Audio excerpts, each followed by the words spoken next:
Round two, we filtered out a lot of different players, some big upsets, some big surprises coming in through in day one, and this is where it really counts, right? This is not only the ultimate test of like stamina throughout the day, but also your test of wins for more concentrated areas of focus. When you talk about like how you prep for an event, you have all of the killers here in day two. It's like, all right, this is where my prep work really has to count, not only in the matchups, but also player tendencies if we get into that. But right now, we have Yo-Yo Zaimon versus Mr. Bar of Soap. I'm a man of, I really do enjoy this name, right?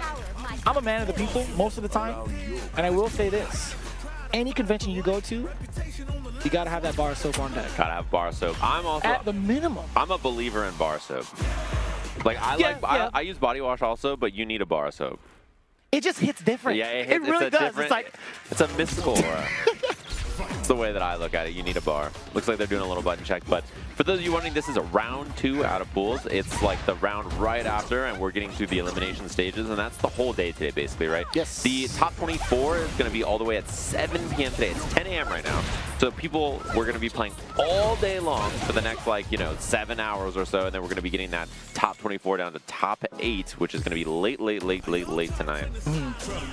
After our block, real curious, did you happen to catch, any other big upsets if you had the time to kind of watch in and tune in outside of your commentary box? I heard of a few, but I didn't see them. I know Tokido's in Losers because he's playing JP, which doesn't surprise me that much. And then there's someone else that's in Losers that I was pretty surprised by. I mean, one of the biggest upsets was the one we had with Yanai, actually. Yeah. I heard a lot of people bringing that up. Yeah, we just had Electronic Waller clean Yanai up. And we were like, wait a minute. Dude, he cleaned out the whole pool. Yeah. Just outside of that range, yeah, the Chun-Li versus the Dhalsim matchup. Oh my god. Yo, that clip, whatever live that was, she immediately put the stop sign. That was an insane, back heavy punch, just preemptive like that. And yeah, this matchup typically, a lot of chasing for Chun-Li, right? This is one of those matchups a little annoying for her. It's not always easy to get in, but when she makes it in, her offense is great, right? She's very capable of taking down a character like this. Oh, I like the idea. It could have just been an up kick or something. Oh. Are you kidding me? This is like 3S PTSD. I'm not gonna lie to you. The Hakai, the back fierce is just nasty. Yeah, Yo-Yo Zaimon. Oh, nice. I love the spacing on that. Spends the 2 bars, gets the up kicks at the end, and then now you're about to have those meters back pretty quickly for the drive gate. I love the drive reversal as well. Oh, I mean, I like that momentarily, right? You had to get Yo-Yo Zaimon off you immediately. That drive reversal, pretty good spot to do so, but immediately after the punish against the fireball, it's been really tough. But Bar Soap, see if we can get out clean from the corner. Yo-Yo Zaimon just kind of locked in. The responses so far look really sharp for it being the 10 a.m. match, you know? A lot of people this early are kind of out of it. They're not really playing to the level you expect, so I'm pretty impressed, especially someone who traveled all the way here from Japan. Jet lag can be a factor, you know? Good or bad, right? Yes, yeah. He could have slept a ton during the day and just been like a night owl ready for this match. Dude, that head drill was coming from a mile away and it still clipped. Oh. Pumping the brakes just a little bit. Yo-Yo doesn't really need to push the agenda too much, right? He has a slight life lead, but again, it's Colonel Mustard with a knife in the library. Yeah, he's a repeat suspect. There's too many signs of reporting us to this guy being the one. Just the spacing on that too. It's not always easy to do that. And you can get whip punish too, right? If you're just jamming buttons into that range over and over. So you got to be careful about it. But yeah, he's really making it look like a significantly stronger response than I expected. Yeah, even the reversal choice is pretty much on point. Mr. Bar of Soap has not really been able to get started because of the pacing that Yo-Yo has been forcing him in, right? You're not able to play it. You're too damn. What a snipe with the driver heavy kick. That's something that's really important in this match as well for Chun-Li. I like that attempt, doesn't make it in time, and now burnt. I was actually terrified. Okay. He did recover. Bar of Soap recovered from the roundhouse and tried to press a button immediately after, hence the counter hit, but this is the first time we actually see offensive Bar of Soap, but he's so burnt out. Yeah, man. he do be burnt. One Zanchu on block, yeah. It's going to be bad times. Jesus. Nice slide. Oh, out of burnout now. You know that EX Fireball is dangerous, and then immediately forces the air response. Nice escape. Oh, even better. Do it again. Clean it up, baby. I like that. Okay, that was really good. Just evading and getting around every response, knowing that EX Fireball is going to come, just dealing with everything. I almost grabbed your hoodie, Steve. This guy has been hitting mad Hakais, or sorry, back fierces. Keep me safe. Oh my, in the nice knife. Damn, alley-oop it to himself, hella damage. Ooh, I like the flow cancel there. A little bit better in this version of the game. A pretty nice buff that we've seen Dhalsim get a lot of mileage out of, like Topanga League especially, if you watched a lot of that. Corey Meshi really showing off a lot of the strength of this character there. Oh. Got the perfect parry. First one of the set so far. And a little tick throw after. You're one hit away in the corner, but it could be expensive. Wow. Again! Brother. What are the stats on this normal right now? Does he have to spend level 2 to kill? I think so. It makes sense. Okay. We'll definitely take that. Honestly, level 1 or level 2, I think it would have been just fine for Yo-Yo. Like, even if it didn't kill with the level 1, he's just been so on point with the pressure on in the corner. Okay, that's the first time it actually missed. Yeah, we see a different response. He's trying other things now. Punish counter. He gets the corner off of this. Oh, help me. Help! Meaty setup here. Meaty back, heavy punch, stance cancel. Just keeps the pressure nice and safe. Oh. You can tell Barasop is just so reluctant to throw out any of those like long range. Damn, that was a. How did that even hit? A sweep? A Dhalsim sweep? Oh my, it clashes. Oh, no! Oh, yeah! Barasop with the draw opportunity though. This guy's actually mad dirty with that one. Uh-oh. What's left in the tank though? Oh. Ay, ay, ay. Burnt. Oh. He just. Huh? He just got hit. I mean, I think it would have chipped regardless. I think it was one of those decisions like, damn, I really need to jump this. I don't know if I have the time. And then just at the crossroads of thought, just got smoked. Yeah. Oh. Nice. I like that little low after. And that's a beautiful punish. We know these Dhalsim players love drive reversal on wake up. We being everybody who doesn't play Dhalsim. Yeah, I can agree with that.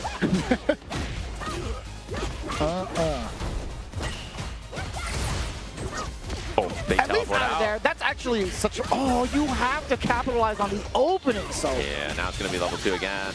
Jump heavy, heavy afterwards, second hit. Boom, boom, not enough. Oh. Add a sliver, Barasop, he tried to do... Man, that was the most Street Fighter 5 thing I've ever seen. The anti-air stand jab. Oh, the whip punish to the round start, but I like that he was looking for it. Oh. Come on now. All the way over. That's a check. That's huge. But not big enough. We'll take that. A forward throw. Yeah, no combo, but a little bit of damage. Pressure to the corner. Got a lot of positioning. Loses it, but it's a little bit better. It could have been worse. Whoa, that was mad meat. Oh, boy. My phrasing was off on that one. I'll tell you what. Okay. I think Barasop is just... These drops have been so brutal for him. Oh. He's had so many good openings where it's like, oh my god, huge chance here, and then just missing these drive rush combos. Nice attempts with a heavy kick and evasion from Barasop. You can start to see a little bit of the frustration from Yo-Yo. He's getting a little impatient now, running into the big slapping hands. This is going to be huge now. Soap McTavish spending that level 3. Yeah, the one thing that's nice though is getting a level 3 off the table means that there's so much less threat for that big damage cash out in the last round. But Dhalsim level 1 cash outs are also really good. He has a lot of damage off those, and he does them a lot. Okay, that back heavy punch. Oh, back to back. Trying to jump out of the corner. Immediate tech throw there from Barasop. Trying to float. Yes, wow. Playing a little bit more reactionary than preemptive, right? He's throwing more fireball too, which is good against Yo-Yo Zaimon trying to stick out this back heavy punch over and over. Yeah, see, if he's just doing that, and you throw a fireball into him, like, he's not making any progress. I'm loving the adaptation here. Yeah, you're definitely right in terms of Barasop now setting the pace. That's a trade he'll take any day of the week. I mean, Yo-Yo Zaimon does have level 3, which is CA now. Help! Oh. Nice call in the air. Okay, this is a big chance. And the drive reversal does not get blocked. He could have maybe died off that. Possibly. No, he definitely would have died off of that. With CA territory? One drive rush away. Oh, help me. Oh. Nice block. One gets away. That was sick. What a turn of events. I'm not going to lie to you, man. After that first game, I was genuinely thinking Yo-Yo Zaimon actually just might be running this guy over. But the adaptation and changing his own pacing, being comfortable with playing in the corner, I love that. Yo, Barasop. Very solid. Nice work. Yeah, nice solid Barasop. An impressive Barasop. That Barasop's pretty impressive. Yeah, the way he played that was really impressive, and like the way he adapted to the stuff that we saw at the start, right? That's the thing about fighting games that makes them fun. That's why they're not as interesting if there's only like one round, one game between you and your opponent. You need to see adjustments back and forth between them. So seeing him be like, okay, what am I going to do about this back heavy punch? I'm going to change my normal time. I'm going to start to introduce fireballs. I'm going to go for floats, you know, change up my options. Forcing Yo-Yo Zaimon to go into level 2, level 3, try to bring up some new options. And that was really cool to see the adjustments back and forth. We have some top players coming up on the stage here, it looks like, for our next couple of matches. Ooh, Chris Wong going up against Takeda. Takeda of Zeta. And then on the match after, we have Baki up against the first year's EVO champion for this game, Big Bird. Oh, never mind, it's Angry Bird. He was the runner-up last year. I thought that said Angry Bird. Did you guys change that?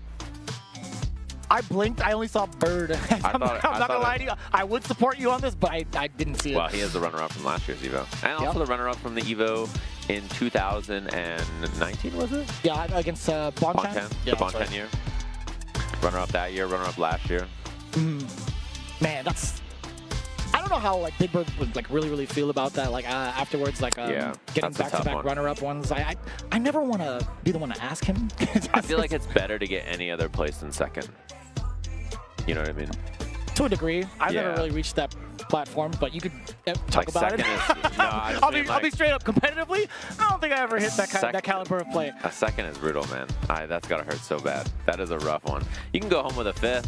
I feel like 5th place is a little bit happier than 2nd, probably.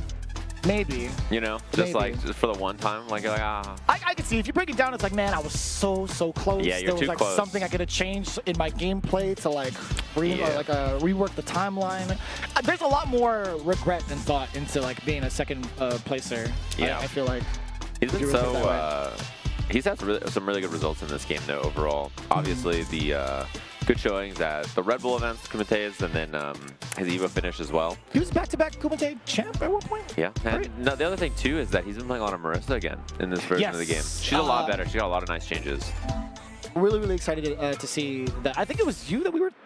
did we have this conversation in regards to like what she does have in terms of damage consistencies off of the life? It was, in our 10 AM pool yesterday. Yeah, that's right. Everything's starting to mix together, I'm not gonna lie to you, man. There's so many things here to do at EVO, man. I'll tell you what, there's so many games to watch. I was spending a lot of time over at the Marvel 2 retro stage, watching Clockwork do it. It's really cool to see like all the legends that people that have been like watching Marvel 2 for a long time, like from like way back when. Play now on the big stage, right? Like all the legendary players, all the legendary killers that you've only been able to watch now here in the same place. Only ever seen VODs of, or like you see the old crusty YouTube videos with Soldier Boy playing in the background. Yeah, at like 140p, something like that. Probably button check here. Yeah, so I feel like Chris Wong has had like a semi-character crisis, right? Like he's okay with playing Luke. He does talk about like some of the matchups he has like complaints about, but even trying out other characters like Akuma, he had a little Akuma stint for a while. He just doesn't feel as comfortable. Like he knows in his heart, like matchup-wise, like, I think this is like way beneficial for me as a professional player, but I can't stray away from Luke. Yeah, he is really comfortable on this character, and I get the hesitancy to swap. I definitely think Luke is the weakest Shoto in this version of the game. And he's like a character that's like he's just in the middle somewhere. He's in the nebulous middle of the game. And you can see that he's not really as dominant as he was, you know, obviously in Season 1. And he seems to have fallen behind a little bit despite all the changes they've given him. We haven't really seen a lot of Luke at super high level play. Even Mena, like whenever Mena wins now, it's mostly off the strength of like his Bison counter pick and his Blanca, right? 100%. And his Geef.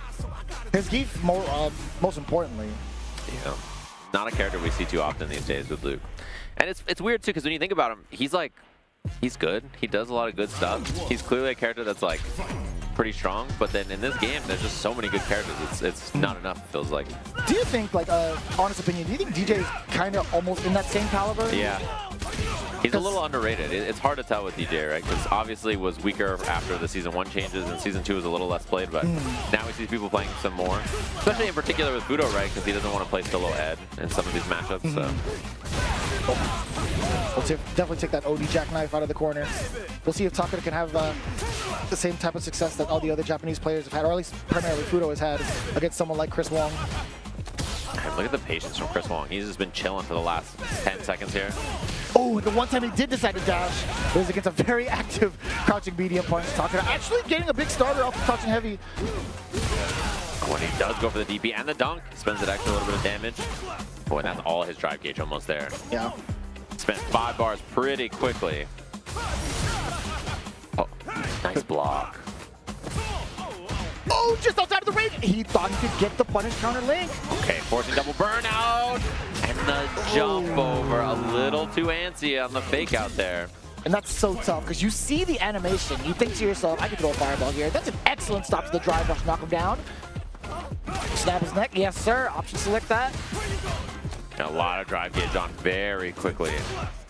So one of the big things about Luke is like you always see all the Luke players burning out all the time, but I think that's just how he is. Like he kind of just spends a lot of drive gauge on things, and he has to play a little bit more committal. I mean, with the damage output he gets off some of those hits, to spend like a drive gauge and continue on, I think it's absolutely worth it, right? Oh no! Missed the knuckle. That's okay. That's what happens to every Luke player in every tournament, right? Honestly, if it's like medium, I'm just gonna hold it. Yeah. I don't even care anymore. That's a big change that he got. I think being able to be more consistent with that is a really big deal. Way more things, way less things to worry about outside of that combo. But I do like the pacing right now from Chris Wong. Yet again, very similar to the last couple of rounds. Just trying to wait for the move from Takeda, waiting for the green light. He's gonna take the initiative, actually. Yeah, he spends a lot of drive gauge trying to make an opening happening. Oh wow, that was so far. Mad delayed too.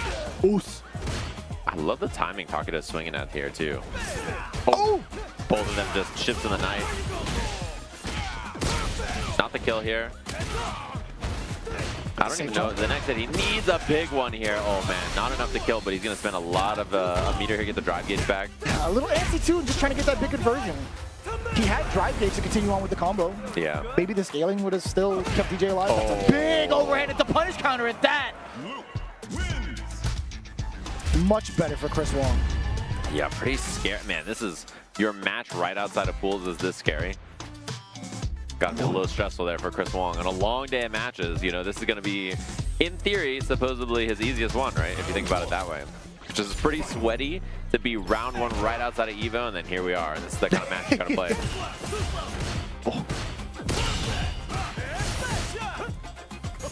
I'm surprised Chris Wong, he is committed to that crouching heavy there.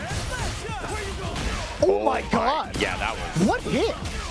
It was a counter hit. Yeah, it must have been to catch the delay. Yeah, he's really trying to test, like, talking about, oh, wait a minute. He almost had that. Let me hold that thought on drive rush stuff. He even went, I think he was trying to catch that sway there. He like went for a heavy punch and tried to like reach all the way in, and the sway still got out of the way. Damn, the raw back roundhouse. Chris Wong possibly tried to either like, what, backdash or jump? Perhaps? Yeah. I think most likely jump. Did he take the side swap or the damage? He takes the damage here. And the Oki as well, checking in case the walk back. The delay low medium kick. Takeda eventually succumbs to walking back and gets clipped. Yeah, and that was the knuckle change we were talking about a little bit earlier, where he held it and then he ended up getting the wall bounce anyway, not needing to get the perfect knuckle. Oh, nice. That was just mad unlucky for the side of Takeda. Oh, I wonder what he was trying to do there. Maybe beat a parry? I was focused on DJ. I was waiting for like an OD jackknife. Yeah. Speaking of which, we get continuation of the combo. Takeda now in control. 2, 3. It's got to be a meaty now, right?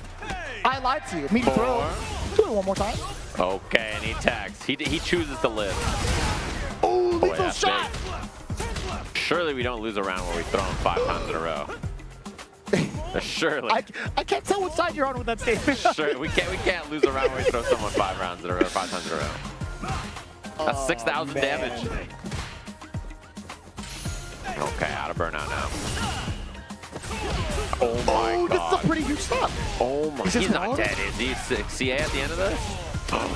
I don't know, man. This is a clip for you, bro. It's going on the show. Not enough. That's crazy. A pixel life. You try to chip though. Oh, and Chris Wong. 5 throws for you and 2 hits is all he needed. Gets the job done. The man brave enough to tech. Just a little spooky. Yeah. That's a dangerous round. Round 1, outside pools, you play immediately. That's your opponent. That was a pretty sweaty match. Especially towards the end, man. That delayed tech to save him from that corner pressure. Then immediately after, I was like, you know what? I'm going to tick throw this time. Let's see if he falls for it. I was really, really hoping for like a slight step back from DJ or a sway off of that. It would have been mad damage. That's how it goes. You're just like, all right, fine, I'll tech, and then you just die. You've convinced me. Yeah, I've been had. I'm doing it. Nice work. Either way, that was a really, really good showing from both ends. Just right off the bat, as you were talking about, just early pool, having to go through that is actually super rough. Yeah, round 1 outside of your pool. Yesterday, you make it out of your pool, you take your little selfie with your Chipotle card. Today, you're fighting for your life. That's how it goes. And then eventually, we'll have Big Bird coming up here. We talked about that. We prefaced the pools, having him already up on stage. I'm really excited to see how much he's progressed with that Marisa. Cool. Yeah, it's been something that watching the Marisa is way more fun to me because we get to see something that we haven't seen in quite some time. She's not a character that's been very popular because most of the Marisa players have swapped either early in Season 1 or when Bison came out, right? So those are characters that like we don't see so much so far. So I think it's been really cool to watch. I mean, we saw Infectious, obviously, at the UK-Ireland Super Region. I love that. World Warrior match, which was really fun to see. And then at the same thing here, we see Big Bird playing the character a little bit more as well. Little side note, little side remark. It's so good to see Infectious back into the competitive swing. I was very much so kind of like missing seeing his name out in the EU region in general. We saw Street Fighter 6 in its release and a lot of the events. I'm like, yo, we haven't seen Infectious in a hot minute. Yeah.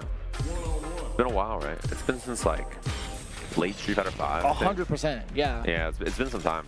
No. I don't know if it was like a professional thing, personal thing. But I miss his content. Yeah.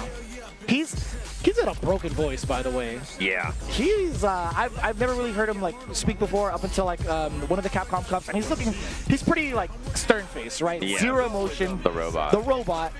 But you talk to him, he is like the nicest guy on the planet. The biggest smile on his face too when he does show that emotion. He's mad cool. Yeah, he is. He's a really exceptional player too. Playing modern Marisa is something we really haven't seen out of like Japan mostly, right? Shudo is the big one that had that. We have the very beginning too. Yeah. Yeah, we have other modern Marisa players around the world, but like playing in like a tournament grand finals like that is the first time I've seen that outside of Shudo. I definitely gotta check that out. Big Infectious fan, but now. Going to be Baki versus Big Bird. We're going to get a little bit of a button check. It's going to be the Rashid pick actually coming in from Big Bird. Oh, I like it. Yeah. Not a button check. I wasn't looking at the program. No, I thought it might have been too. Wow, what a delay on that. And he locked in the Rashid. One thing about having two characters as well is that he kind of sat on the character select screen, and then when Baki hovered Cammy, he's like, okay, Rashid it is. You know, he was like, all right. Oh. Empty low, goes for the heavy mixer. Oh, I like that. Okay, he does the Eagle Spike though. I don't know about all that. Like the delay there from Baki into the front throw. The overhead. Couldn't stop it. It's way too fast. Too much on the table, I feel like, for Rashid, just trying to check that driver up close or even try to defend against what's coming up next. Oos. Nice timing on that. Right over the sand medium kick, and now Big Bird got to play some defense here. Wow, what a jab and a walk-up back throw, level 2. Got to face the slow down. Excellent choice for the parry. The perfect timing. Yeah, that defense from Baki was excellent. Only eats the throw off that level 2. That's pretty absurd damage. Like 1,200 damage to eat off of a Rashid level 2 is not bad. Could be much worse, but he still maintains. He could maintain the momentum afterwards, right? Yeah. Oh, that's actually kind of rough. Nice block. A level 2 available for Big Bird though. Do it again. 2 in 1 round. Give me the GDS. Oh, is there a combo off this? No, just goes for the overhead reset. Nice block. Goes to the throw this time. Surviving another level 2 this round. Dude, he was creeping on in there. I wouldn't doubt that Baki tried to go for low medium kick. Yeah. Low medium punch I feel like would have possibly like traded honestly. The low medium kick just a little bit slower. Yeah, you know, you always got to feel a little bad when you deal with 2 level 2s in 1 round, because you're like, well, I spent a lot of this round just sitting there. Not get the hard link there. Thankfully, when you do try it, it's not that bad if you miss it. Like, no, you still keep your Oki and everything. Yeah, and the frame field is not too difficult. You can option select your way through it to get like or like a medium punch or whatever you want, and still get a pretty decent pressure. And the wake up jab there. Big Bird maybe looking for a delay. Baki's been doing a great job with some of these jabs, right? Like interrupting some of the strings, getting himself out of the corner, doing it again. Yeah, I think Big Bird looking for a throw there probably is my guess. Oh, perfect parry. It's going to be a back throw. That was mad deep. Level 2. Nice throw. Good defense on that.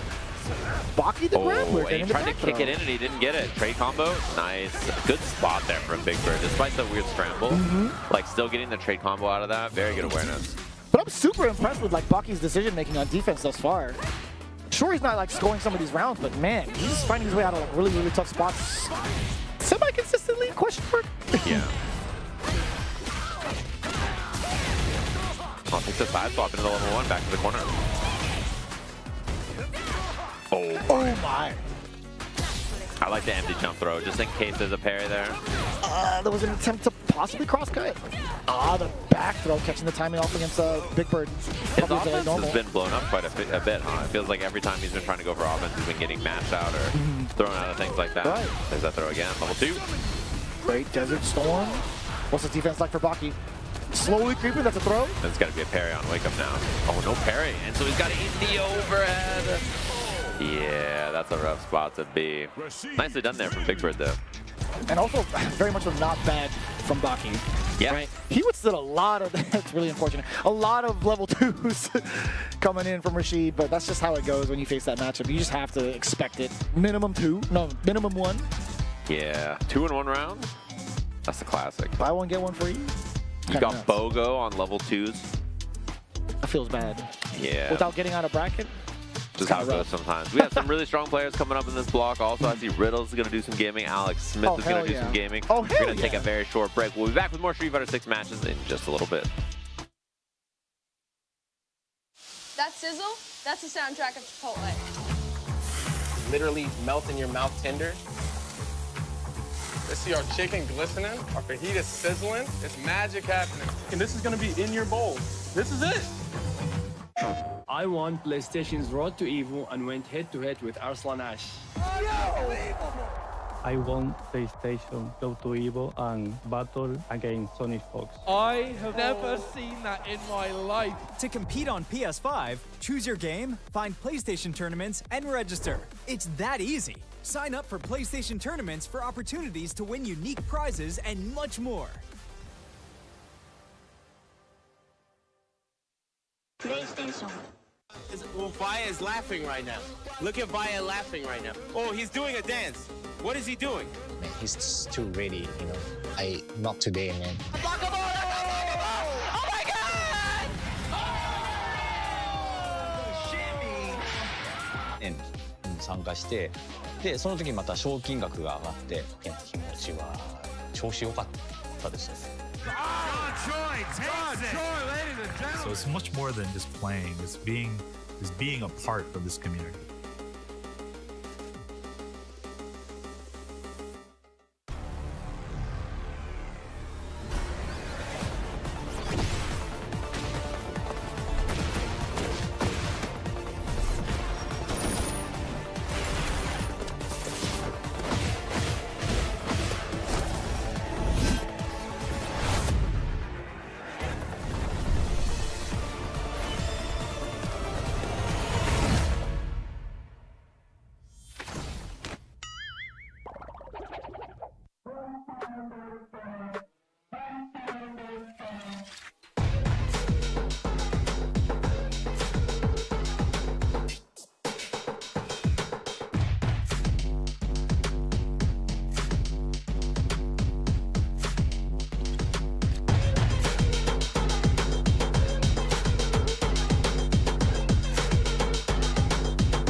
Welcome back, everybody. We got a great match coming up, and you can already hear them, I think, doing a little bit of button checking back there, making sure everything's good. I hear the Terry horns are going off in the background. We have two very strong players. One that is a much newer player versus a much more old school fighting game player who I've seen play for well over a decade here, which is Alex Smith, someone I've been a big fan of. I remember watching what was the character I first saw him play? Maybe Abel in Street Fighter 4 was like the first time I saw him play, and then I've seen him play Street Fighter 5. I've seen him play basically every fighting game under the sun. He's been good at everything. Versus games, anime games, Street Fighter. Playing on an arcade stick with 6 buttons like an adult. Excuse me? Like an adult. Like a grown-up. Like a grown-ass man. Yeah. We were just talking about that before we went live, man. It's really, really impressive, one, to like be multi-talented in so many different games. It's another thing to rely on raw button presses for DI, for parry, because we were talking about it earlier. I personally also have to have like a macro for parry, because I definitely mistime some of the parries and get mediums, and it feels bad to get counter hit by that. It's just, sometimes you can just ruin the run. Yeah, and his opponent, really young upstart, who's been having a lot of big results lately, especially. Riddles, you know, he had that Gommel performance that was very impressive. One of the hardest tournaments of the year, the Sajam Slam. You know, he's been really performing at some of these big stages. Right on. Smile. Yeah, I mean, but he's definitely on a heater now compared to maybe about a year ago, where he was like a pretty solid player, and now like I think you can kind of tell that he's hitting his stride. Nice hit confirm on the one-hit driver heavy punch there, actually. Oh, very neat. You get the power charge. Yeah. Oh, he was waiting so long for that. That was a slight mishap, though. It's something that can happen with Terry is you get like the delay cancel crushing medium punch, and then you don't get the combo there. But Terry's so good in this version of the game. Just everything about him. Oh my. They're slugging and whipping at the same time. Slugging and whipping. Whipping and slugging. Oh, Jesus Christ. Are you okay? What a combo there. Okay? Basta Lobo. Steve was going nuts off of that. Yeah, it seems like y'all having a good time out there. For absolutely no reason. Nice bait. Jesus. He has a good rhythm on the throw times from Alex Smith so far. Oh, like that pressure, the little whiff leg kick. Nice work to keep him in check within range of the jab, too. Yeah, that is a lot better for Terry now. The light into the EX as well. Oh, no big confirm. Hey, that's fine. That's absolutely fine for Alex Smith. Couldn't really capitalize off of the single hit because of his drive gauge, right? Right. So I think going into the charge into level 3 is actually kind of perfect. Oh, no! What a reaction. That is a young man. He is like 21 years old or something, 22. That's a child. Yeah, he's I would like, believe it, yeah. He's a young man. He's ready for those. On a serious note, I think it's 22. Yeah, that's something like that. He is locked in. And I think this is the best Street Fighter I've seen him play right now. For sure. He's looking pretty sharp. There's a few players I feel like that right now, where they're really hitting their stride in this game. Right under the corner, too. Tripping that drive gauge, too. And you definitely heard the flash parry coming in from Alex Smith. He is looking very much so close to dry. Oh, no. Is he going to really kill off this? Alright, could have spent the level 1 to get the kill. Oh! That's how you feel? That was kind of slick. Oh, no. He's not dead, though. Not bad. Is there a tricky reset here? Yeah! Nice block from Riddles. Level 1? Is this enough? Last hit with the sword? I don't think so. Jump me. It was jump, though. Nice. That was good bait from Alex Smith. If you're a jury player and you burn someone out in the corner, do jump heavy punch like that. Or if you're burnt out, rather, do jump heavy punch. Because if they do drive reversal, you bait it just like you saw there. It gives you plus frames anyway. It's a really good option when you're afraid your opponent's in still has drive gauge there. You're in burnout. Good response from Alex Smith. And look at the pressure laid on. He was spending a lot of drive gauge just to maintain this corner. He's still actively pressing fierce. He cannot get out. Jesus. Okay. How is he able to thread through like that with that standing jab? That was a punish counter. Yeah, and then he gets the, he's trying to force burnout here. This is going to be a big one. Obviously, Terry's burnout pressure is excellent. Very annoying to deal with. And I like that he uses that combo round because it pushes to the corner here so we can get the DI. Exactly that. There was just so much carry on that. You should be able to get at least a pretty good amount of damage to level 1. I was fearing for his life a little bit. I'm like, is this route going to be enough for level 1? Yeah, really smart. I love using the EX power charge so they can carry to the corner there and get that guaranteed DI. That was really smart there from Riddles. Ooh. Yeah, what a DI there from Alex Smith. He's ready for it. Nice, catching the walk back. And that time he sees Riddles wanting to challenge the spacing from Alex Smith.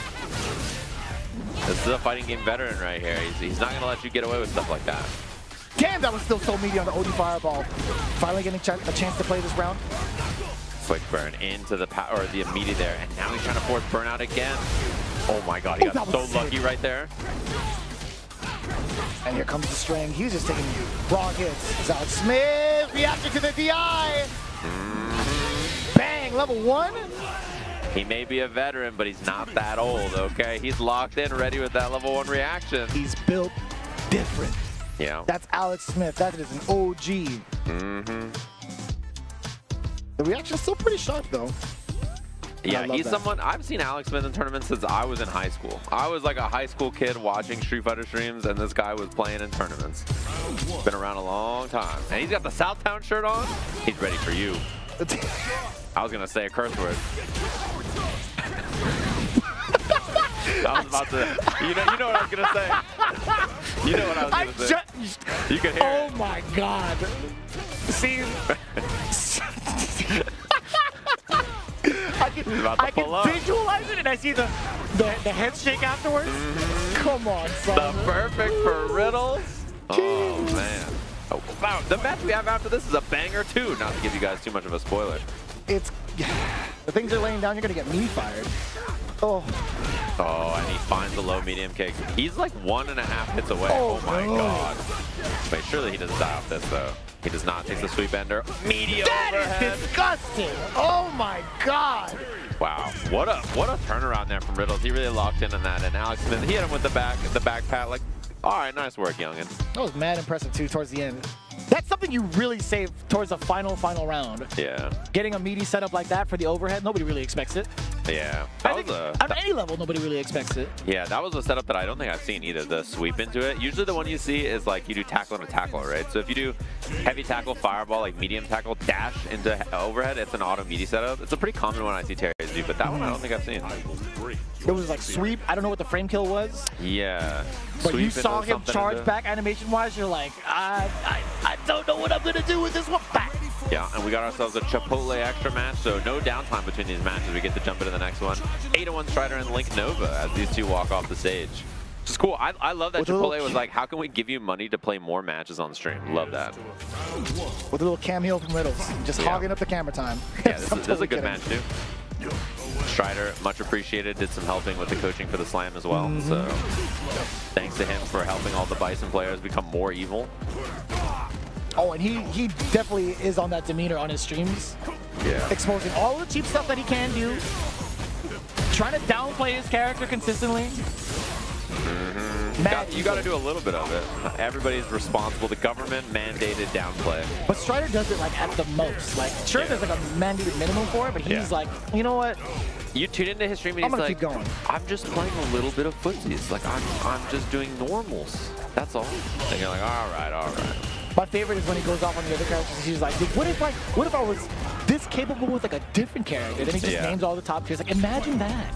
Imagine that. I love Gustavo for that, bro. You couldn't even comprehend. And then he flexes on camera for no reason. Yeah, he's the biggest human on the planet. Yeah. Oh. But Link Nova now having to turn around after that first round. Oh. Setting up some of the fireballs. Yeah, you cannot pass. You shall not pass, excuse me. Stuck in a bad spot. We have a banger match coming up after this, sorry. I just saw it. Sorry, just saying. Oh. Like Nova trying to stand his ground still. That's a normal you barely get to see. Yeah. Oh, this is a winnable round now for Strider out of nowhere.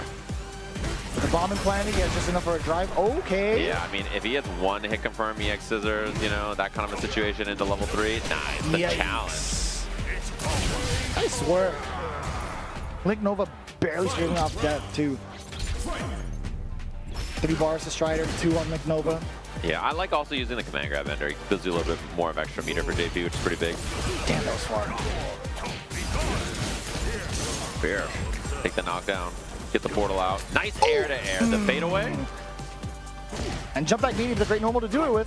Yeah. Mad range on that. Ooh, Strider trying to take up this base. Oh, that was a counter hit. You can see the combo here. Oh, I actually don't know if Link Nova saw it. It was easier to see from our spectator's perspective, right, that there was going to be a counter hit there. Oh my. chance for Strider. Oh my. No retaliation at all. Strider just chills after blocking the forward heavy kick. This is kind of tough, man. Strider doesn't have a lot of life to spare. He can't get hit by any straight projectile. Oy, the low medium kick. That is like the hardest stop sign to get over. We didn't have to talk about the projectiles. We didn't have to talk about the spike. It's that normal right there. Yeah. JP has excellent grounded normals, too. That's the thing about him is, you know, the projectiles are annoying, but the top-level JP players show you how insane his normals are. That's the real thing, you know. Damn, I don't know who that was. I don't even know who he was gassing up. Was it Strider or Link Nova? He pointed at both. He pointed like right at the middle. Maybe a little impartial, but maybe he's just a fan of both. I think he's a fan of Chipotle more than anything. I don't even know if he knows those two guys. It's like, I love the extra match. I love the extra block. Damn! Dude, I had a Chipotle burrito yesterday. It was great. Best day of my life. They brought me free food to the venue. I was like, Chipotle, you shouldn't have. You should have. What was the protein of choice on that one? It was predetermined, no? Oh, yeah, okay. honey chicken. Damn, and Which they still have out here. They don't have it at the one by my house. Sadly. I'm pretty sure they still have that going from me. Most places, yeah. Otherwise, I just get the regular chicken. Oh, that always feels bad. Anytime he does heavy punch into fake ghost and you tap hair, he just steals your drive gauge for free. It's evil, psycho-powered Santa Claus just coming down the chimney and stealing your drive gauge. Jeez. Surely he's not dead. Oh, it was going to be fuzzy overhead low. It was going to be fuzzy regardless. Yeah. Yeah, I was wondering, Jammers actually confirmed this just now. Shout out to you, brother. Link Nova is actually from the UK. Yeah. Yeah, I was making sure. I'm like, wait a minute. Oh yeah, it says US up there. I was like, huh, am I being gassed up? Did he move? Well, did he do the Tyrant round? In our like notepad here, it says Great Britain, but then on the thing it just said US. So. Ooh. Probably from the last match. Oh, he got fixed so fast. Look at that production. Callisto. Real professionals. Checking with the medium kick. Strider still trying to gauge that distance.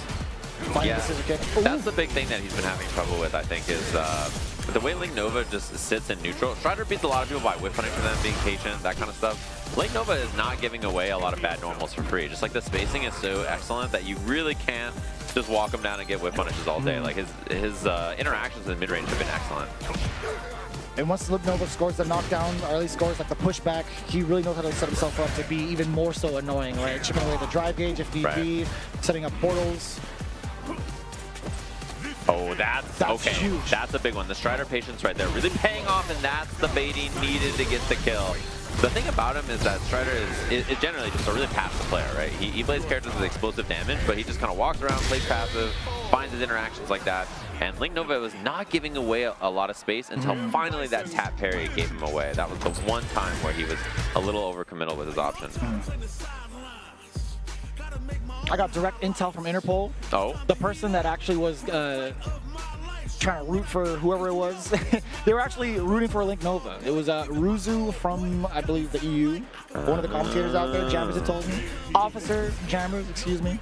On the case. Special intel agent. Special operations. What is Chun-Li? She is Interpol, She right? is Interpol, yeah. Yeah. Linking up with Interpol.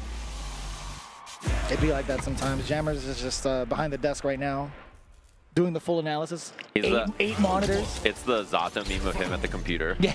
Just at the keyboard, just like, I'm hacked in. Oh, that was such a rough angle to even try to anti-air at.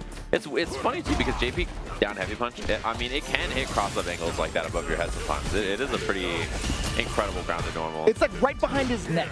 Yeah. Right? Gotta stay safe from Levi. Oh, I rewatched that scene. Taking down the Beast Titan. Brother. That was a masterpiece. Side swap here. Nice. Love the combo choice. And just waits the parry out. Got all the patience in the world. Perfect parry against the stomp. Bring him back to the corner, set up the level 2. How are you going to move in? Strider, yeah. Parry into the jump out. Perfect defense there from Strider as well. Oh, he was 100% ready for that. Nice check. He didn't want to cancel into too much there, I think, because he was a little worried about his drive gauge. If he drive rush, he was going to be a burnout. Now, Strider can spend some bar here and just take the bomb. Takes the front row. Nice. Wow, that timing on that throw tech was very important. One guess away. Jesus. That was literally, he was all in on that. If you don't kill JP there and you're burnt out against him, I think you instantly lose the round. It is very, very tough to win, so. The double departure onto the other side. Excellent choice to move. Departure right in front of him. I love the neutral jump. Yeah, that jump so that maybe the spike could punish his throw attempt. Really smart from Linknova. Very important tech, more so for Linknova, but now in the corner. Oh, Strider is getting so much space here. Yeah, he really is winning the grounded interactions a lot more now. And now he can force burnout as well. So that throw tech gave him back a bar. Pretty important. That extra bit of drive gauge, meaning that Linknova is no longer in danger. Parry is an option. Yeah. He couldn't true string. He's too far to do crouching jab or anything. So again, that's 2 for 2 for 801 Strider. Oh no, low medium. That's gonna be all she wrote. Nice and easy. Level 3. There's a lot to really take in. Yeah, that was a good set. The main thing is the longer it went on, the less Linknova was able to like kind of deal with the ground game of Strider, right? Like the more that happened, the more you can see Strider's like patience and neutral, which is better and better and better, and he kind of got the better of that interaction here. This is a wild match to have again. These two... Talk to me. Yeah, these two have played before. Colibri, to my memory, she beat Kobayan at, was it CB maybe, if I remember correctly or something like that? I had missed it. But I will believe you if you say it. Yeah, so that's my memory of the situation. So I think, if I'm not mistaken, this is a run back between these two. Damn, of all places at EVO, yeah. Considering the seeding, considering the amount of players. Yeah, someone correct me if I'm misremembering which Zengi player it was. I know Colibri beat one of the really good Japanese Zengis. I'm pretty sure it was Kobayan. It's kind of wild. Going with the solar plexus, checking with the low medium kicks. Pretty active with the low medium kicks within that space. I don't blame you. It's gonna be a good match, guys. Slowing it down. Got the tension charge. Oof! Oh my! That was the counter hit too. Colibri took a little bit of a step, tried to press a button. SPD was rewarded for her. A little headbutt action, chopping at the legs. Kind of forcing some uncomfortable interactions. Love that. A little drive rush, SPD. SPD! Wait, wrong game. Forcing the burnout here, though. Ah! Jesus, look at the chip get. Oh! Is this? Do we get a little Denjin action here? Scatter you! I'll scatter you! Drive rush. Boom, boom, boom. Level 1 available, but no kill here. And went for the backdash. I can't believe it. Yeah, I think it was tough to make the kill happen there, so Colibri committed to all that bar and then had to make something happen. Normals were the choice from the side of Kobayan. Solar plexus drive rush, hella plus. Yeah, oh, that's going to be, yeah, Oki situation here. Hell step, dash dash. Oh, the uppercut. Reset the spacing. Solar plexus again. Testing the spacing with the medium kick. Get him out for of tap parry to try to get that perfect parry. Doesn't work. Do it again. One more. Oh, again, Kobayan. This time with a delayed button, delayed medium. Crouching medium punch is really smart too because it catches backdash, right? So that was definitely an awareness of what the kind of bait was going to be. Wait, Ryu has level 3 again already, even though it was level 2 last round. Oof. A little lariat action. Kobayan, no kill here. EX SPD kills. And I think, oh no. To be fair, I think Colibri got hit because she thought the exact same thing. SPD will kill me here. Yeah, and then I like the little reset there for Kobayan as well. Little check on the sand medium punch. I like that as well. You gotta know, these solar plexes have been hitting mad far. Oh yeah, I was gonna say in general these solar plexes have been kind of annoying for Kobayan to deal with, but the way he's winning is actually just on defense afterwards. Not an easy thing to do. Hey, Colibri tightening it up a little bit. Damn! Oh, just trying to blow up that drive gauge. Colibri didn't even want to hit Kobayan. Wanted to hit the drive gauge instead, but still got the hit. That's what happens sometimes. Ryu he's equally good at hitting your health bar and your drive gauge, right? That's what makes him such a dangerous character, is that he can attack both, and just look at the burn. I mean, at 90 seconds? Yeah, and heavy donkey kick is -3 normally, so it's +1 in burnout. Oh, the slight walk back away to get the throw bait. Sweet. DI missed! Uh-oh. How the turns table. Damn! Now suddenly Kobayan, lots of drive gauge to work with. That's not gonna reach. Oh. Uppercut. Beautiful. Back throw. Now we're chilling. Fully replenished on the gauge. Oh no! We were chilling where? Yeah, I was going to hit confirm from Kobayan there too. And I think for Colibri, it was like, well, if I just get one hit into Hashigeki, I'm going to win here. And there was like kind of a casual feeling to it. And then suddenly that explosive damage from Zangief. Not too bad though. Colibri can also pester with fireballs now. Now that the super is no longer on the table for Kobayan. Yeah. Oh, and then I was able to fake out Hashigeki, a heavy punch right afterwards, try to catch the buttons. Oh. That was sick. Outside of the range of Solar Plexus, full punish with a drive rush, SPD again. Oh god. It might be one of those rounds. It might be one of those rounds. A lot of bad things are happening. For who? A little imperfect parry there for Colibri. Kobayan. You know when you lose the Zangief, sometimes these rounds happen where the Zangief player is just God. Put on this planet to defeat you. Just too powerful, too strong, and that's Kobayan today. I think Colibri said match 3. I will see you next time.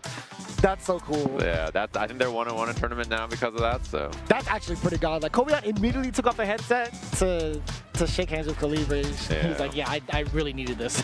Yeah. Thank you so much." And I think that's the other thing too is like sometimes when you fight grappler players, like Kobayan there clearly had the right choice in like every situation. You can just tell. Like sometimes when you fight Zangief, you're just like, I can't stop him. Like he's just right about everything. What do I do? And Kobayan was like, he looks so sharp. I think he has a good chance to make a deep run in this tournament. He is so good. Obviously, top 8 finisher at EVO Japan as well. Really, really strong player. So we're gonna do a little swap. You just heard the console go out back there. Do a couple of swap, make sure everything's in the right spot, and then we're gonna have Chris G up against Not Pedro, which should be an insane match. By the way, that is a wild match for us to get right out of pools here at EVO. So we're gonna take a short break. We'll be back with more matches in just a little bit. New Chipotle Honey Chicken brings a hint of pure honey and seared smoked peppers with fresh chicken hot off the grill. For Chipotle heat with a touch of sweet and a perfectly balanced sauce. Chipotle Honey Chicken takes heat and sweet to a whole new level.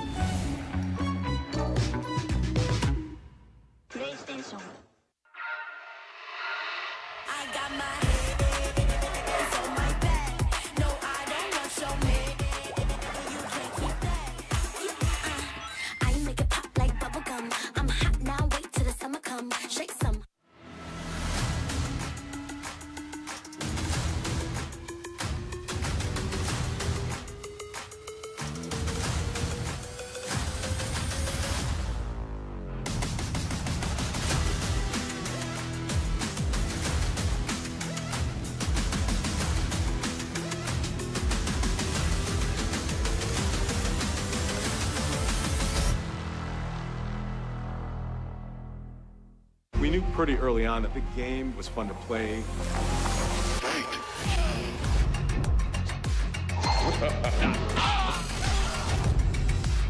It became something that added to the mystique of Mortal Kombat.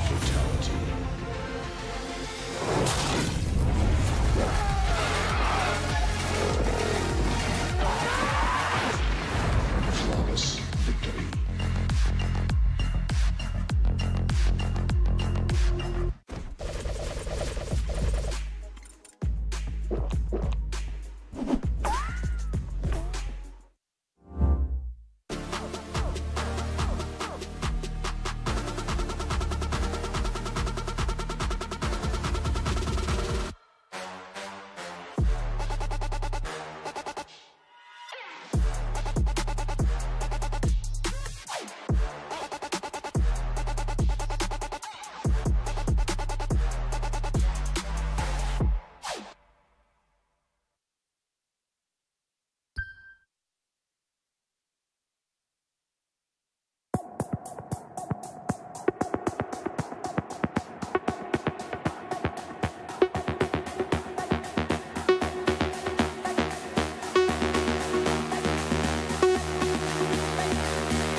EVO 2025, day 2 continuing on with pools. This is going to be such a sweaty one coming up. Before we talked about it a little bit, we had NY Chris G going up against Not Pedro.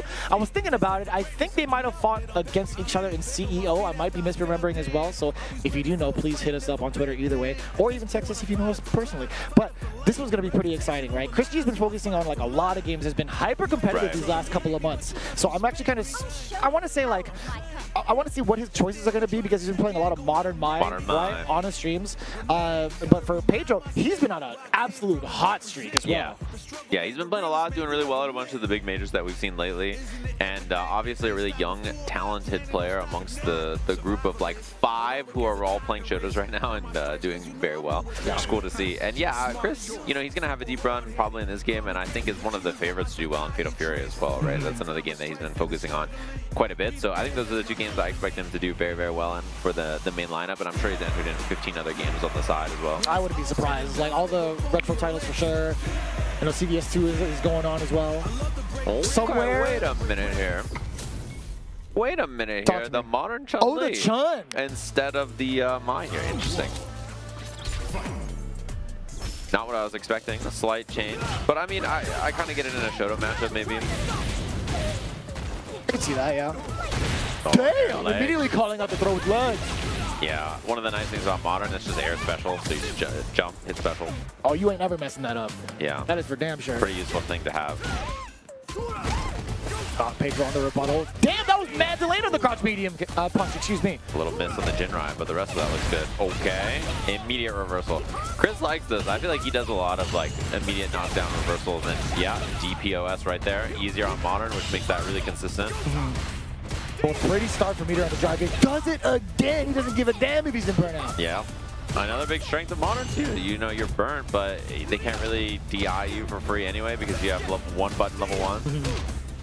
1 button level 2 in a second here. I think Pedro is very much so cognizant of that. As you can see from like the last drive rush, he immediately did like sand jab to bait. That was sick. A double drive rush. Level 2 at the end of this. Oyoku-sen. Hold on. Yeah, that's the one I wanted to see. Squeezes out all that extra damage. And yeah, that's kind of the value of playing Modern, right? You lose access to something, but you gain a lot of really powerful stuff. You know, 1 button super, especially one of them. The air legs 1 button. DP on 1 button so that you can DPOS things really easily as well. Yeah, I think that's the biggest thing. I feel like a lot of the Chun-Li players have had really hard times trying to like consistently anti-air with like the Tensho kicks, right? Right. Being able to walk up into their face and then Tensho kicks because it's just 1 button as well. Kicked out the door. Damn, burnout already. That's why we even saw the level 3 in the first place, right? Trying to force it early. A little reset there. Yeah, tough to see. And honestly, do you even really want a level 1 there if you're Chris G, right? Like you're down 90%. It's probably not worth it. Absolutely not. Let's say if it does hit. What happens then? Now Pedro's not going to be too far away. You're still kind of stuck in the corner. Yeah. And just so much left to climb back from. But the big opener now from Chris G. Couple of stomps. Get that corner carry. Oh, it just commits. No punish, actually. I think Chris is probably pretty surprised. 1, 2. Level 3 on deck. Single hit from Chris G can actually make it work. Yeah, it's got to be very careful here. Does not spend any of that meter. Nice. That was so good. The stuff on the driver is just so ready, even after the backdash there. I didn't even get to see the normal. Like I blinked and then I saw the lightning legs. I'm like, oh no. Yeah, forward medium punch into legs into, yeah. Yeah, I genuinely like missed the normal. I couldn't tell like what he stopped with. But that's just such a hard normal to get around. Yeah. Honestly, like forward medium punch or forward or back medium punch being cancelable too is just, it's gonna be so rough. Not cancelable, sorry. But still a really, really good poke. Pedro's having to think here. Still on the Ken, doesn't make any character swaps. Had a bit of trouble getting active there, it felt like, right? Chris G, and especially, you know, one of the strengths of Modern, it slows down your opponent a lot because you have these 1-button reactions to things. So when people want to play scrappy, they want to get up in your face. It's very consistent that you can slow them down with stuff like that. Yeah, you were right on the money with the way Chris G spends his gauge for reversals. Yeah, he likes to get active with it. I mean, because burning yourself out with Modern is not that big of a deal. Some of the big strengths of it, I think that Modern is like pretty underplayed here compared to other regions. So damn. Yeah, and again, who cares if I'm in burnout? I have 1 button, you know, supers anytime. It just makes it that much more frustrating for Not Pedro. I feel like for anybody. Yeah, really. He just cannot get going here. Chris G is a wall. Dude, I was blanking out on like medium punch, like the forward or medium one. I was like, yo, is that cancelable? I genuinely could not remember. Oh, Chun-Li? Yeah. Yeah. It's a good button, man. It is cancelable. And there it is. Just immediately gets the meter back. EXDPs right away. Gets the kill. I always see it for like trying to outspace your opponent or like counter it. Boom, right there. Yeah. You see the drive rush immediately afterwards. Let me fix my face on a really, really wrong statement. But again, it's just it's so good, man. It's, oh my God. That might be even better. Yeah, it's pretty good too. The Shoto heavy punches in this game, besides Luke's, they're all in that tier of button that's like so powerful. It's just a huge hitbox, massive, cancelable, hit confirmable. Yeah, I was thinking about that too. Like forward medium punch, you could like kind of buffer forward and then possibly get a drive rush, easier to confirm off of it. And Chris G is just one hit away. Yeah, he's just, you literally laid it up too. He's just one hit away. He's just a wall, a dangerous wall that you can't climb over, you can't get around. He's just gonna sit there and you gotta beat him on it. Like you gotta pull up on him and play Street Fighter against him, and it's very hard to do. Yeah, his ground game, his patience overall, in any game you play him in, is mad annoying. In a good way, obviously, right? Yeah. He's just too hard to open up. I think like his playstyle with Modern, having access to one-button specials and supers, and then you have to beat him honest on the ground because of it, it's like such a tall task that he puts in front of you. He's like, all right, cool, I can stop all the stuff that you want to do when you want to try to get active, get started. What are you going to do about this? And you're just like, It's crazy. Lily and Jury. The perfect character to do it with. Oh, damn, the trifecta? All three of them are over there. Chun-Li is not, she is not looking at the camera. Oh, she's filming. recording. Yeah. She's streaming. Oh, is that because Fudo's up here? That's, Are we getting hype about Fudo? Fudo is on stage. I'm hype about Fudo. Atata Dayo on Twitter. Yeah, she's been cosplaying Chun-Li. She was here last year as well in the Chun-Li outfit. She's very much so active at EVO Japan. Doing IRL streams. Getting hype. Two Japanese players up here. Fudo on a tear and a half. Obviously, Topanga League champion. Played really well at Blink. Also is a beast out there. And he's one of those players where every time he wins, you're just like, yeah, this guy's just good. He's good at fighting games. He swaps multiple characters. He can play any style of character as well. And he qualifies the Capcom Cup every year by just winning in Japan. By being mad good. Yeah, he just like shows up to the Japan World Warrior and is like, no problem, let me just win this Japan region. You guys ever heard of this? Like, he's just a beast. Like, every time I watch him, I'm so impressed with his play. And the thing about him is I feel like when you watch some of the other Ed players, you watch Momochi, all this technical, like really high level advanced stuff. Like, Fudo plays Ed like an adult. He's like, I'm going to do the most simple, effective, solid stuff, nothing fancy, and just win because I'm good at fighting games. I do admire the fact that he's been like really showing off some of the characters he's been working with on like the higher stakes events, right? Like Dawson he had a brief stint with. I think he's still practicing that character up on the stream. I'm not too sure where he's at with it right now, but Ed is definitely going to be the choice against the legend Mew, 151. Mew on the Elena, behind the truck. That's how you get him. My cousin said you will walk behind the truck and there's Mew. I believe it. I definitely believe it. You gotta do the Nugget Bridge glitch, man. And this matchup, I think a lot of it is Elena trying to dance around his range and then trying to find slides, trying to find sweeps, things to get in there. Okay, a not real throw loop. I was gonna say, I feel like this one's still kind of tough for Elena. I don't know what like the ranges are in between like the two, but I feel like Ed could still manage his way controlling the mid screen. No? Yeah, like this is a pretty annoying matchup for Elena, honestly. It's hard for her to get through the range that this character wants to play. And it's hard to check him low when he walks back as well, so he can just kind of sit on his good spacing options with flickers and heavy punches, sand medium kicks. Very big opening for Mew, at least in that back throw. Okay, damn, rolls in. Sick. Yeah, the roll into the light. Oh, a double driver, same time Fudo gets the first bite. Back throw there too, and Fudo has lots of screen control here. He wins in one hit with double drive rush level 3. Or off this as well. That's going to be EXDX. Heavy blitz into the level 3. Beautifully done. Squeaky shoe. On any surface, by the way. That's pretty sturdy boxing shoes, man. We were talking about that, like in the Mexico stage, in the desert, you still hear the squeaks. Squeak, squeak. Mew back to character select. Having a think.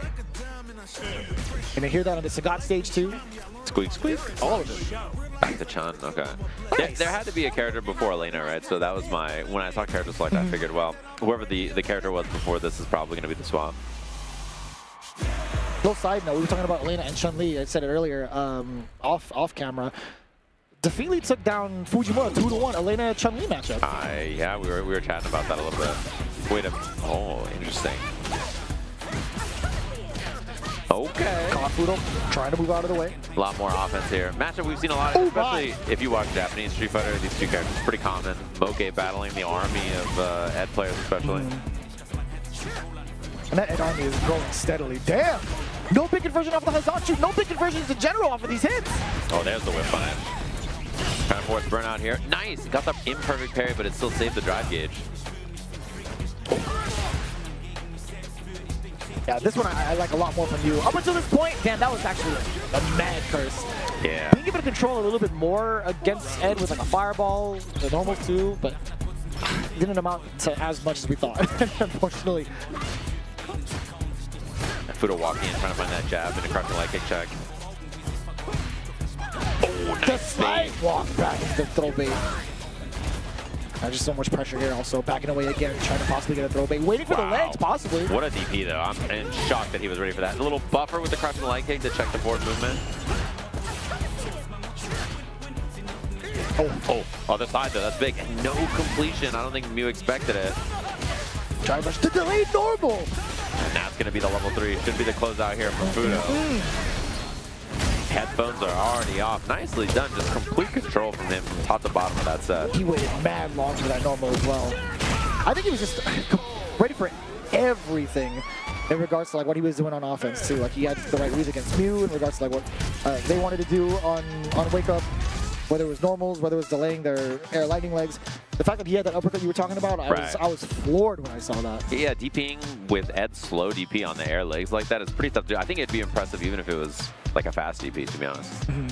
We have a loser side match coming up next for our EVO qualifiers here. It's going to be Lex Reborn and Element. And then after that, I don't know if we're going into the next section of the top 1 million or whatever we're at here. I know there's a lot of people here. Top 1 million out of pools. Yeah, 4,500 engines or so here at EVO, so this is going to be good. Yeah, we're in round 2 until 3, I'm reading, okay. Yeah. So, coming up, I'm not too familiar with Lex Reborn #2, but Element I've seen around, at least at some of the weekly locals, right? Or the weekly weekly online events, I guess. But we got word that it's Chris CCH's brother. That's super confirmed. I actually had no idea. Yeah, it is, yeah. He plays Bison. Also, was known for playing Killer Instinct before this, and then played some other fighting games as well. Played Strive, played a bunch of different other stuff. Right on. But yeah, unless there's been a character swap, plays Bison in this game. Very cool. Yeah. But no big intel for me, at least from the side of Lex Reborn.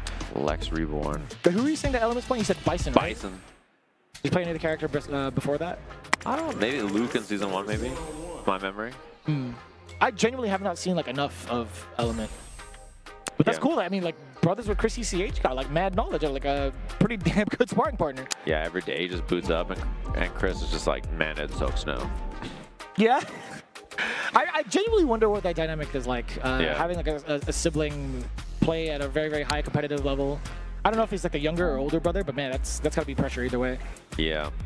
Chris is probably here too as well, I would have to guess.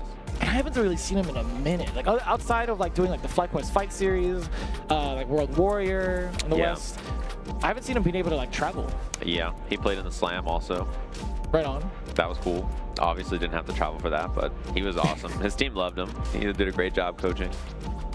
I mean, he's a sweetheart overall. Yeah, he's a really normal human and a cool guy. Like, he's not, you know what I mean? Like, yes, absolutely. He's got a job. Like, he's just a normal adult human who's very good at Street Fighter.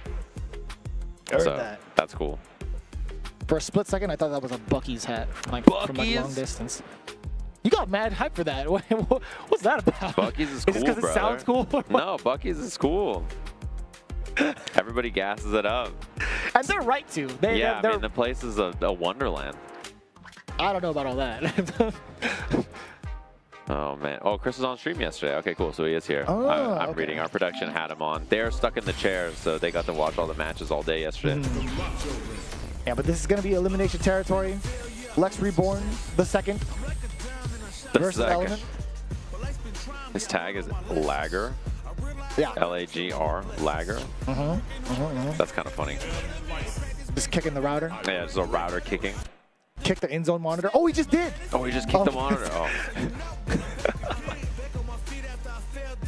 A little encouragement from the crowd. What is this? He got something from the crowd. Was that from Chris? Hey, look at that plushie.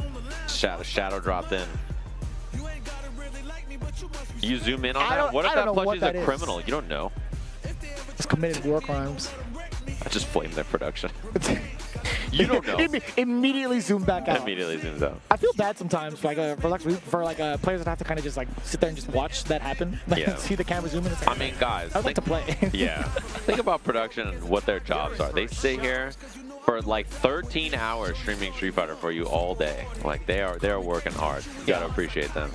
And you're kind of like baiting the majority of the time. If there's ever a time like you hold something up towards the camera, they're like obliged to zoom in. Yeah, that sort can of get them necessary. fired. Yeah. All right, Edward Bison. I thought that was like his whole name. I was like, wait. Edward Bison. E Bison. It's E Bison now. That'd be kind of sick.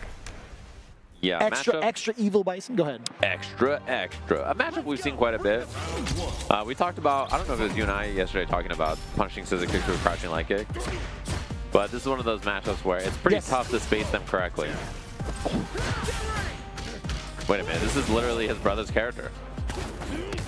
Surely that's true. Yeah, I was gonna say like that's one of the big reasons why we mentioned it, right? It's like has access to like all the top end eggs. It just so happens, or unluckily, it's another one coming in. Unlucky for Lex Reborn, I would assume. Yeah. But we'll see.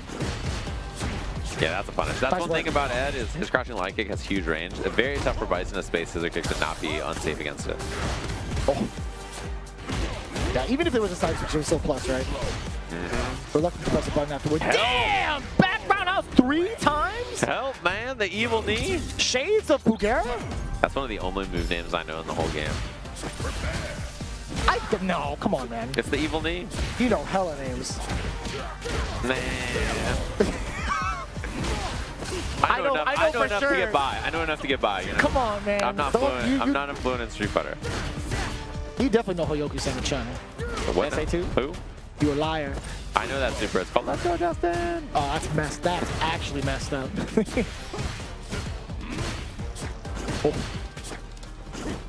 I feel like Lex Reborn has not played the game much so far. He has been just dealing with Bison. Like, oh, nice perfect parry though. Not opting for the side switch.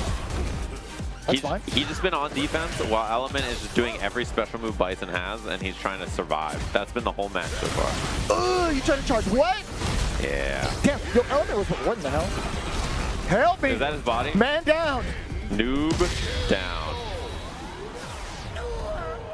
No, I think you're absolutely right. Like, if you're just looking at the pacing, Lex Reborn is just letting Element get started. Right? Yeah. He has the tools to kind of keep Bison away, but it's been more so kind of preemptive. Like, he's taking some of these neutral jumps in anticipation for the scissor kick. He's already in fear of Bison. Yeah, he's been playing pretty passively while that was tight. That was an insane anti-air crosscut DP with Ed. Cross-cutting with Ed is excellent work. That's not easy to do. Oh, very close to burnout though. Oh, trying to snipe out. I don't even know what he tried to anticipate off that. He gets a punish. Yeah, no dream because there's no level 2. Oh, puts himself in burnout. One more touch. Chip could be, oh man, that's not gonna happen at all, yeah. Yeah, without a level 2, Ed is just, he gets to chip you for free basically. You can do stand medium punches, a true block string after that because it's +8 on block. Oh my god! Sniping with the fierce. I hate the way that hits, man. I have to fight like no respect Bison sometimes, and when he hits me with that, I get pissed. The way he yelled, oh my god. Yeah, oh, sorry. It's traumatic, man. Yeah. Don't get thrown. He's gonna get thrown. Yeah, you gotta eat the throw. Oh! That could have been far worse. And you see one of the problems with this matchup, it's hard for Ed to just like poke after he's minus. Like it's like he's just minus after the overhead target combo or low target combo, and then Ed just hits jab and it doesn't even reach. Yeah, like what are you supposed to do after that? Yeah. Even opting to try to move, like jump out, I think Element still kept it pretty tight to check the movement, right? Yeah. Oh. Overhead? Yeah, see, he does exactly light and it just about. doesn't reach, and he's like, well. What are you supposed to do about that? Level 3. Mostly just kind of like regain like some of the drive gauge. He'll definitely take a hefty life lead after that. Yeah. Make it kind of like a 2-touch scenario. Really just trying to leverage it against his opponent. Oh, mid-air snipe! Give me that. Wow, what a combo. That was tight. And the burnouts here. Pretty decent reward, honestly. The burnout, 0 bars. Almost equal in life. Let it rock, Lex. Oh my god, he's out of there though. He's in there though. And now he's out of there though. Oh, help. Oh, this should be the kill here. Hit him. Jacker, fool. Yeah. I wish he still said that for his flickers, man. It's some really cool lines in 5. What about 1, 2, 3 on the blitz? I also do miss that. I think Ed is so cool in every way though now that I can't really complain about anything he lost from 5. That's fair. I think his neutral stance, like an actual boxing stance, looks so damn sick. Yeah, like boxing characters are just cool in general, I think.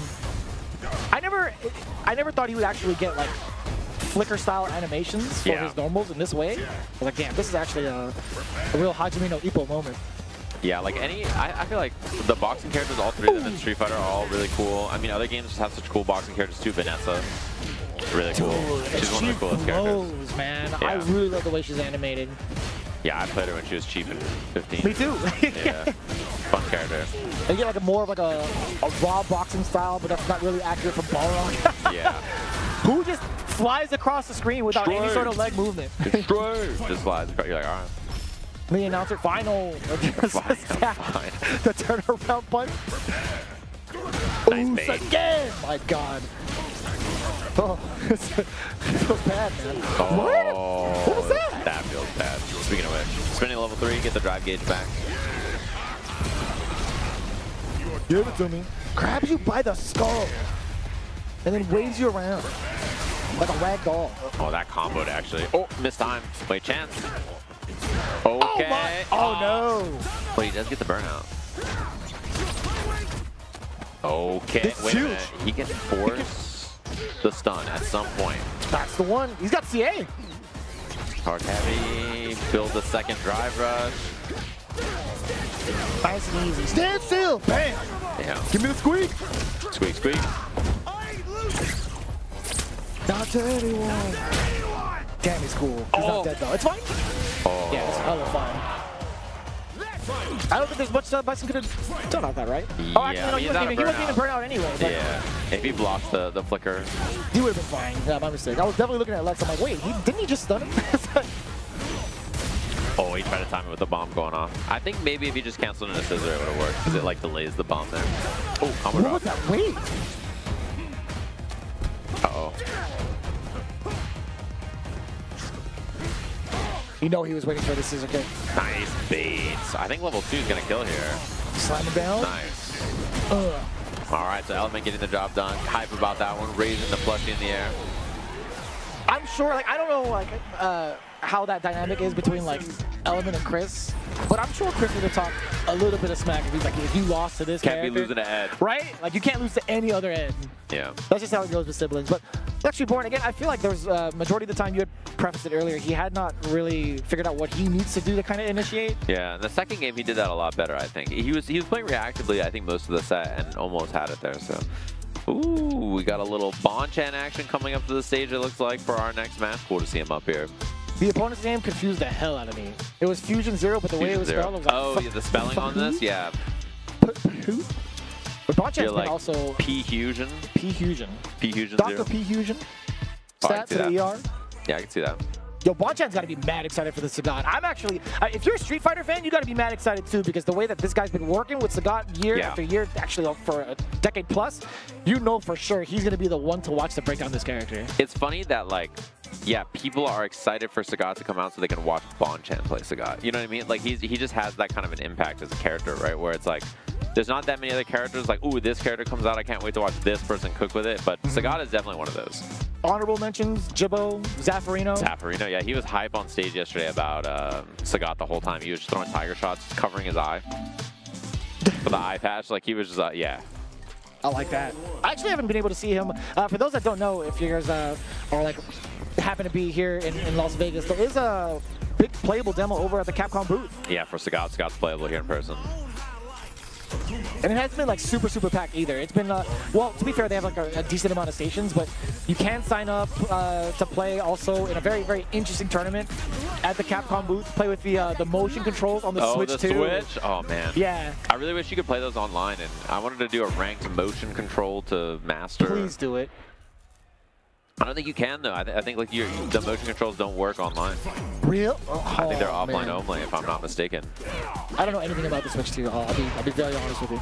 Yeah, I know that it has Mario Kart. I think that's the only game. Like, all right. I think that's the only game it has, right? Oh, Donkey Kong. Donkey Kong now, yeah. DK. Actually, where's Hanzo when you need him? I know.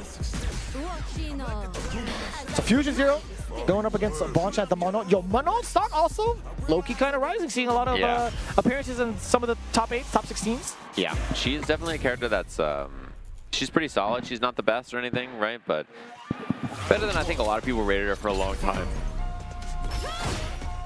Damn, I'm immediately going for the head. Take it off. Caught the back dash there, trying to get out of the command grab. A lot of people do heavy in a command grab. What? What did you say? Take it off, take it off. Get his head. New combo. Taking the knockdown choice, right? That's not a new combo route, but like a new combo decision that a lot of the Akumas take. Damn! What a whip punish. That was insane. And that recovers mad fast, no? The standing medium push? Yeah, that was a hard to whip punish like that. Plus frames, waits it out. Nice. That is nasty. That light kick, finding it, getting the confirm afterwards too into the medium on the drive rush instead of the light. Him and Kawano has been doing that though. Yeah. Man. They've been doing such a great job of sniping out normal with the standing light kick. Forward fierce. Yeah, and Bonchan's Akuma has looked really sharp lately too. These last couple of months for sure. Punish counter on the sweep, a little bit of a frame kill, trying to check Fusion. Fusion has not really been able to play either. Uh-oh. I take it back. No, confirm. And Bonchan's one hit away now. If he gets that drive gauge up, yeah, I mean, even closer. Ooh. Even raid. Yeah, the light starter meant that he couldn't go for it here. Oh, he tried to drive rush cancel there and get the kill and was a little too far. Over it actually connects from Fusion. Oh. Wake up heavy adamant flame. That was wild. Oh my. No DPOS. Nice Way to snipe. step up the air. Oh my. This is a lot, but not enough. Even with the buff to the extra damage? Surely. That seems impossible. Oh, that's great. That's actually mad deceptive. That kill? I was waiting for the impact. I'm like, damn, he's living. I think and that was extra hit. That was a 9,000 life moment, I think. Jesus That Christ. was so much damage. You even heard the roar from the crowd. They're like, damn. Surely. Although meter advantage for Bonchan here, though, does mean that this is pretty tough. And what a start. He has actually controlled this round so well so far. Despite that horrendous end in the previous round? Yeah. The match after this is insane, by the way. Into level 1. Nice. Damn, production already knew it too. The production knew. That's how he's you like know the hole in the chest, and he's going to expand it with the level 1. The match after this is also so sick. Oh, no. We got a scrappy match after. This is going to be a good one. We'll definitely talk about that in a bit. Man, we're just blessed with good matches all day. Round 2, I mean, you're going to get more of that, right? Our good matches is their suffering, you know? I guess, yeah. Yeah. I feel like that's just the general perspective of the commentator. Oh. It's to our benefit. Well.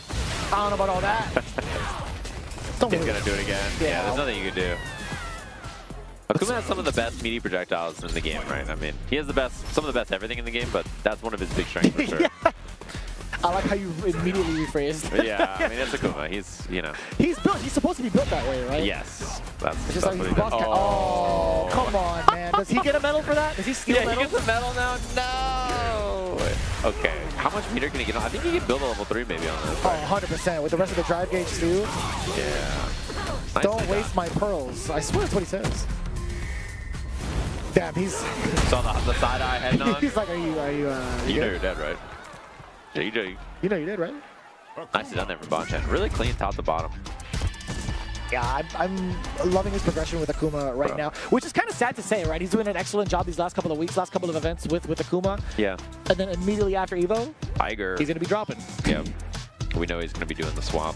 Our next match. Talk about it. Angry Bird versus Filipino Man. This is a good one. Filipino Man, multi-time like 9th placer at EVO, right? He's had a lot of deep runs for this game. He's like always pretty close in Street Fighter 5, 4, and this game obviously Angry Bird EVO champion for this game.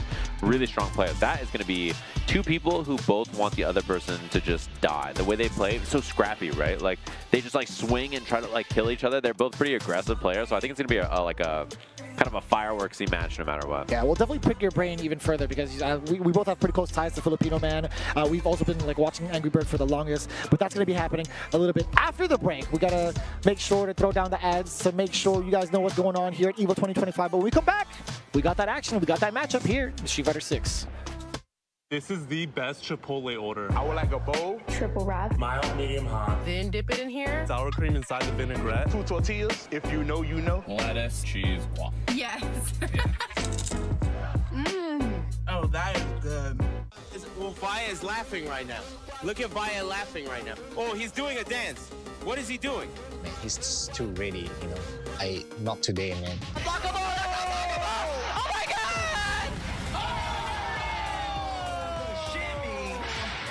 N 参加して、でその時また賞金額が上がって、気持ちは調子良かったですね。So it's much more than just playing. It's being a part of this community.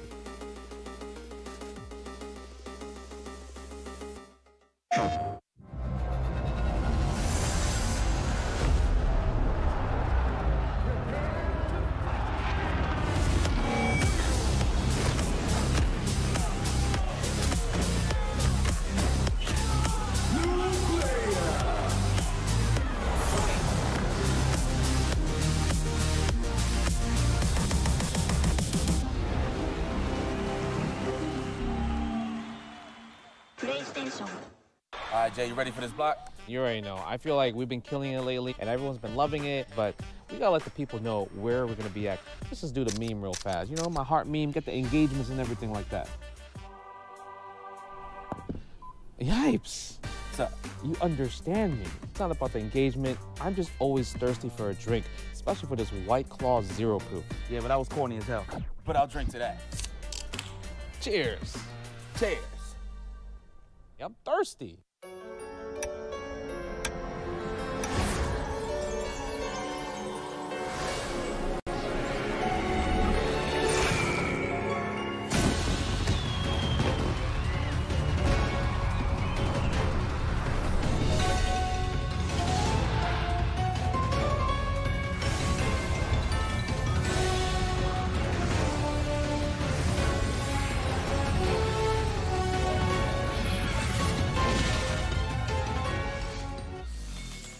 Welcome back, gamers. Hopefully you've been enjoying all the EVO action so far. We've got our competitors on stage ready to go. Filipino Man versus Angry Bird. Two very strong, seasoned fighting game players who have been good at Street Fighter for many years now. Both of them had been playing this game for a long time. We've seen them participating in lots of big events, majors, top 8s, EVO championships, obviously. They're really strong opponents.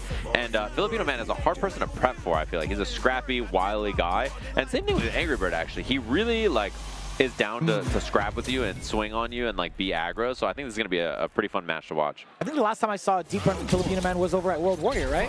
Yeah, he's done well in the World Warriors as well. This is, I feel like, a personal observation from Filipino Man. He will definitely utilize movement or anything he can to kind of annoy you and play that mental game. Yes.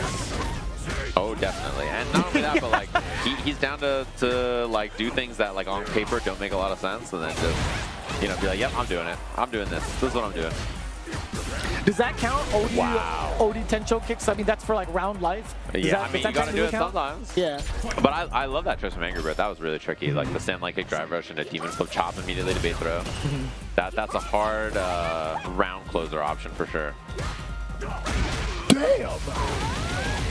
Nicely done. I'm actually surprised that crouching heavy punch like hit that way. Oh no. Yeah. That's one of the toughest things to even try to anti-air against Aguma, right? Like Chun-Li already has a pretty rough time trying to hit those angles with medium kick, and then trying to prepare with like Tencho, levelers or not, is also difficult. This matchup, a lot of it is that, like, I don't know, it's just very tough to anti-air Akuma. Like, Chun-Li just winning and then something goes bad and he jumps and then you lose the game. And you see how much Angry Bird has jumped so far, by the way. He's air approached like 12 times, it feels like. Not like this. Not like this. The drive impact. No, it was as soon as Angry Bird burns himself out too. Yeah, trying to get it. Wait a minute. This is still winnable. Oh, no anti-air. And he just goes for it. Gets the hit. He might build a level 1. Level 1. Oh, no! And it's still 2. The laugh from Filipino Man. That was sick. That was actually kind of sick. Oh, that wasn't high? Akuma. That wasn't high, Akuma. Ow. You're telling me that dive kick was well spaced? A likely story. Up, dude. What are you doing? A likely story, Akuma. Okay. Oh, Lord. Oh, and that's a big throw. That puts him really low on life. A regular throw is close to killing. Yeah. I like that OD10 show on the other side, down forward. That was tricky. Zanshu. Beautiful walk back from Angry Bird there, by the way. Just like taking that little bit of space to get away. As expected, a scrappy, I was just about to say, you were like 100% on point. There was a lot of scrapping going down. These two are button barbarians, and I mean that in a positive way. Like they're not trying to. They don't want the game to end without playing. You know what I mean? They're down to fight. That's what I like about watching both of them. They're two players that are really fun to watch. That was mad far. Yeah, it was. I don't know how he even had the reactions for it too. It's hard against Akuma Fireball. Oh, there we go. There it is. Yeah. One stop on the Demon Raid. Oh. Knockdown time into the corner. Oh, we ate the hell out of that forward Fierce. Yeah, and that's a lot of damage to eat off of it. That is a Jane Potley sized burrito, I'll tell you what. Oh, one for the rest of the extension. Oh. This is huge. He barely lived. Damn, no reactions! Our boy got it. I see you. Yeah, Angry Bird, I like that he was trying to get scrappy and force there, but the whip punish from Filipino Man. No bias. Oh. Oh, a stance cancel. And that's a big starter, too. Super tricky. I love the timing change from Angry Bird there on his interruption buttons, knowing that Filipino Man's been walking back the late button a lot. OD10 because he's been finding a lot of success with his whip ups. Classic. The Demon Raid again, the dive kick. Oh, he didn't go for DP level 3 or anything? Maybe the range was spooking him, but... Excuse me? A little bit of a scramble verbally? Wow, nice block. What a counterpoint, a whiff punish. Jeez. I didn't even think that was going to be within range. That is such a deceptive hitbox, man. Man, Angry Bird's defense and like positioning on these spots and screens has been excellent, by the way. I've been very impressed with how he's been walking and positioning to get around this stuff. And look at the jumps, man. Every time Akuma goes in the air, Chun-Li's like, welp. Filipino buffering. He do be buffering. You know he's thinking about it. Oh, resets into the throw. Out of the Adamant Fist, very tricky. Medium. Oh, wall escape. He's out of there, but he gets punished anyway. Should be the double drive rush into level 3 for the kill. Nicely done. Scrappy back and forth between these two. I wonder if there was any other way for Filipino Man to get out of the corner like that. He does the wall jump, land with maybe just like a regular medium instead of the stomp. The stomp? Yeah, maybe. But the stomp might have been why he didn't get hit by whatever the attempt was from Angry Bird as well. Tough to say. There's also potential for like crosscut DP into level 3 off of that, right? Yeah, that's also true. Some good matches we have coming up next. It looks like we have some loser side matches. So that was winner side, I believe. We have some loser side matches coming up next. We have Mono up against Cuddle Fiend, and then Kinchio Ryu, who is the #1 Terry in Japan before Lashar was playing, right? Up against Fubarduck, who's another. He's a American who moved out to Japan like 10 years ago, 15 years. I don't even know. About, yeah, he's been out just there for about a a long decade time. now. He's playing Kimberly and Mai. I actually haven't been able to see his Mai too often. Anytime we would like play together over in Japan, it's always like the Kimberly. He's been rocking it pretty sturdily. Very, very happy with the changes as well. But yeah, I guess Mai, it just makes sense with the amount of Mai players he has to face, especially in Japan. Like he's had to try to like join the cause to a degree. Yeah, it's gonna be a good match. Both of the matches we have coming up here, I think, should be really solid. Right on. Mono, unfortunately, we didn't get to see over at Blink Respawn. His flight got mad delayed, so we got DQ'd. What? Yeah. Which is weird, because it's not even too far away. Yeah, I was going to say the one time he's like, oh, I don't have to take too long of a trip. I guess. No, he got delayed for like 10+ hours or something. I wonder how far all the East Coast tournaments are for Mono, now that I think about it. He says, I mean, like, if we're talking like anything New York or Florida, just Florida's the South. Yeah, Florida. I want to say, he says it's like 4 or 5 hours. Okay, that's reasonable. Did you see St. Cola try to raw dog his flight? From where? I like to hear? No. You know how long he made it? No. 3 seconds. He said he tried to stare at the back of his chair, and then 3 seconds in, he was like, I can't do it. No. It's impossible. I agree. I don't care why I how was like, I don't seasoned even you know are why with you would try flights. it. Yeah. No, there's no shot, dude. The thing for me is, I don't need entertainment on the flight, but it's because I just sleep. But like, if I wasn't sleeping, like, yeah, I wouldn't just stare at the back of my chair. Like, I don't think I could do that. There's always something to do on the flight. Like, as long as there's like a screen in front of you, Yeah, or like a phone available. Have you ever like sat in a flight and then every screen worked and they except yours? Like they're like, we're sorry to inconvenience you. Yeah, I've even asked to like change seats, and there's like, sorry, there's just no shot. It's a completely full flight. It's like, we don't want you to have any fun. Everybody else, you're like, well. If there is available seats or like an extra one, it's in the middle, and I just can't. Yeah. This is a match. This is a match. Okay. It's live? Okay. Cuddle Fiend with the Marisa, Mono with the Aki. Like what we're seeing here so far. I think this is a matchup that, you know, we just saw a big one, obviously, over the World Warrior, right? We saw Broski and Infectious with this matchup. It's pretty godlike. A lot of it is like control. Oh my god, he guessed wrong twice in a row. He just guessed wrong and exploded. But a lot of it is like control for Aki versus the attempt to like poke and prod and force your way in from Marisa. Sure. Yeah, I feel like this is a very kind of like weird matchup for Aki. We talk about like the things she can do to kind of keep Marisa away. I think like her offensive pressure really forces Marisa to play on the back foot, but offensively, if the player doesn't really give a damn, I don't know what else Aki can do to kind of rebuttal that either. Yeah, a lot of it's playing around like light whip, just like that. Light whip spacing is a big part of this matchup, and then also making sure that you're comfortable controlling the space which you want to approach with armor or in the air. Oh, overhead again is the culprit. So like two back-to-back really big openings off of that from Mono. Yeah. He just puts you in a spot and he's like, what are you going to do about this? Opting not to drive reversal off of that. Pretty brave, actually. Wow. Damn! What a call out against the whip. Do you think that was reactionary or intuition? I mean, that is like, you have to just like, be like, now it's time. The worst part is, even if you would have asked him, he's like, nah, that was reactionary, bro. He could smell it coming. Ooh. No stuff on the drive rush, though. Mono a little low on drive gauge. She's a little scary against Marisa. Yeah. One of the things that she excels at is taking away your drive gauge. I do like setting up the puddle, though, at least for Mono. If you can't do anything wild with your drive gauge, take away some of the life. Any big hit could lead to like a fat conversion because of that status. Right. Oh, this big jump out. One of her big strengths is that down heavy punch in the air. So good for cross-up situations out of the corner. This is a frame kill into the throw. Plus. Oh, help me! What a jump out from Cuddle. Uh-oh. Burnout was going to be forced there. I love the escape from Mono knowing that it was going to come. So he's like, all right, I don't want to get burnt out. I'm out of here. Now he needs one button into level 3. That forward heavy punch or down heavy kick into level 3 is, that's right, is juice for Mono here. He does it! Big ol' hurt box on that. I'm so sorry if I popped the ears on that one. I had to like hold back on the B. No, that's the big thing about her is that having those one button answers are really nice for when you're in burnout because you know people are going to go for DIs and stuff. Gives you a safe option to beat those kind of interactions and then not have to worry about it. And it's such a wide array of like different ranges too. Like that forward heavy punch, bad far. Even at the tip of it's still cancelable. It's a level 3 specifically. Yeah, rough, man. It's one of those things too where like, you know, she can space with it and then afterwards retreat or like go away and you try to counter poke and then she can hit you with whips and other things and it's pretty annoying button to deal with. Oh. Finally finding a counter hit actually. It's been so tough. I think Cuddle Fiend's been doing a great job of keeping his like normals compact and hard to like whiff punish or even like react to. Yeah. Oh, right there.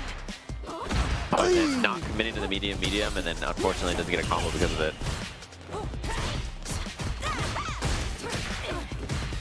Yeah, Mono's just been like vying for positioning a bunch, just trying to get himself out of the corner, and he spent so much drive gauge to do so, but this is the one time with the life lead he gets to really dictate the pace, right? So much to stay behind him, he has enough for like a drive gauge, initiates with a dirty bubble.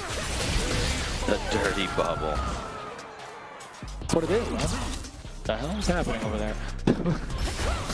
Oh, it hit! Maybe try to like stand up and parry, which is a little too slow. Oh, under there, and then still gets the punish.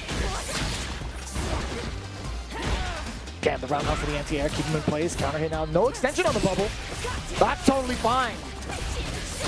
Nice extension, and this should be the kill here for Mono, cleaning things up. Much more convincing in the second game. A lot more comfortable trying to outpace Cuddle Fiend with some of the normals that he's having.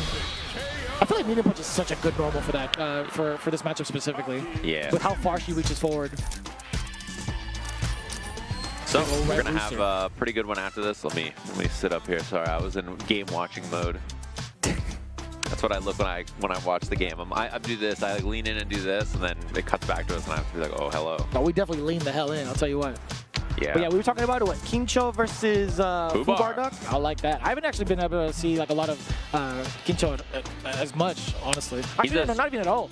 Yeah, he's a streamer I watch quite a bit late at night. He's always streaming. He's like literally rank 1 MR Terry. He has like 150 viewers, and I'm just sitting in there watching him. He's a beast. Yeah. I would recommend. You'll see him on Twitch if you're watching late night hours in Pacific time, or in the US if you're a DGen, if you're on the East Coast time. But yeah, his stream's great. I would recommend. He's always live. He's playing Terry all the time.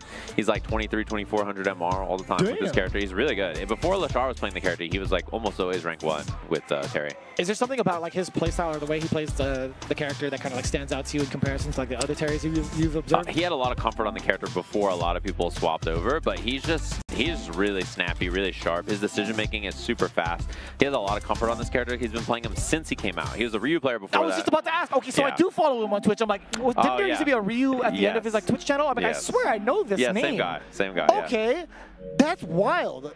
Yeah, I've been following for a hot minute. Yeah, he's great. He streams all the time. Would recommend his stream if you're looking for some Terry gameplay.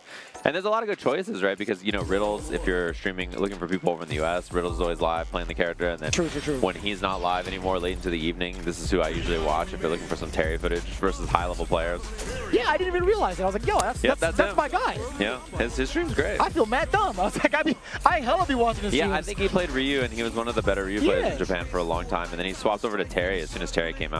Well, that's cool. I mean, I would always just see like the Japanese letters. I'm like, I randomly got shown his channel because I think it was Aru or Hamiko rated his channel, and I was like, yo, this guy's kind of damn nice. Yeah, it's cool to finally see him in person. Nah, he's real good. I'm low-key fanboying. Yeah, nah, he's real good. Damn, even in a button check. Yeah. I feel like, the combination of players that he has, or characters that he has, Ryu and Terry, pretty damn strong for the meta. Like, I don't even know like how opposing it is to have like these two as a combination, like maybe like cover bad matchups or whatever, because I feel like they generally cover the same type of matchups, no? Yeah, that's definitely true. And in this version, they're both so good. Like, it's hard to say who even the correct choice is. Fubar on the other side playing some Kimberly, and yeah, I mean, if you're looking for someone who does a lot of translation work and then has useful information about Street Fighter and the Japanese scene, Fubar Duck is a Twitter account you should be following if you're not already. He's a really strong player. I think he's like over 2,000 MR with both Kim and Mai. Very, very consistent for sure. He loves to keep up with the competitive scene. He gets to talk to a lot of the competitive players as well. But as fundamentally sound as Fubar Duck is, he can get kind of wily with some of his mix-up. And what better character than Kimberly to do it with, right? Yeah. Oh no, he's going for the kill. That's the thing about him for sure. He likes playing characters who get aggro and pull up on you and make you have a bad time. And Kim's really solid in this version of the game. We could run? That's probably super right. This is my guess. Oh, heavy. Damn, just the swings on that. Ooh, that's big, actually. Into the corner. Gets the front throw again. Got to make some tough choices here. Wake up, crushing medium punch. And there's the drive rush. Super ready for it. Nicely done. Way out of there, too. I didn't think that medium punch was going to hit. I was going to, like, slightly whiff. Yeah, and I think he's going to have a good run in this tournament. Kincho, I'm curious about who he plays and what his run's going to look like after the winner of this, because I think both of them looking pretty sharp. Oh, I forgot this is a loser side match. That's crazy. We do get the Cypher out. Pretty significant buff coming in. Fubar Duck with a huge life lead as well. Yeah. And that's a level 3 we'll see like more often than not on like any time during the match. Not even just like saving it for kills. That buff is just so important. Oh yeah, it's one of those things it's worthwhile for Kimberly to spend it, even if like the round looks like, you know, it's pretty far from you winning. You might as well do it just because it gives you the buff. Just like that round before where he had the lead and he wasn't gonna kill or anything. Okay, just takes the regular throw, yeah. Drive rush on in there. He's one hit away now. The south town of the solar plexus. Nice. Just into the level 3. Terry went to the bootleg dojo. This is the same as Ryu's, right? Yeah, same idea. South town solar plexus. I like that. Damn! Wake up heavy kick. That's godlike. He has not stopped pressing any action on wake up. Oh, wait a minute. We did not teach him that. He learned that in Japan. I'll say it. Say it with your chest. That's ranked. Yeah, that's for sure. Oh, and the little jab catching them. Far little hurt box on the jump there. Yo, what is the print on Fubar Duck's hat? I don't know. Good question, nice. actually. Thank you, cameraman. I appreciate you for trying. Yeah, I appreciate you the for trying. slow pan, I thought. Yeah. Ooh, good call out on the elbow drop. Dude, Fubar is trying to kill him. Like, he is trying to pull up on him and end him. So he is trying to play passive and reactively to deal with that, but so far, it's been okay for him. It's very difficult, though, man. What's a drive-by to speed bumps? I'll tell you what. Kincio stopped every single drive rush. Right. Oh, no, I'm not. Okay. And now one pixel away. Dude, he woke up and tried to pull up and just end him. I like the aggression. No gas in the tank, though, man. There's no life to spare. Damn. If it's not a drive rush, anything in the form of running, Kincio stops. Yeah, it's just the approach so far has been so consistent from Fubar. Oh, I like the spacing on that burn knuckle there from Kincio as well. Very deep rising tackle. Damn, the medium punch again! Safe jump. Oh, out of there. Oh, that's a big hit. Oh, it didn't get the confirm though, but still the corner now. Back-to-back throws. Nice. That is so far, man. That's like a junior Ken Fierce? Like, I guess a junior Shoto Fierce? Yeah. Again, that's the Southtown Fierce. Yeah, the Southtown Fierce. It's like the Shoto Send heavy punch, but it's his medium punch. It's just the bootleg dojo. Just boop. They made his heavy punch so much better in this game, too. We're talking about Terry, right? Yeah, Terry. When it came out, like, his heavy punch was not, it was just okay, right? And they've juiced it like 4 times. Like, they've just given it a bunch of stuff, and he gets new combos and stuff, too. It's so much better. I mean, he's looking so cool to play in general. I'm glad that there's a lot of love and attention to a lot of the DLC characters too, and trying to find that balance. But most importantly, the thing is, like, with the trend of current DLCs, it's like people tend to dismiss them pretty early, at least specifically for like the NA region. But it's He got other a lot regions of good buffs too, Yeah, Terry. yeah. Like, yeah, he came out, and I think the consensus from most places, I mean, I remember Mago putting him like bottom 1 or whatever. He was really sad wearing his Fatal Fury hat. He was like, Oh, he was grinding it out too. Like, he Yeah. was really trying to find like what works for that character. And I was hanging out with Different Fright, trying to watch him dissect Terry. Yeah. And he was just like, I don't know. He's fun, but like, I don't know. Yeah, he got a lot of good buffs. He's really good in this version of the game. I've been playing a lot of Terry in this patch. He's so fun. That's gotta be your character, bro. Yeah, I play Terry and Elena. Those are the characters I play. That's a nice balance. I really like that for you. Yeah, they're fun. Hopefully you guys have been enjoying all the action so far. I see that we have Mago, speaking of him, coming up in our next match. We're going to take a short break. We'll be back with more matches in just a little bit. The best Chipotle order. I would like a bowl. Triple wrap. Mild, medium, hot. Then dip it in here. Sour cream inside the vinaigrette. 2 tortillas. If you know, you know. Lettuce, cheese, guac. Yes. Oh, that is good.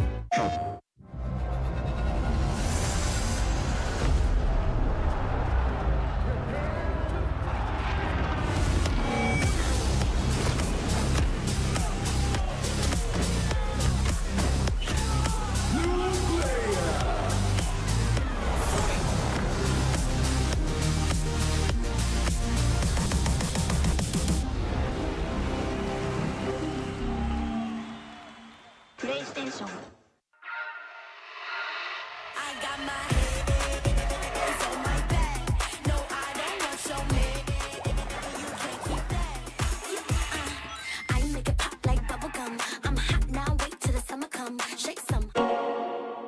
Those who have lost their lives will never return. Nothing can bring them back. So where we going, old man? A hotbed for demons. The entertainment district. We've killed off anyone who's ever crossed us. Anyone who's ever slighted us. We're going to slash through your gullets. Just like we did to all who came before you.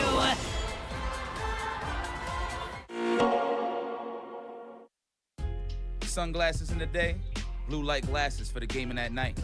Zenny's got affordable eyewear for everyone. Vibe and style while protecting your eyes. Evo sunglasses, available now.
Welcome back, y'all. We got a banger of a matchup coming up. We kind of prefaced it with who's coming up. There's going to be Mr. Magoo. Mago in the seats, but he's facing off against Kings Vega, who's been doing a lot of international travel lately with that Blanca. Yep. I think the most recent performance he had was over at Blink Respawn, getting top 16. He's been pretty damn good looking in regards to the way he's been playing Blanca lately. He's been playing also in, I believe, I want to say CEO as well. First time I actually got to meet him over at CEO, but also very, very active in Japan. Obviously, he participated in Topanga as well. Yeah, that's the thing that I'm really interested in this too. Is Blanca is a character that we've seen a lot of people swap off. Actually, you know, he was really popular in the first season, and then I think pretty common actually even in the second season for a bit. We have not seen as much of him, I feel like, in this season of the game. So cool to see people still on the character. Obviously, Mena doing very well over at Evo Japan is a good example of it as well. So curious to see how many people are still going to stick with this character and the things the specialists have with him. I really think about that when you talk about the specialists, at least in the NA region. I guess we could technically count Mena if he's hanging out in the States. Right. Out as a state there, but I don't really get to watch a lot of the Blanca players in North America. Yeah, there's a few.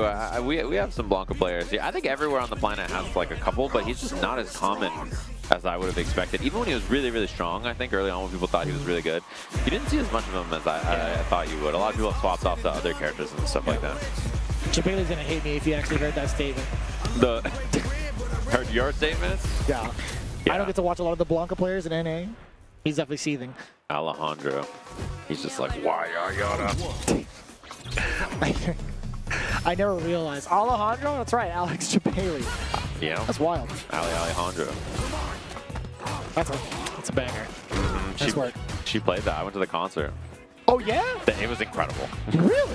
11 out of 10. I didn't even know she was touring. Yeah, she was in LA. I went Tuesday. That's godlike. Yeah. That was definitely on like my bucket list, like watch her perform at least once. You gotta go. She's an insane performer, dude. She did bangers for 2.5 hours, building every song, crazy. The stage, the choreography. Damn, man. Chat, if you ever get a chance, go to a Lady Gaga concert. 100%. She's a beast. Like a pure performance artist, I'll tell you what. Oh. Damn, what a jump in. That's a rough one to eat. Mago one hit away, yep, just like that. Doesn't even need to spin the bar here. I love that frame kill with the low medium kick and how far it puts you away. Yeah. It's not far enough. For the opponent's perspective, it's like, damn, it's like, I don't think I'm going to get hit by a throw here, so I'm just going to like chill or maybe press a button. But that medium punch is going to be a jerk. It's going to be perfectly within range to get a combo extension off of that as well. Yeah. It allows them to be a little tricky, you know, like a little weird. You know, sometimes you're like, ooh, it's not going to reach. All right, level 2 pot. Let's see what we got. Come on, little fella. Funko. Shout out to Yite for that one. Little Funko Pop action. Nice! But then the doll! And he doesn't get anything off of it. Actually, a pretty big chance now for Kings Vega. Extend a little bit on this level 2. Just a little bit of meter left. Yeah, very delayed ball at the end. Mago 100% ready for it too. Pretty safe though with the rebuttal with cross jab. That matchup knowledge was excellent, by the way. He saw that there wasn't going to be a second extension on the level 2, which is the one that's plus, so he got the challenge after the first one. Really good for Mago. Hard to like judge that level of gauge and stuff like that in a matchup. Oh, that was mad delayed. Oh yeah, and that's going to be the kill. No meter necessary. Kings Vega almost on another level 2 here. Inherently a throw bait regardless because of how long it starts up. Yeah. But you get so much out of that back medium. It's an incredible anti-air. It's good meaty. It's plus on block. It's so a really good move. Yeah. You can steal hella turns with that too, and it still keeps you within range. Not a lot of pushback, no? Yeah, and you just walk back, medium kick, walk back, medium kick. Knockdown. Gets up the doll here. Ignites it too. It's still coming. Even nice off block. screen? Yeah. That's a terror. Mini Faust would never, by the way. He would not help nearly that much. Just walks the opposite direction no matter what. Oh, missed that medium. Okay, Mago gets the better of it anyway. He's one hit away now, out of the air. The juggle. Okay. Force knockdown. Oh, that's big. Side What swap. a way to sneak in that low medium. Kings Vega is still in a pretty good spot here, actually. This is a one-hit game either way. So it's going to be a lot of dancing, looking for that one button into drive rush, trying to find some kind of interaction to get that hit. Oh, nice delay. Watch out for that. Not the tree, the jive kick. Yeah, that's the thing about Blanka is his grounded anti-airs are so good, but stuff like that pretty useful for beating them, right? Using the dive kick to get over that back medium kick or stand heavy kick that he wants to do. It's rough. I think it's one of the things that gave Mago that green light in the first place is seeing whether or not Kings Vega was going to stay stationary with that like down charge. As soon as you see Blanka walking back and forth, you got to think to yourself, it's like, all right, well, maybe I could try to take a chance with this dive kick, right? He's not going to have like a traditional anti-air with invincibility, like no up ball to really fear, right? Right. And his back medium kick is all reliable. Like, it's even better of an anti-air than his heavy kick normally. It's just like, you know, you don't see it as often because heavy kick gives you more reward. So most Blanka players hit it, but it losing there is pretty brutal. There we go. Got an OD up ball, clearing some space in front of the corner. That was a very deep air ball. Yeah, nicely spaced actually. Whoa. Nice jump. The timing from Mago there. Okay. Get away from all that pressure. That's actually not unfortunate. The moment he walked forward, Kings Vega gets sniped down below. Yeah. That feels awful. It's true, the timing is just like perfect. Just waiting a split second. Just like that. Spends level 1 to get the corner push.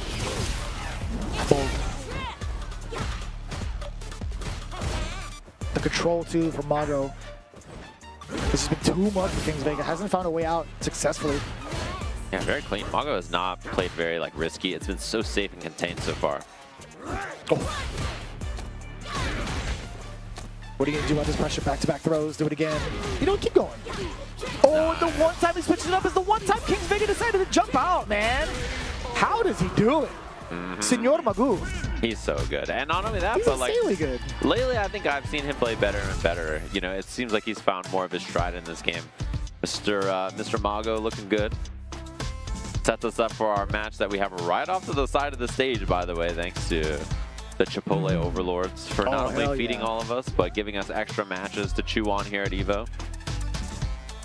It's going to be Lex up against Cactus 3Sun. What's up? No, I was looking at Mago like pop off towards the crowd. Not only is he super talented, this dude is ripped. For the age that he's at, I'm glad that he's like keeping that physical maintenance up. That's impressive, yo. Yeah. And after this match, we're going to have Daigo Umehara up on the main stage up against Yugang. Ugang. Ugang. Probably. I like Yugang, though. Yugang. Yugang. It's going to be a good one here, too. So what does the chat come up with this time for Daigo? I feel like I did see the... that he's in jail. That he got arrested. He lost the Shinakuma 666. Yeah, probably. Like, what's coming up next in the future of Daigo Umehara at EVO? All right, this chat. year? What happened to Daigo? Come up with an excuse. What do you guys got? I need to know. I'm out of the loop. He's like out of jail. Right back into jail. He didn't make bail this year? Hold on. Didn't make bail. His car broke down on the way here. He's too full from eating Chipotle. Probably. Couldn't make it to the stage. He went for the double wrap the one time. Yeah. He went for the quesarito, the forbidden. Don't do that if it's busy at your Chipotle. Yeah, it you just gotta only do it when there's no one there. 100%. You gotta be nice too. You can't be a jerk about it. You have to ask the person like, hey, is it okay if I order a quesarito? Not just straight up, like, yo, let me get one of those. Oh, someone said he's trapped in the spirit realm. I like that one. Fighting his way out. Possibly. Oh. Flash kick. Flash kick. Yeah, that was masked pretty well. Was that after the upside down kick from Lex? Ooh. Nice. Wow, 2 back-to-back Japanese Blanka players on the stream. Maybe they are real. Maybe there's an army out there. Possibly. Yeah, and Lex, one of the best Kyle players in the world. He's up there, definitely. He has that Capcom Cup last year, obviously. And he had a good run at EVO Japan 2 years ago as well. Was it like 3rd place? Yeah. Second was Kakadu, first was Mena. Ah, yeah, the Faded Showdown. That was actually kind of tense, like intense. Yeah. Kakadu doesn't back down from those stare downs at all. He's like maximum aura farmer. Damn! Uh-oh. Dude, all of... Wait a minute. Comboed into the command grab for the extra meter.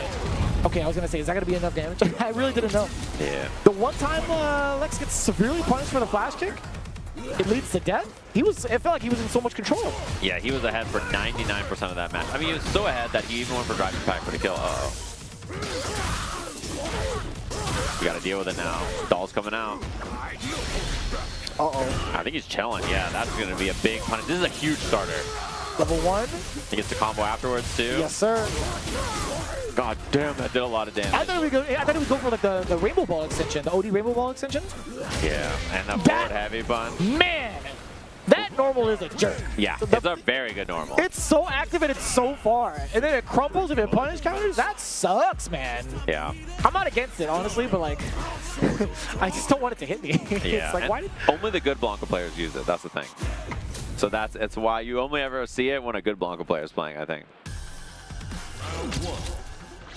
If I were actually ever like against my own morals and played Blanca, I would abuse the hell out of that. Against my own morals. He's fun. I bet he is. But I don't want any of that. You should play him. He's fun. I do think about it sometimes. But me and Rinch have had this conversation plenty of times. Like, you will never find us playing Blanca. There's just something about him. He's fun. Should play him. What about you? I know you've played him a bunch, but like... Yeah. I mean, I'm not a Blanca main. Is he going to do DI here just for the yeah. That makes sense. Get the burnout. This is exactly how the last game started, though. Is it wild that we haven't really seen that tactic specifically in their last couple of matches? Like both of our pools, like driving back to driving back. Right? It's like the first time we've seen it on stream, at least for us two. Yeah. I guess there hasn't been a lot of like scenarios where people need a trip drive gauge like that. Oh. Damn. That normal is also kind of belligerent. Crouching heavy punch in a great way. It just takes up so much space. Oh my! Oh yeah, Lex going for the air-to-air there. Trying to like jump back, avoid whatever the command grab or scenario that he's looking for. That was flash kick on a budget. Yeah. We have flash kick at home. Neutral jump light kick. Either that or drive through, it's fine. Can he dare? Oh boy. Come on. A lot better from Lex here. He's not falling into any of these, approach patterns that worked well for Cactus last time.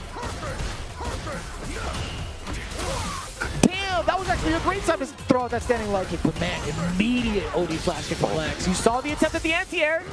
Cactus's jump roundhouse actually manages to secure it first. Yeah, perfect very jump, and then now he gets the knockdown here with the doll. Up ball, trying to strip that drive gauge. That's a punish. Only takes the throw. Oh, that was scary. If that was a reversal level 3, he was dead. 100% there was an attempt though. You saw counter hit, right? Yeah. On the screen. Lex might have tried to input it, had a little bit of an error. I like the command grab ender there for Cactus as well. Builds you extra super meter, so he's almost on another level 2. What a bait! Damn. Uh-oh. A little far though for the combo he was looking for. Level 2 available, by the way, for Blanca, which is very scary now too. Now level 2 instead, the solid puncher coming in from Lex. Drive reversal, we like that. Oh no, back-to-back installs now in the benefit of Cactus Jack. I like that. 3-Sun, excuse me. Up ball again. Stripping some of that drive gauge. Wow, what a bet! And the hopping ball! Gotta be. Oh my god, you gotta be feeling yourself for sure. I mean, you can see it. The pop. Damn, son! Nicely extra guac done. on that bad boy, I'll tell you what. That was a lot of meat. You think Daigo's gonna pop off like that if he wins? Hell no. You kidding me? You know, actually, maybe he's turning a new leaf, right? Yeah. Like, maybe he's like, yeah, I'm out of jail. I'm a reformed citizen. I'm a new man. What a pop. I mean, those are 2 big-ass bets. Yeah, the hop and ball classic. All right, Akuma versus Luke. This is the match I expected. Damn, and you're in Vegas trying to gamble like that? You gotta pay taxes for those wins? Probably. You better. They're gonna get you. So, yeah. They're gonna get you. I don't know if you've been introduced to the IRS yet, but after watching the VODs, they're definitely coming for you. Yeah. Gonna have to audit this Blanca. We're gonna be auditing this pop-off. It's the pop-off specifically. There's like one too many actions, I think. You didn't report it? And Daigo is one of the most interesting Akumas to watch because so much of his gameplay is just fireballs and forward medium kick. Yeah. Feels real Street Fighter 2-esque. Yeah, it's a very safe and sound style. He doesn't take a lot of risk in weird ways. It's usually just very passive, solid play, trying to do everything very clean, very professional. Oh, that's huge. Throw will do it. And you know, Ugong thought the exact same thing. Yeah. That's one thing I really like too is whenever I think about Daigo and I see him play Akuma, I just think about Punk being like, why he can't do an Akuma combo. That's what he told me. He said, why he can't do an Akuma combo? You could do anything and it works. That's what he told me. So every time I watch Daigo, I just think of Punk saying it like that. He's like, you could do anything. Like there's nothing that he said. There's nothing that don't work. Like that's what he said. That's what he said. And it just killed me because he's right. He's absolutely so right. There's nothing that don't work. Nothing. Oh my god. He's spitting though. I mean, he's absolutely accurate. Yeah. He not be doing the combos. Punk gotta be one of the funniest humans on the planet, for sure. Level 1 here. Nice. The new buff. Oh, that combo is so cool, by the way. It's so much cooler. He does have a combo. It did all work. He did like 5 special moves. As we said, he's a reformed man. Yeah. Right out of jail, actually doing combos. He's like, I'm sorry, officer. I'll never do this again. I'll never mess up like that again. Have you seen, you know, like, it's like John Wick, the gunsmith? Like, Daigo has a gunsmith. Have you seen it? There's like a guy who comes to his stream and it's like, I'm equipping you with new firepower today. Have you seen this? No. You gotta watch I go to his streams, but I don't like, is this in his chat? You gotta watch like the FGC translated or like his translated YouTube videos. Yeah, someone comes in his chat and it's like, I've come up with a new setup. Off of this knockdown, this neutral jump into this, strips this amount of drive gauge. You gotta see it. The firepower equipment videos, it's like he's actually loading up in the Matrix. Like it's sick. I have seen like just the snippets from like his Instagram channel. He has a lot of gold on there too, and I guess I'm pretty sure I've seen something like that on a few of his reels. So it makes a lot of sense. I'll definitely check that out. Yeah, they're really funny. I would recommend. I like a little offensive drive reversal there. Yeah, big change up for Ugong. Yeah, make him pay for it. If he's gonna jump out, at least get a little bit of damage attacks on that. Break his neck, bang. It's work. A huge turnaround from Ugong. Seeing Akuma get DDT'd. Yeah, it's like I've never experienced this martial art before. Yeah. How often does he get to fight off against like MMA style fighters? That's true. Quote unquote. Imagine Elena just DDTing him. She's like, what up? Thought we were friends? Boom. Back throw. Looking good.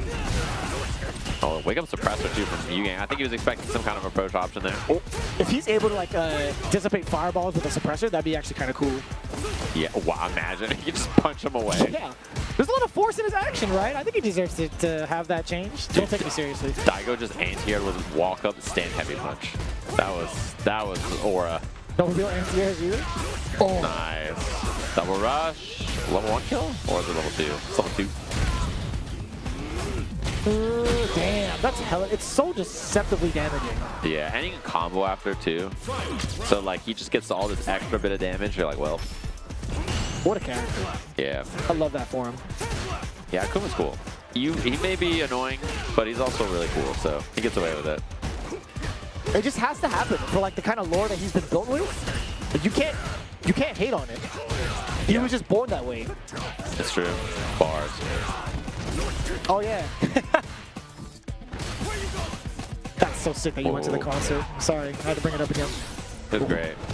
Oh, nice! That's a good cover. That was neutral jump, bro. That was sick. Wait, was that neutral jump or back jump? I don't even know. I didn't see what jump it was, but I'm very impressed. That was the coverage on that.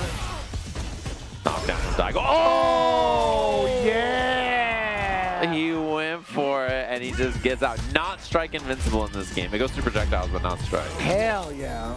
My man was glowing. Oh yeah, the demon in the night. Wow. Suppress that. Throws off your timing on the check for throws or drive rushes or whatever. Nice little delay timing. Caught the jump out from Daigo. Forward throw. Go for it again. No, baited it out. Daigo actually thought the same thing. He went for a backdash. Oh, hell. What was that? He was ready. I love the patience from Daigo on the offense there. He doesn't overcommit, although that does open up kind of the world. Wow. That's a soundbite and a half. The world. I cannot believe that. Just whip and then sends it. He's like, you know, I saw this Daigo guy do this before. Ooh. I like the idea. I like the idea. Most people would press the button after the forward heavy, right? Yeah. To stop like the rest of the string. I think Daigo's in like big passive mode. He saw those responses, those bets, and he's like, okay, let me slow you down there, buddy. Let me play a little bit more calm. Oh. Yeah, he's like, all right, sure. You want to throw those? I don't know if you know this, but I've been throwing fireballs before you were born. Final game, final round between these two, just like that. Both locked and loaded, level 3. What a check. And he gets a throw in the corner. How many, though, is the real question. Daigo does not want to see the tail end of that. Wow, defense. Patience from Daigo there. And a really great block from Ugong, just taking a throw. He had the hit, did not believe. Single hit. My, these whip punishes. Single hit for Ugong. That's a good start, especially with the corner control off the back throw. That was hella shaky, you saw it, that's plus. It was very shaky. One hit'll do it now. Very scary for Daigo here. How does he get out correctly? The level 3 available. That's gonna send Daigo Umehara to loser's bracket here at EVO. My man propped up immediately. Took the headphones off, licked his lips, was looking straight at Daigo. He's like, I can't wait to shake your hand. Ugong from Taiwan. Nicely done. Very, very sharp. On stick with Lu. Happy about that one, of course. Off the stage with the quickness. Out of there. Yeah, and we're going to have some good matches coming up soon. Some players I recognize both in winners and losers side of the bracket. Monsieur Crimson is going to be coming up real soon. Haruto from Southern California. Yeah. Actually, the artist formerly known as Gamer Harry. Yep, Gamer Harry. And he's been an absolute beast, actually. He's as much as we don't really get to see him like in big events, like traveling out of state, I think he's still done a really great job of keeping himself consistent in the online circuits over at Game Realms as well for offlines. I don't know where exactly he's stationed at now or like where he's living, but he definitely makes the effort to go out to a lot of the Southern California locals when he can. Yeah, he's a real solid player. I definitely see him playing in basically all the online events. I always see him playing in ranked. And I'm curious how this match will go and what character he's going to pick these days. He's still been like opting for Ryu majority of the time. I feel like it's not even just like the way the character plays. He's a real big fanboy of like how Ryu is as a person. Yeah. So he's been on the Ryu chain for a very, very long time. Even if he knew very well, like in the very beginning of Street Fighter 6, like he didn't mesh well with the character in terms of like how he played. He was like, dude, I have to commit to this character. He's just so damn cool to me. Yeah, and you know, the beginning of the game, also the character was not as strong either, right? And he's way better now. So there's a lot more power in the character, and he feels a lot better too, just because of the way of his moves interact and stuff. Yeah, I think he was a big proponent of like really trying to space out a lot of the donkey kicks and be annoying with that. Very, very early on, by the way. He was a big donkey kick enjoyer. Yeah. It's a fun move to do. Wait, is that strapped to his chest in the IRL stream? That's the new gamer POV from Mr. Crimson. He's been doing that for like a bunch of the most recent tournaments he's been a part of. Sick. It's really cool. That's a really cool way to do it. Mr. Crimson obviously has been very, very solid in this game as well. Dhalsim is quite a bit better in this version of the game too. You got a lot of buffs, but still kind of a character that, you know, he lives and dies by being Dhalsim. There's things about him that are really powerful, and there's things about him that are very bad. You know, he gets beat up by some characters in some ways, and it's pretty rough.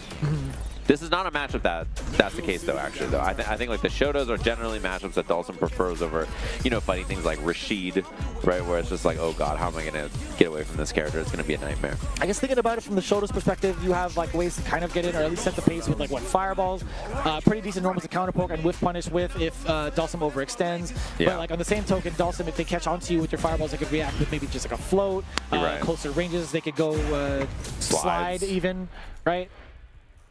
Yeah, I wonder if he ever like talks to his chat like midstream. He's like, "Hey, should I wake up level down here?" So thanks to people for subscribing. It's like one's in the chat for Wake Up Super. Watch this.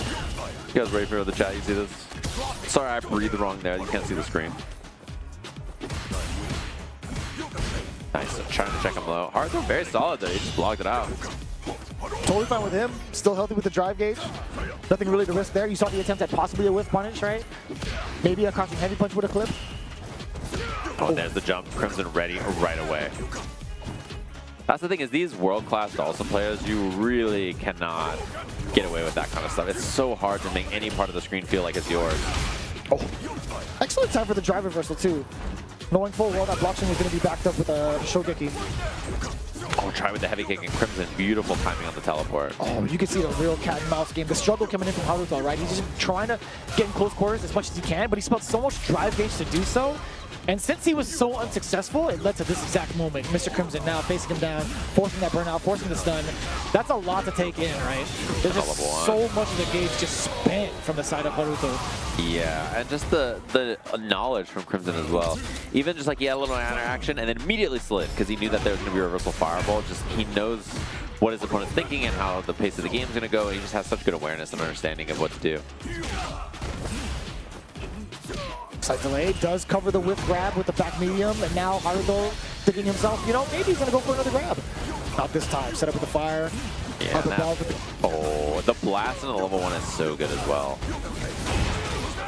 Right on. True. We'll take it. Gotta get out of there somehow. Having some real troubles though. Oh. I mean, what's the plan? It's hard, man. What's the vibe? Even from certain ranges where you're anticipating a limb to come out, if it's not the right one and you don't whiff punish it, it's like, well, there goes my attempt at actually trying to damage Dawson. Okay, sneaking in the overhead. Oh my god, this is a big equalizer for that. Dude, the damage on this is humongous. He just explodes off the overhead. Jesus. Basketball bicep Ryu. Yeah, and when you get drive rush overhead with Ryu and they're crouching, you get back heavy punch, which is just chonky. Oh my god, what a round start. You saw that? Stand jab afterwards. He pulled up. Why not? Oh. Get out of there. He's in the corner. He is so stuck. Yeah, low on drive gauge too. That's cool. Double dash again. Wow. The parry. That's beautiful against the Hashogeki. Hashogeki. And then now this, and then he gets the pressure afterwards, stripping more of that drive gauge away, and now it's going to be burnout. Oh, I don't know if he gets the... Oh my god, it actually didn't build up to level 1. Yeah, didn't quite have it on time, which means Crimson easy peasy cash out at the end of this here. Into a level 3 should be the kill.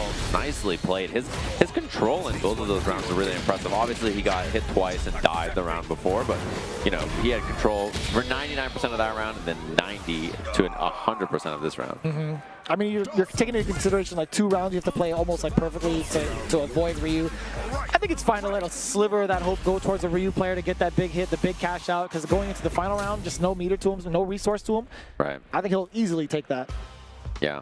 And I mean, credit to Haruto too. He played that very close to the chest. It was a very close first game against a very world-class Dawson player, you know. Mr. Crimson always fun to watch too. Oh, mid-air. I like the jump out of there too, just to avoid that type of mix-up. Oh, smacked him. Didn't want him to get the meter.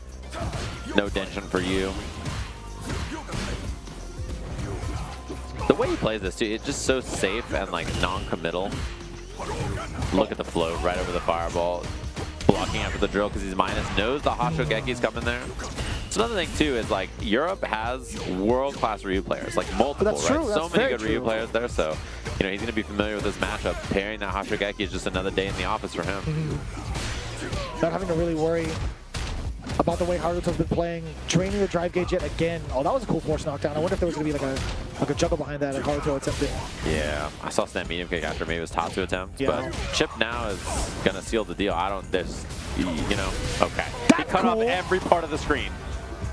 That's just going to sit. Yeah. The little bouncing ball and then up above, it's kind of messed up. Yeah. That was brutal. There's just no escape. There's no way out. Nah, give me jump OD Tatsu, just avoiding the comment perhaps. Yeah. Unplug the other guy's controller. There's no way. Block his stream. Yeah, block the stream chat. Put your hand over the camera. I'll scatter you. Not if he's blocking. I do not want to be scattered. That's the thing, Ryu. Not once. Not at all. Oh, and he gets the corner out of this as well. Oh, man. Crimson is one good hit away. Gonna cash out here, get all that extra bit of damage, and force a burnout as well, even if he lives. All off of that crouching medium punch. Yeah.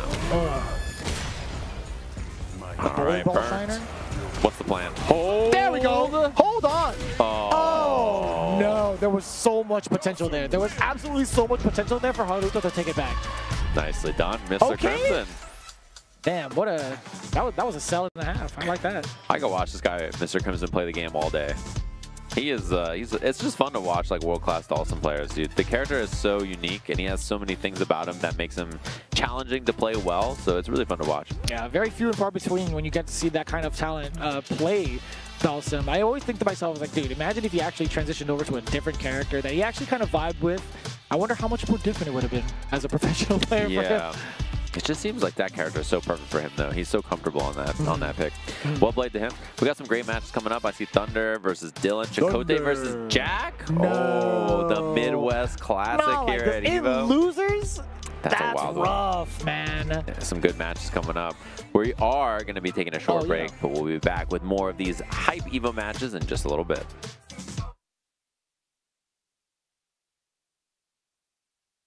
That's the soundtrack of Melt.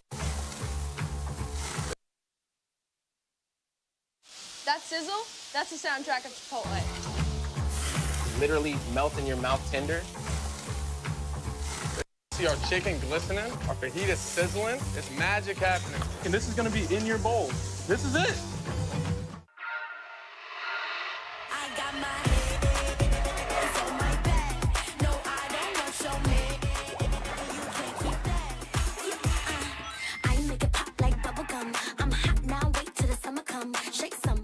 I won PlayStation's Road to Evo and went head-to-head with Arslan Ash. I won PlayStation Road to Evo and battle against Sonic Fox. I have never seen that in my life. To compete on PS5, choose your game, find PlayStation tournaments, and register. It's that easy. Sign up for PlayStation tournaments for opportunities to win unique prizes and much more. PlayStation. Whether it's sunglasses outside, blue light glasses inside, or night driving lenses in the dark, Zenni has affordable eyewear for everyone. Get 10% off at Zenni.com.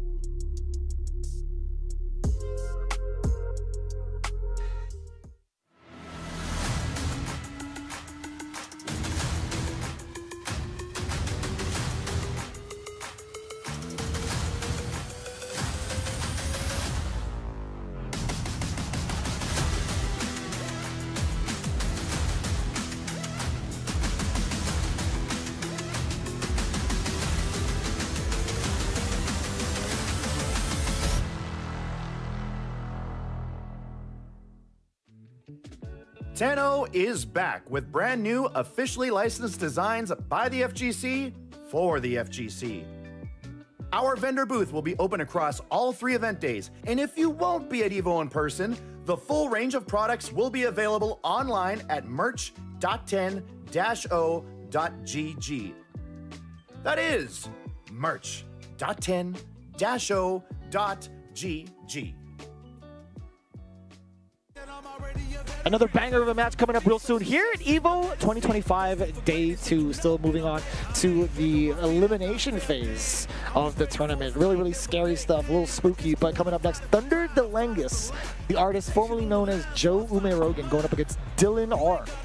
Dylan up there on the stage. Should be a good one, I think. Thunder has definitely been a really strong player. Played really solid from top to bottom of his Street Fighter career. Was, if I remember correctly, at the in Capcom Club near the end of Street Fighter 5 as well. Yeah, and most definitely. Has been playing really well for a long time. Usually always plays Shotos. Plays Akuma in this game. Had a brief start with like Luke. A very, very strong start. Yeah, Season 1 with Luke. Yeah, most people played Luke in Season 1, I think, if they were Shoto players. Luke or Ken. And then now you see such a spread, right? People playing Terry, Akuma, Ryu, obviously very popular. Yeah, Marisa versus Akuma. Second, third time we've seen Marisa up on stream today? Yeah. For this block? Right on. I think so. Oh. Well, that was a violent round start. Why not go for it? I like it. Set the pace early. Get away from these fireballs. Yeah, maybe make Akuma think about it, not want to go for that option too often. Exactly that. Oh boy. Damn, he's already in burnout? He did get stuck with the OD fireball though, so that's fair. Yeah, you lose auto drive gauge there and then it just happens. Oh, Ford Fierce, nice confirm. Oh, that was the buffer though. Back-to-back heavy punches. Finding a way to secure the mark. It looked kind of shaky for Thunder Delangus, not gonna lie to you, man, but him being able to salvage out that round, pretty impressive, even while in burnout. Uh-oh. Demakairis, sit him down. Forward throw, bam. Yeah. Try to push forward. Oh, just out of range. It's so hard to whip punish Gladius, though, from range like that, especially if you're expecting her to hold it. Oh my god! Her normal scared the hell out of me. I'm not gonna lie. They are scared. And like when you get hit, you're just like, oh, I'm knocked down. Surely I'm dead now. No, as an Akuma player too, or like against an Akuma, that's even more terrifying. Oh. Don't waste his pearls. That's not what he says, but it just sounds like it's. Don't waste my pearls. Yeah, he gives you like a boba. He got you some boba. He's like, don't waste my pearls. I'm like, all right, man. One hit is burnout here as well. Oh, I like the delayed EX fireball.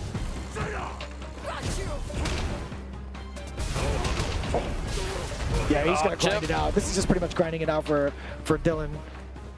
Gotta get around the miss. Oh, that could have been a huge punish. Yeah, that was a little scary. That whiff on the adamant flame there could have been life or death. Dude, this walk speed still amazes me to this day. Yeah. Yeah, look at that. Just walks right away after the demon flip away. Oh man, just zip zops. He do be. Oh no. Oh, that's a punish. Punish and a half. I'll tell you what, look at the damage and you just get out of that. Give me his throw. Nice tag from Dylan. Yeah, his 6 frame crouching medium punch into stand heavy after is just such a powerful thing to have for situations like that. It just makes it so strong. Oh, that is tight. The delayed dunk. Yeah. And that's like just kind of like a rehash on the topic you just mentioned. Crouching medium punch to heavy, that's like something he's had forever. Yeah. In like almost every game. It's like really strong to be able to link that and punish -6 things in this game, because that's a pretty common threshold. Uh-oh. Working on burnout here as well. Oh, wow, the hit confirmed through the armor. Nicely done. That was just a clean sweep. After he got that momentum, there was just no stopping him there. That might have been like the cleanest set we've seen thus far in this side of pools, to be honest. Thunder Lang is looking very, very sharp. Dylan, I would have loved to see just a little bit more out of him, but it's such a tall order when you have somebody like him, or somebody like Thunder. So well practiced.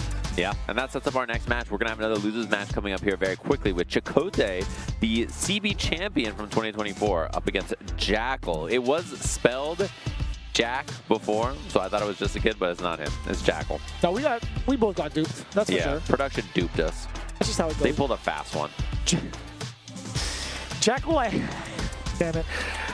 Jackal I haven't really seen. Yeah. I'll be very, very honest with you, but like at this stage of the game, you always have to assume it's like since it's round 2, they had gone through the gauntlet of players, making it winners or loser side. No, this is loser side. Okay, so you know for sure they've got something up their sleeves, which makes it even more dangerous. I don't know if Chakotay's been able to like find out who this person is. Maybe he has that experience. Maybe because he's a ranked monster as well. Yeah. Maybe he's like, you know, I've fought this guy before plenty of times. It's gonna be just fine. But from our perspective, could be a wild card. Could pull off another big upset. We haven't seen a lot of those upsets in general, like throughout the entirety of our pools that we've been in together. So we'll see how it goes. Yeah, interesting too, because Chakotay has been doing a little bit of dabbling. You all know that he's a Lily player, but he's been playing a lot of Elena as well. That's a character that he's been, you know, messing around with. I'm not sure how serious he's playing her and if he's interested in picking her in any bad Lily matchups, but I do think it's a consideration for some of the matchups he may run into. I don't even know who put him in losers, actually. I'd have to check the bracket. For Chakotay? Yeah. I could double check that in a bit. I know our bracket software was overwhelmed with the many thousands and thousands of EVO attendees. I'm looking at a couple of events. I had to type in Jakul. Honda player. Okay. I mean, I could have just seen it on the screen, but no, he's been pretty active in a couple of different weekly events. Psycho Summit Weekly. All right. Okay. That was like, I mean, back in 2024. I don't know if they're still active. Paradox Spring 2025. Okay. He's got a lot of highlights, actually. Yeah. I know that our production was familiar with them, so. Dr. African beat Chakotay.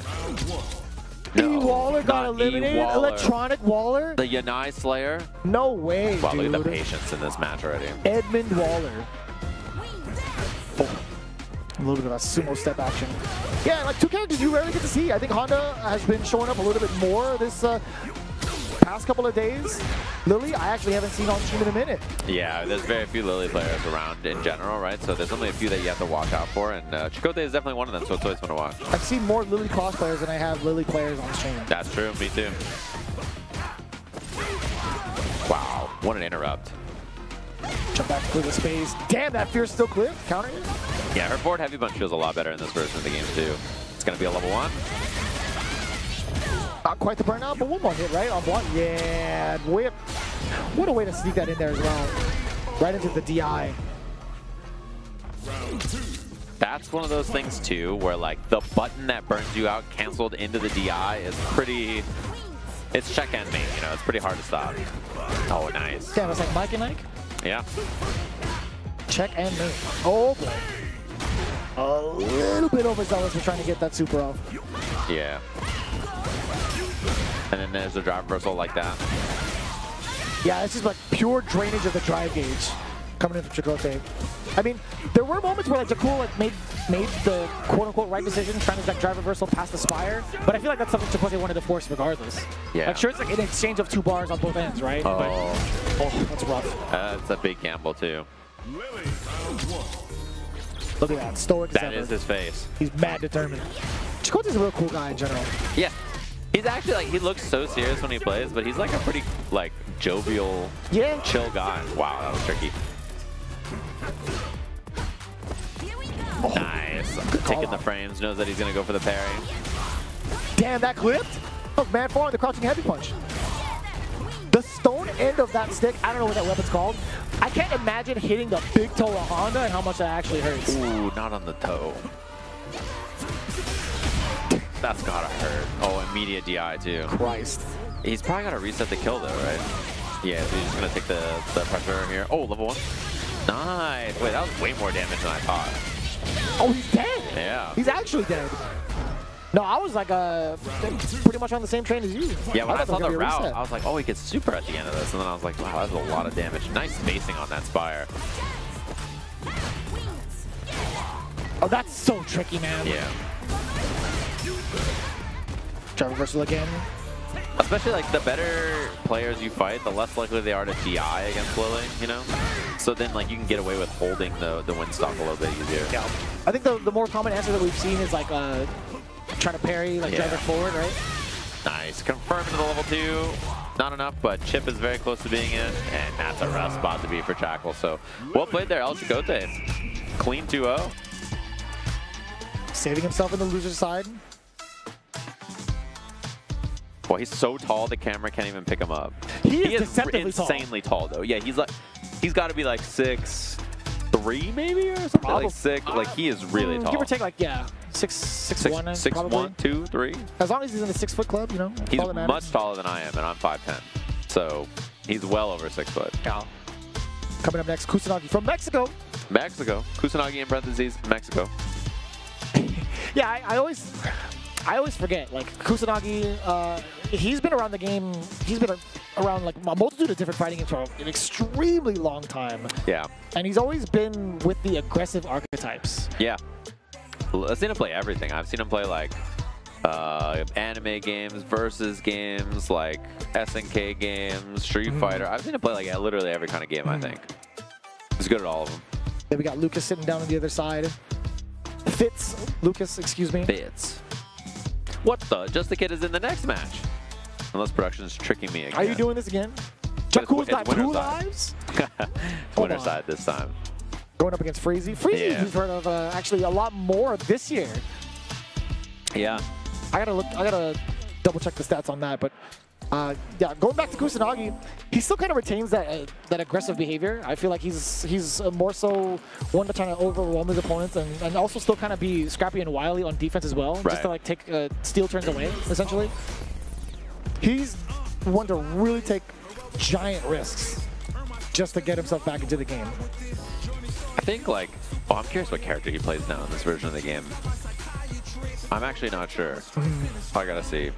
I feel like it's probably a Shoto. It's my guess. Oh, 100%. Yeah, it's usually Shoto characters for him. Yeah, I thought it was gonna be Akuma. Akuma? That makes sense.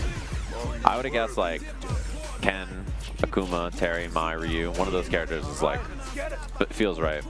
I mean, we got both. Is that modern? Yeah. Hold up. Okay. Modern Luke. Okay. I like that. Malouk. Instead of Shalouk. Huh? Yeah, classic. Classic Luke. Shalouk? It's not Fluke? Nope. Really? It's Shalouk, believe it or not. I don't know. It's Malouk. I don't know how that works. Yeah. You seem pretty convinced on that. I feel like you've talked about it somewhere. I'm missing it. We got this figured out. You weren't there. No, I wasn't. That's why I'm like. Should have checked your email. No, your other email. I like in that spam folder. God damn it. Damn. Had to do it. Option select, right? Ooh, not quite a punish, but. Wait, not open for Fierce though. Hold on. Hell, burnout. Too far for the throw. A little close to, I mean, he can also DI here now, even with Modern. Okay, now the level 1's available. He tried to walk out of there. I mean, like, I think that's fair. Like, it was more so on Kusanagi to recognize that and go for, like, the chop. Yeah. It's a good call. There we go. That's what I'm talking about. No problem off the counter hit. Wow, nice. And then gets the punish counter. That Demon Raid. Again, multiple angles to come in from. Just off the raid itself with the jump part, and then the dive kick being able to change that angle as well to punish a fireball just in case. Yeah, and like the late timing as well on that is just, yeah, it's very difficult to deal with. All right, level 1 gets him out. He's almost supposed to burn out though, which is a little dangerous. Wow, neutral jump, air knuckle to try to throw off the timing. That was kind of cool, a little pea shooter. Yeah. Pulling it from the coat. Single bullet only. Oh. Uppercut. Yes, sir. It is Maluk. Demon is available, and the Demon in the night. He just built it and then immediately went for it right away there. Damn, the whole gang gets invited to the cookout. Did you see how many Akumas come out? There's a lot of Akumas. There's got to be like 1,000. Do you think they, like, he says die 1,000 deaths. There's got to be 1,000. Right? I actually want to know if anybody's taking the time to like freeze frame that and count how many Akumas are in that exact scene. That'd be kind of godlike. That should be a trivia question. How many Akumas show up in this Demon? Nakayama knows the answer, I'm sure. He'll tell you it's 1,000, I'm sure. I'll ask. I will genuinely ask. Yeah, you got him on speed dial, I know that. Just hit him up. You know him like that. You're in the game. Let's stop him, Bob. Oh. More beef than a Texas barbecue. I love that they gave that line to Steve. Yeah. It's pretty cool. Oh. He's, this round. Oh my God! Swinging for what? Yeah, this round looks a little tough. You're about to be burnt, you're about to be dead, there's not a lot of room. The man did wake up, crouching heavy punch. Fireball question mark? I don't know. Yeah, maybe XCP. He was burnt out, no? He was. I thought he was. Well, he's about to be. Oh, that was cool. There was a giant pop going on for Lucas. I'll tell you what, the jump in, hell of people just going, hey! Oh. Perfect parry. Nice bait. Damn! Did build a level 3 and didn't spend it, and the late chop gets the job done. So set point now for Kusanagi. That felt like the purest form of the shimmy. Like hits him, does a little jig in front of him, a little two-step. Gets the throw bait. Speaking of throw bait, now we get an actual throw from Kusanagi back to back. Establishing that danger from the throw bait initially from the previous round. Oh boy. Outranged. It's a big find too, because one hit would have killed there for Kusanagi in the corner. All that resources to work with. Nice block. Great block on the overhead. One touch for both. Ooh, scary. Hell no scary, nice dude. bait. Oh, yeah. Man, that is a rough one not to get hit by walking in and out, using that Akuma walk speed for evildoer behavior. I honestly felt like at that range with the air fireball, I think there could have been a realm where level 3 would have hit from the side of Luke. Oh, yeah, maybe. It depends on, especially because if you're early with Modern, right, you can always look for something like that. Yeah. But it depends on, like, I guess, how long his invincibility frames last, because that it's coming at, like, a diagonal angle. I don't know why I lost track of the word angle. So yeah, I mean, it could outlast the invincibility frames and actually clip Luke towards the end. Yeah, it depends on how close he is, because Luke's level 3 is a little slow, right? So that's like probably the only other factor that would have mattered. But that was Lucas trying to make it through with a huge amount of support too, man. Every single hit that he landed, the crowd was going off. Kusanagi was like, you know, I mean, I'm Akuma, I'm fine. But Freezy coming up against actually just a kid, right? This is for real, confirmed? just a kid. For real, for real? Production's not trolling us this time. I see a slight smile from Callisto's face. It's like, yeah. Okay, I believe it's for real, just a kid this time. Yeah. And Freezy, another name that we've actually been seeing a little bit more. I can't recall the last event that Freezy was at. I'm definitely going to check that on the side. I'm not sure. Let me see. Yeah, this will be the end for you and I in our 3-hour block of chit-chatting about Street Fighter, and then we're going to swap out. I love that, by the way. I don't get to commentate with you often. Now that I really think about it. Yeah, it's been a little bit of time. I haven't been outside since Combo Breaker. I didn't go to CO this year. That was the one, which I really regret. CO looks like a great time. I just had the slam was like the same time, so it's tough to make it out there. Yeah, a lot of planning. I was thinking about going. I was like, I should go to CO this year, and then the timing for the slam ended up being too similar to go.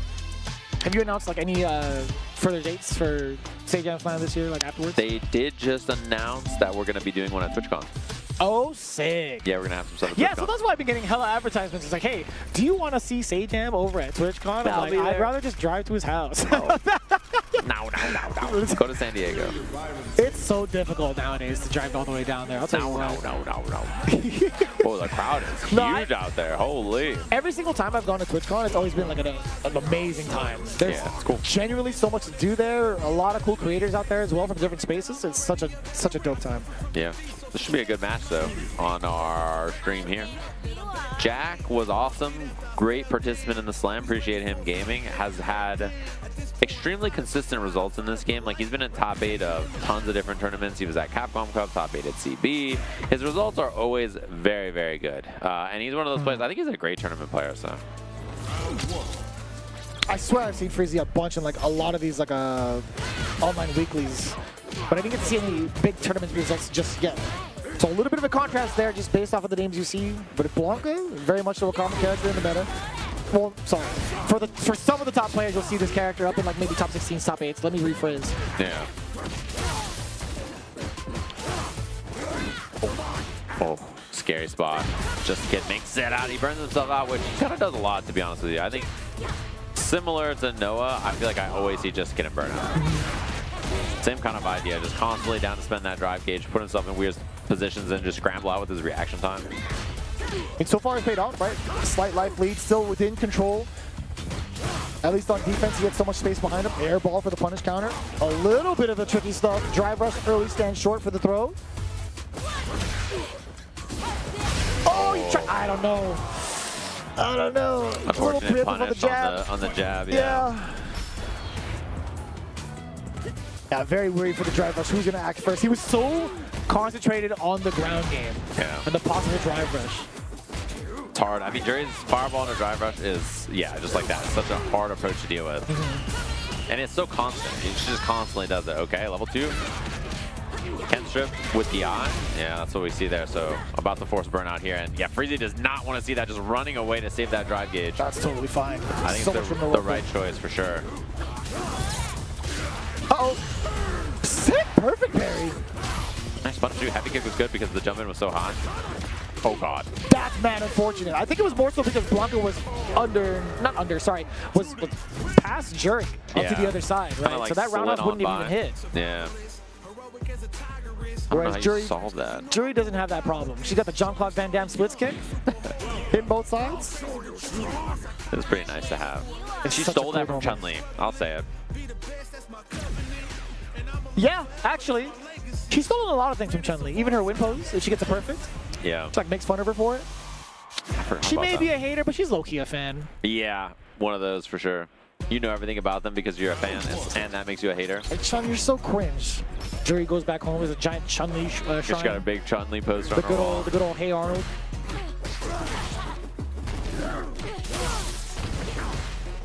I like the color swap too. Grab rush on in. Just takes the front throw. Fireball pretty good in this matchup, but Blanka Ball over it is always a threat. You have to be a little careful about that. So I would imagine it's going to be thrown out if you see like Blanka kind of advancing forward. You know they don't have that charge. Yeah, and then just looking for those buffers in the mid-range of the crouching medium punch. Doesn't find anything just yet. Damn, that actually hit. You saw the counter hit. The Taekwondo solar plexus. There's so many versions of the solar plexus in this game. Southtown version, the Taekwondo version. Yeah, and hers is really easy to get hit by on accident too. Because you think it whiffs and then it just doesn't. Yeah. That second hit is such a killer, man. I heard yipes in my mind. Overhead, Jesus. Into the corner early, just getting a bad spot here. Double rush, level 1 maybe for the ender. Nice. You already know it. Not a bad recovery, I feel like, for Freezy. At least getting this round. I think if Freezy gets moving, it's going to be fine. That's just the hard part, right? Getting going against someone like Just a Kid. The Blanca ball, as you talked about, too. And he was sitting on that for a hot minute. Right. Oh, trying to bait it there. Just a Kid does not fall for it. Could also put the burnout. Excellent choice for the parry there. Oh. No way, that's behind the body. That's a big win now for Freezy. The little man. Oh, no. Not involved, but just to get down meter, down life, down basically everything here. Has to chill out a little bit. The drive gauge looking rather yellow. Okay! Whoa. That was sick. What a find from Freezy. That was clean. Hell yeah. The neck crack, the self-nod of approval, the deep breath, my man's locked in. We'll see what the response is from Just a Kid here. Not a single stare down yet. No. He's saving it. Oh. I do like the pace that Freezy's trying to look out for, like trying to set against Just a Kid. Oh, no, not really taking too much action, just waiting for a response from Jack, playing reactionary. Right. Oof. God, why does that send him full screen? Which is all the way back. Heavy punch, no cancel, worried about the doll. Oh. Unlucky timing on the drive rush, just running into the Blanca ball. Finds a way with counter medium punch, very long normal. Ooh, Just a Kid was really close to burnout there too. Thankfully saved his drive gauge. Oh. He's been jumping a lot there. Not been a lot of anti so far from Freezy, to be honest. Got a back roundhouse, no, sorry, back medium, north and roundhouse. Nice and easy. Could have ended with the target combo, but luckily enough, just enough damage. Match point now for Just a Kid. Yeah. At 2 bars as well. Looking a lot sharper there.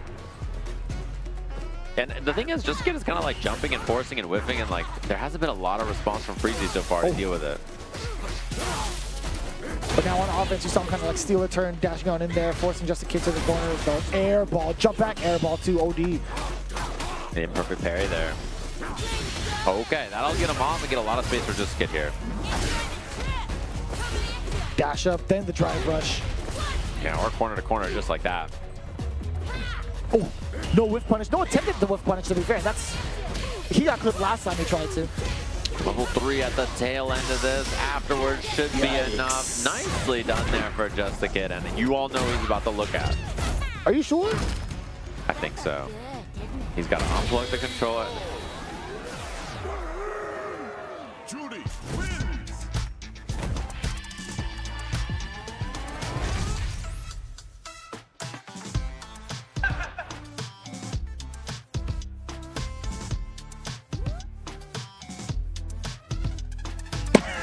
Okay. We were all staring. Nice work. Yeah. Nice Good work match from between Freezy those too. two. Yeah, Freezy with the stare back. I definitely got to look him up a little bit further because I swear I've seen him in a bunch of locals or like weekly events. I do like the way that he's pacing himself with the Blanca, genuinely. Yeah. Yeah, I was a fan. I think there was a lot of good stuff there. The biggest culprit probably was how often Just a Kid got away with the jumps. That was a big factor. But Just a Kid moving on. Was that loser side or winner side, actually? I think that was winners. I would hope so. I would love to see a little bit more. That was... I believe so. Okay. Winners. Okay, that was winners? All right, cool. Confirmed. Cool. We still got so much more to go through, man. You guys do not want to miss any of it because, again, this is where we get into like our top 24 scenario. It's going to be so exciting to see. Like, as soon as like something pops off, it obviously hits social media, but it's so much more of an experience to be a part of it on stream, genuinely. But that pretty much does it for our block, right? If I'm not mistaken. Yeah, that'll be the end for us. We're going to be the matches after round 2, I believe. And then not long after that, we're going to have the top 190 whatever, and then 90 this, and then top 60 that, and then top 20 this, and then by the end of the day, it'll be top 8 time. I think the math checks out on that one. Yeah, Rough something estimates, like that. more or less. I'm pretty sure. Hopefully you gamers have enjoyed all the matches so far. We'll take a quick break, swap some consoles out, and be back with more Street Fighter in just a little bit. New Chipotle Honey Chicken brings a hint of pure honey and seared smoked peppers with fresh chicken hot off the grill. For Chipotle heat with a touch of sweet and a perfectly balanced sauce. Chipotle Honey Chicken takes heat and sweet to a whole new level.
Daigo in losers. Big Bird in losers. There are many upsets. I can go down the list, but we'll wait for that for a little bit. My name is Seiko. I'm joined with Jake. We have a lot of hot action to go through and a lot of upsets to talk about as well. Those were just the tip of the top. There have been so many upsets across the course of the tournament so far. I believe that Defeat Lee also had an incredible upset in his run, so I think it's Haitani sitting in loser's side. There are so many killers. Yeah, he's good. He's got the box covering everything up. But yeah, nothing, brother. This bracket has been a bloodbath. No one is safe in this bracket. And another one, yeah, it was Kami who actually sent Big Bird to losers. So, you know, Kami was out here until I saw him. He was like, yo, I'm doing good. I beat Big Bird. Just chilling. Just cooling. Feels pretty good. Usual Kami style, you know. But you're right. I mean, there's so many players that are out here that are taking names. And many heavy names as well. Thought the brackets moving forward more than what most people would expect. We'll see if this happens here. Goichi, one of the ones who was one of the best at beating down in multiple games, as we saw over at CEO. We've seen him also work over, especially a combo breaker. He was top 8. winning a tournament, and then he went to go play his top 8 match right afterwards. He kind of held up our tournament. You know what? Well worth it though, Goichi. Yeah, the most heat you could have going into a set. Yes, and Okuto has one, you know, hell of a task to accomplish here. You're fighting against Goichi, one of the, you know, fighting game gods across multiple titles. And this Chun-Li has been world-renowned for decades. 100%. And his defense also definitely helps out. Yeah. So overall, for the way that it's done. He wants to play, look at that just like that, knowing that's fake. Hits the button, immediately gets the counter combo. But even before that, he had a great anti-air choice that we saw in the follow-up. That's hard to do with Chun-Li, but Goichi makes it look so easy. Yeah, the stand medium kick representation. You also have the ability to go, you know, for the Tenko. Oh, wow. I like that. Didn't get the right timing there, so got caught up by the throw. And you don't really get much on the punish counter there from Okuto, but the spacing trap was massive. 3 medals on the board. And stacking up. Too needy for the hug. Back heavy kick. I like that, though. Side switch. You know, early and often. You baited it out. Absolutely. Goichi with the right punish. You should not be able to kill here, but it's going to be dire straits closer to the corner. You can't really try to perfect parry. That cross under the ankles have been broken, but Pixel in a dream. Parry the DI, that's a spot. And that's going to be that. Goichi catching him like it's a left is cracking. You know, here's the thing, though. You couldn't DI right back, though. You ain't got no help. There's no help. To do that, you got a perfect parry. A lot to think about up in the corner. Yeah, and you already spent the level 2, right? So you don't have that meter to think about buffering there. You only had really that perfect parry to survive, and it's a hard ask, especially with how low the drive gauge was. It was almost right underneath 1 brick, so you mistimed that. You burnt out anyways. I mean, it was a guess per game situation, so the tension is on. Goichi rapidly getting that first game, and now representing the different layer of defense. We saw the buttons on Wake Up before. Now we're seeing the OD up kicks. Okuto, though, undeterred, 3 medals, and looking great in this game, too. Give him the corner, space trap. Oh! The command grab will. Yes. And that is a massive 4 medals in the first round. Looking down the next one, it's going to be even more devious. That means the gameplay's going to change for you. And look at the bar. Like, he's got so much meter, which means if he gets that 5th medal, like, you're in 2-touch territory. Oh, yeah. You're not allowed to really take a command grab. You will get scooped. Reversal, back it up a bit. Goichi will take that, though. High up the drive gauge. We'll find to the anti right there with the OD. Hensho, drive versus the stand medium. And that was great matchup knowledge, too, understanding that, like, the guaranteed outage is going to be when that Goken comes through. So that's how you escape the corner. You have to be very precise with your defensive choices as Manon. Otherwise, you'll get eaten alive.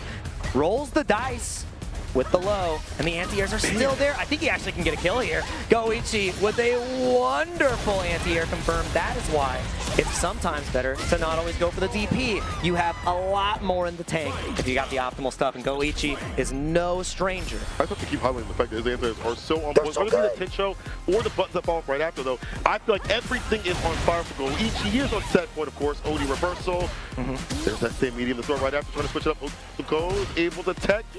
Yeah, and Okuto needs to keep the pressure on right here. You don't want to let Goichi get back to those 3 gauge. I love that. He went empty jump to make it whip, and he just didn't get a punish in time. Oh, wow, the hand has been shaken to the corner. Like the counter combo incoming, not doing any bar. Oh my God! For the big count, catches so much. Beautiful meaty option. Will we able to get enough for the Sultan? You don't even need it. The end. Yeah, sit him down with that Sultan. Yeah, level 3. Gosh, Goichi emphatic about that victory as well. It just, everything started to click. That first round was amazing. You got the 4 medals, and there was never a moment where we got to even really get to see a man grab represented again. The pressure never got started. It was an immediate OD up kicks to stop the first pressure sequence. Afterwards, each and every neutral interaction just did not go in the favor of Manon. We got the 1 knockdown off of, you know, neutral sweep. That did happen. But it never really culminated. Goichi's button timings were incredible. His stagger timings under pressure. I think the slight delay after walk forward into the crouch light kick to catch out these delay wake up buttons from Manon. Masterclass, right? And it just felt hopeless at the end, and then the delay tech getting caught by the immediate jump instant overhead. Beautiful. Like Chun-Li, if you want to watch textbook Chun-Li, a really good Chun-Li. Right there. Goichi, but you have to have that defense, though. Yeah, you have to. His defense was great. Defensive spacing that he had for the anti-airs, the defensive timings that he has, and understand how to break your defense down as well.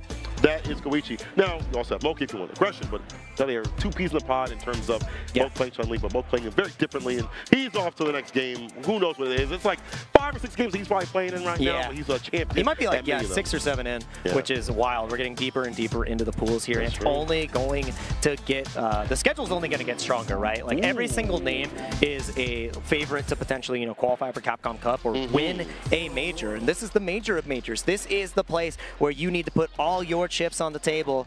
And these players are familiar with that situation. We got MRG Yuto versus your son, Zen, the man himself. That's my boy. That's my boy, Bob. He's been a little bit unruly lately. I don't like him saying he's my son. I don't know. You're my son. Relax, Zen. But he is a very good player. He's one of those types that he doesn't really get stressed playing in general. Like I go up to him, I'm like, hey man, how you feeling? He's like, yeah, I'm all right. I'm chilling. He's got beats in his head. But every so often, he'll say something kind of crazy and sound nasty and be like, you know what, that kind of free. Now, I ain't gonna say who we calling free, who we saying is easy, but I'm gonna say he got a little spice. You know what I'm saying? He ain't so nice all the time. After his miraculous run in Street Fighter V through the LCQ, getting all the way to pole, like to the potential pole position, right? Yeah.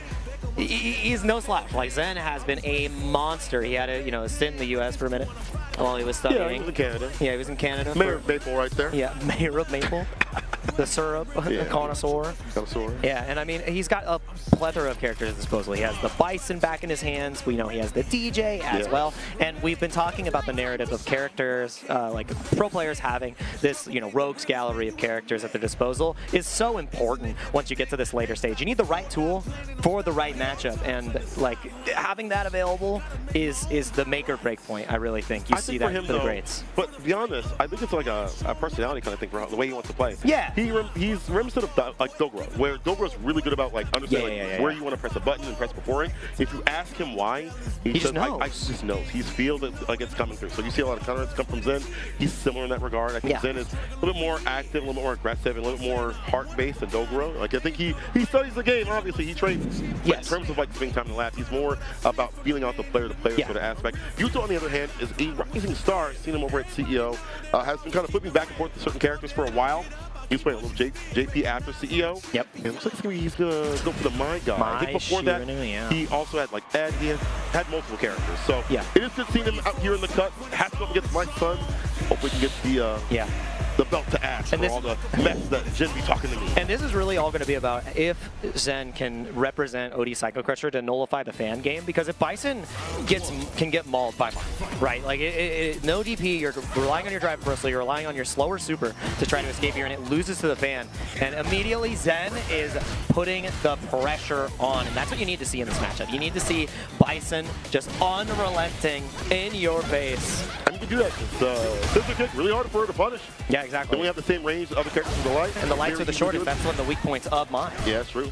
It's hard to like have that wrestle match. Oh, calls out the pair, the throw. ODTP spins the rest of the bar. Hella ashy right now. Counter conversion, the drive rushing with the scaling. You're deader than dead. Oh, he's being greedy. He wants to just chip him out. And I like that idea, especially because the situation that you've created, Mai doesn't want to spend she doesn't want to spend the level 1. She wants to have the install for later. The meter can be so effective against Bison and locking him down with that extra attribute. So, I mean, I like that from Zen. He's like, I'm comfortable. She's got to hit me 4 times. Bison winning 3. The bomb applies, especially back head kick continuously for the bus frames. Well spaced out. Scissor kick gets in the drive gauge. Dude, and the jump out, that was great. Trying to go for the tap parry, and that's where Yuto can save the drive gauge, what looks so good for Zen. The anti-air's there with the crouch spears. Tossed him like yesterday's trash. Yeah, still not out of the woods. You're one stand fear. Oh my gosh! He jumped. Nice No, for the throw, and that's going to be huge. You can actually get the burnout here. Zen is going to be under duress. He has the CA though, which means he has to wait a bust He out. can send it. He can send it. Oh, counter hit. Try to play a button instead. It's one of those things where it's like, you want to play a button that is to that bar at the bottom. I get it, because like you may make a mistake and then you know go to the second round without any bar going down. But it is going to be bottom run right now. Towards the corner we go. And it's that mental stack too. You're pressing because you think they're going to respect that super, and it just didn't come out. So really great from Yuto, and the jab pressure as well. Now Zen is the one in the compromising position. Corner attacks has been Cade. Caught the recovery instead of going for the crosscut, because now we're even closer to the corner, and now you're one guess away. Parrying is dire here. Yeah. This is scary. He does again have that charge for that cycle. Crusher, he's fought his way out the train. In favor of Yuto, he's got the lead. Stand Fierce +1. The late medium this time. And plays a button. Oh, the bait! Oh, okay. Size from the back door. That's huge. He's going to massively get, he's going to get a big life advantage here. I mean, he's not going to get the lead, but now it's doable. He can force out the super. One baited super, and you're dead. 100%. Air L attack. No, the bomb missed. Oh, no. He didn't get the right timing for it. That's unfortunate. That's rare. It's kind of difficult. It's difficult. Even if you delay the second part of the L attack, a little bit hard to get that back fist in there all the time. Take advantage of that. Yuto says, I'll take that any day of the week. I like that, though. It's the right idea, because then you have such a weighted situation, and if Zen gets that connection, it's maybe a different reality. But Yuto, happy about it. Your mistake, my reward. I'm hoping we get all 3 games, man. This is one to deliver. But yeah, the pressure's on. The lights are high. Yeah. Again, gets it this time. Yeah, he's like, never again, not me. Fool me once. Yeah. Fool me twice. The bounce was off. Plus, back heavy kick. A little bit of a stack of pressure right there. Counter combo. Bomb's on again. And letting the bomb do the work. And yeah, we're going to get another setup here, which is huge. After the OD stomp, it's so scary. You don't really have the health to take these 2 throws, and you got rid of the bomb immediately. Did you bait? No, and that's huge. We're about to get the burnout as well. So now Yuto. The fake out. Yep. Reversal. Very well done from Zen. Even if that was blocked to be -2. The jumping gets through. Okay, Zen. The drive reversal is so huge there too, because the gray health means that like one scissor kick, and you're one special away from death. Even so trade would be good for you at that point. Yeah. You're like, I'll take anything. Yeah. That's why drive reversal can be so smart as a defensive option. So I love that from Zen. Rotating in the jump. The option has been represented twice. 100% success rate. And you gotta take these throws. You gotta take these throws. He does. Assured throws right there for Zen. The trade conversion hits the medium right after. Should be able to steal it. Knee press, a nightmare. Jin calmly sipping that water, so you know what, I know I have to do better. The air, as you mentioned, got better. The trade conversion got better off the medium. Not taking his turn back when he shouldn't do that. And it was forcing those situations when Yuto knew how lethal the strike would be. So taking those 2 throws, I mean, it's your prescribed medicine, and it's not something you want to, it's a hard pill to swallow against Bison. Oh, yeah. Ooh, and this is a hard position to get away from. You're about to burn out. Taking the hit is actually huge here. And the throw whip is huge. In the install, you have level 1. I think you kind of concede this round. Yeah, you kind of just let it go. It is what it is. Move on. Hit a level 1 in between that, like, cool. Back to neutral. You're still in burnout. You're almost dead. So Yuto still on set point, but Jin keeping that bar on the bottom. Stuffs and stops it with a stand medium. And that with the back fist on. The micro walk back gave him that punish too, which is so huge. Like Zen's awareness on the range of the drive rush from Mai saved him there. And the air-to-air is big. Yuto is now answering these hell attacks, which has been such a big win for Zen. Drive rush. No. That super, get that out of here. You saw that back heavy come through, you're like, I got something for you. Yeah, it's Wake up super. Pretty big animation. Oh, the delay! And he still got hit with the back heavy kick.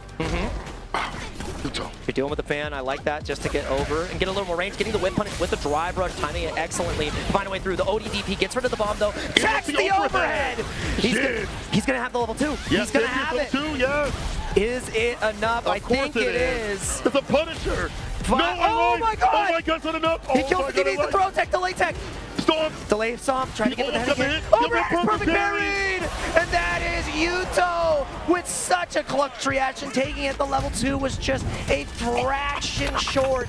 The Pixel achieves the dream. Yuto taking down Zen. That was as close as it could get. That is I really thought he was dead. I'm sure Zen did as well. I thought so, dude. That was so close to the scaling. Like there. The scaling. I cannot believe that. Usually you see a stand into a super, it's over. Especially if you're Bison, after he does the OD into super, you're like, all right, next round. All right. Wow. Nice. But to have him have that parry right after on the target combo, Yuto. Yeah, that is defeating Jin, putting him further lure in the bracket. I don't know where he's actually at right now. He's in the pool of sharks. He's in the pool of sharks. Yeah. At this point, the Megalodon. He's not even sharks. It's not the Megalodon. lazy river, it's the sweaty river. It's the sweaty river. You're scared. Everybody in there, you're like, man, these guys are all gaming. Yo, speaking about sweats, though. Punk the God. Punk the God. Going against Scrot. One of the main stories, the marquee story of the weekend. Our first American Street Fighter champion in years. Yes, for Evo. Can he do it again? We've had it for Capcom Cup. He has, stamped that for Evo. I mean, his first Evo that he ever attended, second place, just coming up short. Finally able to get that achievement, get that trophy in his hands. And it was a beautiful moment. And having this opportunity to do it once again, and the adversary who he had to meet at the end of the day, already in losers, the story gets spicier and spicier, and Scrot the Million is no slouch themselves. Been getting incredible wins, in not only in Street Fighter, but different FGs as well, Melty Blood representation. I'm really stoked to see how the Luke comes into play, but Punk's got a lot of Luke experience. He's fought Chris Wong, he's fought Noah the Prodigy, he's fought so many Lukes, man. Like, what are you gonna do? Show something different. Yeah. Scrot, thankfully, is not like a typical Luke. Yeah, exactly. I think he's very active. He's got his own flavor. He's very, very confident in his activity in terms of like dashing up, progress jab, things like that. He's very active. Yeah. Very movement-based. Forward fierce is like a big thing for him as well. Yeah. But that all being said, Punk has the power of the Labubu. That's the Pink. Punk Boo-Boo. Punk Boo-Boo? Punk Boo-Boo. Labubu Moment 37 is also out there in the wild. Boo-Boo. I don't know what you're saying. Have you never seen that before? No, I've never seen They have them they're selling them at the Fight Club. Oh, I gotta see Punk them. Labubu's. Yeah, I know. Oh, I know about the Punk Labubus. I just don't know what song you're singing. No. It's just a Labubu. Labubu. Labubu? That's how she says it. What's a Labubu? I think she's canceled. Chat, Let me can stop. you help Never me? mind. I think she's canceled. Hold on. I think I said also. No. Erase that. Never mind. You sure about that? I don't know who it is. But I know that both of these players are titans in their own respect. Scrot the Million has one hell of a journey to achieve. But that being said, he is a champion of multiple games. Yeah, exactly. Recently, he's like, I can do this. I can participate in Street Fighter 6. He's finding his rhythm. He's finding his groove. He beat Daigo. That's kind of nice. Energy. You know what I'm saying? That's Give you a little bit of energy. All right, let's get it. Yeah. Punk versus Scrot. And the one player I forgot to mention in Punk's arsenal of Lukes is Kami. That's true. And Kami was the one to take down Big Bird. So if you're fighting a Luke of that caliber all the time, Scrot, you have to rise to the occasion right here, right now. This is the stage. I think this would be one of the bigger upsets. Not, I would say, the largest upset of the weekend, but it'd be up there in that echelon. True. But let's not prophesize on the minds right now. Punk's looking real good right now. Can't keep it on. Sam Pierce to the fireball, of course. Typical ender on block. Kill that drive gauge, right? And he's playing it so slow, too. He's making Scrot approach him. He's forcing him to walk into these stand heavy kicks and spend this drive gauge. And I think Punk's actually kind of happy about that because of the drive position. He's got a full stick of green, and this round is over with his optimal confirmed. Level 1 after the charge, spiral, the sweaty stuff. It feels difficult for Luke to engage because crouching mini punch got nerfed. Yep. Big old herb on the net. And crouching mini as well. So like her better butts allow her to poke better, but hey man, you can still double the damage. Not as good as Season 1, but you can get it done. Yeah, Sand Blast is still an option there too. Trying to go for the suppressor to get the spacing across. The tax has been paid. Taking these plus frames and the perfect parry. He's seen that one before. All right, top the jab, power arrow ender, frame kill, split jab again. And I like that he's changing up his he's changing up his layer of jabs too, like how many he wants to present before the throw comes out. But now in a rough position, first reversal of the game represented. You can't take a cross medium kick or you're done for. That's you have to be so sharp. You can take one more throw if you're Punk. Oh, the button instead. Oh, the DI preemptively. He couldn't buffer in time. He didn't get to the cancel window. That was so smart. So grand there for Punk. He didn't get the cancel though. Don't get it down, go up the crouching immediate punch into the super. Second time is fine. Open up, daddy's home. There is a school of thought here though. Okay. Are you a part of the Alpha Academy? Bait the meter. Okay, all for the plan. All according to plan. He had that in his hands. I think it was just like a little bit of an error at the end, but the jump is anything but an error. Yeah, perfectly done against the fireball. Trying to go like a big establishment point for Scrot. That was deep. There. He's letting him. He's giving him space. He's letting him whip. He's acting as if he's going to enter that threat range, and that's why Scrot reaches. That's what makes Punk that precise, that dangerous. And that's also what we talked about for Scrot. He likes to initiate, likes to engage. Punk's letting him hang himself so low right after. Walk it. Perfect KO. Revenge. What a rebuttal. Walk my way. That's that's what's so scary. That's actually when you look at the exhibition from yesterday. Yeah. Betty versus Justin Wong. It was a very similar situation where he created this space of, you know, I'm right outside of crouch medium kick. I'm going to just hold this range. I will anti-air. I will punish whatever you whip. And if you walk forward, I'm checking your toes. Justin did the same thing to Betty. We're seeing another legend show that Footsie's dominance. And that's what makes it so difficult to fight against Punk. When you have somebody that has a character like this with walk speed, it just makes sense that Punk is able to control and corral the player continuously. For Fierce, he's able to hit right now, though. Counter combo. Another one coming through. A lot of pressing from Punk on wake up. That was mad delayed. You see that? He did the delay. The delay, the double delay, the double D. The DP, and Looper freeze, we are perfect. No delay, crossing mini punch there, finds an opening. It's all about the timing. Yeah. Shine once said, just time your buttons better. Just simply time your time. You know just time it a little different. This is Metafy. That's right. Where's the vibe? Oh, we're gonna have to review the next round. Scrot getting one on the board, showing signs of life. He's been there, has to close things out. It's like a big thing. Oh. One in eruption, neutral jump, and then finds the counter confirm, gets the drive rush. No back throw, bro. And he didn't give him the delay tech either, so Scrot in a really rough position. Drive gauge wise. Did he bait? Absolutely. Impact. Optimal punish too. He's going to DI again. He wants to burn him out. Force that situation. But he doesn't get the plus frames because he wasn't in burnout just yet. So a little bit of a punish for Scrot, but you are rough. He wants you to burn this level 1 right now. Oh, yeah. Like he's happy if he's spending. Air confirmed is huge. He's not going to spend. He knows that if he saves it. Do it. He's feeling good. Yeah, you're happy if you're Punk there though. Like as long as you can kill him. This is fun. You got more bar. Yeah. Off the plane and the inside there on the neutral jump. Fantastically done Punk. One away from putting Scrot into losers. A lot of hard work, but the fact that he has all that bar in his pocket, deadly when it comes to Cam. Yeah, and Scrot has already put himself in a really, rough drive case position. He has to play it slow now to get that brick back.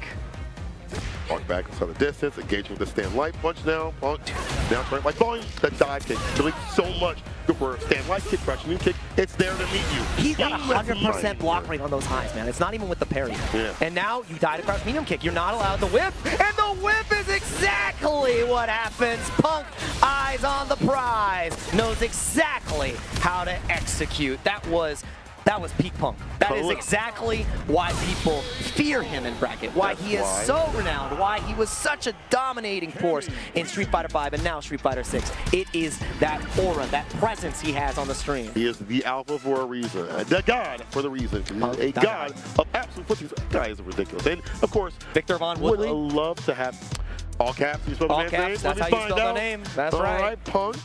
Not bad, not bad. Moving on will be Punk throughout the bracket, and so are we. We're going to take a short break. Pause for the cause, but when we return, more Street Fighter 6 here at EVO will be coming right at you. Do not go anywhere. The best Chipotle order. I would like a bowl. Triple wrap. Mild, medium, hot. Then dip it in here. Sour cream inside the vinaigrette. 2 tortillas. If you know, you know. Lettuce, cheese, waffle. Yes. Oh, that is good.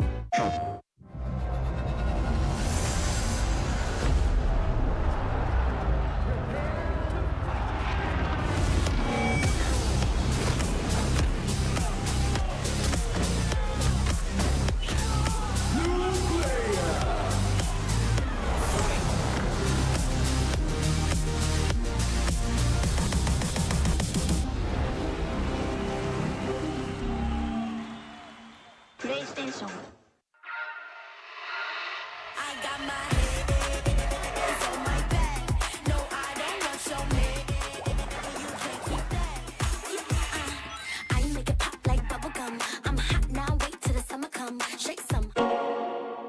Those who have lost their lives will never return. Nothing can bring them back. So where we going, old man? A hotbed for demons. The Entertainment District. We've killed off anyone who's ever crossed us. Anyone who's ever slighted us. We're going to slash through your gullets. Just like we did to all who came before you.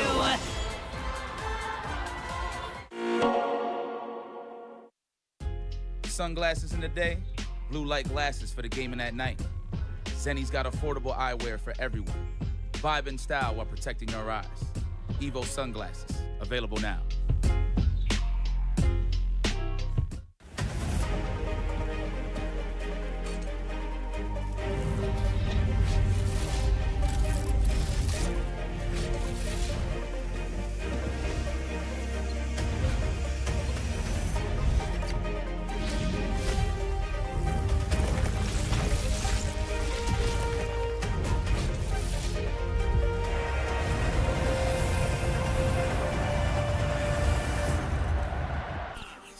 Welcome back, everybody, to EVO Street Fighter 6. The pools are getting deadlier, and the upsets are getting more plentiful. I'm Jake Ryan, joined by my man, the myth, the legend, St. Cola, to cover all of the action. It's only going to get better from here, and we have even more great sets on the docket, man. Listen. All right. I said it was going to be a banger in the chat. It's still going to be a banger after this one, but this one's still going to be a godlike. Oh, this is an incredible been match. Doing fantastic in the mid-best. Yeah. Notice I said mid-best. This guy's Cammy puts many people to rest. Sponsored by Hitbox. Shouts out to him. Doing more in terms of like the offline competition going up against Carlos EMA. Yeah, having deep runs throughout the lifespan of Street Fighter 6. You know, doing very deep run at the first combo breaker where we did see El Chicote win, and then also participating in Justin Wong's online series. Getting to the end of that entire ordeal, only falling the Mothman, right? That's true, yeah. So a resounding player going to be duking it out here against Ryu in the hands of Carlos, and Ryu is eaten in this match. He is so incredibly strong. Yeah, he has everything.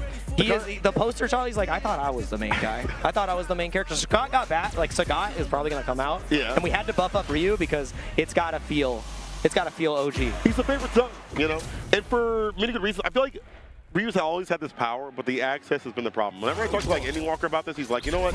Ryu has always had the strength, besides like a few weird combos and stuff like that have been buffed.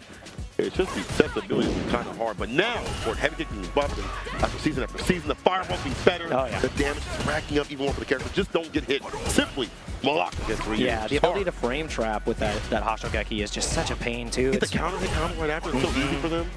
He's got everything. The only thing that he lacks is a powerful drive rush. His drive rush is one of the fatal flaws.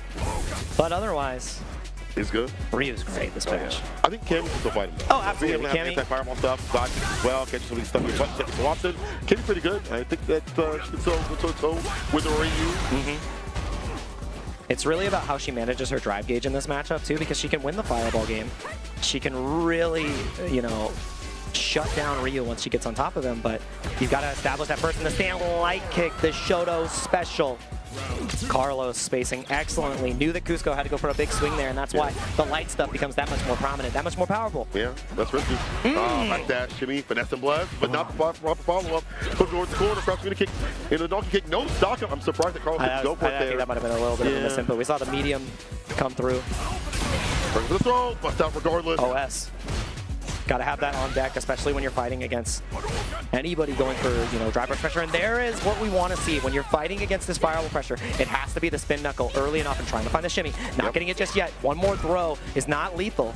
That's why you take it. Oh, it was enough. Oh, my apologies. I lied to you, Carlos. Cusco said that's fine by me. He's like, oh, great. Oh, great. All right. For Fierce pause. Yeah, maybe try to look for like a shimmy, crouching the delay button, or maybe crouching the punch. Regardless, we're getting the Tatsu. Towards the corner we go. Jab, knocking on the door. Every so often, the fireball right after to follow, but nothing doing here. Cusco did not stand block just yet. Unfortunate. Blessing from above. The low. Got him walking, trying to find the shimmy, but this is going to give a lot of drive gauge back to Cusco. Really let you think about this next approach for the second. But Carlos, he's in one-touch territory. That's the scary part, right? Like, it's Ryu. He gets the right hit, you are dead. Oh no! The parry. We like this. No anti-air still. Oh, the dodge kick does hit towards the corner. He's got CA. Oh my god. No, he dropped it! Oh, what a tragic moment to drop. And this is not the stage you want errors. That is, I mean, you need the DP input into the level 3, just a little bit short on the jabs. Cusco's happy about that one. I mean, you gotta be. Your mistake, my reward. Oh my gosh. Yeah, I mean, it was neck and neck there the entire time. I think the adjustment we need to see from Carlos is there hasn't really been any anti-airs against the vibe kick, and I know it's a tall order against Cammy, but it has to be represented. You see some of the greats, Kawano, consistently anti-airing against Cammy. And things like that, having the button to do so. He's great to do so, but unfortunately, we're getting with that OD dive kick. We're out of there, out of the corner. Missed the dive kick. Not the proper punish. Yeah, it's because the anti-airs just aren't there still. So even though the dive kick didn't come out, Cusco gets out scot-free.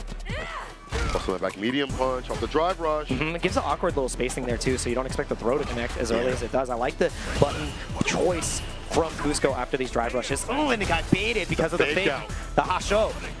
Drive rush throw, and that's it. Carlos Feeling a different sort of pressure with the plasma. Fireball, and the Hashigeki shows something a little bit different. And now the drive runs donkey kick. Who's aware? He's played CFN. Oh, he yeah, knows absolutely. what that is. He's seen that before. I've seen that special. Yeah. It's pretty good. Hate it. Oh!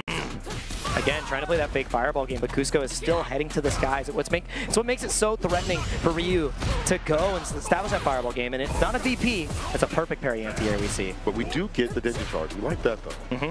That's fireballs and more damage on the Hashigeki, more importantly. Yeah, and you it's blow significant. somebody up. Oh, yeah. If you get the right starter, like Fierce into Hasho. Oh, yeah. Like Fierce, yeah, you're or level 2 immediately, you can get like 6K. It's kind of a super delay tech. Mm-hmm. EX delay. EX delay. OD delay. EX delay 2. Alpha Turbo. They put the frame meter back at the top. They said, turn the Wi-Fi on. Well done delay. Uh-oh. Oh. Not going to anti there. Knows that the reach will not be there for the DP. Very a little bit shorter than like Ken's. 45 seconds left on the clock, too. Running down. Whip punish.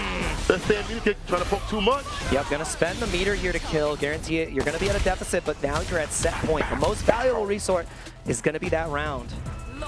Cusco playing this so dang well.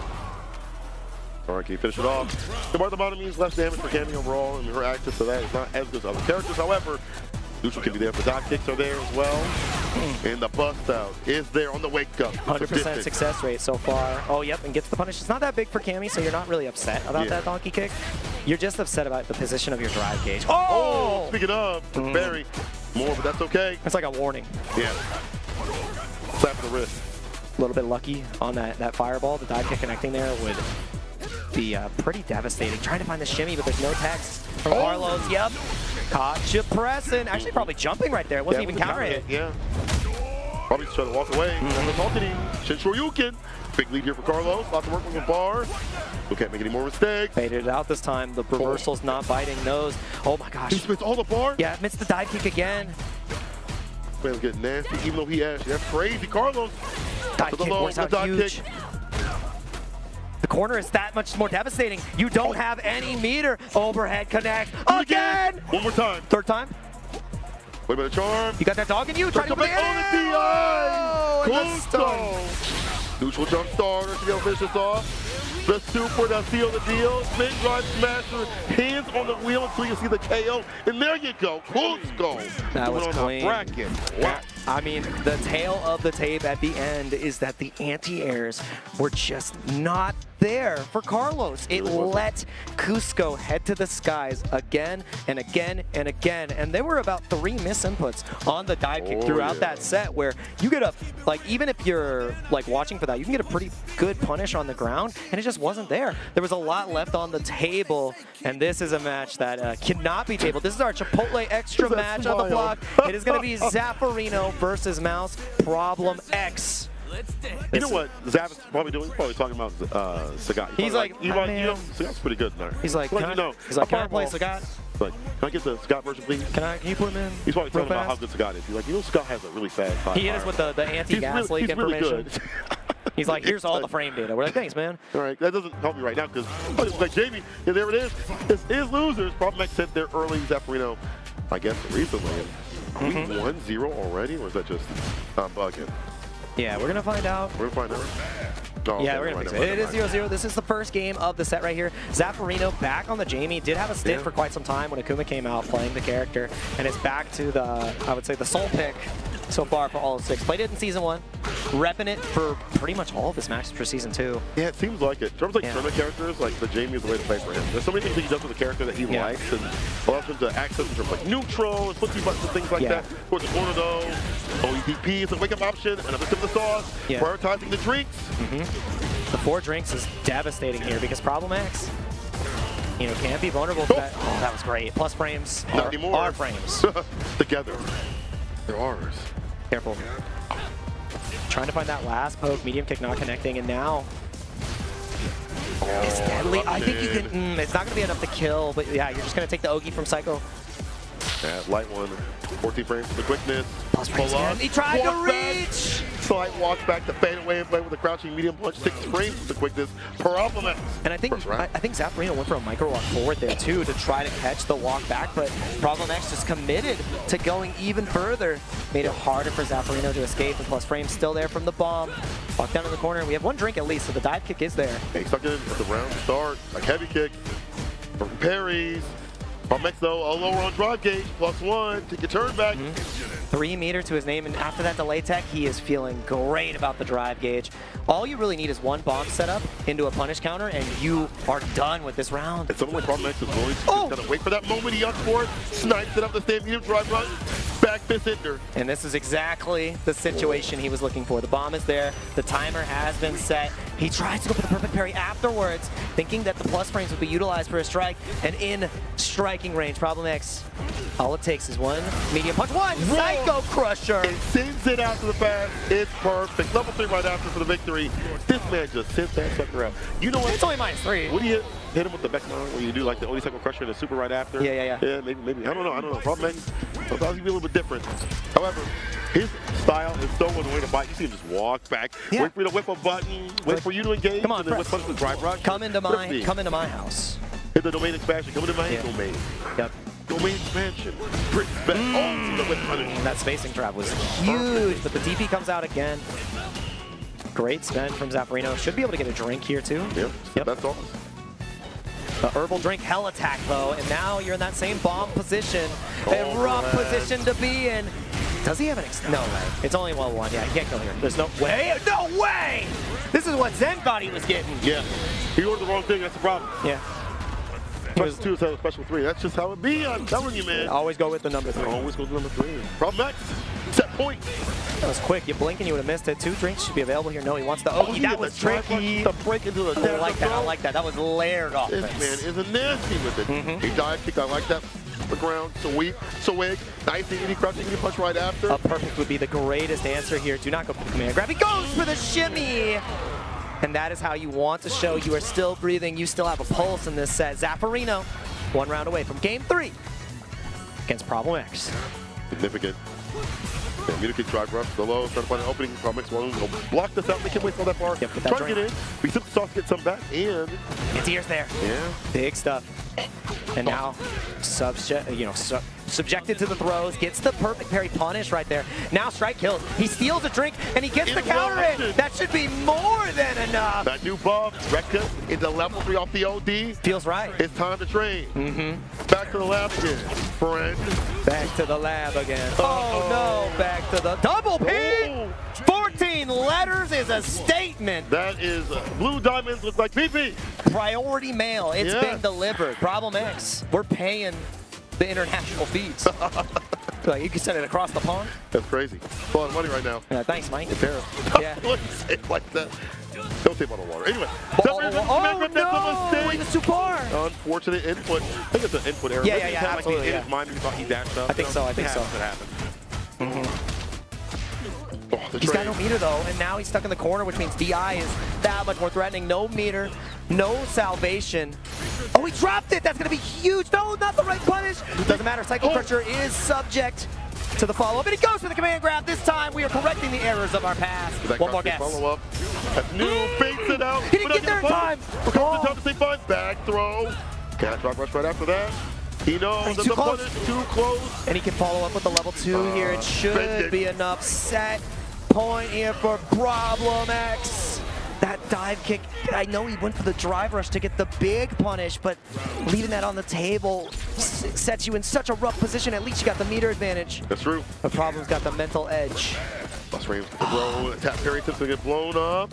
Oh, he got the backdash delayed throw even further to call out that defensive option. He's seen drive reversal, he's seen DP. Zaffarino has holstered them, but it comes right back out.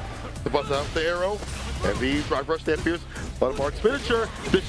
No, can't. Wants to sip the sauce, one more damage. Oh my god, what an air-to-air confirm, and he gets the level 3 here. There's going to be an additional follow-up. I think he can go for drive rush, not drive rush, DI, to get the burnout in this sequence, which now leaves you with just level 1. Yeah, that's what we're going to see. Immediately. He gets it again. Check. Matey as hell. He gets the level 3. No, don't reset. I'm really scared. He's on him there. He ran him like a bush. Problem X. and he's burned. He's got no meter. This might just be checkmate. A guess for your tournament life, and I guess we'll see how you play next year, Zaffarino. He bet it all, and the dice were not loaded in his favor. Great stuff from Problem X. So close for Zaffarino. A double perfect with all the momentum in the world, and you bet it all on the second OD command grab. You know, we'll open up a lot of people. We'll get to that a little bit later on in terms of the analysis. I want to see some beatdowns in these streets. Machabo versus Quicksilver. Fits, yeah, this is a crowd favorite right here. Machabo, though, that's a Titan. That's a player. OG. You sit down, you need to turn that nameplate off. Like, you need to look at the screen, and it's just the character. What's crazy, I feel like Machabo really hasn't had a strong character for him that really fits him. Yeah. He bounces around quite a bit, but whenever he comes out, he shows out in terms of like Street Fighter League. Tournament-wise, he doesn't really do a lot in terms of like travel, but it's cool to see him out here for the CPT offline. Evo and Machabo versus Quicksilver. I'm getting a lot of cheers. Maybe some cheers against Machabo. Where's his cheer squad? Where's his cheer squad at? We gotta see. We need the Japanese cheer squad. Thing is, a lot of them are still playing in winners. They'll be back later. They're like, I'm gonna take him out. Yeah, exactly. It's not everybody. Yeah. Anyway, watch out. Let's see if he gets there. Two cans. Yep. Oh, parry. Yeah, great defense. The first throw, and I mean, it's scary because it's so layered. If you go for an immediate DP in that situation against the two cans, the second can punishes you. So I love that awareness from Machabo. As soon as he teched, he's like, you can't get in range to throw me again. I'm holding parry, and you are holding down the fort in the corner. Quicksilver in trouble. Quick buttons, careful now. Oh my God! Geki just sends it out. Bruh. Find success. You gotta take these throws. He baits it, and that's why you gotta take the throw. Yeah, the shimmy, man. Lethal. Shimmy, paying off big right there.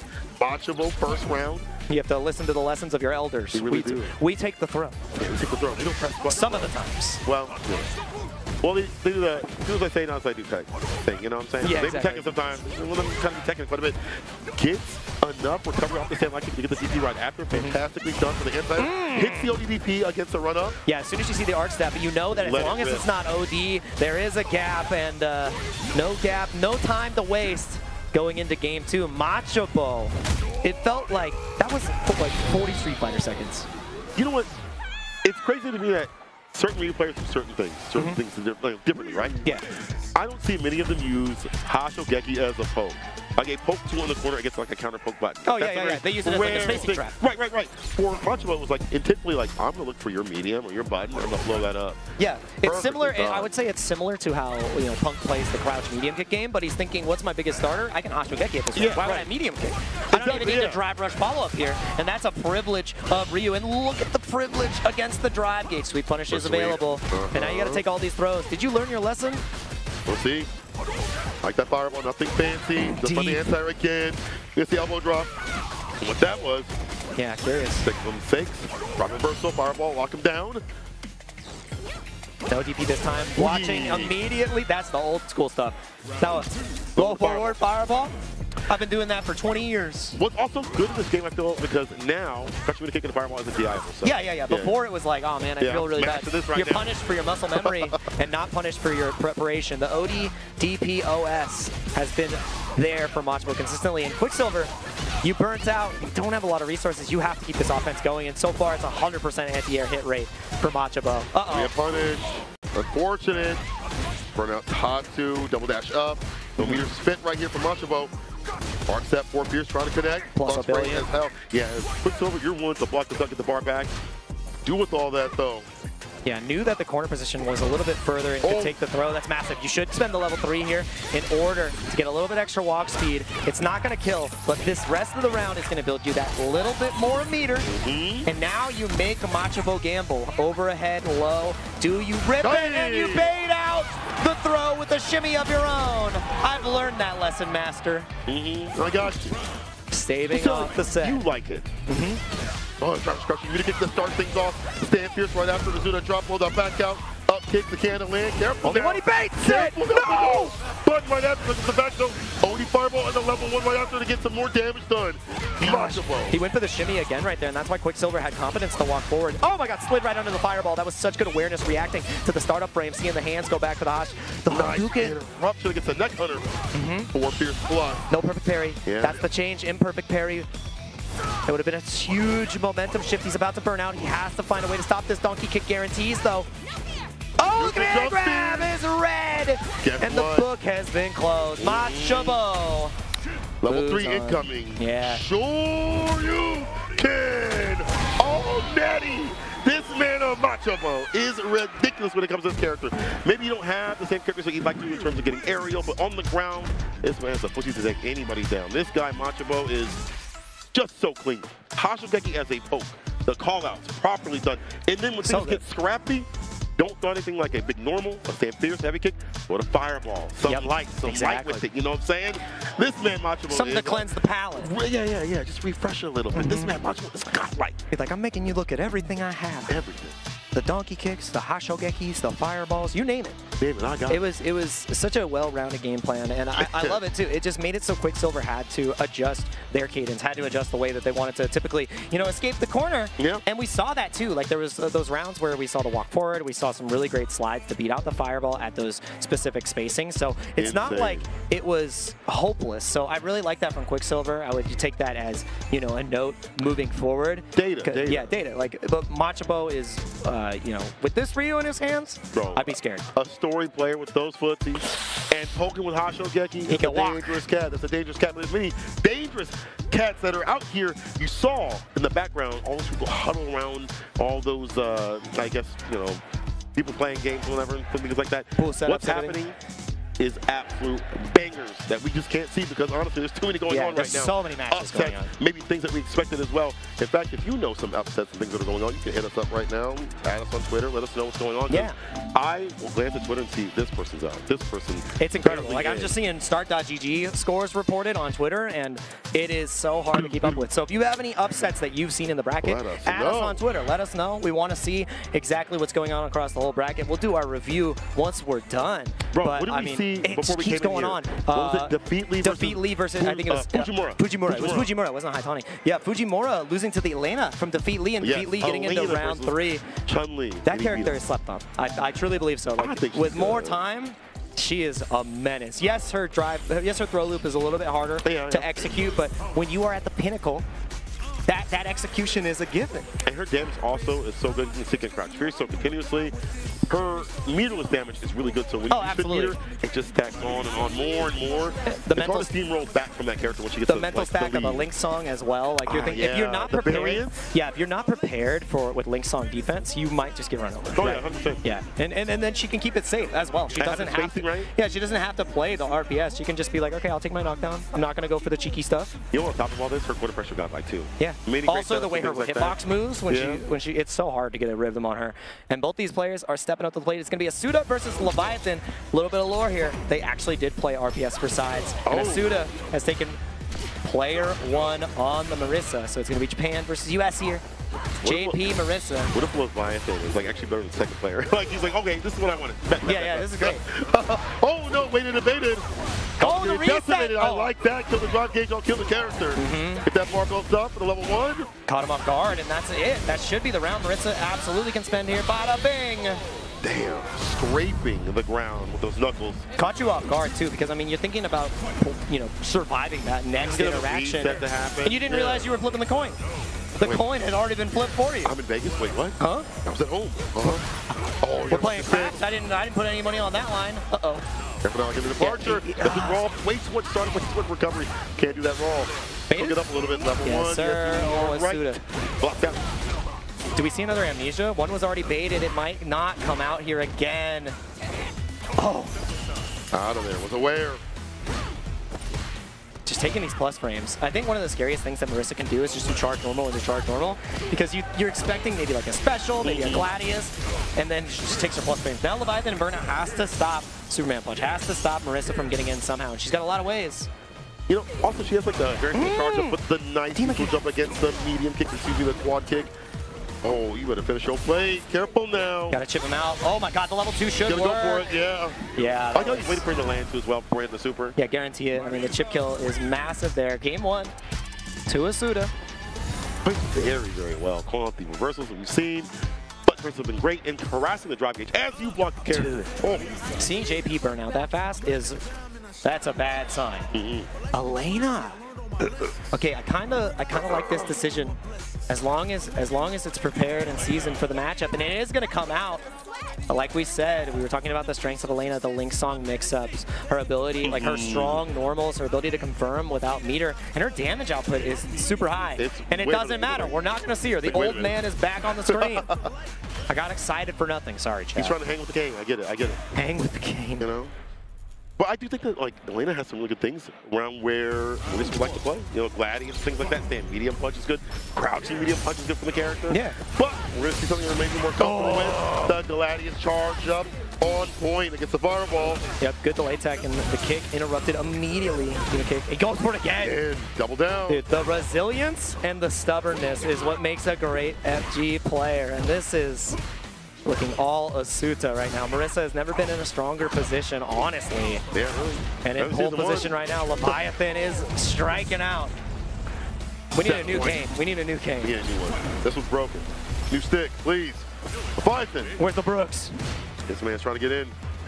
Can you imagine he plugs a Brooks converter into his cane?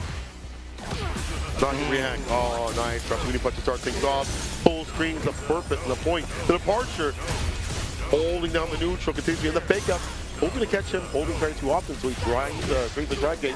Drive press jab to start things off though. Yep, keeping it light, keeping it simple. The ult-ray comes out for the first time, and it blesses the dome piece. Shax with the first command grab, keeping the tools ready for the matter most.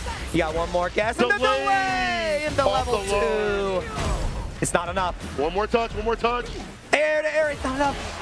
Oh, hold on now. Ooh, level 2. Okay, you can go for a side switch here, which is what we should expect. That's exactly what comes out. Probably attack the drive gauge a little bit with the DIs. You're not out of the woods yet, and you burn yourself out. Do we see a stance counter? Oh my god. Blows up the... He's not dead. You gotta chip him. He's level 1! He made it, but he can't. He doesn't have enough health. He had to jump. He can't do it. He didn't realize it. He didn't realize. Oh, it was right there. The sequence was perfect. And in last season, you throw that level 1. Yeah, but not this season. Literally duck deer in the headlights like, oh wait, oh god, oh I'm dead.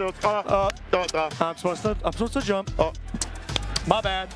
Oops. That was a great turnaround though. The fact that he called out the counter and knew exactly what layer of defense was was ready, because it does kill from the side of Asuta.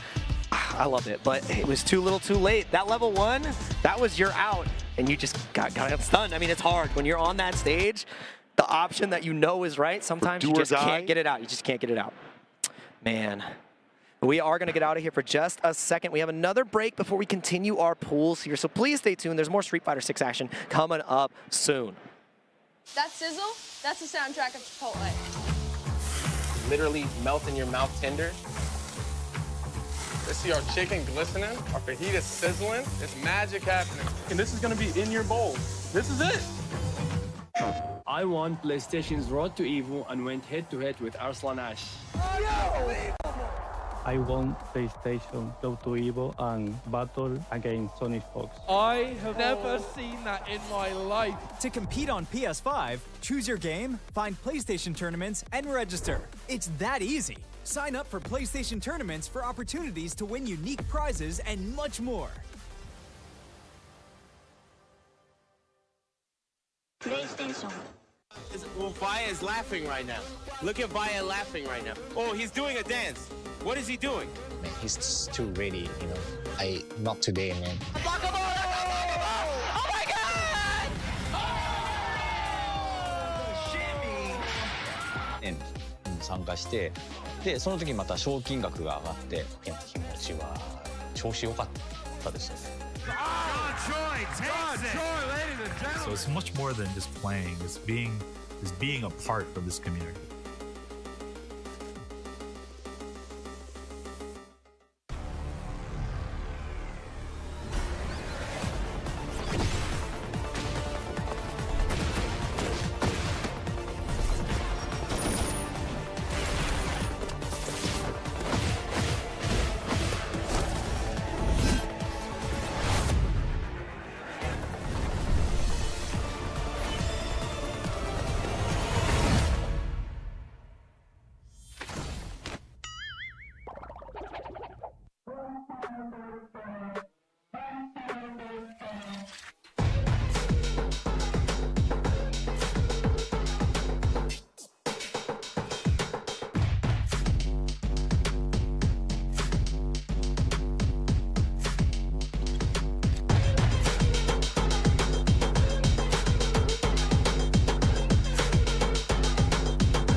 with more Street Fighter 6 action here at EVO. People, it's been bangers after bangers, and they're not going to stop. It's going to get hot as we go through it. My name is St. Cola. I'm joined with Jake. Bro, how you feeling? I'm feeling great, man. These matches have been pristine. They have been great across the board, and it's only going to get better from here. True. So many names have already fallen to the losers bracket, you know, crowd favorites that now have to make that climb, that have to make that journey all the way to the finals tomorrow. We started with almost 5,000 competitors for Street Fighter 6, and we're going to end today with just 8 gamers. 8. That have earned the right to step in that arena. That good. 8 for a top 8. Oh, yeah. It's We're back, back. baby. We're back, That's baby. some questions where people are like, what's going to happen tomorrow? Is it 6? Is it 8? It's 8. Man. It's going to be 8. So, Smooth King. Let's move into the bracket. I think he was the one that actually took down Tokido. Oh, wow. Into losers. Yeah, if yeah, I'm yeah. It was not the DJ. mistaken. Yeah, yeah. DJ, That was on, and it was the Jack's, DJ. Twitter or whatever, if you want to watch that. Versus Joey, a Manon master.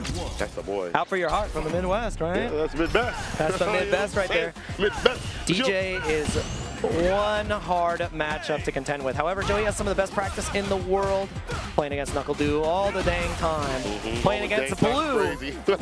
Oh, you like that? Yeah, I do like that. That was for you. That was good. I got some bars. Got some there.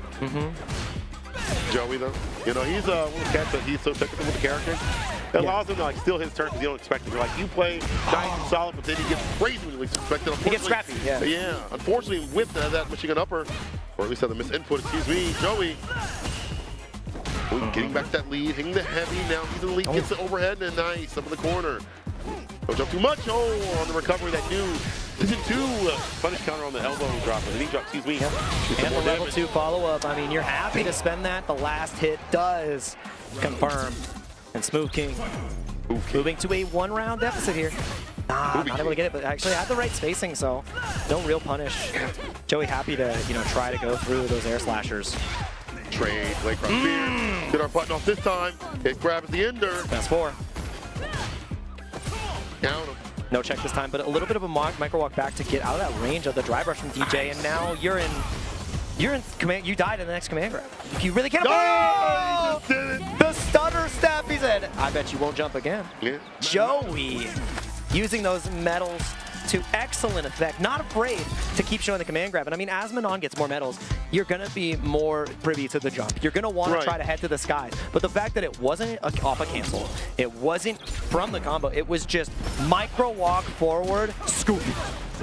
As we talked about play Joey and CFN and have it to the ball. Don't worry about it. We all been you got to shake that out. It's just one of those things where it's like you think about so many things up in the corner that he can do. He simply walks up the command grabs you. The overhead, the medium kick, punch. Just Like, you get battered, man. Yeah, you really do. If you bust out, stay medium right after. You get soap out. Packs a throw, though. The thing about that, too, is Joey is so patient. Like, the walk forward, nothing, you get a perfect anti-air, and then you kill anyways. That's a burnout as well. Joey in control, and that's why you see Smooth King starting to leap back. He knows that he can't let Joey get any momentum going.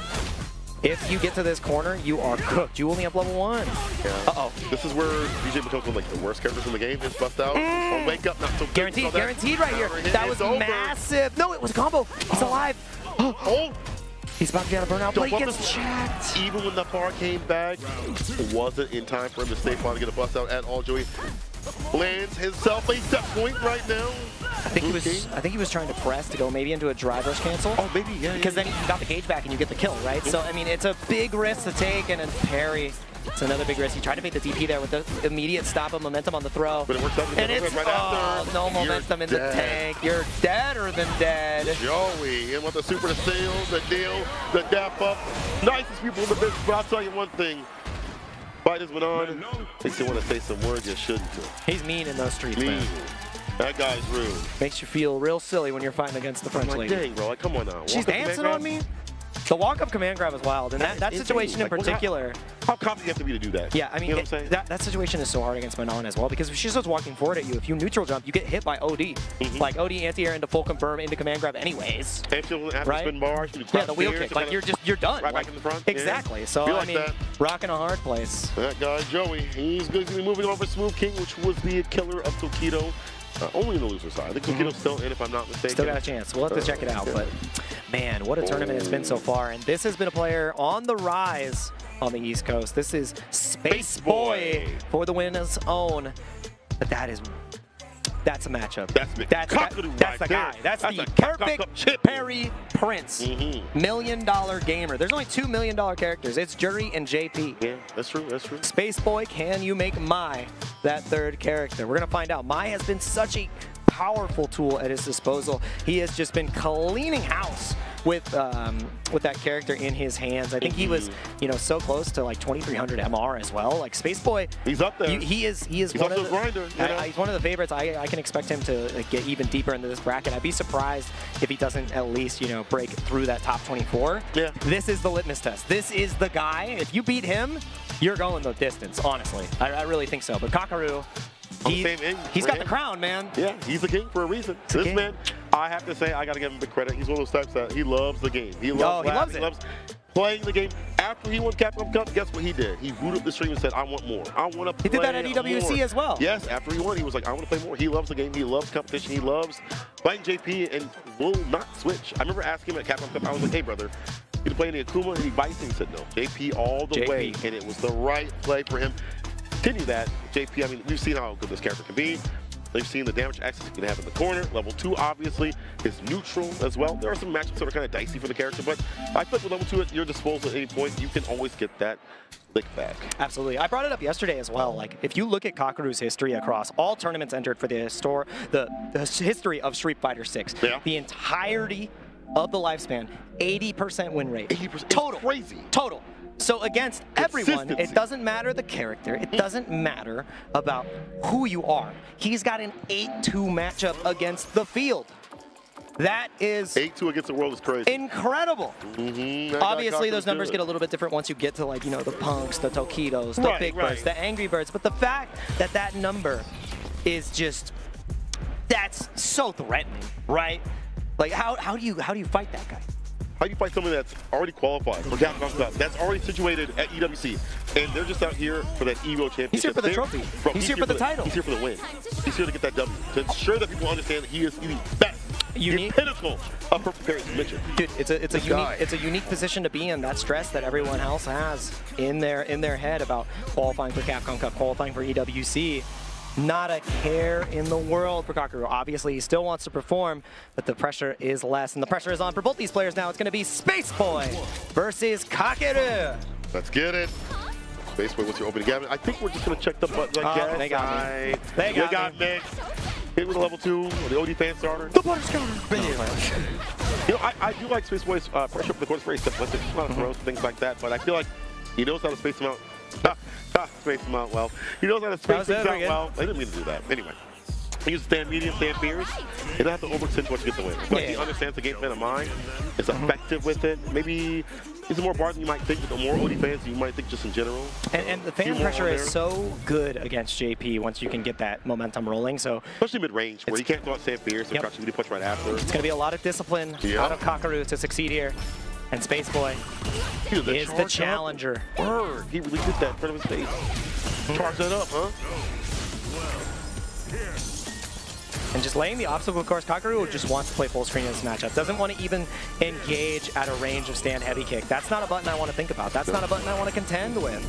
Catfisher, keep her out long distance. He chooses to go in. Change the picture every time. You're blonde now. Oh, that was so good. Again, letting the portal do the work for you. I mean, the anti-air is always not the best on the side of JP, but the fact, that he let the portal work is not going to work out here. The DI answered excellently, and here's the install. This is where Kakaru is in trouble. Level 1 can't save you. It's got to be normal. It's got to be resounding defense to escape here. You know, defense, like, beyond perfect pair at the time experience, Nijia really good. His delay button presses, but enhanced level 1? Wait. Can he kill him with enhanced level 1? He missed. Yeah, wow, that was so good from Space Boy. Expensive round, but a round is valuable against Kakaru. Think we can get First him, driver's throw. The perfect parries haven't been there so far for Kakaru. That's actually, you know, a little bit uncharacteristic. We haven't seen the rhythm get figured out just yet. And I think that's going to be the defining factor between this matchup. He's been trying to get it on the stand heavy kick. He's been trying to get it on these fans, and it's not there yet. But back to full screen we go, and he's immediately spending a lot of time to build this bar back. And for OD, Amnesia kind of lock him down, or excuse me, Departure. Lock him down right after. Usually the typical thing. Driver shot. He's up in the corner. He's trying to jump. Heavy. Oh, he tried to leave. I'm not done talking to you. Dang. Foot in face of his corner space is Kakaru. again, usually you're expecting that in the, or the partner, excuse me, maybe to a get throw. on out. Yeah. And that's what I'm assuming Space Boy thought. Kakeru was just flights ahead. He got him with the normal. He got him with the normal at a range he typically wouldn't expect. And Yeah. that's what makes it that much more lethal. He's like, either. he's like, that catches me on my jump frames there or the backdash. Like, dang. That's crazy. That's wild. Oh, what a whip punish. Oh, backed up, had the sand fierce ready and steady with the punish. Seldom you see that button whip punish, so really good from Kakeru. The trade combo is not there though. Perfect But the perfect parry. parry, the Prince may be handing his title to Space Boy. A little bit of a delay tech. Try to go for a bait there, and the Ghost is better than the fan as long as there's no charge. Forward. Level 2 is going to be there for this afterwards. Love this setup. And that's what get. Crouch Fierce off the drive rush. Does he level 3? I think he's going to have to. No, right? he saves it. The insurance. He believes. He knows this next strike kills, but the anti-air is there. If you get a teleport. No, we tried to TP. Fireball follow up. Fantastically done. It's hard. Level 3 at that point would have been great to get some of that bar back. However, still being burned out. Good fight back. You know, get some. It was a gamble because I mean, it's a huge gamble. If so that, it's hard. Like, if that, when do you hit that super? The thing is, if that DP connects, you get the super right after you win. Right? He knew that the super was still going to be a one-touch situation. It was still the same. It was still the same scenario. And if you use the super there, you're still burnt out and you've got no resources. Right? So banking it all on that anti-air. Kakeru banking a game in his pocket. Fireball takes with the fan. Can parry the low right after. Stop coming in. I like these folks every so often. Stand meter pressure. Meter kick now the fireball for the fan spin. Force out the OD expenditure. You don't have a choice. Yeah. Initiate. The air there right there too against the fan to stay away from the potential second portal, but Kakeru is just laser precise on your spacing. It feels like he's in the right place at the right time all the time, and now it's time to walk the longest yard again. He gets through, but it's not enough. A little bit of a counter hit though. Kakeru pressing buttons when he should. +1. Careful now. He's close to burn. The check on the throw right there. You didn't have enough time. Not a close enough spacing. He can kill with level 1 here. He actually doesn't even need it. It's level none. Kakeru, set point. Level 9? Yeah. Where's that resource at? Maybe it's only for JP. 0 bars. God, the jumping. Uh-oh. There's a little more of that hurt box on there, so you have to be careful that fan off, especially around Star. Kakeru aware of what's happening. He hit the brakes, hit the snap, locking down Space Boy. Kakeru knows like Heavy said. Kakeru jump out regardless, trying to avoid that. Dude, these crouch medium punches on the fans have been incredible, but I mean, Space Boy still gets the activation. He still is able to start the game plan. The 3 bucks are connecting. Did you catch? You did, and it was enhanced, which means it's mad damage about to burn out, but Kakeru is holding the line. That parry was massive. That tech was massive, but he's going to get checked. It shouldn't kill here. Oh, it's so close. Do you have the right route? Not enough. He burned. Oh, the overhead. It's meaty. Blessings from above. Space Boy stays off set point. Can he give us more games? We see an upset. Drive brush throw. He techs though. Kachosin continuously with the fireball. Kachosin. To the corner we go. Lockdown again. The OD goes. First one we actually seen on a Kakeru here. That's true. To play that fireball game. Oh, and he checks, but he's too far for the crouch medium punch. That fierce right after though on the minus frame. Uh-oh. He can't level 1 just yet. Drive reversal is massive here. Kakeru saving off this burnout, saving off the corner, not punishing, but he gets the walk-up throw, thinking that he was, you know, trying to press a button there. Walk the low right after. He's back in. Oh! Counter hit. Level 2. Ding-ding-ding-ding. We're going to game 3. Wow, Space Boy looking to cause a massive upset. It's simple like he's been playing so well in the past couple of practices we've seen online. This offline, a different sort of situation. If I kept up the champion, Space Boy don't care. Everyone can get overheaded. It's all starting to work out for Space Boy. Kakeru forced to the corner, almost immediately 50% off the light bar. The meteor overhead connects again, but doesn't believe in the follow-up. Kakeru now gets a chance to play. It's my turn on the PS5. Gonna wait, the back throw, caught the recovery, unfortunate. Oh, you depart that time. There. Flip out. Back throw. You can take one more. You can take one more throw. He flips! He goes for the empty jump. Kakeru understands the assignment. If he can't burn out though from this range. We're leaping. He has level 2 though. Yeah. We react with the fireball. Do you jump again? Oh, he gets in and OD's fight. You're not dead yet though. You gotta play perfect Space Boy. You gotta find a perfect parry to try to get in here. Maybe with a drive rush afterward. You get the low! Space Boy set point against Kakeru. What? Evo, baby. Different out here. Drive punch overhead. Oni immediately gets the activation. Immediately gets the activation. Odie goes, comes out a second time. He gets the throw. Into the corner you go. Kakeru has 2 meters to his name. We know what he's been able to do with the double activation before. But the OD comes out, and now you're playing the slow game. I like that. Don't put an answer. You didn't believe. And Kakaru fine. can't overextend here. He doesn't have more than 3 drive gauges. That means he's trying to preserve. He knows that if he overextends, it might be lights out. Oh, the fake outs, but no Pierce, the neutral jump. Oh! There. Was it bait? It was real! Oh my god. He goes for the OD, it finally connects this time, and he's going to use the level 3 of his own. He's getting back to the 3 bars. Has to. 3 bars. It's expensive. Yeah, he probably can't go for Marshall right here. Yeah, he can't. If he ODs, he puts himself too low. Yeah, meet him once. Lock him down. He goes right in, no anti-air. Pick up. OD fan is there. Every parry is scary. Oh, Andy's on the already. He finally had an answer. He got caught by it so many times. The whole parry. He gets the DI! Right back. He's going to build level 1, but it's not enough to kill here. Kakaru is not out of the woods just yet. Set up the fan. Oh, he tried. Amnesia again. It's not enough. He has level 1. Level 1 is not going to be enough to kill here either. Anti-air is there. He can chip him. You can't level 1 the spike. Final game. Final round. To the limit we go. Oh, that's getting tense. One man can't even sit down. I feel you. OD fans to start things off. Find the answer right there. Has been so much to get in. Big delay tech now. Spaceboy is the one at the deficit drive gauge wise. Gets the check with the medium and baits out the parry.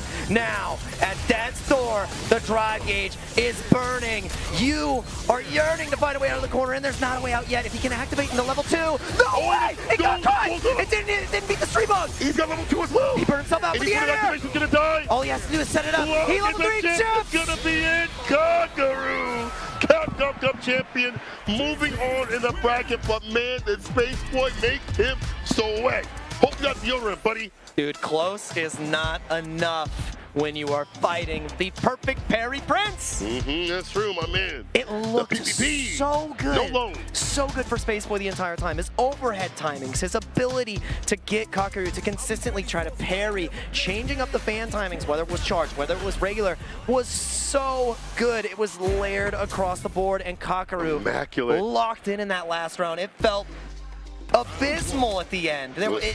All of the tricks, all of the layers were uncovered in Kakaru, figuring it out in that moment. And we're figuring out our next players, this Chipotle extra match. It is going to be Crime Falcon's Own versus Tony Shuai. The fake of I like that.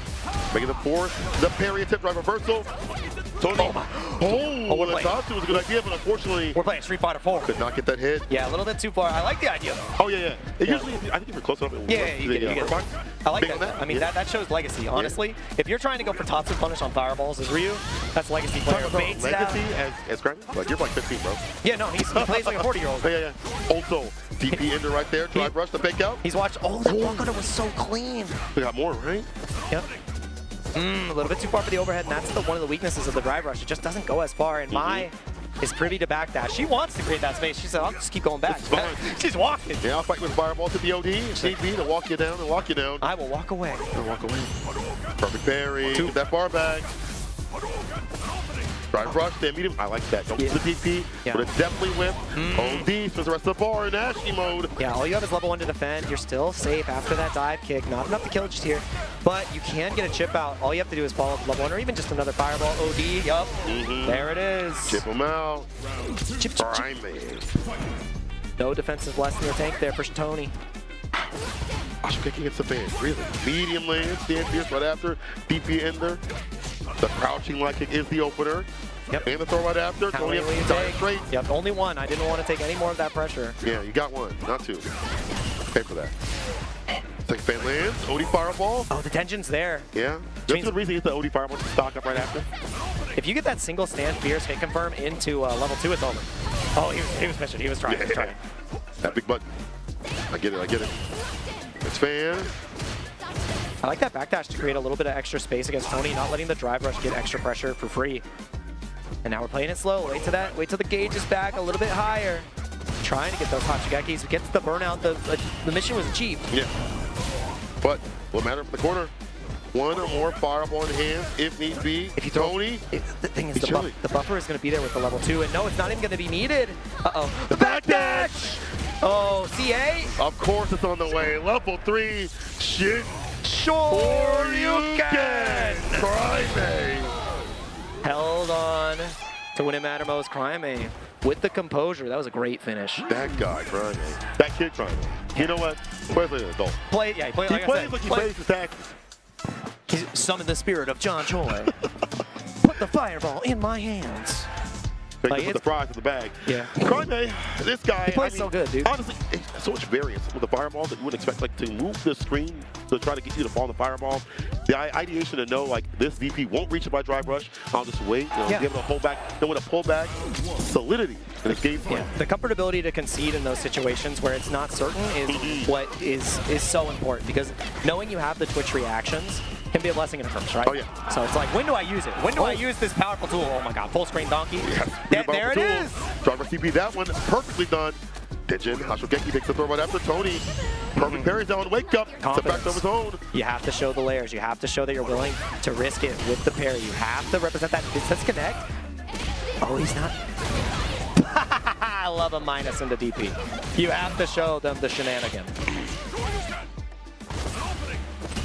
Overhead, blocked out. Hell parry, excuse me. Even more bar in the way. And some on the DP. One. Oh, I was going to say. A little bit too fast. Yeah, it's hard to throw that fireball, especially because of your drive gauge position as Crime in the corner. He didn't feel comfortable really throwing an OD back. Yep, again. A reversal. I'm really curious. I want to see if Crime has the layer prepared against this OSDP. Like, what's your homework? How are you going to beat that? Hit the brakes, man. It's been working great for Tony so far. Burning out is an option. That was great. That was great awareness. Keki in the top two right after. Outside the corner. Walk up throw. Hold parry. Yeah. Trying to get the shimmy, but no bite from Tony on the grab. A little bit of a delay on the DP there. And now chasing down Mai, trying to find an escape. And there is no escape against Ryu. DP to finish, and it's going to be set point for Crime. Well, even now, I want to see more games. Come on, Tony. OD fireball. The Dijin stocked up, sends it out again continuously, and now he becomes the fireball. Driver Stampierce, another bust out here from Tony. I mean, no for the reversals just yet. You're probably happy as Crime there, because now in a desperate drive gauge position. That's true. Doesn't matter how many OD DPs you break out with. As long as I burn you out, I know I can close this. But the 3 bars are there, available for Tony. Defense is not over. Oh my god! Not following up after the OD, but we're out of the corner and we're spending that meter. Drive gauge restored. Well, 3, try to equalize as much as possible. That means more OD fans on the way. He's going to fight the fireball play. Very good idea. If he needs it, he's going to walk up, crouch media punch, gets the OD fireball right after. Towards the corner we go. Elbow rush. The back rise, holding parry. Here's Tony. Jabbing, knocking the door, says open up, gets the anti of the DP. Really doesn't want to take the throw. Really doesn't want to take the throw, but now you're in risk of being chipped out, and that is game 3 established between these two. Crime and Tony. Little head check right there. Will he switch another character? He has many characters. Yeah. These Chilean cats help me play a multitude of characters. They're good at them too as well. Yeah. For Crime, it's like Kid. He's got a Akuma as well. Yeah, there's a lot in the roster, the repertoire to challenge here. I do think that Ryu is one of the best tools to fight against Mai, though, just because of the power of the fireball game, the ability to burn her out with Hashogeki to be pretty safe in that -3 situation. And the she wants to poke too. I think Hashogeki is also really good. And donkey kick is going to exist where she wants the heavy kick, so you can really punish her for that. It's down to the wire. It's been close, neck and neck. All right. Immediate expenditure, OD fireball. Every single time. Dang, that reversal, these moves are continuous. And the confidence to hold parry to give you that gauge back is what's really been, evening out the drive gauge war for Tony. That's true. Back heavy kick. Defense committed. Should have signed up for Love that. Attack the drive gauge, but attacking right back out Crime, leaving a little bit of a gap. And Tony feels like he's playing Noah. He's just not afraid to play Gray. Trade, send light, hits it with the donkey kick, stops in the Dijin. Too fast, too furious. The railgun. Another one. As Vicious would say. Lock him down with the fireball. Back with bars, Tony. Reversal jab, gets the counter combo with the meter right after. He's got no meter though. He's not close enough to the corner, and that's why we reestablished the space. That's why the fan has been set up. The throw shouldn't kill. The low will though. What a wake up, the anti-option, the anti-shimmy tool. Crouching to the kick is able to set Crime on set point. Notice that startup of the overhead and said, I'm pressing. He's like, yeah, I'm fighting back, brother. That's great from Crime. But back to the corner, Tony. Fighting back, no corner. Oh, actually, corner attack is even better. We're put right back in the bracket. Here's to the fan. Simple stuff. Perfect parry. The train and the sweep. Hard knockdown. Meaty crouch spears really, Crime. That's the button you picked. OD Hashogeki obliterating. Tony gets caught with the DP again. 100% hit rate, and we're going to final game. Final round again between these two. The only difference, is all that meter. And Crimey's not dead! No, he's not dead. Hold on down. Oh, the overhead glitch. Sure. Hold on. He had to correct the timeline. I get it. I get it. Ooh-wee. Imagine them. Drive rush. You both start off. Mine faster with the jab. Quick with the flip out. Yeah, he caught the jump back. Successful here for Tony. A little bit of a delay jab. That's a big error. To the corner we go. If we get this level 1 activation, it's going to be rough. Punishes the parry with the extended hitbox, and now your one perfect parry throw away in the catch on the landing recovery. That is Tony Shuai taking the set 2-1. My goodness. I see what you did there. Well done, Tony. Well done, Tony. Moving on the bracket. I mean, this guy's been a competitor of Street Fighter for a long time. Remember him playing Guile in Street Fighter 5? He's fantastic there. Yeah, he's fantastic in terms of meter management. When to send out the OD fan, the variance was so much that it was hard for Crimey to really stay on point. And it felt like Crimey was kind of breaking down a little bit towards the end. Yeah, and the thing about it too is I want to highlight 100% ODDP success rate. I'm almost certain. Chat, tell me if there was one that was blocked because it looked perfect. It did. That is so difficult, especially when the pressure was being structured excellently from Crimey. The jab pressure, he wasn't going for anything like too overzealous. It was mostly like, okay, I'm plus in this situation. I'm going to craft medium punch. The DP was always there. Now I want to ask, like, was it just that consistency of OS DPing, or is he that? Did he have the read? Right. I feel like it's both. A little bit of column A, column B. I just feel like he just had perfect reads when need be. Listen, nobody got me. ODDP got me, says Tony. He moves on the bracket. So do we. Oh, yeah. Yo, Kaba. Serini. Yo, Serini, mad good over. Absolutely. In Korea. I think he like one of the World Warriors. He got like first top 8 at minimum. That guy was a mad good with the Kim. So it was Kaba. The thing is, though, Kaba has a wealth of experience against Kimberly. He fought against Team FlyQuest, the armada of Kimberlys. Yeah, that's true. He's got, he has access to all of the Kimberlys in Japan. He's traveled the world. So no slouch in this matchup. And you can see that almost immediately. Like, Shine at his disposal. So, like, yeah, they're FlyQuest guys. I'm like, wait a minute, those are the same dudes. All part of the same group. Yeah. Different names. Stand kick. The Kim Band. Oh, man. I mean, you're kind of happy. Yeah, this isn't too terrible. Like, a cat might win right after this. Yeah, Tatsu, maybe not. Didn't have the bar. Ooh, neck overhead. Yeah, that continuously. Here's Serini. Takes one flash kick, but you can take a couple more throws. Kaba willing. That's 3. I flash kick now. 4. No. You can't take one more, brother. Oh, no he did. way. Away. How many booms? That was 5 big booms. Oh, my Lord. Serini with the continuous pressure up the corner. There's the on the drive rush. Okay. Against drive rush. Now we're seeing it. Now we're seeing the arc step to combat that posture. Yep. A little bit of variance. We're not too flash kick happy, I should say. Yeah. Return back after that crouch kick. Looking for the shimmy.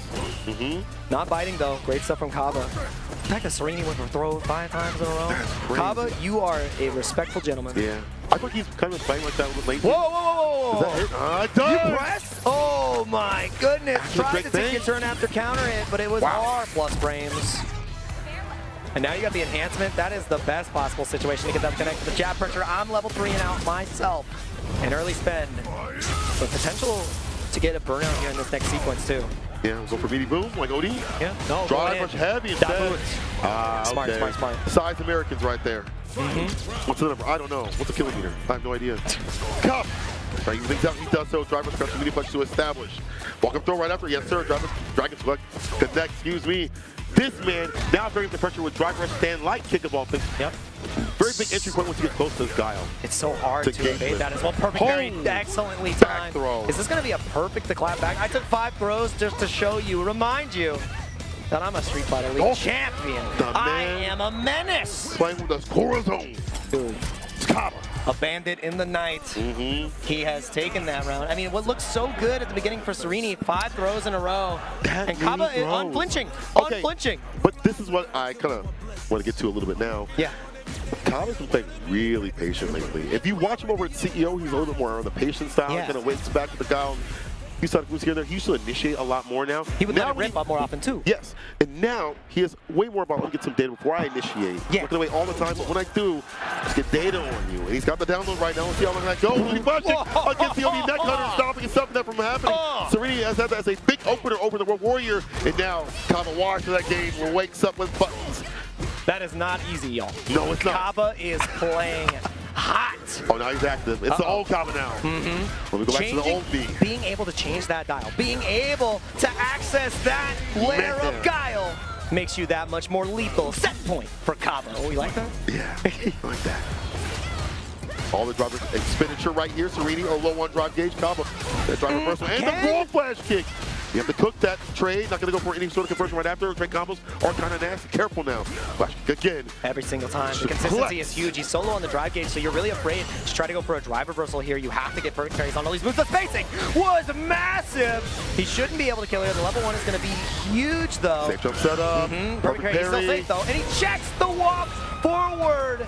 Kaba, what looked rough right off the start, turned around in an instant. I'll take a throw loop all day because I'm taking the set my way. If you throw with me 5 times, I'm getting my leg back. Some way, somehow. All right, you feel me? You throw loop me that many times, 5 times in the corner, it's getting personal.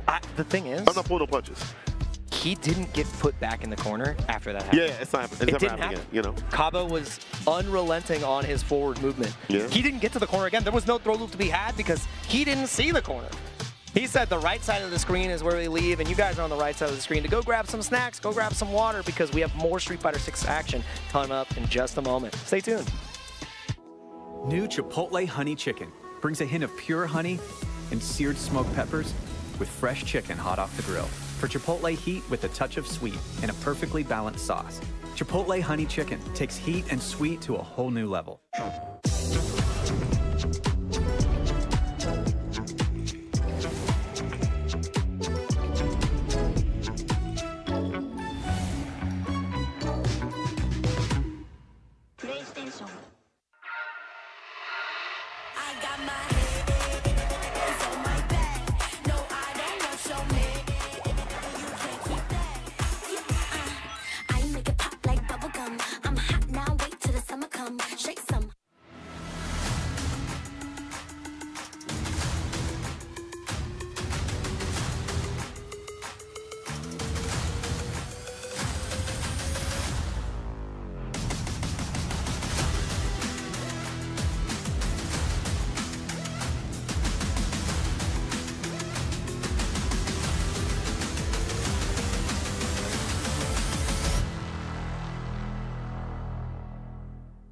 We knew pretty early on that the game was fun to play.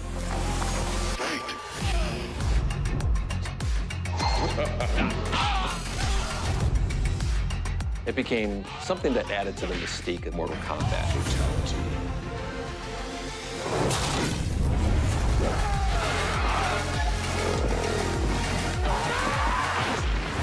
Flawless victory.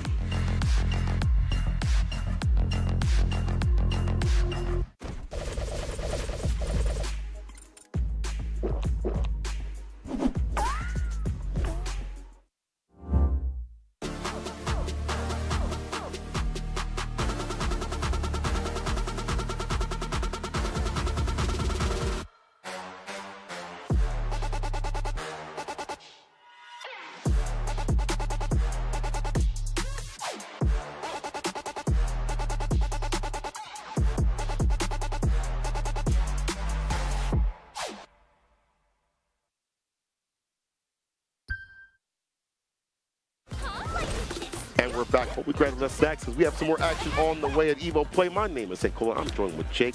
We're about to talk more Street Fighter. Hold on. Let me see what we got here. Oh, my boy Kite. Oh, that's my boy Kite. That's my boy from Jersey. 860 Kite. Yes, sir. Fighting against a Wild. That is going to be a jury connoisseur. No, a Wild. Oh, yeah, well, I'm talking about, Kite. But yeah, the Wild is on the Chun-Li. Oh, yeah, I got you. Kite is on the jury. Around 2K MR, so, you know, a reputable threat on the leaderboard. And offline. So I'm a CEO. Too, yeah. Grind down Psycho. I just believe out there. That's a top 8 competitor for Dragon Ball FighterZ as well, so he has an Evo medal already to his name in a separate game.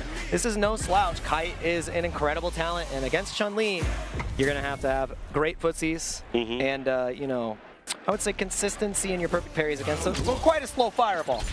Yeah. It's sort of wall and pressure that she likes to walk you down with. You gotta be careful about that. But I agree. I think it's one of those matchups where, like, footsie to footsie, no pun intended there. Foot to foot. Foot to foot is not too bad for both characters. However, that fireball that she has to walk you down with, it's kind of hard to stock up if you're jury, so you gotta be careful of that.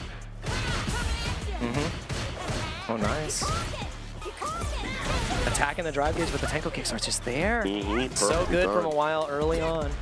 That fireball kind of fade out that jump. Stacking the stand medium gets a little right after the stock up. It's logic. Yeah, willing to take these throws so far. Trying to get a little bit of a bait there on the reversal because we've already seen it once. Oh, no. We're playing that game. -3 frames for me. Yep. All mine. Awesome. Punish counter as well. Pressing the drive gauge. That's why the you train. have to, Don't go too far in. Can't burn out here. You have to try to find a way to hold parry. Yeah, stay your ground. Strike back. 10 toes in. Shut up. What do you ask for? Put the right foot forward. OD fireball, OD parry, but the one right after Renko kicks. About to end it. One more touch. A while in burnout. The chip scenario. The OD. A battle of the Renkos and the Tenkos. Let's see whose 10 toes come out on top. Gross. Kite, one of the Foot Clan leaders, finds a very Shredder. jump in. And look at this. Look at the corner parry on this. All the way towards the corner dash up. Yeah, and you get a meaty setup too. Kite is running through a while right now. I don't think he can build the third bar. That's why we just go for the knockdown. Guess one more time after this throw, and it is not going to connect. He had the jab, and the shimmy finally works out. Kacharichen. And yeah, Kite unshaken. He's like, all right, cool. Business as usual. That's why he usually is pretty calm, pretty collected. Talking about mess after the match. So, however, he is a prolific yapper. Prolific yapper. But his buttons do the talking, though. I can't lie. That's true, You that's gotta true. give it up to him. He backs Also, it up. I will say that one thing that helps him out as a player is that he's very positive on the character. Yeah, a lot of people kind of doom Churi.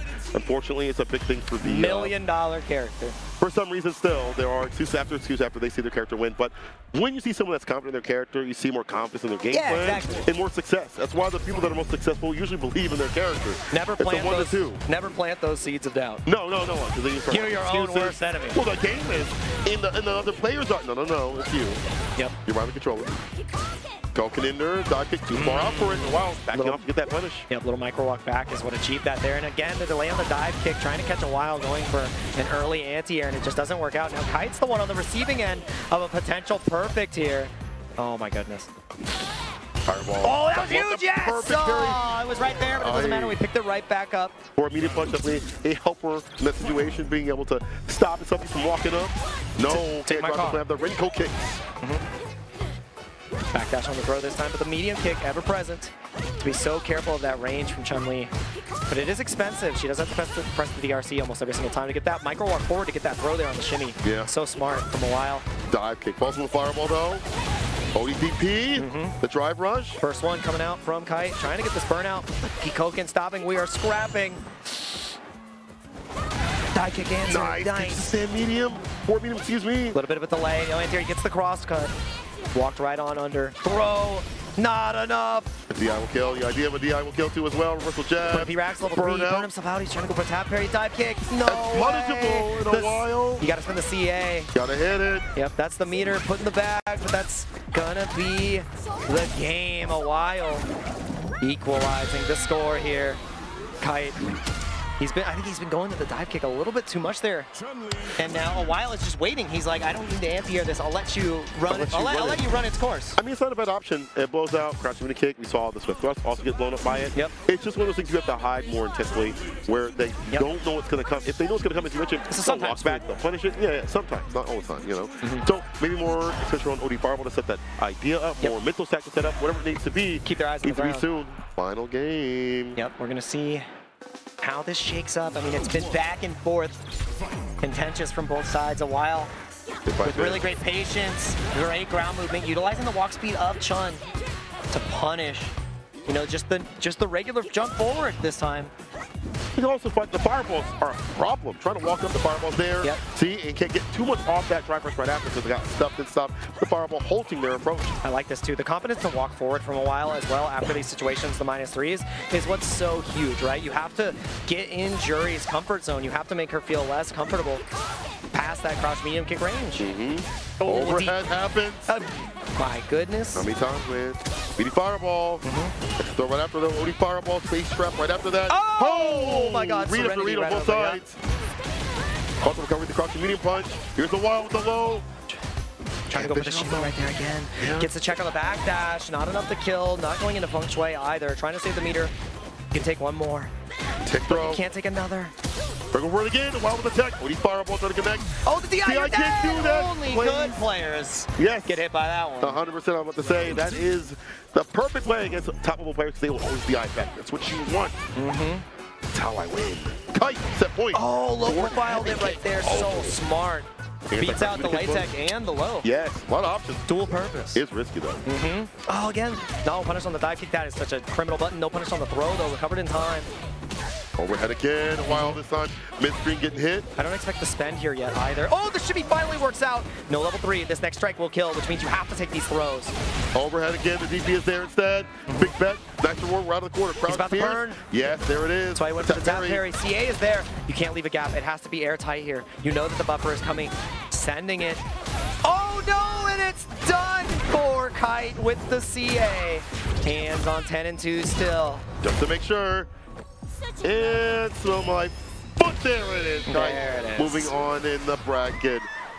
Fantastically done again. Relentless. And I think that the dot kick that we did saw previously, maybe not as strong as it was, or well represented, I should say. Yeah. More things in between the dot kicks coming out. Yeah. More variants. Saw the more fireballs. Yeah, just enjoy, as we mentioned that he would do, that he did on the screen. Good stuff. Kai, not bad, brother. Yeah, he got really confident too on his offense. Like, he did not let the wake-up reversals dissuade him from continuing to go for these overhead, continuing to go for this pressure. Blocking it out in the first place. Like, the access is so good. Why would I stop? Why would I stop? So really great, and understanding that there was a air of hesitation from a while to continue that pressure with the threat of CA, and that's where that delay button gets smoked into the CA, and that's where you see Kite flying high. All right, Kite. Okay. Enough, James Chang. All right. Hey, I got the dad jokes in my body now. Oh, yeah, I forgot you were dad. It comes naturally. It comes naturally. No, continue, because I forgot. Yeah, the street father. Yeah, you are a father. That's right. You were doing it before you were father, though. A little less. now it's easier to get away with it. Okay. But yeah, these players are they can't get away with any mistakes at this stage in the bracket. We got Paradise Nagipuro coming up against Trads Baruji.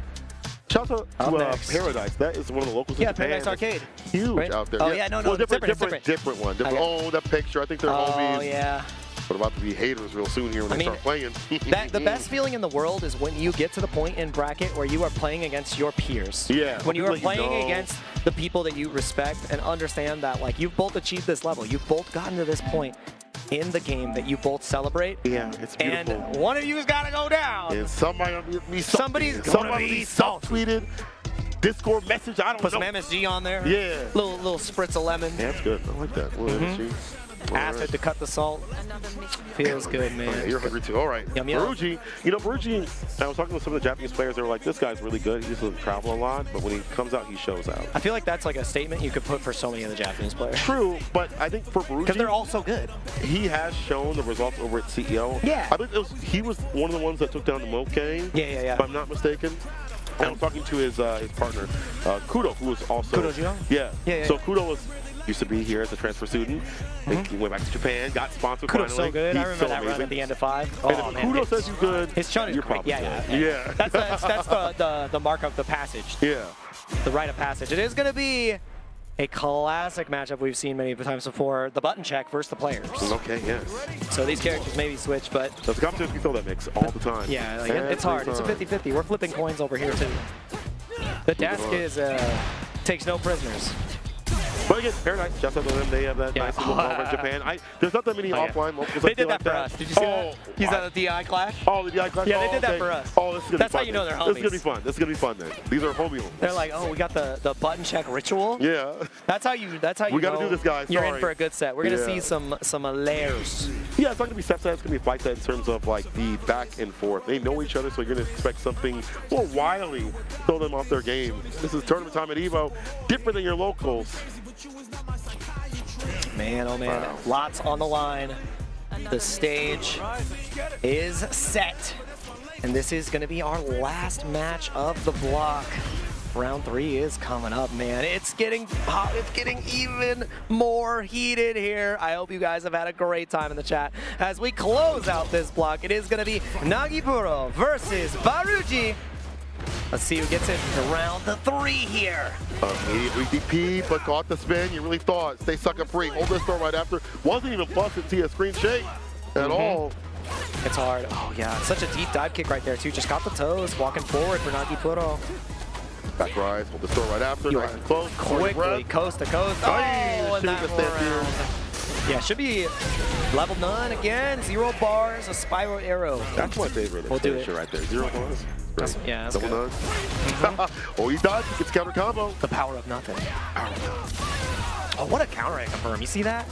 Love that. And now you've got all the resource in the world. And the bait heard around the ballroom. He's going to build that 3rd bar.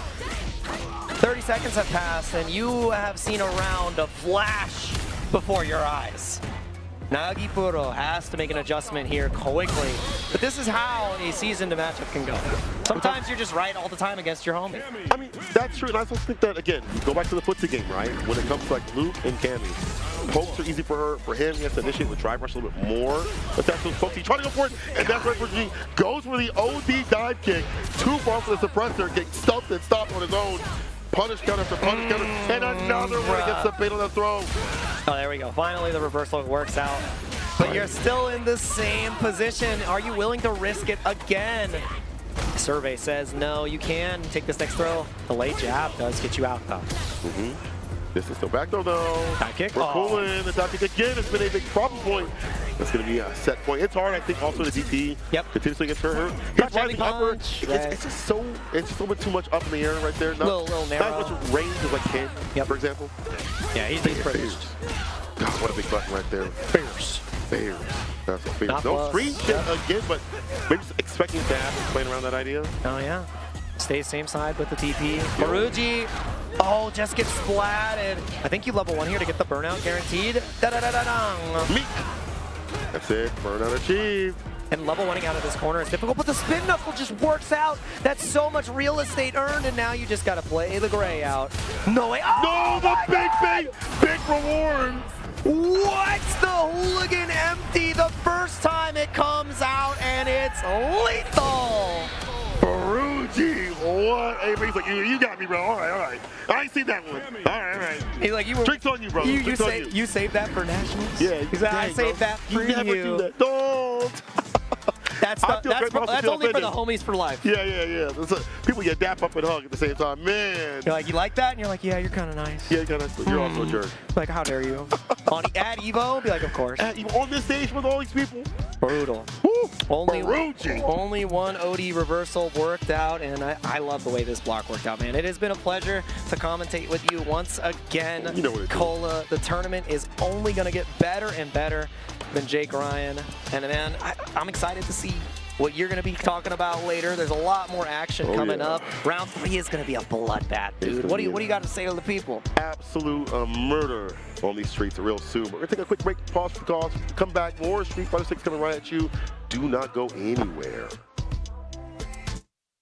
This is the best Chipotle order. I would like a bowl. Triple wrap. Mild, medium, hot. Then dip it in here. Sour cream inside the vinaigrette. 2 tortillas. If you know, you know. Lettuce, cheese, waffle. Yes.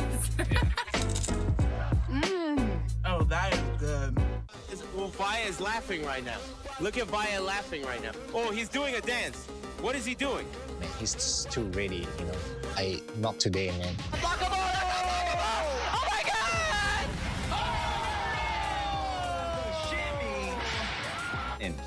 に参加して、でその時にまた賞金額が上がって、気持ちは調子良かったですね。So it's much more than just playing. It's being a part of this community.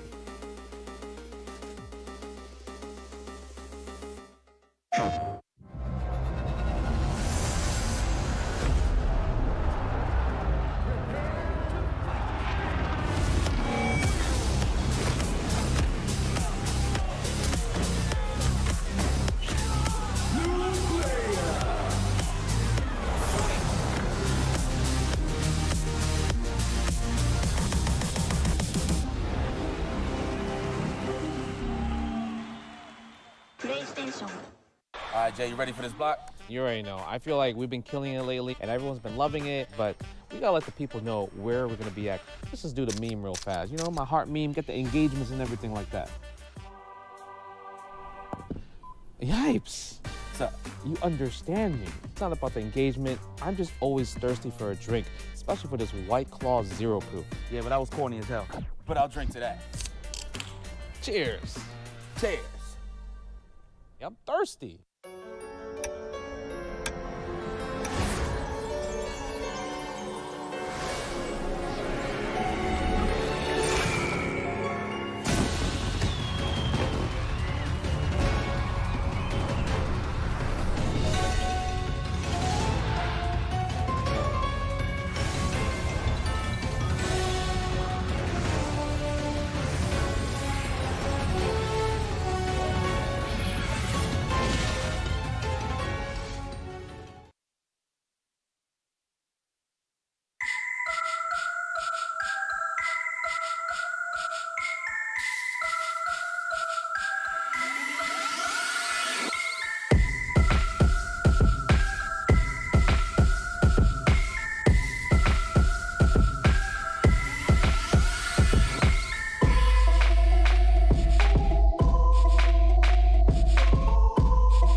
Welcome back to Evolution 2025. Our players are ready to game. I'm ready to game. Ultra David, myself. Great matches coming up. We're like blessed, by the way. We got the good block. This is your second block of commentary, right?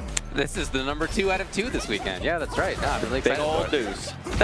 Man, I'm an expert in that. This is going to be top 96 or so. Yeah. So we're down from 4,200-ish to start out in Street Fighter 6 down to the top 96. We only have 4 pools remaining. And if you're interested, check it out on StarGG. Every single line in that is some kind of killer. Yeah, and not only that, but this is one of 2 streams running these at the same time. So we're going to be watching them in parallel, which should be cool. So we're going to be checking out both sides of that. It'd be a good time to get it. I'm really happy that Evo was like, hey, game's so cool. There's so many matches going on. Yeah. We have 4,500 people. Why don't we just put 2 streams up? Yeah, it's sick, man. And, you know, for many of us who are here, you're only going to get to watch one. And I'm really looking forward to next week going back and watching the other one as well. It's going to be a lot of great content for you, whether you're watching live, whether you're watching later. Hello to everybody. We start out with Artificial Holly versus Scythe, both from the US. Deep in the brackets, too. We're way in here, right? There's a lot of matches going on. This is pretty deep. Round 3 is, as you mentioned, top 1 something or other. I know someone who got eliminated earlier, and they were like already below 256, so I was like, okay. Yeah, 192. Top 192, yeah. And I know Jet is in here, which makes me very happy. Jet played in the Stage Jam Slam as a player. Oh, that's rad, man. He's a YouTuber who plays Sonic, and he's like a 1900 MR Lily. All right, man. Yeah, so Shout-outs. I'm pretty happy to hear that he made it to round 3. This is actually winner's side, by the way. Wow. Very, very cool. Scythe just took out Oil King right before this. I was going to say, I am familiar with Scythe. I don't know Artificial Holly, but I've seen Scythe play before. Well, I can tell you that Artificial Holly took out Gachikun. What? And then took out 801 Strider. Back to back? To get here. That's a beast path. Okay, well, you got to be a gamer to make it this far, and what I just heard makes me believe it. Absolutely. Yeah, I've heard of Scythe as well. Yeah. Guile player. I don't know where from. I feel like I've maybe played Scythe also. So it's a name that seems familiar to me. But this is traditionally a matchup that I don't think Chun-Li likes. She is good when you got to chase her, but I don't think she's great at being the one chasing you. You know, that's kind of her downside in a lot of the matchups historically. Yeah, she likes to put out her own shield and then move forward behind it, but Guile likes to do the same thing. Yeah. A little bit of a crossroads there. She does have some options over and under. We already saw the stance and the medium punch, for example. But yeah, you know, it's a little tougher. Scythe with a bit of a delay, gonna hunt for the end of the round. Very much in control in both of those rounds. Yeah, and like her thing too is her anti-fireball I think is not bad if you're a normal human. Guile is not a normal human, you know. Sonic Boom is a very special projectile. He makes a Sonic Boom with his hands? Yeah. You know, most people can't do that. That's true. I tried. God, I have tried. That's for sure, dude. As a kid, I tried many Everybody's times. tried to use magic or powers, and then it's just like, oh, dang it. On reaction, EX out of there. So Scythe, the few times he's been tested on defense has been looking good too. Into the corner. Anti-air. Oh, tried actually. Denied. I love the vision though. The vision was 2020. Unfortunately, just not everybody could see it. I like this spacing into the corner too. Oh, yeah, you were very sure. Nice bait. Still has some resource. Super's there. Other side. Got to make it happen now. Artificial Holly moving. The big bait movement. When you see her like crouch down and then stand back up, like what are you doing? Yeah, stance on stance. Are you gonna do the low? What are you gonna do the overhead? What are you gonna do with me? I feel like that mix-up limit works in 2 ranges, like 1500 MR and then like the highest. Yes. Like that's the only 2 times stance. Oh wow, what a reaction! Was pumping it beforehand. I am surprised to see the boom come out of Scythe. Artificial Holly taking it into the corner. Guile player just, oh, that was tricky. That was very tricky. Yeah, they're really doing a great job right now with Artificial Holly. Back throw. Okay, That's try big. Parry, blow up. Important to see the parry, keeping that drive meter in line. Okay. Well, sweep OS there too. You just tap every parry and hit sweep. If you get it, you get the sweep. Otherwise, you just block. Still a tough spot for Artificial Holly to be in position-wise, but hey, finds it. A couple of bars here. Going to be able to seal the deal. At the beginning of this game, I sort of felt like Scythe was doing some stuff to test Artificial Holly. The boom, for example, when SA2 was being pumped. Right. The EX flash kick out of the blue, just like trying to bet on a button. That was not a winning bet, clearly. No. So 1-1 now. I think Guile players are so like, they're so used to their fireball being that strong that they just throw it. They're like, even if you use an anti-fireball move, it won't work. What are you gonna do? Yeah. So I think that's just the react? comfort. Yeah. Yes. Yeah, there is a range where it's tough, even with dedicated anti-fireball options, but Artificial Holly was there, and it's already moving towards the corner. That was sick! Let's go, the escape! Underneath, green dash underneath. Yeah, green dash for mobility. Nice quick punish. Into a bit more pressure. Yeah, looking good. Needs to build it again. Nice. Stance under, wait it out. Chun-Li just raw stance is a lot better too. That, you know, you can block in it, which is really nice as well. And the options out of it are strong. You can deal with jump, fireball, whatever. Side towards the corner, yeah, for sure. Hoping to bait. Nothing came. Here it is, though. The solution and the match point. Yeah, love that little pickup with the sweep afterwards. Totally ready for it. God damn, the matches after this are banger after banger, we'll get too. to them in a sec. They Big are names so good. coming up. Love that. Yeah, the parry forces stand, so Guile forward heavy punch doesn't whiff there, which is really, really nice. Gives you plus frame.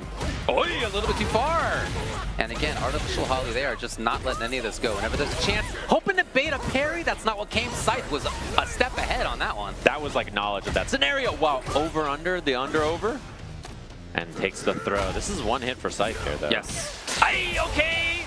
In there, Scythe will seal the deal. Artificial Holly down on loser side. As I mentioned, Gachikun and Strider among the head count for Artificial Holly, but gonna have to battle now in loser side. Yeah, we mentioned upcoming matches that are sick. So the next two matches on this stream, we have TNS Justin Wong's Boost Lee, who's been one of the most impressive players in the U.S., like online, and whenever he gets a chance to go to tournaments and stuff like that. Boost is very, very, very good. He's playing all the Terry lately. He's That's on how Terry. it's pronounced. Yeah, I kind of think he thinks that Terry's just better than Ken now. And so he's just on all Terry. I think Terry is way more fun than Ken, so I'm already cool with that swap. Up against Blaz, a player all of you are familiar with. Second place at Capcom Cup, obviously a very young, talented player with lots of characters. I saw earlier he beat someone on Twitter, and it was Jamie 2-0, like someone who was pretty strong earlier. So I know he's playing Jamie as a character that he's been really playing a lot lately. I saw before this tournament, he's locked it in. Plays all the Shotos as well. He plays like 7 characters. Yeah, he does. Yeah, one of those. And he's among the leaderboard in his region with like 5 or 6 different characters. Yeah. Among different accounts that he has. Boost. That's how it's pronounced. We have Boost making it past Brutus in this previous round. Then Yujiro. Blaz making it past Combo Fiend 2-0. A battle of generations. Yeah, what a match there. 2-0 though. Yeah. And Blaz then 2-0 over Samurai. Yesterday, I saw a whole bunch of the Latin American players kind of hobnobbing around Mena and Kaba. Like they were sort of, Mena and Kaba were sitting on this bench up against the wall. Whole ring of other players from other Spanish-speaking countries around them, and just I wasn't close enough to hear anything, but I could see them asking questions like it's like you're like senseis up there. Yeah. You know, you're like asking for the advice from on high. Yeah. Literally, because they're sitting on the floor. Sitting on the bench on the floor. Yeah. Just coming up to them, just like, you know, pleading their case. Just like, what do you got to say what do I do about this? Yeah. You know. That is the it was actually thing. so cool to see. Yeah. So anyway, Boost.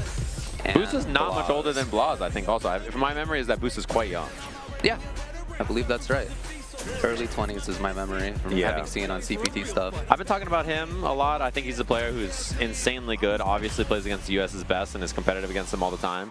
And then same thing with, I think Riddles had a really kind of hot streak lately. We saw him on stream earlier.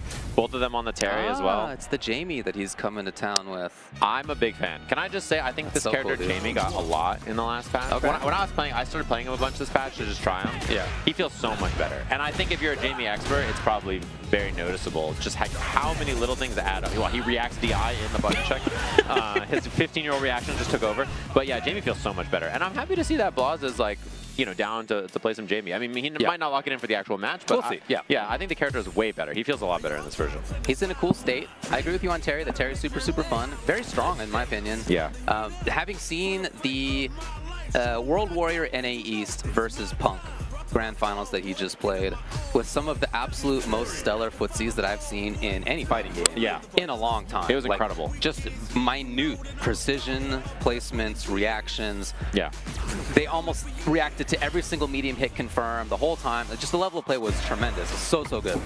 But, you know, Blaze is at that same level. I think it's one of the best Street Fighter 6 sets I've seen. Yeah, honestly, man, it was incredible. super hype. It really was. Would recommend checking it out. And that's not just like, I'm not even from the East Coast, you know, so No, it's not dude, even, that's that's not not biased my or scene, anything. man, yeah. It's my eyeballs just saw the gameplay. It could have been empty nameplates, and I would have been like, this is some real good Street Fighter. I mean, these are geniuses, obviously. Jamie is the selection for blogs. Yeah, one thing about Jamie that people don't talk about it a lot, but his normals I think are very good. He has some of the better ground normals on the game, I think, as a character, which is no fireball. And some other weaknesses that I think he has, you know, with levels and other things like that. Yeah. But his grounded normals themselves, look at how much control Blaz has in a lot of the ranges on the screen with the heavy kick, the stand medium kick. Yeah, medium, such a killer, man. A lot of characters have difficulty with that. Capitalizing where he can. Takes the drink. Getting some of the drink stuff. Oh my god! Takes the side swap. Rather than baiting on the shimmy, he presses the button instead. And Boost will get corner control. Oh, too early. And that's going to be the rush into the heavy breakdowns for the kill. Doesn't even need to spend the level 1. Well, Blaz did what he needed to do. Yeah. It could have gone differently there at the end, but he took advantage. Look at the way he attacks drive gauge with Jamie too, with the heavy kicks and Erekas and other things like that. He just does a lot of like, I don't need to hit you, I can just hit the meter. That medium punch confirmed. He's not just doing medium punch into dash just in case. Like, he is confirming that stuff. A little bit too far. Could have been spacing trap, but... Hey.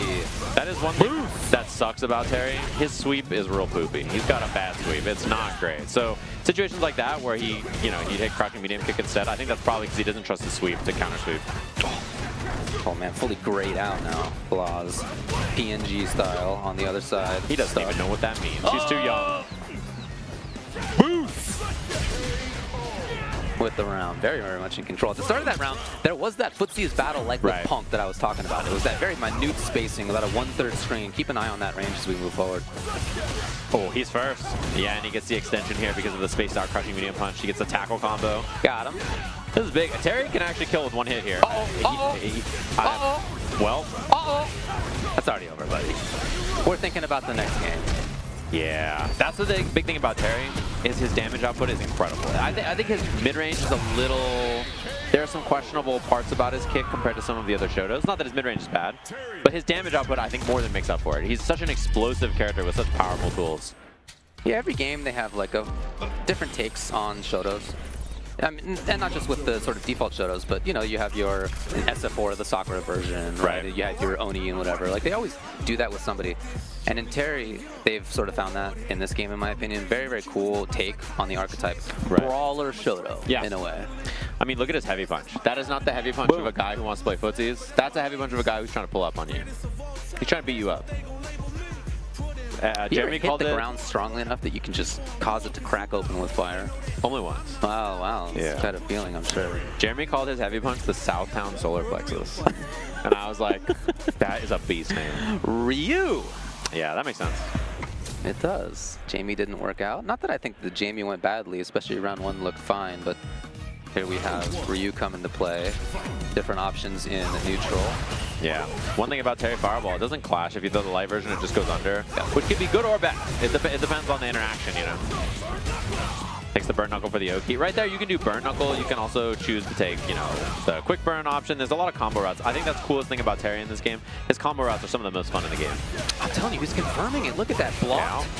No cancel. Hello. Hit. Cancel. Yeah, that was me. I took over and did that combo. Sorry. Let me unparsec from the game. As Boost leads that point here over Blaz. Terry jab, one of the best jabs in the game too. It's huge. He has great counter hit confirms off of it. It's -1 on block, so he just walks you down with it, and he plays the video game real well. Some significant whiffs in that range. Very dangerous spot for both. Here we go. Chance for Blaz to get knocked down under pressure. He was worried. He hadn't really had good Oki in a while. Classic do wake up DP in that situation, but Boost was one step ahead yet again. He is cranking that drive gauge. There's a big problem here for Blaz. Okay, backdash first. Blaz in the right spot. Yeah, that is huge in the space out Hashogeki. He's attacking the drive gauge. Oh, he knew. He's more than okay. He already knew it. Well. Okay. All right, all right, buddy. Yeah. I mean, if you're Boost, he can see that DI. He doesn't want to level 1 because he has a pixel of life. There's no reason really to risk it because you're still in such a bad spot even if you blow through. Wow, what a bait. It was a heavy first. Yeah. Allowing you to block in time. Blaz attacking both health bar and drive gauge. Their drive gauge in trouble, as it often is versus Ryu. Yeah, I think that's one of Ryu's biggest strengths is he hits your drive gauge as hard as your life bar, which is saying a lot, given how much damage he does. He does it. He can back off to a more confident range too. You mentioned Jamie no firewall, but if Ryu wants to, he can be away. Okay, and again! He felt forced to swing there because his drive gauge was so low. And EX, interesting idea. He did get the burnout on Blaz after all, but Blaz still in a pretty good spot. Wow, that was a scary burn knuckle. Both of them are really good in burnout. The scary thing is chip now too for Boost. Yeah, I'm not sure what you do about this. Yeah, that was pretty sick little setup by Blaz to move on. Look at the Rise smile coming out of the teenager up here. And Boost laughed at him first. He was like, dude, come on, man. Like, what do you want me to do? Chile, man, what a region. That country has had killers for a long, long time. EVO champions? Yeah, I mean, if you think about the countries that have had EVO champions and the ones that have had the most, of course, you're looking at Japan and the US. Sure. But right after that, only a couple after that, is Chile. Yeah. With Marvel, with Smash, Mortal Kombat. with Mortal Kombat, yeah. They have had a lot of success. Yeah. Of course, have a couple of killers here, young killers here, who could add to that tally. That's for sure. This is a really wild match to just get in the middle of Saturday. It feels like it's too early for this. You know what I mean? Yeah. I haven't even had my fourth coffee The yet. next two after this are in much the same position. God damn! I just saw. I didn't see the last one yet. It popped up a little bit. Yeah, I didn't see the last one yet. Yeah, we'll get to it shortly. Blaz in the meantime, doing work. Okay, and he got that nice confirm on crouching overhead with drive rush. Ryu gets back heavy punch, gives you that chunky damage. Wake up heavy, but that's Boost though. Boost loves to get a little wild. If he knows that you're gonna give him some space, he does stuff like that. I think they call the wake up Stampierce the Callisto. They do, huh? If it's a heavy kick, is it the LPN? You know what? Yeah, there you go. Nobody gets that reference. Watch. Hey, shout out to all 10 people out there who know what we're talking about. Him doing wake up heavy kick with the Rolento. Rolento against 801 Strider. In the meantime, big challenge by Boost. Boost! The DI or not is the guess here. Does not commit. Not baiting. And he has the counter hit. Nice. Okay. Blaz, I think, recognized from the interaction right before, oh, he's not going to DI or anything. I can take some time here, and then that swing just got him counter hit. So, big win here for Boost to get on the board. I wouldn't even call it an upset, though, is the wild thing. I think Boost is at that level. Yeah, totally, man. He is an excellent player. People are probably a little bit more familiar with Blaz, but Boost is an excellent player. Yeah, I think he's in the very short list in the U.S. Top few. Yeah, definitely one of the best players in the country. That's on reaction. The rail Mega speed. Oh. Chasing in a way that he has rarely done, so I understand Boost getting got. Blaz forcing the issue a couple of times there as well. It's a big wake up from Boost as well. That might punish still, and it's enough. He just has it, and his finger's on the trigger. He knows, like, all right, if you're gonna throw this fireball here, bang, there's the punish. Yeah. A lot of meter though for Blaz. That's expensive. It means he's not gonna have a level 3 for a little bit of time. His first wake up EXDP with Ryu. Oh, he tried to parry. Yeah. A lot more active. He's overwhelming him now here. You can tell that he kind of senses that Boost is not ready. Yep. Yeah, level 3. Got him! Already the headsets are coming off. Already the stream is looking at Blaz floating out of the chair, moving on. Yeah, you can tell, you can sense that Blaz could tell that he was on the back foot, and he just took advantage in such great ways. I think the best example is the last thing that happened. Is like he was going and he was active and he was drive rushing, he's doing stuff, and then he walks up and he stands there and says, you now are like, oh god, I'm not doing anything, I need to challenge. So he challenges, he lets him whiff punish with the forward heavy kick. It's like understanding that your opponent feels like, oh, I'm not playing the game anymore, I gotta get active, and then that feeling of activity is what you punish instead. It was instant, like that. Yeah. That recognition, first of all, the feeling by Boost that there was any problem. Yeah, I gotta fight. And then the recognition that that was there, both so fast, and man, Blaz.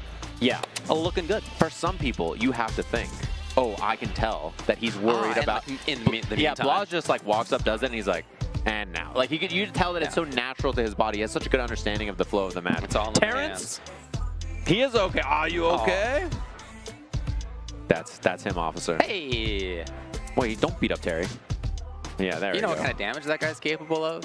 Yeah, he does a lot. He does. Especially with level 2. Proper routing. Xiaohai sitting there on that chair. He is going to be playing up here in a minute against Noah the Prodigy. Yeah. That's going to be a fireworks match. But not yet, because as you can see, we're lining up with Falcons NL versus CR Dogra. We were talking about this earlier. We were chit-chatting a bit about Elena. And Dogra's been on the Elena. This has been the character for him for a little while now. He was rank 1 CFN for a bit, but he's been in the top 10 for a while with Elena. And I've been playing this character a lot. She's been my main since she released. She's a super fun character, super tricky character. I don't think she's particularly strong, but I think her biggest strength at EVO, and I think the reason why she might do well here, no one knows the matchup. Yeah, for sure, man. Nobody. She is a free space when it comes to matchup knowledge. So whenever I watch Dogra, even top players, they miss a lot of stuff against the character, and I think that's like a really big thing you can take advantage of when she's such a fresh character for a tournament like EVO. It's really hard to get experience against her. As we were chit-chatting, one of the things that I was saying was that I've had experience against just a couple of Elena players, like at all, and only because I was specifically like, hey dude, I heard you're playing Elena, can we play so that I can get some matchup experience and like know what's going on? Other than that, on ranked, yeah, I think never. I think literally never. Past maybe day one when nobody knew what was going on.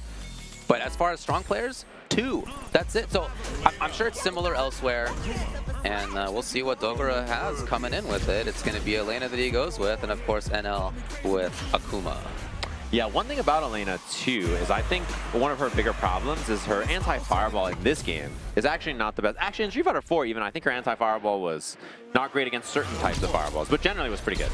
But her anti-fireball is a little mixed. She saw the preemptive roll from Dogra right there. He immediately was trying to beat the fireball. Like, you have to be a little active about it. Nice. Counter hit heavy kick does give you the hit advantage to go for the crouching light punch there. But she has such interesting roots. They really made her an interesting character in this game. She's so cool. I think she's one of the coolest designs in the game, like just overall. Dude, you got baited. Yeah. One more for the round. And DP, he can do overhead setup or not. He baits it and does not get the right punish, but still one hit away is Dogra. Playing at a very comfortable range, yeah, where you can stab in at any moment. Very strong. Yeah, and that setup in the corner, when you do light DP, if you whip crouching light kick, you can get an overhead that's meaty, you can combo off it, or you can go low, you can bait throw. There's a lot of really strong options. Her corner game is extremely good, I think. One of the best in the game. Walked up a little bit first. Dogra has been willing to challenge, been willing to bring out roll in a couple of neutral situations. Like, very interesting style. All right, NL, what do you got? On pressure. This is kind of how he has to win the matchup, I think. Stuff like this, where he makes the offense count. How much is he going to spend here? None? Oh, he was right. Okay. None. With the big 3 coming into the next round here for both players. Yeah. And Elena can dump meter really well as well. Nice hit confirm there from Dogra, and he takes the extension on the knockdown on the sway. This is, you're going to explode. Yeah, this is so much damage. One more hit will kill. Fits the right route here? Yeah, I mean, this one almost killed. But and EXDP no level 3. is death. Okay, all right. All right, NL. Battles out well, low in drive gauge, but still has a chance on Oki. Yeah, and Dogra just going to play patient and look for a one-tap into the rush, and then he can do crouching, medium punch, into the roll, into the Rhino, level 3. Nicely done. The routing on that with her, it's actually more damage to not do double drive rush. It's better to do one drive rush, launch them with spin sight, and then drive rush and extend and spend your EX later. So the stare from Dogra on the clap at the end when she wins. Love the clap. I really love what they did with her, making her as a real capoeirista. It's really cool. Yeah, and the cool thing is, awesome job with that. Her gameplay in this game and personality and everything is 10 out of 10. They did such a good job with her. I think she's such an interesting design. All of her little moves, like I used to do capoeira back in college, and I recognize a lot of what she does in that. Her drive reversal there, that right there, like these are all things that I've seen humans do. Now, can't say the same for Akuma. Not all of the stuff that she does. Yeah, fair. Those particular moves, yes. Nice. I like Dogra trying to check that walk back with crouching medium kick. And you can combo off this as well. Nice. Takes the DP. It's really ready for everything. Yeah, this character takes a lot of really weird situational hit confirms, so doesn't go for the crosscut DP that time. Nice hit confirm there. No kill from Dogra, but he's still going to get the job done here. The thing about her, too, is a lot of her target combos and stuff whiff on standing, right? Or whiff on crouching, rather. But you can just turn them into other options if you're really ready or you get counter hits and stuff. There's ways to play around her limitations, which I think is pretty fun. You can feel how uncomfortable NL seems. Yeah, he catches, but nothing. Yeah, I think that's an excellent point. She definitely, I think your point about NL just now is super true. You can tell he does not know what's going on. Yeah, for sure. But all that aside, if you get knocked down and just play yes or no a couple of times, this time it was no for Dogra, all that can go away. This could be round. That's a great way to put it, yeah. Just play a little yes or no, get the offense to work. And now burnout. I mean, chip is inevitable. Okay.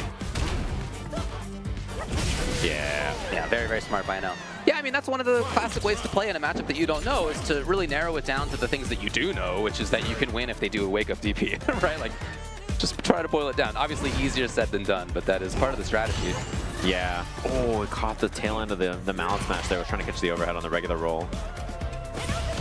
Nice check. Okay, this is the thing is like, NL's getting a little bit more comfortable. He sort of gets an idea of the ranges. The longer this set goes on, the more I think it favors him. Snap on that. That's pretty, you know, you can't really punish it. It's -4 with lots of pushback. And this is tons of damage here for NL. Really? One hit for the round. I felt like that was a route to kill for sure. I think so, but he did a tournament combo for sure. Oh, level 3 incoming? Yeah. Yeah, all right. I love this level 3. So it's burnout as well. Yeah, see, I haven't seen the humans do most of this. That makes sense. And there's the slide. One more for the round here. I mean, Dogra just needs chip now almost, so... Yeah, that's surely what NL's thinking. He's pumping it. He's pumping it big time. Oh, no! Overhead it is on top, smashing down with the mallet. Dogra. Oof. He's got a good chance this weekend to surprise some people with this character. Not only is he winning off of like matchup inexperience, I think that's a small factor. He's really good. I think this character fits his style really well. When I watch him play Elena, I feel like it looks like the best he's been playing Street Fighter 6. So it's really cool to see. Even when he was playing Bison and stuff, even though he's played Bison in other games, I feel like this character fits him a little bit more. Yeah, I mean, Bison's so different in every game. Yeah, right? Yeah, 4 Bison to 5 Bison is like, and then 5 to 6. Alpha Bison, every single time he's very, very different. Yeah. Dogra had previously made it past Nauman, by the way. We didn't even get a chance to talk about that. So he's already had a good weekend even before, right there where he moves on. As you mentioned, Xiaohai and Noah the Prodigy will come up here. Right after this one, we're going to take a short break. We'll be back with that. Don't you go anywhere. That's the soundtrack of Chipotle. Literally melt in your mouth tender. Let's see our chicken glistening, our fajita sizzling. It's magic happening. And this is going to be in your bowl. This is it.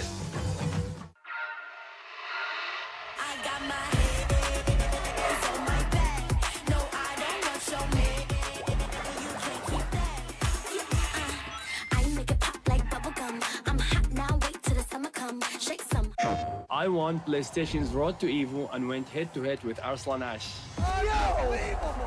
I won PlayStation Road to Evo and battled against Sonic Fox. I have never seen that in my life. To compete on PS5, choose your game, find PlayStation tournaments, and register. It's that easy. Sign up for PlayStation tournaments for opportunities to win unique prizes and much more. PlayStation. Whether it's sunglasses outside, blue light glasses inside, or night driving lenses in the dark, Zenni has affordable eyewear for everyone. Get 10% off at Zenni.com.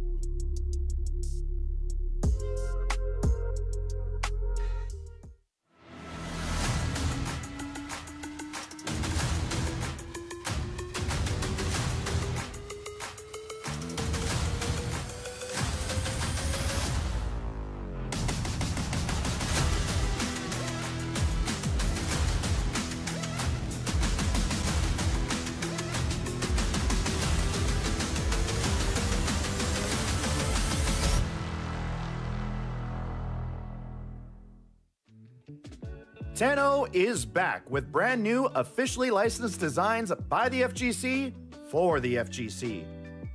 Our vendor booth will be open across all 3 event days, and if you won't be at EVO in person, the full range of products will be available online at merch.10-o.gg. That is merch.10-o.gg.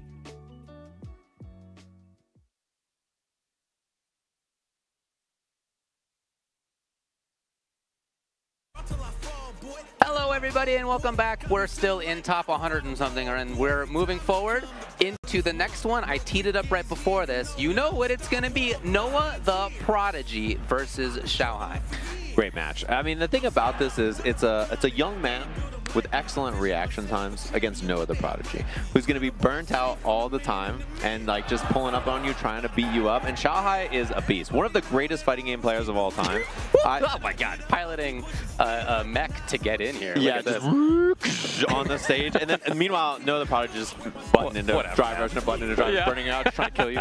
Xiaohai, one of the greatest fighting game players of all time. I find him impressive to watch in every video game he's ever touched, every fighting game. He is such an incredible player, always fun to watch. And the way he wins, I think, is just by being fundamentally correct and good and strong at the video game. He has excellent reactions, decision makings. He knows how to be a little aggro, pull up on you, be freaky, and get kind of wild. But he also knows how to play passive and just like be the guy who can play the most defensive sound and make the right choices. I just find his gameplay thoroughly and completely impressive. It's very solid. I really like watching Noah. He is solid in many ways, but he, in my mind, is one of the most unique players. You know, when you see him play, you know that it's Noah. And you can see that if he's using Luke, because he looks like he is locking into here, but he has been trying out some other characters in big online tournaments recently. Right. And even just watching him play those, like, you still know that it's him. Yeah. He still is very, very offensive focused. At the same time, he's so practiced when it comes to being grayed out that he has all the tech to handle it in that situation in a way that very few people do. Yeah, and you see one of the weaknesses Mai has, I mean, you know, she's a really powerful character, but her fans don't beat other projectiles. So if you just spit projectiles into her face, it can be a little annoying for her sometimes. She has to throw EX fan or charge fan to deal with that, which means she's a little bit more susceptible to jumps and other things. I see he throws the EX fan to stop it, and then now he's down on drive gauge. Yeah, true, but he does that corner. Ah, okay. Never afraid is Noah. Nah, always happy to do that kind of stuff. He would do it again, too. That's the scary thing about him. He would have been right if he had, but he did not. No, it's super rare to see a no cancel. Almost like Noah was afraid to do the cancel and crouching medium punch, which would have burned him out. Usually you see him willing to do that stuff. Yeah, the consideration of like, oh, I might be burnt out if I do this is usually not in his mind. Right. It's usually the opposite. I love that Xiaohai didn't adapt right there. Oh, yeah, he's going. Xiaohai didn't adjust, and instead he just kept, oh my god, what a DI. If you're going to get burned out, I mean, yeah, who expects the DI in that moment? Yeah, he's like, why not? You're going to throw fans at me, bucko? I'm doing it. Love what we're seeing here. Uh-oh. He has level 3 ready to go. Okay. He can still be a big threat. And he's out of burnout. He has 6 more bars to burn through, which he will. Here's one. Oh, well, 3 really, and here's another chance. Way early. He spends a level 1 too. Funky timing. Yeah, red fans in play. Wow. You really? Okay. Call out from Xiaohai here. Yeah, he was right. That was preemptive. He knew it was coming. Oh, and he gets safe jump off the double Rienbu, but Noah just blocks it out, plays his patience, and gets a round done. Although, even though Xiaohai spent level 1 down, you know, 80%, he built the bar back anyway. Yeah, he built meter so fast in this game. Not a problem. Especially with the throw tech change as well. That's extra meter. Oh. Rather than holding onto the fan, it was DP against nothing. Significant damage into again. Oh, really? Very surprised. That's a big foot. It's pretty good for catching stuff like that. Noah, all right, if it's the next hit and it's the right one. Xiaohai's already in trouble. He knows. Oh, again. So very surprising situation. Oh, Xiaohai was going to go into level 3. It's just at the beginning of yellow health. I'm not sure. Yeah, I'm kind of surprised he committed to the double drive. I was just not going to kill. Okay. And he finds it. I think Noah trying to fight back with crouching medium punch or something there, maybe even. Yeah, it's pretty common to block one thing and then think that you can sneak a button in between. Yeah, moves in this game are minus, unless they are green. You know, that's like the rule generally. There's very few exceptions. Yeah. So. Game 1, Xiaohai checks on the way in. He's got the corner. He's got the loops if he'd like. He's early. Yeah, didn't get that driver's jab into walk back, which is what I think he was looking for. And he has not got the perfect parry on that yet, but he has correctly, you know, tried to parry it every time instead of DIing when he had level 3 in the last game. Yeah. Dude. Again! Twice that we've seen it. I guess if you know that the opponent's going to be bringing out Fireball because they want to get through your fans. Again, the jump! Yeah. I mean, some characters, you can dash there and still anti-air, but not against Luke. His jump is just too big. It's too difficult to deal with. Oh, whips on crouch. That's a punish. He has level 2. Yeah, he misses it again. The perfect timing was not there. In time! Yes. And Noah, I see him, like, he's not happy. He's, like, putting his hands in the air, like, God, I'm dropping all this stuff. Like, I can tell that even though he didn't get, oh, what a jump in. Even though he got the round, he's, like, upset with all these combo drops. Quite a different opening from Xiaohai as he's gotten corner already. Gotten good damage. Red fans are in play. Again!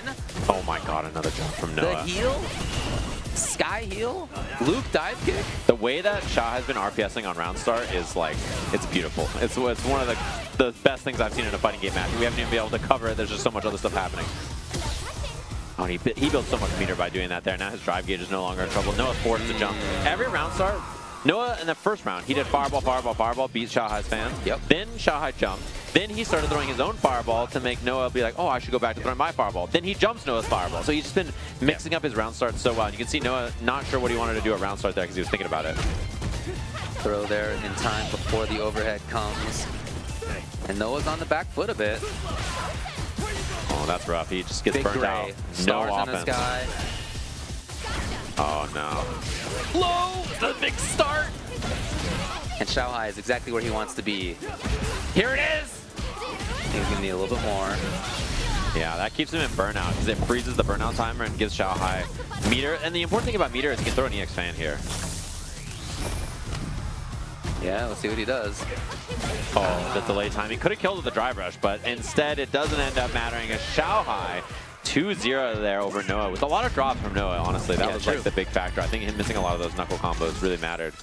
Some uncharacteristic stuff from him thinking about as well when he decided not to cancel and burn himself out in game number 1, round number 1. He's folding up the mech that he flew here in. I am skeptical that that works. All right. When you are watching somebody that you're next to control their stick, you're not looking at their hands, right? I mean, you do it. I do look at their hands sometimes. Do you look at their hands? I look at their elbows. I was going to say, I feel like even if you look at their hands, you got to see the box shaking if they're matching. You know what I mean? Like, surely the box is shaking. Yeah. So that was a tell. I look here. Like, what's happening? Like, if you're playing like a traditional stick, and you're that looking is down. Elbow, even shoulder action. Yeah, you're sometimes. right. I agree with you. That's what I look at. There are times where I look at the button. If there's like a second to look at the buttons, I will. But I totally agree with you that it's more elbow motion, which means like the box does nothing. I'm skeptical, Question mark? You know, if he feels comfortable up there, that's great. He's definitely piloting the mech forward into the next round. And as we move forward, too, it just keeps getting These strong, matches are man. bangers. Amazing as we move forward. One of my favorite players in the world comes up next. How about this, actually? Torimeshi on the one side. Yeah. Higuchi on the other side. The way they got here was Higuchi just beat Mr. Crimson. What? So he just took out one of the best Dhalsim players in the world. His reward is to play one of the other best Dhalsim players in the world. That's a disgusting path. Torimeshi just made it past Kami, if you're curious, who had made a very deep run himself. Kami beat Angry Bird, right? That's what I heard earlier, so that's why he's here. And you know, the wild thing about this is, yeah, we have Higuchi versus Torimeshi. Obviously, both of them in Topanga League. Torimeshi had a deep run in that. He got second, I think, overall, if I remember with his record correctly, to Fudo. Did excellent in that. I think Dhalsim in Topanga League, his matchups were awesome in both groups and so fun the to watch. finals. He had a lot of matchups that were very favorable for Dhalsim as well, so that helps. But I think he's a lot better in this version of the game. The float change to be a little faster, the new juggles and stuff. Dhalsim got some good stuff that I think makes him feel a lot better. I do agree with you. Yeah, I really like how the float works now. The fact that you can get extra combos is cool, but more importantly, you can play air footsies in a way that like wasn't so accessible. You had to be a real genius about it before. You still do. Genius is only character, Dhalsim. Yeah. But it's a little bit easier, a little bit more effective in some ranges. You can get outside. You can pressure by floating outside of some wake-ups. Yes. I guess that's not going to be viable versus Flash Kick, but for some characters in the game, you can do that. You can like float backwards if they're going to do wake-ups. You can forwards afterwards to get the big punish. I would take it a step farther and say I think that like float cancels are almost a bit belligerent sometimes. Yeah, it's super fun. Very strong. It feels like it should probably be that way, to be honest with you. Like, it's cool with me. Yeah. I mean, this character is always one of his biggest buffs is time. Yeah. He gets better with time. As players learn more, you need to know so much about the game to be successful with Dhalsim at a high level in any game.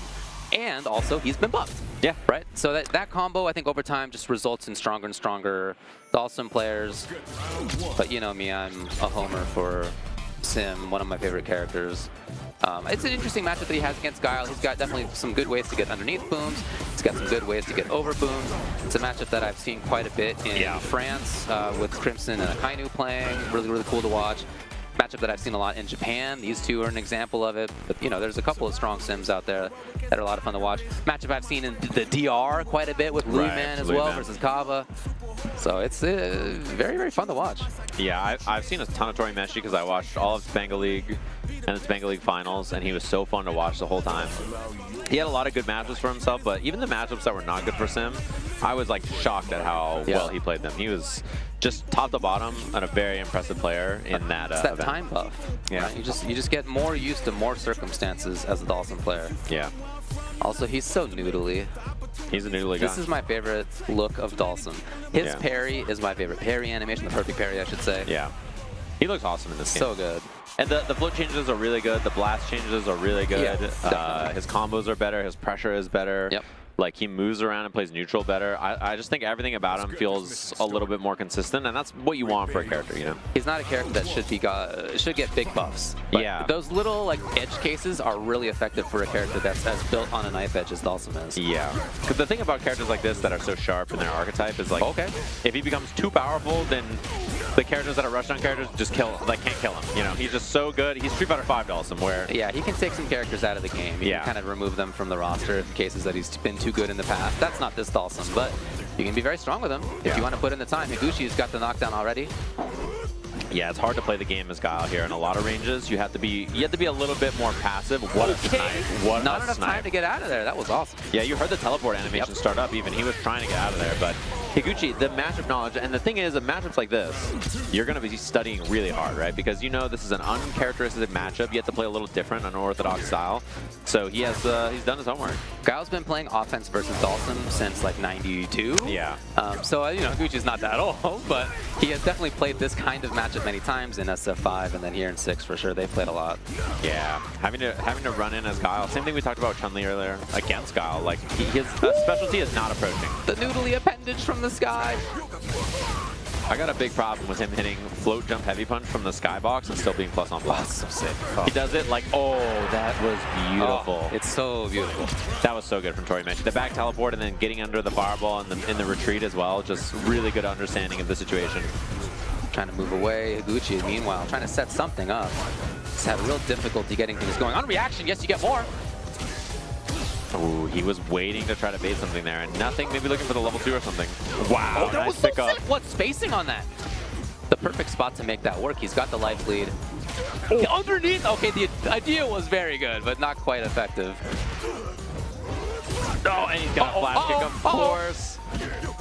Torimeshi. Oh man, I think he could have killed for sure if it had been earlier. Still, maybe? I think it's not quite enough. I think you're right. He could have double driver there. Yeah, certainly if he had canceled. Sets it up as a way to at least get something safe. Yeah, this spot is very good. One cool thing about Sim at this point is Stan Fierce is the drive gauge builder. Look at when he presses Fierce, he's trying to build his drive gauge. You see, the far Fierces build almost a full drive gauge. Yeah. So if you need meter, he's got the resources from afar. There's that little like resource game I love about how they've it's not just Sim. Many characters have that normal at this stage in the game. Yeah. There's lots of ways to do it too, and I think the cool thing about combos in this game too is that just doing button drive rush is oftentimes just bad for your damage and resources, right? Doing EX moves and other things in your combos to like fill them up and give you better resource access is such an important part about this game. Well, you see, Higuchi has strategies for how to deal with this. Just a question of making them work in the moment. Yeah. Finding that particular time to jump. He's been off a couple of times on it. Finding that particular time to throw the bloom and move behind it as a little shield. Right. It's a really, really big part of the matchup. And he's been close. Yeah, and the thing about Torimeshi is he floats, and then, you know, most Dhalsims, they float, they wait for you to DP or something, and then right when you think about doing it, they teleport away. He also just, like, sits there sometimes. Oh, he missed the combo. Oh my god, to burn out. That sucks. Oh, that feels bad. He was wrong, and then he was right, and then he was wrong. Oh, man, Higuchi's in huge trouble. All right, why not take the risk? Extra regular flash kick. No butter on that bad boy. He's just doing it. And he's going to get burnt into the corner here. There's no reversal, so drive impact. Yeah, as soon as he had jumped, the anti-air was clean. Torimeshi was ready with it. Reset into death. Match point here for Torimeshi. He just cut off the screen in such a way that there was very few options left for Higuchi there. Yeah, Higuchi not even charging some of the times as you need to as Guile in this matchup. It is about moving forward. It's about finding your way in. Yeah. I love that Torimeshi doesn't always teleport. There's spots like that where he's floating, where he could teleport away, but it's a little too obvious to teleport, so he just lands. Oh, here we go. This is exactly what Higuchi's been looking for a game and a half. He's got the full corner. He's got the big pressure. Nice block. Good knowledge of that setup there as well. EX Fireball doesn't even... Yeah, look at him. To avoid Chip. Yeah, oh boy, Torimeshi capitalizes. And even if this is not death, Chip is going to be so tough to avoid. He's going to throw EX Fireball here. Arch. Yeah, EX Arch is coming up for sure. Oh, EX Comet, EX Arch. There it is, yeah. What just can you very, do? very difficult to avoid. That's, you know, the impressive thing about that is the entire end of that match was ceremonial. Yeah. You and me and both the people on the stage, everybody watching knew exactly what was going to happen, and it changed nothing. And, you know, Higuchi did the right thing, which is to try to just move in. Like maybe Torimeshi, maybe his finger slips on the stick. Like something weird can happen. You have to be ready for it. There's a pigeon in here. What if the pigeon flies by? You know, they're capable of a lot, man. We were talking about the Deuce earlier. Yeah. And that's not what came up though. It was prepared Torimeshi for him to move on into the next round, where he continues his deep run. Yeah, that guy's good. He's so fun to watch. If you missed any, if you're looking for more Dhalsim footage, definitely check out his matches in Topanga League. Super good. Would recommend. And obviously, I mean, maybe we'll be in top 8 of EVO this weekend. He's playing awesome. We have so many good matches coming up. We saw Scythe earlier on the stream. He's going to be playing up against Momochi. And then after that, we have Pugera versus Blaz, which should be an excellent match. The Good 8 squad, Pugera up on the stage against Blaz. So excited to see that one as well. Looks like we're going to be taking a short break, and then we'll be back with those matches and lots of other good stuff in a top 192-ish here at EVO. So catch you gamers in just a little bit. New Chipotle Honey Chicken brings a hint of pure honey and seared smoked peppers with fresh chicken hot off the grill. For Chipotle heat with a touch of sweet and a perfectly balanced sauce. Chipotle Honey Chicken takes heat and sweet to a whole new level.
Night gamers, we are ready for more matches. Quit touching your hair, bro. No one does that. What do you mean? It's time to heat up for the fight of your life. Let's play some matches, dude. Go to the stage. It's time to game. It's Evo. We're in top 192. Top 24, I believe, starts at 7 p.m. It is about to be 7. It's 4 p.m. I think 5 or 6 is when we're getting like the top 90, like top 100-ish or so. And then afterwards, it's top 24 at 7 to 9 to determine who's going to be in Evo Finals tomorrow. Oh, what a blast. Yeah, there's so many good matches happening. Evo 2 and Evo 6 are the 2 streams. So yes, open up both streams. You can watch our stream and the other stream, and they're going to have matches back and forth. Watch the ones you want to watch. Right now, we have the GOAT Momochi on our stream. I could actually even check who's on the other stream right now and just take a look. Yeah, that's cool. It's a good idea to check out. I will say this, Momochi, his toughest battle of the day, well, maybe JB, who just made it past, but he took down Jake Ryan 2-1. Close one. Yeah, Jake's a beast. Jake is a beast, man. He and I play all the time. He's a very, very good player. Here is Scythe, again, who we just saw. Looking good, and Momochi in with Ed. Yeah, I'm a big fan of Momochi Ed. Every time I watch him, he makes me want to boot up Ed and go to ranked, miss an anti-air, and then log off. He is real good on this character. I think the thing about him is that when I watch Fudo's Ed looks like an adult human and plays Ed. Okay. This is not an adult human. This guy's a nerd. Like, he really puts in a lot of effort into optimizing such little details and things that I always find him such an impressive player to watch. The way he walks at you is kind of a unique thing too. His capability to walk and block is sort of world-class in Street Fighter, I think. Classic Momochi. Yeah. Something he's been doing for a long, long time. Many different games at this point. Scythe, though, putting in a pretty good battle in mid-range. Yeah, you just see juice there. There's like a character that's a green palette walking at you and blocking. You're like, that's Momochi. Oh, nice. Yeah, trade combo on that. Yeah, that was the MO with the Ken back in the day. Yep. Looking for that tar combo. Tar combo from Ken, or from Ed, medium, heavy, gives you a lot of drive gauge too. So it's one of those things that if you can hit confirm it, it gives you a knockdown and drive gauge, and you can get Oki with kill rush after. Oh, he did try that in his previous match, and it did not work out. I mean, Momochi enforced burnout here though, which is very scary, which is why we see jump. You did! Interesting. Okay. To solve the round. I like stand parry there. Because like after the crouching light kick, naturally a jab makes a lot of sense, you know. Very common.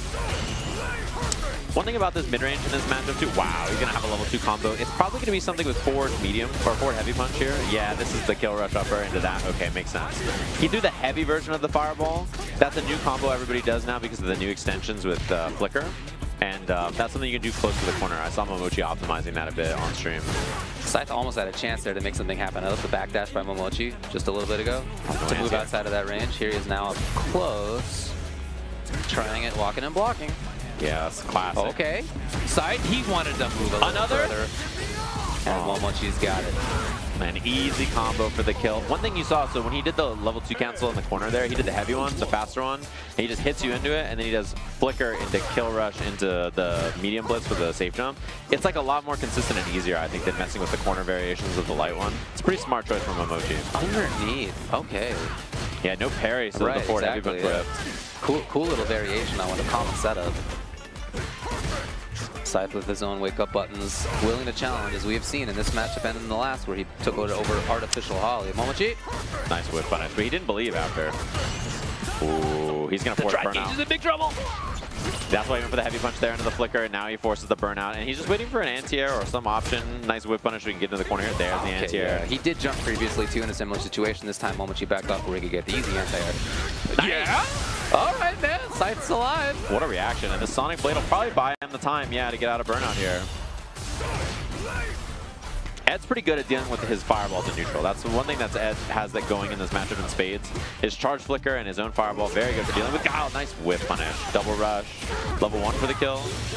Scythe's attempt at his own shimmy is what killed him. Yeah. As he pressed that button right there, he was hoping to have seen Momochi take the bait, and Momochi, who knew what was up, and waited for Scythe to take his own bait. Yeah. And now he's got the corner. Patience from Momochi there. Text the throw, so now he's on 3 drive gauge, which is a pretty big deal. It means Momochi can walk him and do button into drive rush and not be burnt out. Nice punish. He's a big threat. Yeah, Guile crouching medium kick, when he blocks it, he can just crouch and light kick back and punish it from pretty far range. One of the nice things about Ed. Yeah, Scythe in really big trouble. There's the burnout on his own accord. He is looking a little stuck. Yeah, Guile's burnout animation is one of the saddest looking in the game. He looks like he's burnt out. Turtling up big time. Momochi is going to get 3 on this. He'll be able to have an easy route into the dub. Nice. And he has qualified into the top 24. Shout out to Momochi. This guy's good. He's been, as long as I've known fighting games have existed, I've watched him play fighting games at this level all over the world. Incredible player. Always fun to watch. Evo Japan top 8, you know, top 8 of all the events that I've seen him at lately. Has a good chance to make a run deep at Evo this year. He's in top 8 last year as well. I think that it may be the same for me, that I've been watching Momochi at high level since I joined the scene in 2002. Like, whenever I saw footage from that era, which was rare to be clear, but when I did, it was Momochi and a small handful of players, very small handful, who are still around. Yeah, he is like world class in so many ways. Such an incredible player to watch. Oh. Pugera versus Blasio. This is our extra match. Thanks to Chipotle, we got no breaks. I love that they're like, hey, can we give you money to not have breaks? Yes. Thanks, Chipotle. Happy to accept. Pugera, already in, already playing the games. Yeah, Blas on the Ryu as well. Well, he went for the stagger pressure into the jump. Preemptive jab from Pugera, caught it. Oh man, perfect spacing by Pugera right there. Blas no had some punish, trouble. but it's all Pugera. The backdash is so sick. As I mentioned before, when Momochi did it, I love when people reset their own positioning to a comfortable spot. Right. You don't have to just be there. And you don't have to only just walk or jump away. Backdash is a great option right there. Yeah, particularly because Solar Plexus has such a big proximity range. Yeah. So backdashing is oftentimes one of the only ways you can get away from it. Imputus. What a whiff punish. Wow. Okay. All right. That's very difficult to react with. Yeah, it's not that fast. No, super. it's not. He gets a side swap and everything. He's So got to Pugera, as a capitalize. result, is kind of in the same situation that he was in the right side. Oh, not for long though. Blas finding it. Oh. There it is. Level 1. I don't think that's enough. It's not. Pugera is alive. Felt comfortable hopping over the fireball with the big floaty jump and the whiff punish. Oh, man. Pugera's a little far on this, though. He needs a lot to go right here in a couple of interactions, and I like the try. Blas just too ready. The other stage, it looks like, is getting that Knuckle Do Itabashi match, by the way. Go. I'm stoked to watch that later. Yeah, me too. Pugera definitely slower than he had been in round number 1. Yeah, just more naturally. comfortable just walking around. Not extending, not overextending. Not exactly what Blas was looking for. Yeah, I think he wanted a block there. He was not ready to hit confirm. The bomb makes its appearance. That is a chunky drive gauge there. Look at this. Oh, man. He make kills? Maybe not as close, though. But chip, even after, is going to be so scary. EX Crusher might chip. Yeah, he dashed in for safety. Oh, wow, that's sick. And one of the underrated things, in my opinion, about Bison, all these strengths he has, but one of them is his jab. It is so far, one of the farthest in the game. You know what made me realize that? I was watching Mena play Bison. Because he just walks up and does jab a lot. Yeah, I was like, what's going on here? It's awesome. Yeah, he was one of the Bisons I've seen do that the most. Blas already in drive trouble. So yeah, a lot more activity as a result, but Pugera's in. Prioritizing knockdowns almost every time with the Cycle Crusher. I think it's kind of cool that they made it so that he can like Crusher for knockdowns or bomb if he wants to set up now. Link it! Oh, wow. That was sick! Pugera! One round away from sending Blas down to loser's side and himself in a top 24. In pretty clinical ways, honestly. This has been like very clean from Pugera so far. He just waltzed right in, knew there was a fireball. He's already got the corner. Everything is ready. All right, Blas, hoping to have bait parry. Nothing came. Nice. And finally a chance to play the game a little bit here for Blas. He's been on the back foot a lot. Early. Nice work. Oh, he was parrying instead of checking, and now Pugera with the corner. He's one hit away here. It's death range. Absolutely. Those crouching medium punches are so scary, and that's why Blas, he just wants to block, so he gets thrown instead. Walking him down. Oh, Blas is so worried. No buttons at all. Finally one. Very cautious. No anti-airs. I mean, the anti-air Crusher into level 3 is a lot of damage. There's a lot of threats here for Blas to worry about. Pugera, though, as we have seen, is comfortable just hanging out in neutral. He's had some success there, too. Blas forcing it. Down in drive gauge, jumping away to try to preserve it. He's trying to. Yeah, I think not doing anything here is correct from Blaz. Okay. He's a burnout. No combo. Heavy Hashigeki does not combo there. Oh. Looking for his own burn. He's got it. Ooh, winnable round man. suddenly for Very Blaz. scary for both. Hoping to be big time. We've already seen reactions by Pukera. Fireball ill-advised for Blaz. Oh, he's out of burnout first. He can just go to attack. Oh, button in time! Pukera finds it. Already we have gone to the players. Blaz down to loser's side. Just Pukera, like that. Winners.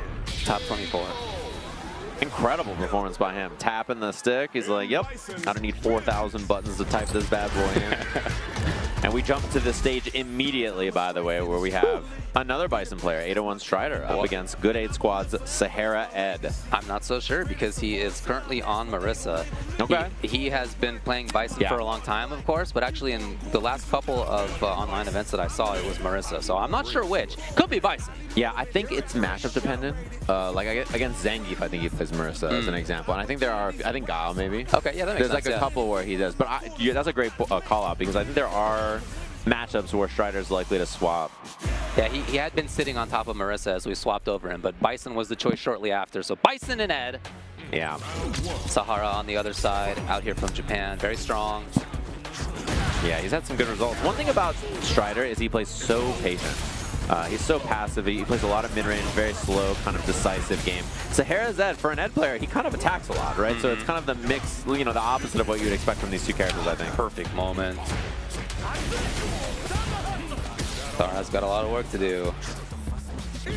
Nice. Yeah, you might as well do it. You got a lot of life lead right now.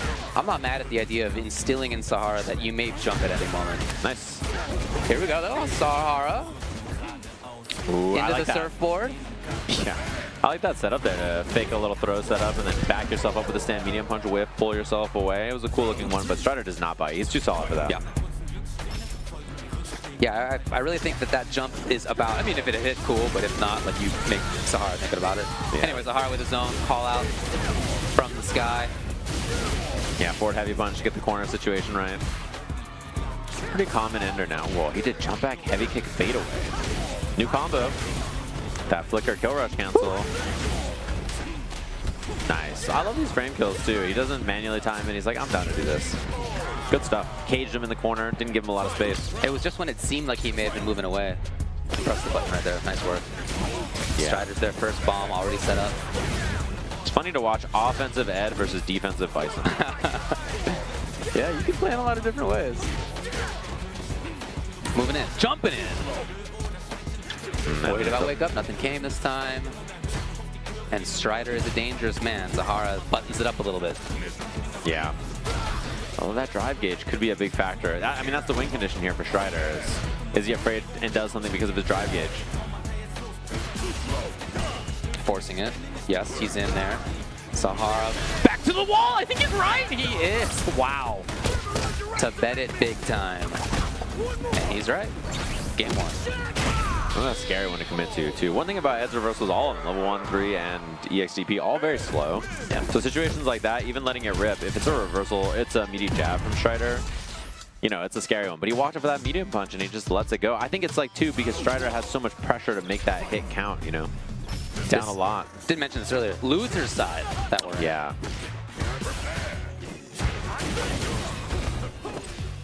Oh. Boy, he tried to walk up and bait something there, and this drive gauge for Strider got beat up. Immediate stun, though, so he doesn't really take advantage of it for too long. Oh, cool combo. Pressuring big time, finding another moment for himself. Dump it all the way through. Oh, he missed it. He didn't realize. Yeah, he didn't realize he missed it until he had already done the level 1. Get the corner, surely. Oh, boy. Okay. To the other side, this does give Ed a bar, though. He did not have a bar earlier. Would not have been able to get out of a DI setup. But here's Strider with the big moment.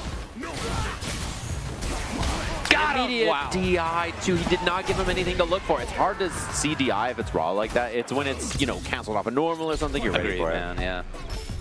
Great stuff by Strider. Taking advantage where he could. Man, all because he missed the kill rush upper. He just got kill rush fast upper instead of the delayed one. Even the best Ed players missed that. Nice control. Yeah, here he is pressuring. Building a bunch of drag gauge for himself there with Strider. Sahara's got the hit. I mean, we already know that Strider's capable of making a quick comeback. That's the character, and that's him as a player, too. Wow. Ah, but he was worried about the wake-up. Who can blame him? Yeah, after that level 3 in the other game, walk forward throw just to throw him off. I love what we're seeing here.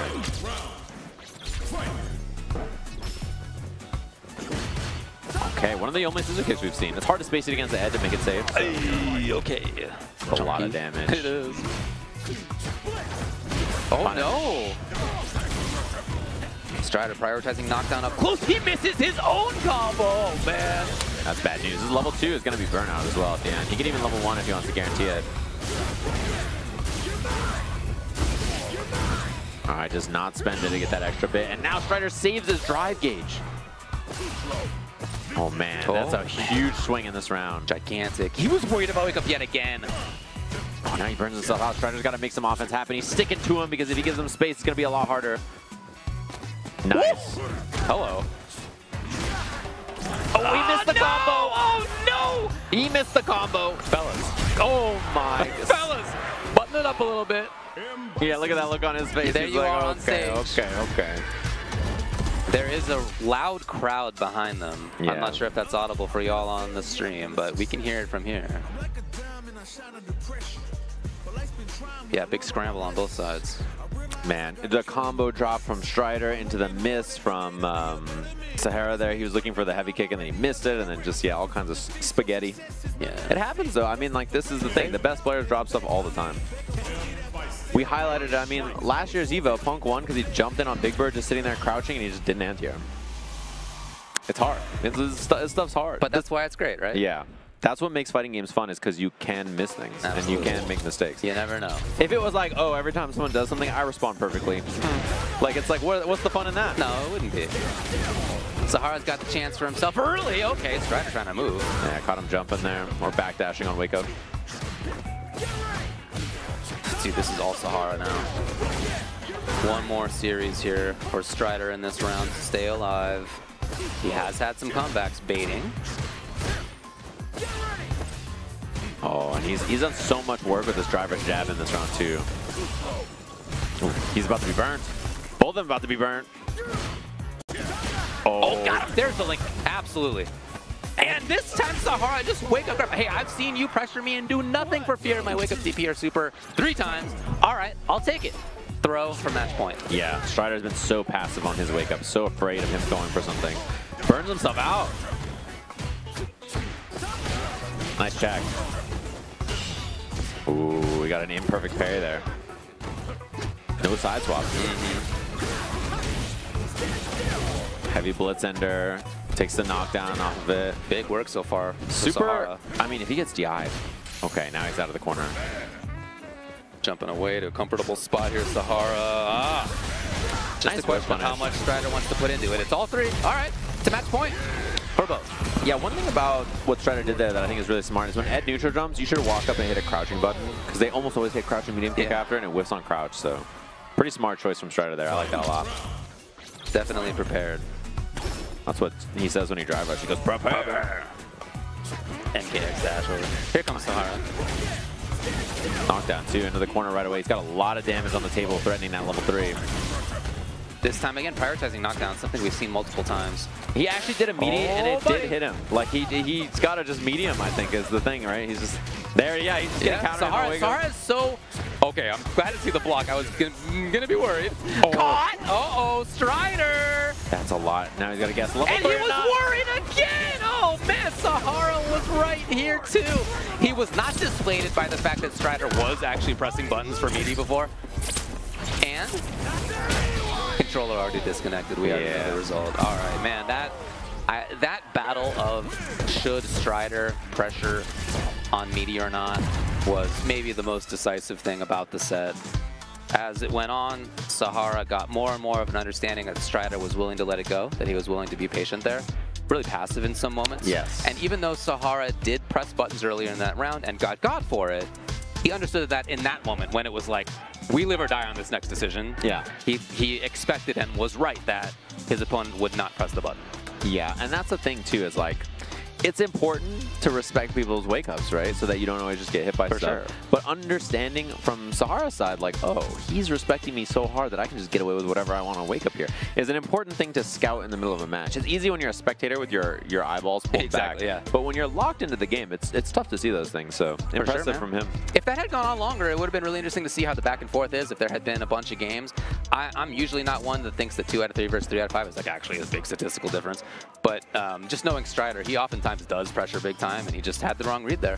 Yeah. That's how it goes sometimes. Sometimes you got the wrong read. Especially when you lose the first game off of reversal level 3. And you're like, this guy's a sicko. Yeah, you're like, this guy's a sicko. He's going to mash on wake up. And then he just like doesn't for like 12 times in a row. You're like, all right, man. Again, that was losers. So Strider has been eliminated and Sahara moves on. This is still losers here. It just missed a Crimson and T1, ZJZ, France and Taiwan coming up. Curious about this one too, because looking at the other side, I know we've had some matches. I saw that we had Itabashi versus NuckleDu on the other stream as well. I was checking Evo 6 in case you guys are curious. That's the other Street Fighter pools that we have on over there. I saw Just a Kid was playing as well over on Evo 6. I got to see what the match is right now. It looks like the match is Sherry Genix versus Logan Sama on commentary.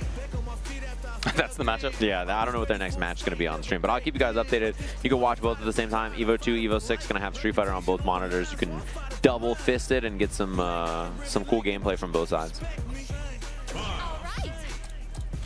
Again, going to be another very strong Dhalsim. We mentioned earlier that Mr. Crimson had lost, and now he's got ZJZ, another really super strong player, has been for a long time. Back to over there. SF5 days when he had the awesome losers, not losers, LCQ run for Capcom Cup. Back on the Monot. Yep.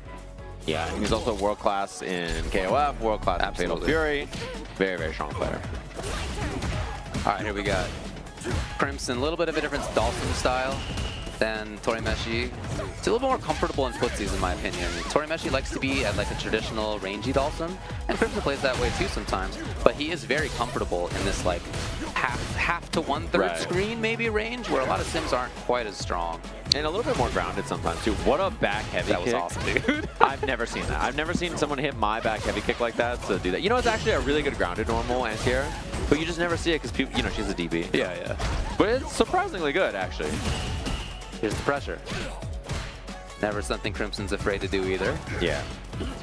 I like how often he's hitting back heavy kick. This is making me, it's not hit a ton, but I kind of like the idea. Well, he's making Crimson think about it, if nothing else. Yeah, that's the thing. Is the more Crimson considers it, the more it might have value.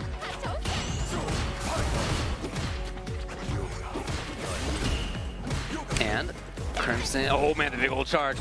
Float over, surgically precise vertical range, big plus. Okay, he pressed the button early. ZJZ was not looking for it. He was hoping to see or expecting to see the back movement in the sky, the teleport, whatever it may have been, but no, Crimson was there first. Yeah, I was gonna say the teleport is something you always expect there. Yeah. Because if you DP and then he teleports, you just instantly lose. So then, if you don't, and then, oh, he could have had a chance to punish there. And if you don't, then yeah, he just hits the button and you get hit. That's the mix. All right, ZJZ, first big time on offense in the corner. Nice and making it work, yeah. Into level 1. Oh, the timing was funky.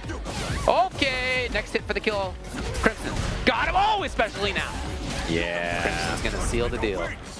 That's such a rough spot too. How often do you get offensively drive impacted by Dhalsim on a reset in the corner? Probably like never in your life, you know? Yeah, no, it is not common, but again, that's more of the footsies pressure-heavy style that we see from Crimson compared to Torimeshi. Two of the best Dhalsim players in the world, two different ideas about how to pilot the character. Right. And ZJZ, you know, he's a multi-game specialist kind of guy. I don't know how much Dhalsim practice in this game he has. You know, this could be one of those oddball characters where he's a little less ready. Okay, locking in the Aki. This is a real fun match, in my opinion. It's two real noodly, snaky characters moving around the screen in funky ways, setting things up like a second in advance sometimes. You can't just call every character noodly. Well, I don't. There's one noodly dude. Just call them all noodly. Well, okay, maybe I should from now on, but I've just been thinking of Dhalsim as the noodly man, and the little snaky snake is on the other side. Okay. Well, do you want a snaky Dhalsim and a noodly Aki? That sounds fun. That might be a tasty dish. I've never had a noodly Aki before, but it sounds like it might be good. Would you describe Honda as noodly? I wouldn't. He's the beefiest fella. Okay. Nice block. And Yeah, no it's been cancels. all offense. Okay. Interesting read to the other side. Got a little setup after this. Here we go. Yoga. Knockdown here. And the level 1 on Wake Up beats the throw. The thing is that there's a lot of Aki players, like strong Aki players, all over the world actually. Even though she's not the most common character, there's top level representation of her everywhere, right? Europe obviously has Broski, and all over Asia there's a lot of really strong ones. We have some good ones in North America. Like everywhere has it, so Mr. Crimson not going to be surprised about what he sees in this matchup, I think. Oh, right, there's that little back and forth, sort of air footsies, the timings that you can bring out due to float. So cool. A little bit more pressure. He's got some of the best loops, actually, has Dhalsim. Yeah. Slide and drill, huge parts of that. Yeah. Helps him move around the screen and set those things up. And he has good fakes also. There's the slide, driver slide. Caught him standing, and then look at this. I love that Crimson was not dissuaded by the Wake Up Super from last round. We talked about it being such a theme in the last match that we saw with Strider letting it go. Here, Crimson, press the button again. Yeah. You're not going to do it again. Come on. Yeah. And if he gets hit by level 1, who cares? He's not dead. No big. Just a noodly Aki on the other side. It's not a big deal. Knockdown here. A little reset. Crouch medium punch. Oh, okay. Oh. That was probably button into drive rush, and he got like raw Okay, that parry would be or very something. interesting, yeah. Yeah. Ooh, he went for parry OS. Run. Save your drive gauge. Run, Chris. Move forward. Oh, that was like such that. interesting movement forward when ZJZ did not expect it. You could see him moving forward, thinking that Crimson was still going to stay away. Yeah. So like hard to predict with his forward movement on that. And now this is like, yeah, you see him even going in for offense. He knows that he can make stuff happen here and just close this out against ZJZ. ZJZ having trouble. Look at there's the float. Finds the hit again on the head. ZJZ in big trouble. Oh. Drive rush into Fierce from way downtown. Medium punch from the sky, and there's Crimson. What a perfect response, too. Because, like, even if that trades with Fireball, you win, right? So it's, like, such a beautiful thing to sneak that medium punch over their head like that. Love what we see from Mr. Crimson. The second match of his I've seen on stream today, and I was saying last time it was really fun to watch him. Same thing here. He's such a fun player to watch. So I believe, just based on how the bracket is designed, that this is going to be Mr. Crimson moving on into the top 24 losers side. Okay. Where on the other side, he had to make it through. It hasn't all been filled out. Something like Mono and or Kintyo, and ZJZ had to make it past. It looks like Kami. Kusanagi was in that mix, but at the end of that bracket was Crimson versus ZJZ, as we saw. So it's going to be Crimson moving on, qualifying out. Kincho Ryu is, he used to play Ryu, that was his name. And then he's he's the #1 Terry, usually in Japan. So it looks like he's out at pretty deep in the bracket, but not all the way out. We were watching him earlier, Jeremy and I. I always turn on his stream at like 8 or 9 p.m. our time. He's always streaming. He's got like 150 viewers, rank 1 Terry, and I just sit there and watch. I'm just absorbing. He's super fun to watch. He's really funny too. Cool streamer. Definitely check him out if you're looking for more late night Street Fighter streamers here in NA. Great matches. We are setting up more on the stage for everybody at home. We've got more of our qualifiers for this, and then we're going to be kicking off top 90 whatever, top 24 whatever in a little bit here. So stay tuned. We got more Street Fighter action coming up in just a little bit. The best Chipotle order. I would like a bowl. Triple wrap. Mild, medium, hot. Then dip it in here. Sour cream inside the vinaigrette. 2 tortillas. If you know, you know. Lettuce, cheese, waffle. Yes. Oh, that is good.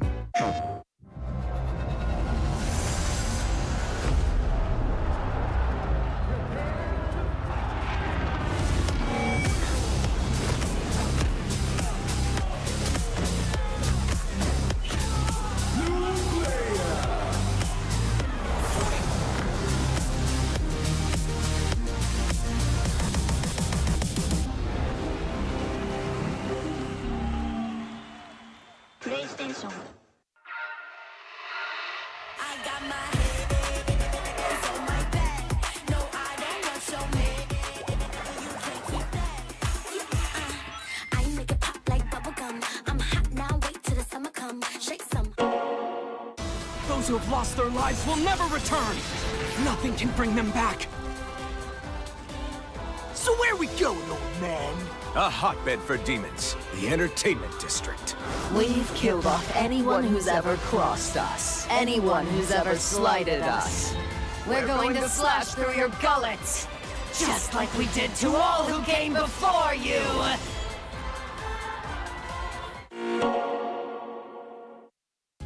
Sunglasses in the day, blue light glasses for the gaming at night. Zenny's got affordable eyewear for everyone. Vibe and style while protecting your eyes. Evo sunglasses, available now.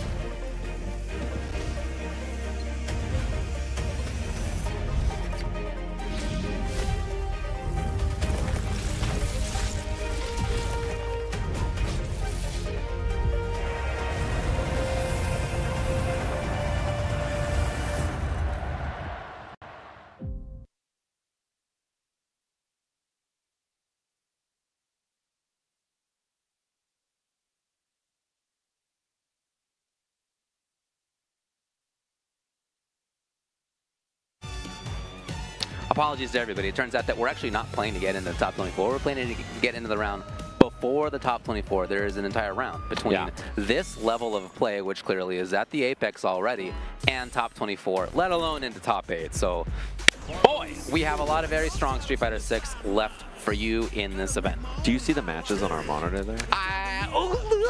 We got some good stuff. Yeah, we got some juicy matches. I know the bracketing right now, StarGG is going up and down because there's so many people accessing it because of Evo. Yeah.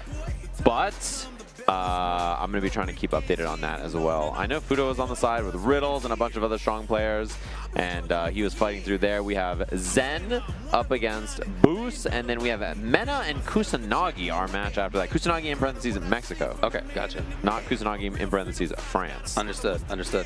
Zen has actually started this round of pools in loser side, then had to make it past Frank Lotion, Chris T, and Kills You. We saw Boost lose earlier. He then had to beat Nemo to get here in loser's side. Again, another mech shows up onto the screen. Zen piloting it over here. I'm skeptical, man. Yeah. I'm skeptical. There's the whole forearm exposed. You can see right through it. Like, yeah, you got to look at the tendons in the forearm. Yeah, I don't know. I'm with you. But if it makes you more comfortable as a player, I feel like that's like the biggest benefit. If you think that they can't see what you're doing, and you're just like, oh, cool, now I'm just playing the game. Incognito. Yeah. No, I'm with you. Yeah, it's like wearing like a small. It's like wearing like the kind of face mask that only covers your eyes, and you're like going to an event. You know, I mean, we've all done this as you have, I'm sure. You go to an event, yeah, nobody knows me here. I can do whatever the stupidest stuff possible no one can tell. Nobody can tell, and then the next day you get all the texts about David. What were you up to last night? How did they know? That's exactly what Zen's going through. There he is, comfortable. Boost lining up with Terry, as we've discussed. Zen, of course, with the Bison. Fake Problem X coming up to the stage. Man, it's going to be some good matches. Oh man, I love the little walkie walk. Look at this. Pulling Two up. characters with great jabs. Yeah, two of the better Sin jabs in the game. Already into the fence. Counter hit. Sweep. Reactivate the bomb here at the end. They got barbed wire on that thing. Can't be comfy. No. Zen is still here. Okay, let's go. Wow. What a reaction from Boost.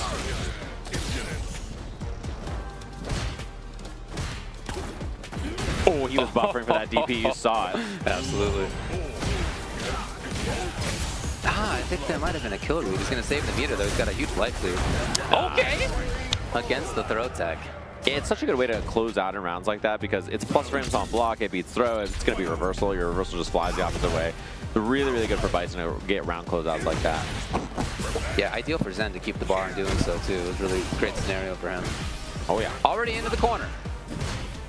Pestering big time. Hell attack from the sky, and man, Chen is all in control. Immediate cash out, too. Not down to wait any time here. One hit from closing this out. Wow.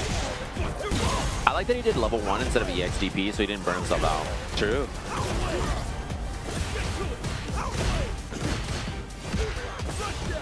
Yeah, Zen knows he really knows he needs one more thing, but there it is. Yeah, and Zen plays so fast, too. Difficult for Boost, I think, to probably try to slow him down. Because he wants to play second or passive here. Stick to Terry's good, you know, counter-poking, whip punishing buffers into Burn Knuckle. Zen not giving it to him. He's just pulling up and beating him up. Piloting the mech as he does so. Robot jocks on the screen.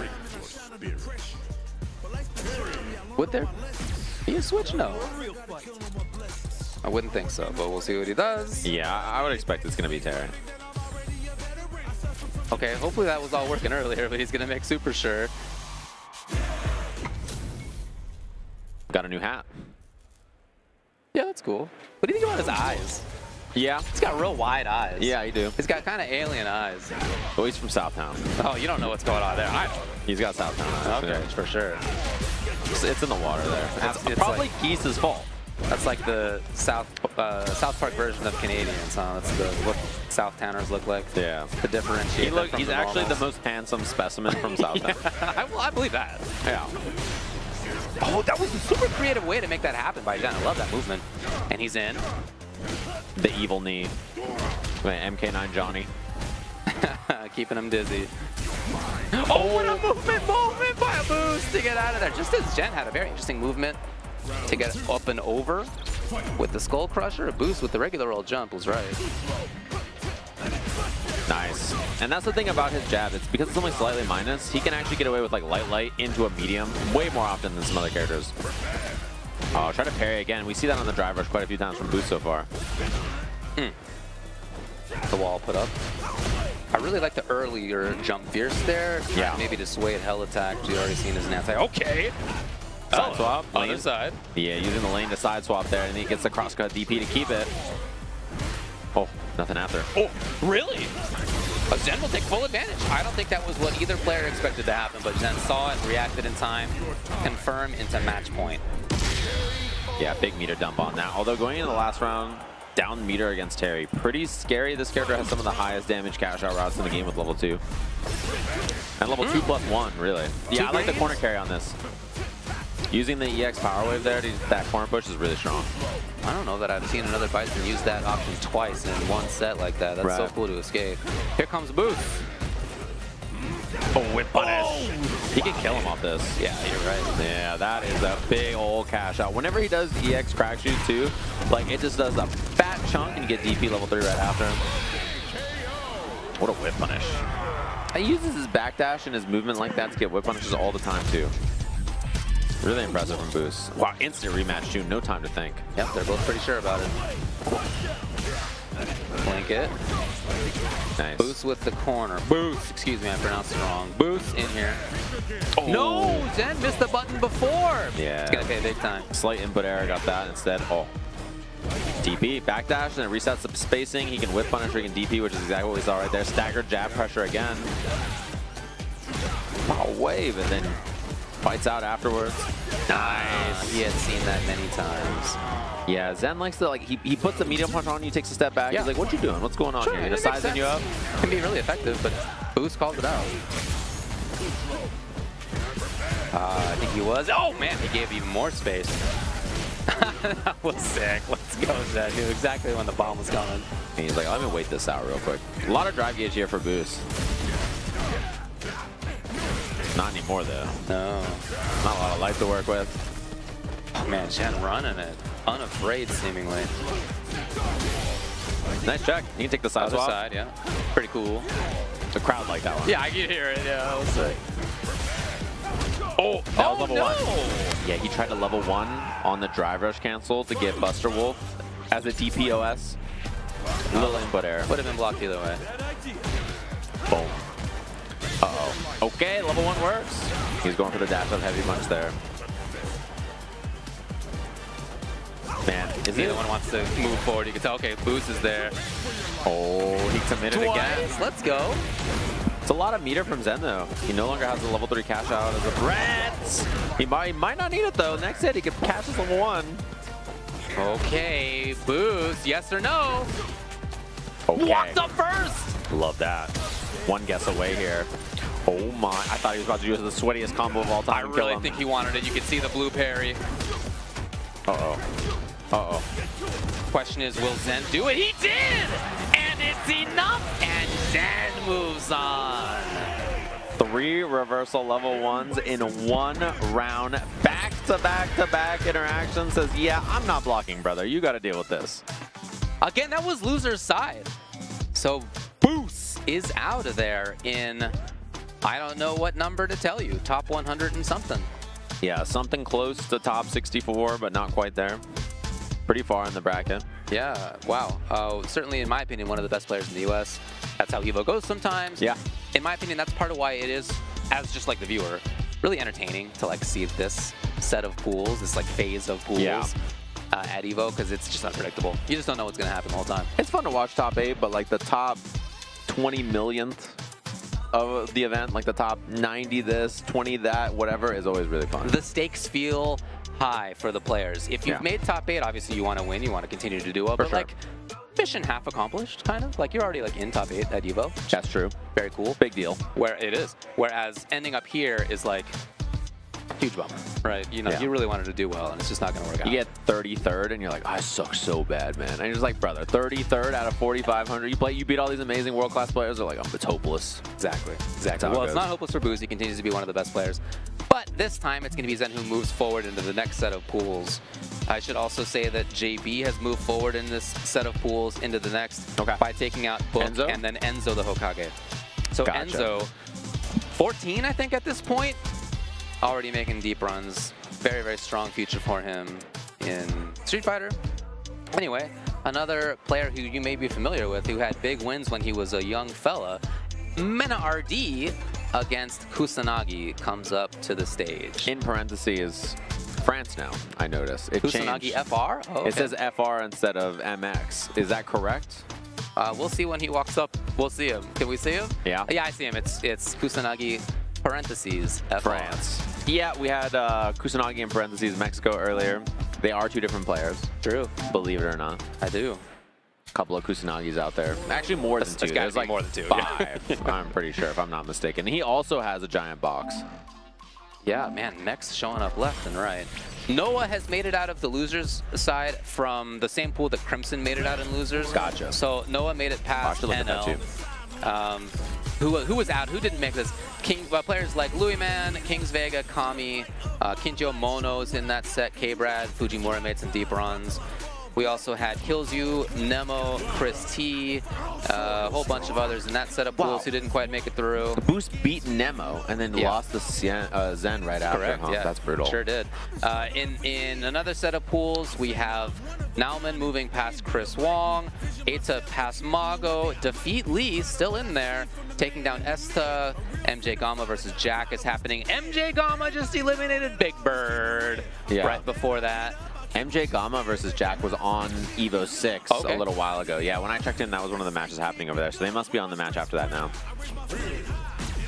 I'll have to check. I'll see what their match is over there. Take a look. We have EVO 2 and EVO 6 for those of you wondering at home. Those are the two right now that have Street Fighter matches live. I think there's 2 streams also for another game, maybe Tekken or something. If I'm not mistaken, there might be. I think so. Here we are. We're into it. It is Blanca. It is Ryu. Oh, Defeat Lee versus Jack is on the other stream right now. Okay, let's go. It's 1 round apiece in the first game. Wow. Shout outs. Yeah, and this is winner side between Mena and Kusanagi. Mena obviously has made pretty deep runs at EVO a couple of years now for this game, and double EVO Japan champion, the back-to-back. Kusanagi had a really good performance offline last year, obviously qualified to Capcom Cup in France. Yep. Winning that huge premiere event over there. UFA champ. That was the biggest event in Europe, and will be the biggest event in Europe until the next month later we have EVO France. True. It's been a lot of great neutral control by both players, very back and forth on both sides. Mena finally the first one to get corner. And those staggered back medium kicks were really tough to deal with. Moving away to a really comfortable spot where he could have gotten anti-airs, where he could move forward just like this, actually, into maybe the round. And he does. And he didn't have to spend the level 1. I thought it was going to be a level 1 ender, but EX up ball was a good choice. Yeah, the way he plays neutral with this character is very impressive, Blanca. I mean, he makes use of all of his different normals and different spacings, like forward heavy punch like that, jump back ball, and then also he just threatens with regular Blanca balls, heavy kicks, forward heavy punches. Sometimes just pressing roundhouse when the opponent is doing block strings too. Here comes a Mena. Getting set up into the corner. Take out the boy. The boy still there. But he went backwards for him. Yeah, the boy's ready. Sweep. And the jump back ball to beat it. Whoa, he's not committed, and that instead is game 1 to Mena here. So hard to read Mena in moments like that. I mean, I don't mind Kusanagi betting it. Sometimes you got to do it. We saw that it worked out for Sahara like 5 matches ago. Yeah. You know, so sometimes it works out. But yeah, Mena's a really tough guy to get a read on. For sure. I think that's one of his biggest strengths is his understanding of the rhythm of the game on his own offense. He is extremely good. And his opponents as well. He just has this, like, kind of intuition about how the match is supposed to go and what people's decisions are going to be, and he works around that really well. Ooh, got there first. You could see the beginning of the donkey kick denied. A little tick throw. Nothing too fancy from Mena on offense so far. And then look at that. Just backs up, jump back, medium kick, air to air. Why not? Yeah, we talked earlier about how he had backdash. We just saw it again. Putting himself at that right spot. Punish. Oh, he could have punished. He tried anyway. I love the roundhouse. Something that I'm seeing a lot more and doing a lot more myself is when the opponent's doing some kind of block string, I'm pressing my heavy just in case they whiff. And that worked out there for Mena. Some characters can get full-on SF6 crush counters in that situation. Look at the patience here from Mena, too.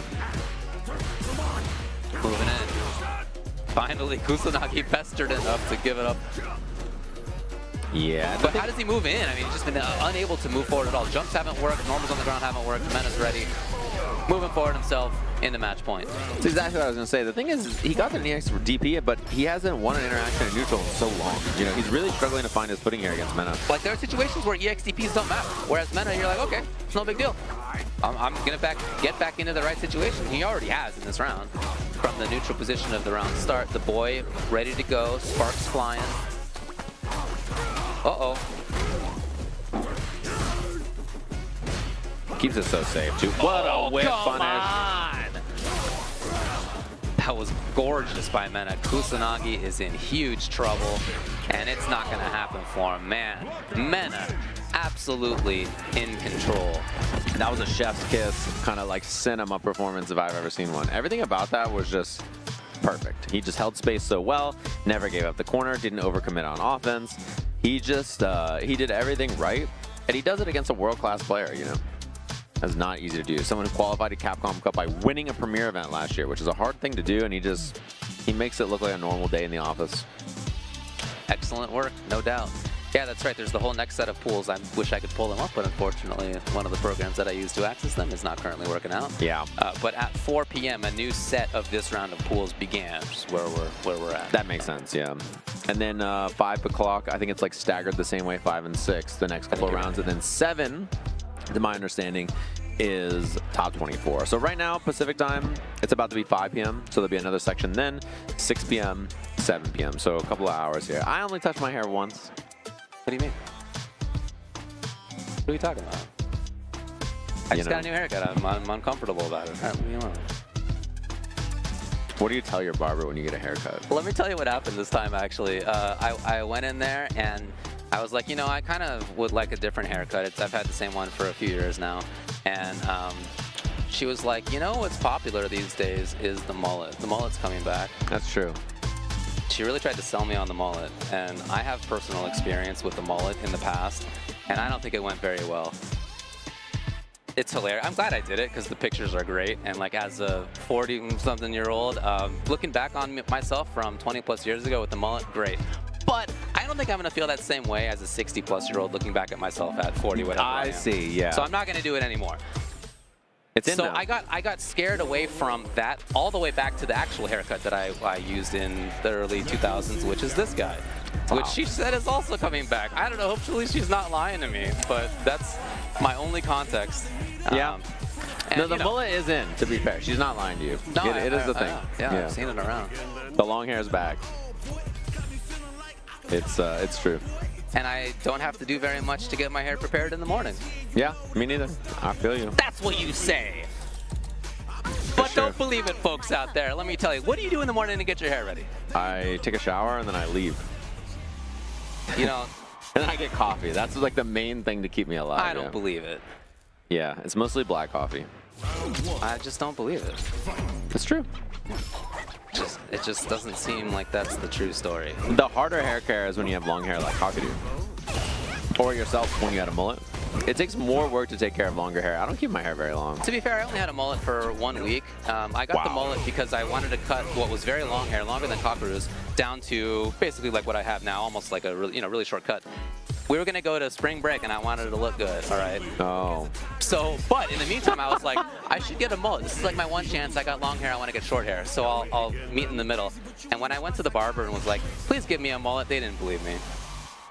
They didn't believe me at all. When I walked out of that barber shop with a mullet, one of my friends stopped me and was like, you're going the wrong direction. Oh man, they didn't know how right they were. But in the year 2025, and Kakeru ready to go. Oh, what a response! Immediate amnesia, and he played around that really well too. Kakeru forgot that drive meter is a thing, I think, and then burned himself out. No button in the sky. Oh, he tried. I think he was looking to bait a throw. Well, giving Kakeru a chance. He does have the 1 bar now to be a little bit safe if he can react. Yes. Out of there. The green ready. This is really hard now for Goichi, I think.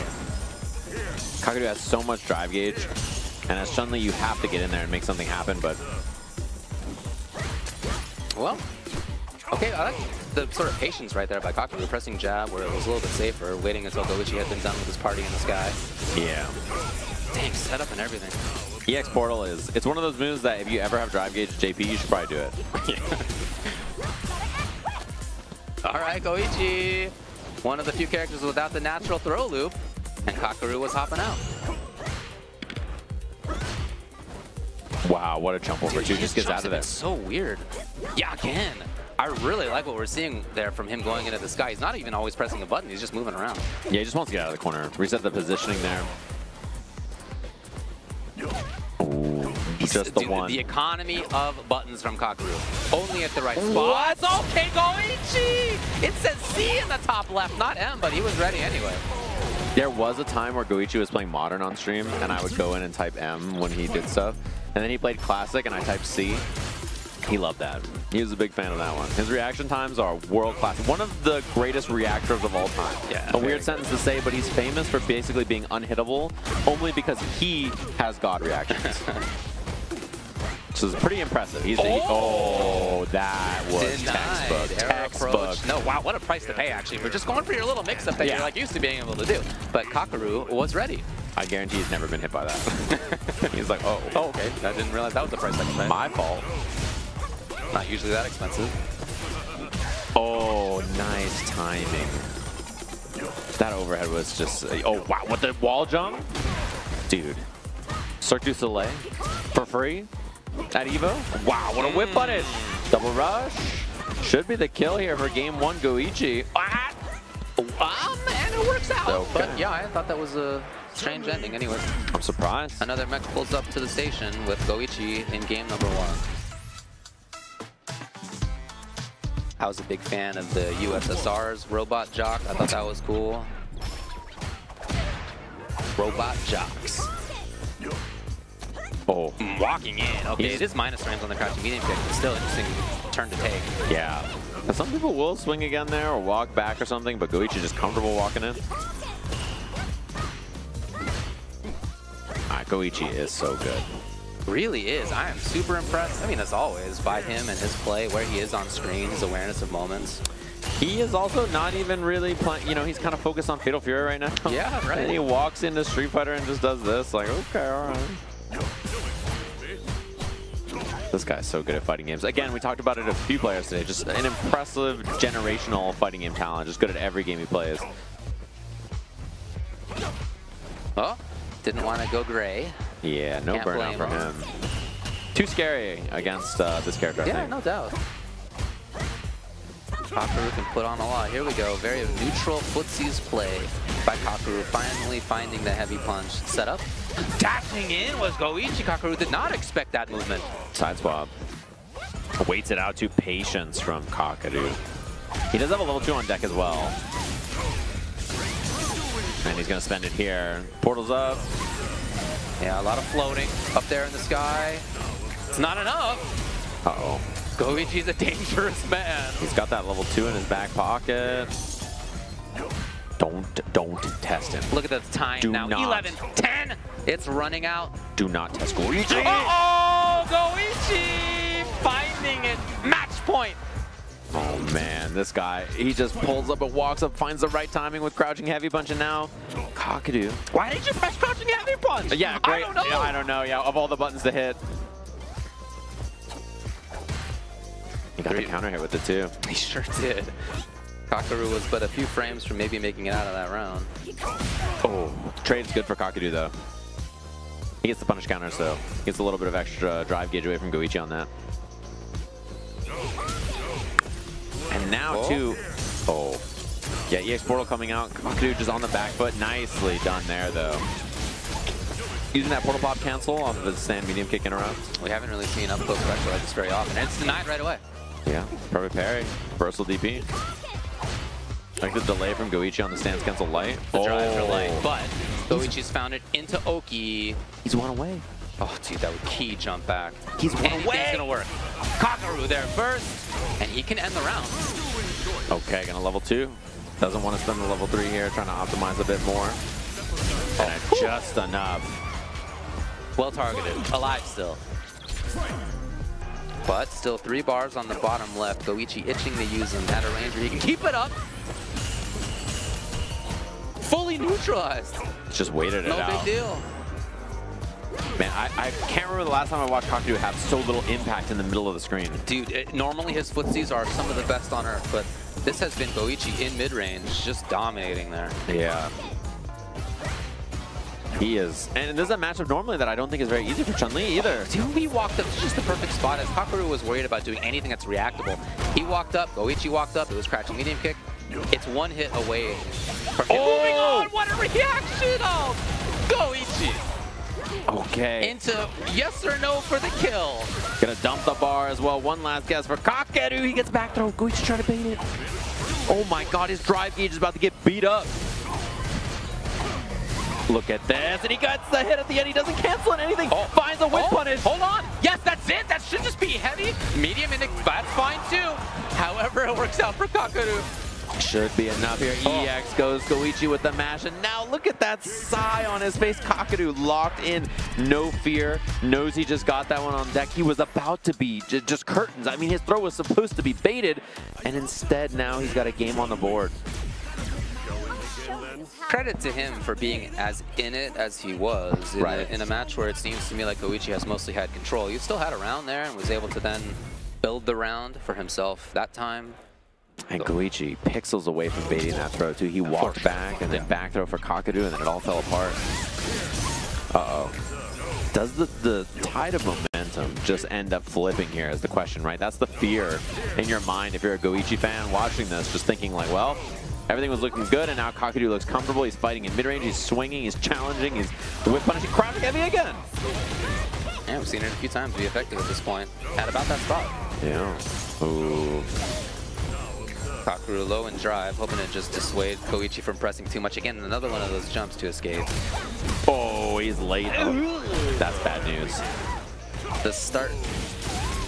That's what Kakaru hopes anyway. Big pressure. Hoping to have baited something there. Goichi did not take it. Ooh. Same idea though there from Goichi. Trying to find something here. He's one good whip punish away. He cannot just do an ill-advised EX. He knows. Dude. Here comes Goichi. He wanted more. What is with these crouching heavy punches? More. Back parry. Drive gauge preserved.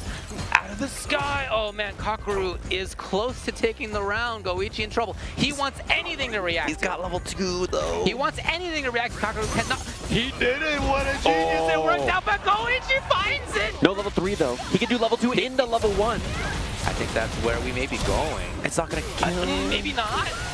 It's gonna chip. It's chip. Oh, Kakadu can chip him though with level 3. Goichi can't be up. Oh, he's got to jump or try to move. Yeah, he's got to get out of there somehow. He snipes it, and now the chip, and beautiful decision making from Kakadu. I think he maybe had to jump backwards, but then there's no winning there, right? Like you just feel like the round's gonna be over with. That is what you usually see, but yeah, I think you're right. I think that was the calculation. Yeah. Can't easily jump at that range. That's what Kakaru wants. So Kakaru now moving forward. Oh boy! Okay, he's seen the footsies from Goichi. Here's the solution. Oh, set up. He's got level 2 ready to go. Goichi, formerly so much in control in neutral, now not anymore. He's got to battle back. Almost there in reaction twice. Yeah, it's hard to hit the end of that cane, right? Just you're swinging it all hurt box. And when Goichi tried to walk up, after all, we had seen him walk up grab after crouching medium kick before. Kakaru with the solution, he's got it! He will build level 3. He's not even gonna need it. And in a match where Goichi spent so much time in control, Kakaru, what a comeback to end up dominating on the ground after all. He looks so stressed. The way he pulled those headphones off was like, oh God, I just died. I just got resurrected here in that match because he was out of it. I mean, if that throw had been pixels away, Goichi just beats him 2-0 off that throw bait, and that's the end of that. And instead, he claws his way all the way back. The resolve to like win that round and then win the next game and then like, you know, feel good about it and like fight through like that is very, very difficult. Very impressive stuff from him. Yeah. It's one thing to get a chance. It's another thing to capitalize on it, you know? Yeah, I mean, he was building chances for himself by the end of that thing. He had seen the whiff punishing, the grounded control that Goichi had so much that in that last round when he did dash forward into, the stab down from the sky, right, to blow up the crouching medium kick, like that was him understanding exactly what to do in that moment to sort of counter-dominate a very, very suffocating footsies game from Goichi earlier. Yeah, very impressive play from both of them. The adaptations as well, I'm so impressed by both of them. Really strong play from both of them, and obviously Kakaru and winners. I think Goichi's big bet this weekend is more Fatal Fury than Street Fighter anyway, but he's here deep in the bracket, you know, going to be on loser side, wishing him the best of luck. We are going to be taking a break. I believe we got some new gamers jumping on for commentary as well, and then we're going to be having more of these matches. Adrian Rivens in the next block. Do you even know who that is? No. He's a League of Legends player who's like 2200 MR Ken in the US. Yeah, he's extremely good. He's just awesome. Yeah, he loves fighting games too. Cool to see him out here. Always a big fan. He was also really good at Dragon Ball. Just good at everything he does. Sometimes you're good at games. Yeah. Yep. Yeah, one of those. So yeah, great matches coming up. We're going to take a short break. We'll be back with more Street Fighter 6 here at EVO 2025 in just a little bit. That sizzle, that's the soundtrack of Chipotle. Literally melt in your mouth tender. Let's see our chicken glistening, our fajita sizzling. It's magic happening. And this is gonna be in your bowl. This is it. I won PlayStation's Road to EVO and went head-to-head with Arslan Ash. I won PlayStation Road to EVO and battled against Sonic Fox. I have never seen that in my life. To compete on PS5, choose your game, find PlayStation tournaments, and register. It's that easy. Sign up for PlayStation tournaments for opportunities to win unique prizes and much more. PlayStation. Well, Vaya is laughing right now. Look at Vaya laughing right now. Oh, he's doing a dance. What is he doing? Man, he's too ready, you know. Not today, man. Oh my God! Shimmy! 参加して、でその時にまた賞金額が上がって、いや気持ちは調子良かったですよね。 So it's much more than just playing. It's being a part of this community.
back with more Evo action here. Beautiful Las Vegas. My name is St. Cole. I'm joining with Vicious. Let's get into this, my G. But a lot of upsets have there not. I was cheesing a little bit because I wasn't ready for the countdown. I'll break the fourth wall a little bit. I was not ready. It was like, all right, you guys ready? Yeah, sure. 3, 2. Yeah, but no, it's been a very, very exciting one. We switched it up physically. If you guys hadn't noticed, we had 2 big streams running for Street Fighter 6. It's been quite the banger. I had just missed Sahara versus Riddles, but prior to that, it was Kosa versus Akira. It's been action-packed. I know you guys had the luxury of watching Kakudu versus Goichi. That was mad close. That was insane. Especially towards defense against that level 2 that Goichi had. He was a pixel away. I know you were on the sidelines watching.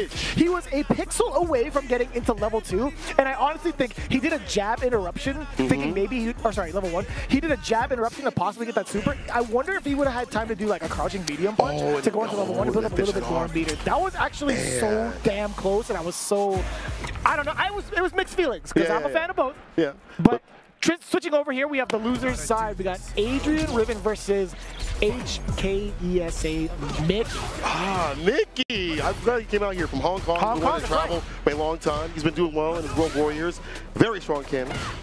Oh, this is raw. No button checks. Oh, yeah. We're getting right into it. I'm not going to lie to you. I haven't seen a lot of Kens on my end of the pools, genuinely. Is that kind of weird? Isn't it? I feel like... For you, I mean, genuinely, do you think that's kind of weird? The last one I feel like I saw on stream was Kosa. But I agree, it is kind of odd. The character's very strong. Still has easy access to the wing condition. Maybe it's not as powerful mid-screen, but that's okay. The funny thing is, Kosa actually rocked the Ryu on stream. Yeah, he's actually made that full transition. Full transition? He did play a little kid over there, though. Oh, did he? Okay, yeah, so the last one I've seen, like Ryu, I guess it's for like matchup specifics, right? Yeah, right now, but I think Ken would be totally fine against a matchup like this, against Mickey's Candy. But, you know, obviously we got the first round in benefit of Adrian River. This is very important right now, just to get established with that throw. Back to mid-screen. Thing with a heavy kick, yes. You can outpoke this character for days. That's why I put Fireball to help out. It's hard. Yeah, Ken's normals are definitely like nothing to laugh at, right? The standing fears is just such a tremendous button. Low medium kick also to cover the grounds in case they try to walk forward, walk back, etc. But Mickey's covering all the grounds pretty well. Dive kick, DP Ender, one more touch. Can't hold this throw, too much damage. Mickey. Would you have teched that? No. I wouldn't have teched that. Not at all. With the threat of dive kick looming? Hell no, OD dive kick? Well, I thought even earlier than that, I can't lie. Hell no. Counter combo off the jab, listen to OD and level 2 immediately, Super Jinrai. That's a lead. Oh, this is hella damage too. Make it hurt. And it's meterless. We definitely enjoyed that. A little trade-off. Adrian's gonna back away, knowing it's not necessary, but he immediately turned it back on into drive rush, into throws. That's pretty nice to have, right? Like a couple of knocks on the door with the 2 crouching lights, and then you have like the opportunity to do either like standing jab, standing short. Either way, it could be a frame trap, right? Yes. Even so, you can just knock on the door twice, hang back a little bit, prank him, low forward, standing fierce, etc. There's just so much that he could cover in that dangerous space that that leaves Mickey guessing the entire time. And it's one of those things where I feel like you have what we saw previously, OD, Jinrai into level 2 if you had to cancel if need be, and they're like that -5 that can't be punished at all. You have so many ways to be safe and solid right after. Adrian River just choosing a lot of great options, but Mickey had some good ideas. I like the dive kicks every so often to call the crouching medium punches, the kicks as well.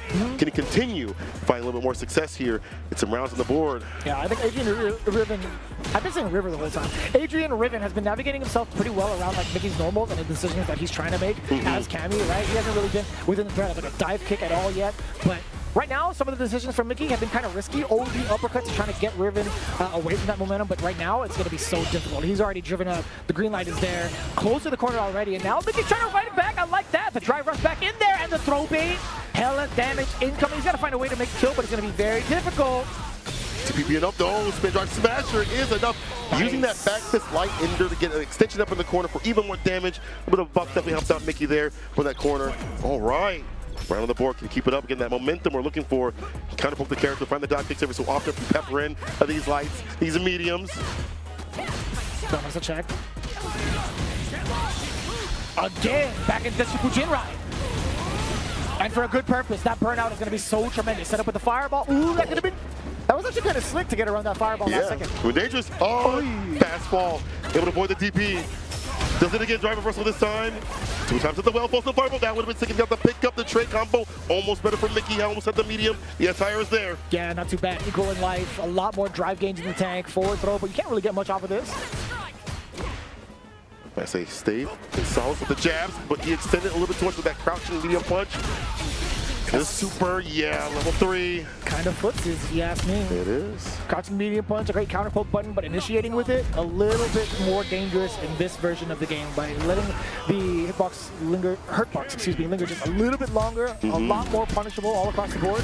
Pretty dangerous, if you ask me. One of those things where I feel like Ken players probably don't like the matchup as much because that was such a big counter poke tool against Cammy, and now it's off the table.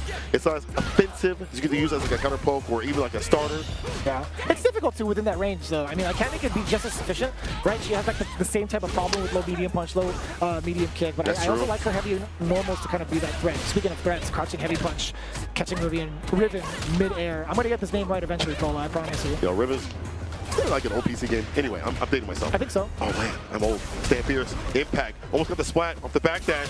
Yeah, not just yet. We do got this back from Adrian. Check it out. That's the threat that we were looking for, right? Yes. Being able to get that mix at least up close with a dive kick. That was a punish counter too. But Adrian swinging right back into it. Shippuden right again on average once around. Yeah, let it fly. Put him up in the corner. Dry brush Stan Pierce. The impact, hold spirit, that's -3, expect the turn. It was game. Oh, whipping the throw completely, though it's gonna be Mickey taking it. Final round for him. Oh. Still got a lot to fight out with, Adrian. If he could carry that momentum he had in game number 1 against Mickey, perhaps. Oh, you see Mickey is fishing. Oh yeah. Oh, big on that. But here's the ODDP on the wake up instead. Adrian Rivers. Oh, I thought it was gonna be like a run DP, maybe like commit to that option or something like that. Not That's sure. hard. That is difficult. Not a formidable thing. Oh, you're trying to move out of the way. You got greeted with the crouching heavy punch instead. It's a back damage and also pretty close to both death and burnout. Right, not looking so good. That means less than reversal. You have level 1 to your name. You can throw a circle back.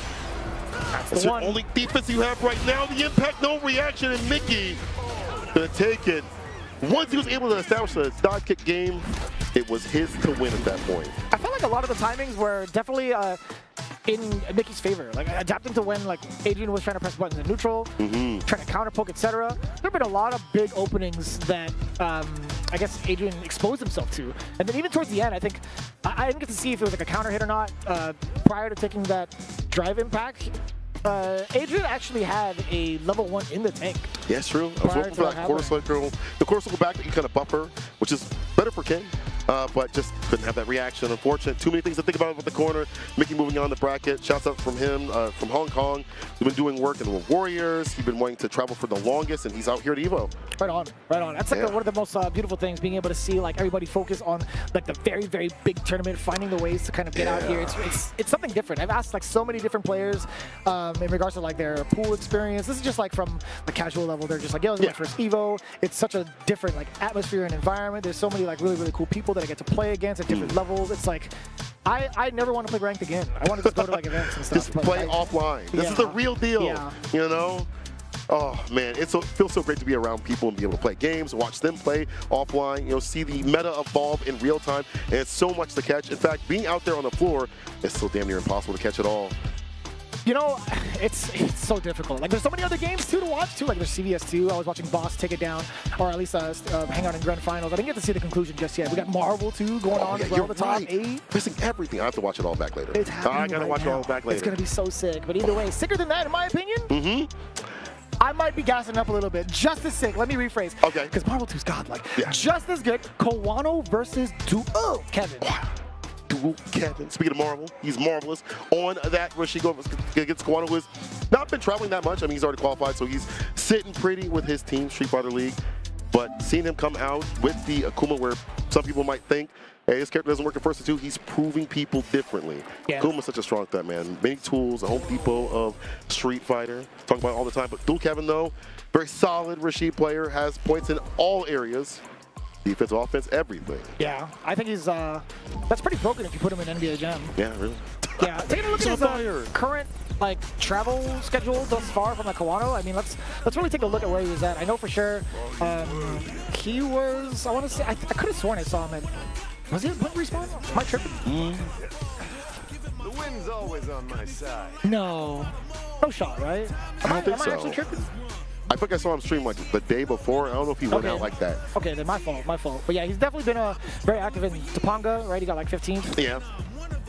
But But I mean, it would be right to assume that he would go out there because it feels like every Japanese player has been traveling to every single CPT event. But he's been more of a homebody, it feels like, lately, maybe getting ready for Street Fighter League and coming out for these big events like EVO, trying to get that claim to fame. Yeah, I'm just going to check it out right now, actually. I might be tripping, but I was looking at where Kawano is. I'm actually, you guys can't see it, but I'm actually looking through my phone to see like where he was at recently, because I think it's pretty important, right? Although he had qualified via Capcom Cup the way that you had talked about through SFL, I think it's just worth to note like where some of these players have traveled to prep themselves not only for like the character and how they're playing against the current competitive atmosphere, but also against the players they fell to or like beat. It's always going to be like really, really great to refine those strategies, even especially on a grand stage like EVO and Quick Respawn as well. But now this is the big stage: Kawano versus Dual Kevin. Ready with that anti-air, perfectly spaced and perfectly done. Drivers forward heavy kick to enter in. The mid cyclone and the heavy mix ender. It's where Rashid can thrive. Keeping it tight. Dual Kevin with control. In the right range too, just in case Kawano happens to jump out, but he's trying to play the ground game as well. There's the OD Shoryu commitment. Dual Kevin with the anti-air. Heavy mix. Again with another OD. You gonna do it again one more time? Yeah, why not? Got the bar though. Now. With the fireball to be competitive against like the whirlwinds that Rashid can throw out. Yeah, Dual Kevin actually sent it. He's like, you want to play the fireball game? Sure, I'll adapt to that. At the end came the fireball, the drive rush right after. And you have to have that control. Like, the fireballs are good for like controller, like really good poke tools for the character overall. And Flame is not going to catch anything at all. Suppressor, nice jumping for Dual Kevin. Taking towards the corner with the Oki. Hold the storm right after. That's a really solid read too, to kind of prepare and react for the fireball. Dual Kevin has such a great sense of defense, right? We've kind of hailed him as like having some of the best defense in the business. I think overall his reads have been so impactful and powerful, but also just as strong. Kawano making the read against the instant air cyclone, right? Or the instant air sky high kick. Oh, cut recovery, the four fears. Tried to bang away, but the crouching kick was a perfect play against that shimmy tool. You caught up in the corner. Kawano, someone Ashy. He has a lot of bar to work with. Yeah. Drive up first, so back it up, level 2 coming through. I think that was fine. Like Dual Kevin taking that last sequence of forcing Kawano with the burnout is going to be just fine. A little bit of chip damage on the way through, and it's whirlwind. He's backing away just a little bit. I think he's more than oh my! From full screen. One man sniped it out. He got the Razor goggles on. Look at that. I mean, whatever Rashid like has been rocking, he's definitely got those on, right? Got you in my sights. Zoom in, enhance. Perfectly done. We talked about the spacing. He's been backing up for the anti-airs properly, but also the spacing for the slide applied against the fireball. Very smart stuff. Dual Kevin with the game up right now. Back throw, might switch it up though. Hit the turn back. Yes, sir. -3. Yeah, Kawano's just kind of like chilling back too. He knows it's not a turn. Trying to prod with like standing heavy punch. He tried that OD fireball a little bit earlier. But Dual Kevin really inching his way out of the corner is such a problem right now for Kawano, because although he wants to play in this space and throw fireballs, he's at such a deficit. Up until that point, way to thread the needle against that gap. OD Shoryuken has been the choice for Kawano a bunch of times over the cross-up. Not a big set, I mean like, not a big ton of damage. I mean, it's totally fine. Yeah, it's kind of like a straight hit and moving on. Take a little bit of that. OD fireball, trying to lock him down. Ooh, using the enhancement, crossing him up. Kawano with the defense so far. Another reversal. The timings have been picture perfect on this cat. TK fireball deletes that off the table. Gaku shaking his head somewhere in agreement with Dual Kevin. Oh, he caught the backdash recovery. Dual Kevin gets a setup for the Great Desert Storm. Level 2 Resar. You might be smoked after that mid-screen. I heard somebody in the crowd go, oh, they got hit too. Say, dang, me too. That's crazy. That was actually crazy. Mid-screen, I was waiting for that command dash to happen. I'm like, dude, this 50-50 is going to be broken, especially in Burnout. It's going to hurt. Put you on a t-shirt. Stand like kick bumper, though. Kevin is on set point. We do get the knockdown here. That corner carry ender. TK fireball has been another entry point. Forward fears. OD Adamant Fist. We're going after this. And get Tatsu with the damage. Okay, I see. Oh, this is going to be a big sequence. This is going to be a death sequence. I think it's pretty big because he gets to retain all 3 bars, and he also gets him a lot of momentum into game 2 to possibly tie it up here. Dual Kevin, he's still trying to look for, again, an option against the instant air fireball. Multiple times he's been smack dab in the face. Like that fadeaway, put him right back up in the corner. Forward fear, circuit combo, get the DP because you're up in the corner. Frame come for the meaty fireball. It's not looking so good. Oh, something way better, excuse me. Change the script. 100% so far on the callouts. OD Shoryu yet again from Kawano. With Akuma especially. You'll die for that. Great Desert Storm for the significant amount of chip. Yeah, had to force it. Not going to be the reaction with the level 2. Not going to happen just yet. Oh, and you're in burnout. You stuck it in there. There was a counter hit on the board. You know for sure Kawano was trying to go into any type of super. Level 1, SRK, you got it. No way, brother. Ain't no way you dropped it. And Kev himself was like, you gotta be kidding me. What? That was it. That was the game. Oh, man. The wind's always on my side. Not like this. Not like this. If you I never knew that commentator's curse was still this powerful. Because like how often does that happen? Actually, he's had some significant drops lately. Over at like Blink Respawn. Word. Earlier on in like day 1. The Moke match? Yeah, happening right now too. I'm like, I don't know. I don't know how to call it in regards to like what's happening from the side of Dual Kevin. It's just a slight mishap. Sure, we can kind of brush it off, but damn, man, this was. Now's not the time, bro. No, not Evo. As dangerous as these losers and winners are, you do not want to be anywhere near the bottom of the barrel. OD Fireball trying to initiate that stand-like kick, caught the walk-up. Such a good bumper tool for the character. TK Fireball now having mixers. Okay, upper distance and timing. Yeah, it has to be a little bit earlier, no? It must be.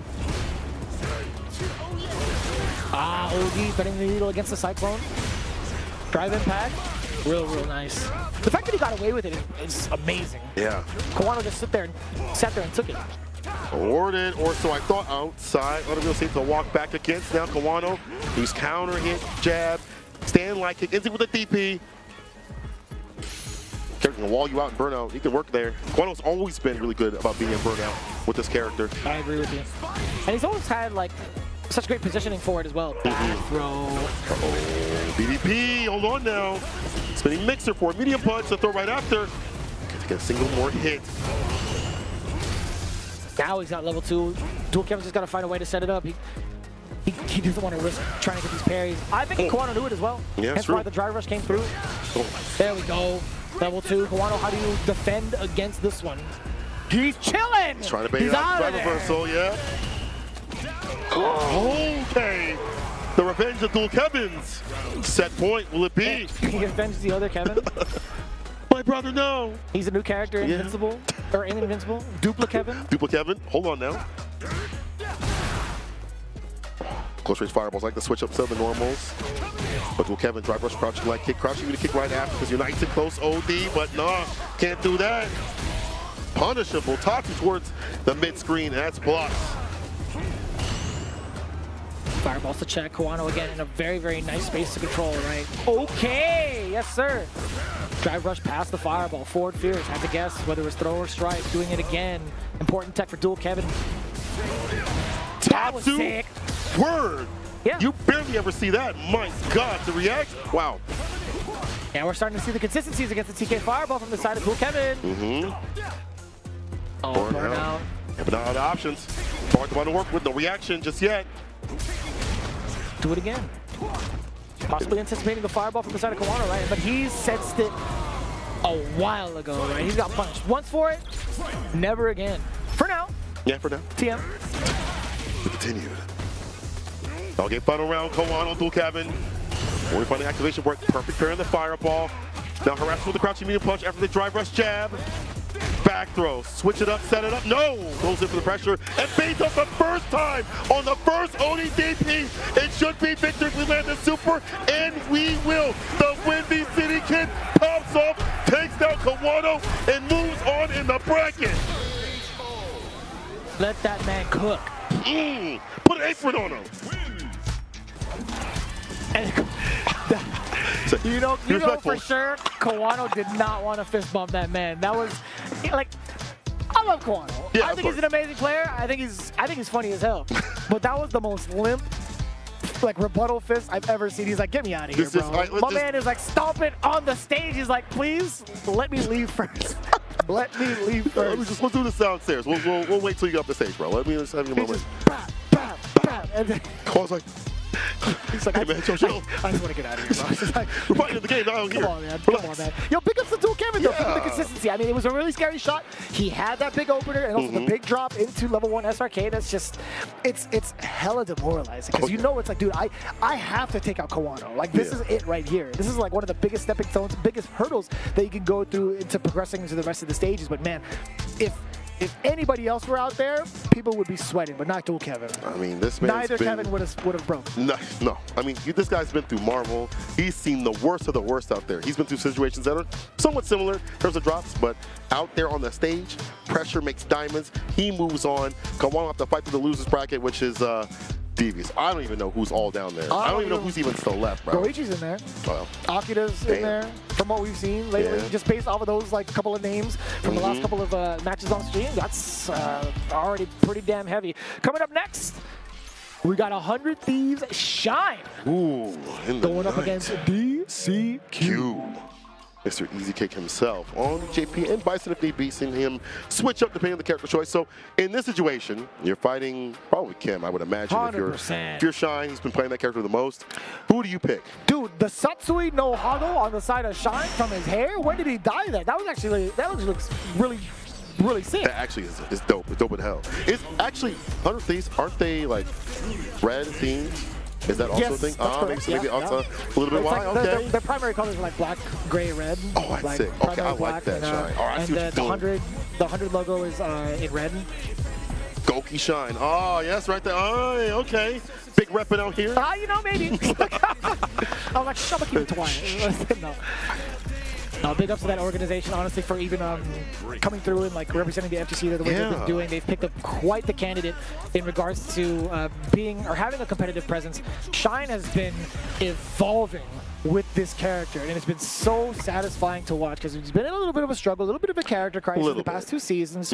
Chun-Li has been in the back pocket as well, but Kim is his true calling, in my opinion. Yeah, I think so too. The way he wants to play, the mix factor, and now having to delay bombs is going to make that character even more deadly up in the corner in terms of damage, in terms of if you block it out, drive gauge potential in terms of damaging that as well. However, I think if you're DCQ, in my opinion, between Bison and JP, if I had to pick a character on his side of things, I would probably play JP. I think some of the Bison players, like Problem X and things like that, they think it's usually kind of even, but the problem is it's whoever gets started first. And for Kim, she usually gets started first more often than not. I can see that, like way more opportunities for the mix. I mean, one could also argue like the mix can happen from the side of Bison, but he has to get like that initial hit of implanting the bomb itself first, right? Like that, although like a shallow kind of like analysis towards it, I think more often than not, percentage-wise, I think Kim would still be able to get the first blow and score the knockdown and still be even more dangerous than most. I agree. Stand Fierce definitely helps her out, the range on that. Stand Light kick, that's always been good, stand light kick and things like that. Also, you can't really scissor kick because of that stand light kick. So with her meterless corner carry, she's pretty good. So JP might be the pick here. That means you have Amnesia if you need it for defense. Even though that sort of picks corner character that can change up the variance of their jump-ins, you can still get a good answer with a forward heavy kick or stand heavy kick or crouch fierce if you call it right. So he's going to call it good night here. Shine, DCQ. I was always thinking about like what medium kick was on block if you do like drive rush forward, so I had to look it up. I didn't realize it was +7 because I've been seeing a lot of like standing medium kicks, drive rush forward into crouching medium kicks a lot of the time, and I think to myself like, is there a gap there to like like use an invincible reversal? But that hasn't really been the case, and I think that's really strong for her toolkit, like her block, right? Medium kick is such a great counterpoke tool, or at least initiator, because of how far it is. Being cancelable into drive rush for mad damage and momentum is such a big party starter for her. And also, like, being able to transition into low medium kick as well afterwards, that's even more of a possibility or more of a problem on defense if you block, right? Or the follow-ups that you get, like with Vagabond Enders. Or toss. Damn, that's true. Okay, I like that. Defense we're speaking about. Go for the Amnesia against the arc step. Get with the perfect parry. Go for that at the very least. Yeah, it's so wild. You're like +7 and then, whoo, look at the damage incoming, or at least the knockdown incoming, right? Genius at play, or sorry, the cans. 2. Ooh. Walks it out the drop gauge. Kind of hefty, unfortunately. Oh! Drop right there, back throw, puts it right back into the corner. One more touch. Time to seal the deal. You're in burnout, reversal buttons though, level 2. Should be a side switch coming through. We're gonna get a DI. I was gonna see like, how do you find a way to like drain the rest of Shine's gauge? You probably don't, right? Yeah. Oh, barely missed the spike, level 3! That's actually pretty godlike. Oh, yeah. You get the chip damage, and you also get the buff towards the end. I had this conversation with Sajam earlier. I think, like, out of all the characters in the roster thus far, like, Kimberly is still going to get a benefit out of letting level 3 rock, no matter like what phase of the game it's in, like whether it's early, 100%. mid-game, to finish, etc. That buff is just so important for her. It made her quarter pressure better with the cans. It makes that even worse to have to deal with. That's like 2 more interactions, or 2 less interactions, excuse me. Sure. You have to run, counter hit after the stagger step on the hits connect. Shine, oh, another. I feel like you could have finished that. I think, I feel like you could have too. A little bit of help was left. The DI, nothing back. The block, not the proper punish. I mean, not far enough. The stand medium was a bit too stubby. Excuse me. Oh, no. No way. I think that's on the side of DCQ as well. It might just be from the side of DCQ our first disconnect. I hope not. I hope not. Either way, we do have staff trying to figure it out between these two. Prior to whatever had happened, Shine had a very, very big life lead. He had level 3. He also had control. Yeah. Corner right where he wanted to be. The buffs were up. The mix was going to be potent to shut him down. Dude, so yeah, talking about that last topic we were kind of covering earlier, standing medium kick into crouching medium kick off of the drive rush. It sets you up for nicely for like a true like strike throw mix up, because like if you remember like crouching medium kick being +1 just normally, that's going to be even more enhanced while going forward with drive rush, right? Drive rush, crouching medium kick, you get +5. Guess what? Throws being 5. Some of the strikes being 5 as well. Kind of difficult to try to guess that. Most of the time, you're just going to take that throw, and for Kimberly, that's fine. Yeah, further towards the corner. If you don't, you know, her trade combos are really good if she wanted to force that, but she don't even need to on the +5. However, beyond that, as you mentioned, 5 or 4, whatever it needs to be, she gets a slide apply after some of these combos, gets more towards the corner, even better for her, so these interactions get better for her overall. So it looks like DCQ is going to switch, and I'm assuming that means he lost that round. There was a little bit of a conversation between like him and Shine. I wonder like Shine was trying to kind of like find like a middle ground. It's like maybe we could play this out, but I think as it stands, it might just be like, yeah, the game going towards Shine. Honestly, that's just how the rules go. But yeah, we are making sure that DCQ's peripherals are in check and ready for the rest of the match. All right. So back on the JP, despite the loss, let's stick it with the JP. Ride or die now with the character. I like his ideas. I like his ideas against like arc step. Usually that's kind of a pain in the butt to preparing and DI right back. Get proper punish for most characters, if not everybody really. He goes for Amnesia to get the follow-up right after. That's very, very smart. It takes a little bit of wherewithal to understand when the arc step is going to land. You hit the Amnesia and get the follow-up with the bombs. But that's extra damage for him and push towards the corner. Keeping on with the zoning. Small things like that he does on defense. I like. Going back into it now, Shine, you see it, getting the big W. Damn! Wow. The roundhouse to check. That's a really good tool off of medium. Overhead, the neck hunter. Odie is gonna drop. Pick him after this. Tatsu. No cans, no problem. Another helping of neck. Oh! Ay. Shine is just running away with it at this point. Yeah, I love that roundhouse too as a party starter. Up close, right? It's startup is a little bit longer, but it's so great catching delayed normals, catching like tech as well. Pressing the button against the super there, or super, excuse me, against the thin or crush light punch. Out to the crush fears. I'm waiting for that level 2 to come through for DCQ. Be something significant real soon. I don't know if he even gets that chance. He might not. The way Shine is running all over him. With a Bushin Izuna. A little bit of a pickup afterwards. Vagabond. Shoes on the face right now. Another overhead. Another helping, and you are dead. Shine 2-0 over DCQ. Continuously catching and ducking and dealing out the damage.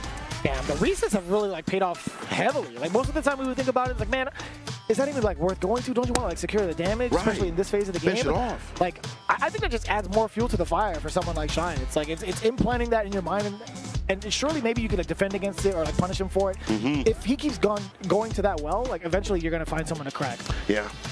I think also, with the way that he plays, it's like one of those things where you would expect him to not go for that as often. He's very fundamentally sound, so when it goes and it happens multiple times, you're like, damn, really, Shine? Which is good, switch it up. You gotta bring something new to the table. This is EVO 2025.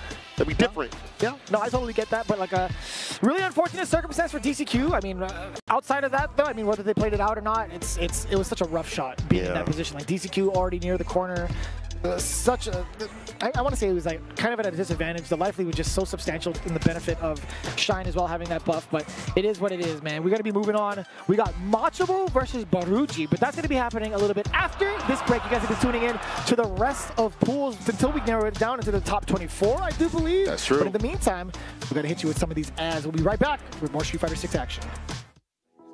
New Chipotle Honey Chicken brings a hint of pure honey and seared smoked peppers with fresh chicken hot off the grill. For Chipotle heat with a touch of sweet and a perfectly balanced sauce. Chipotle Honey Chicken takes heat and sweet to a whole new level.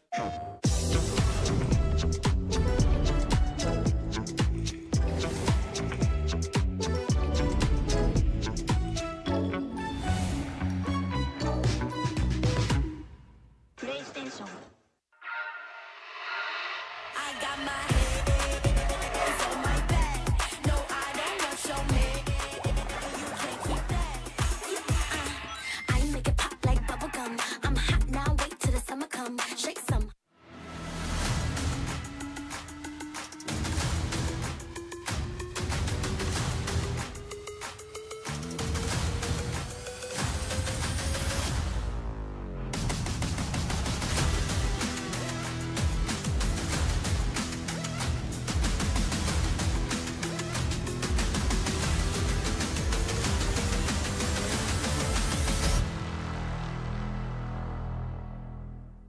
We knew pretty early on that the game was fun to play.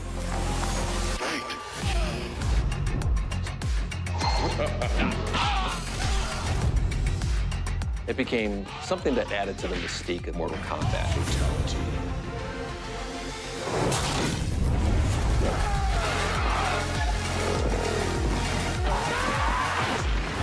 Flawless victory.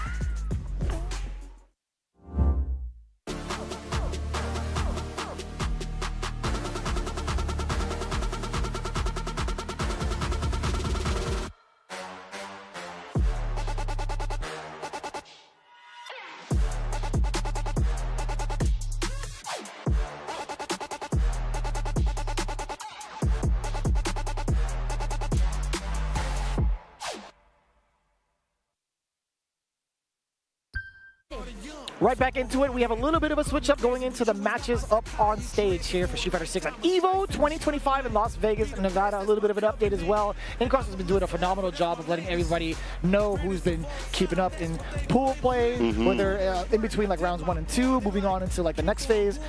Just kind of name a few, man. Lashar is the one that I've been kind of looking forward to, right? He's already made it through, but like this is, or at least into this phase of the game.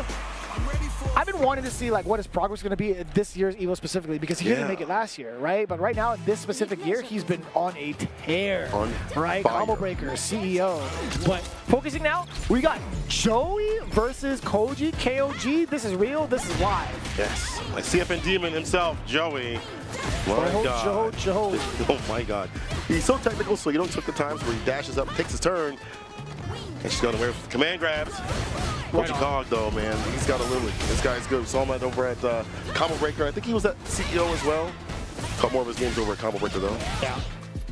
Kind of interesting. I feel like you could talk a little bit more about this, right? Like Joey, I'm sure he has plenty of practice against El Chicote, perhaps, right? The only other representative that we have for the Lily Army, or I guess club. I wouldn't say like the army. Club, but also Ivaru. You know, I would say him as well. Yeah, when Joey does want to, enter those fights. We do have some representation out here, so you should be well informed of the matchup. And using that beautiful backdash of hers. People don't really talk about this a lot, but I've noticed with Otagawa, he goes into burnout, he backdashes, and creates some space over this place where it's perfect for him to whip punish incoming things. It's one of the better ones, I think, in the game, I think. Probably top 3, top 4. Oh, hold on now. Breaking ankles? 3 medals right now. Oh. Command grab right back into him, Koji KOG. He's also been well-traveled these last couple of events as well. That's true. Glad to see him out here, though. Man, the streets, raw sweep off the feet. Throw right after. Summer button, back dash.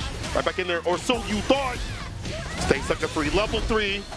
Enhanced by the medals. Should be enough. Oh, more than enough. We've already panned over to the players. Bam. Already off to a phenomenal start. Joey.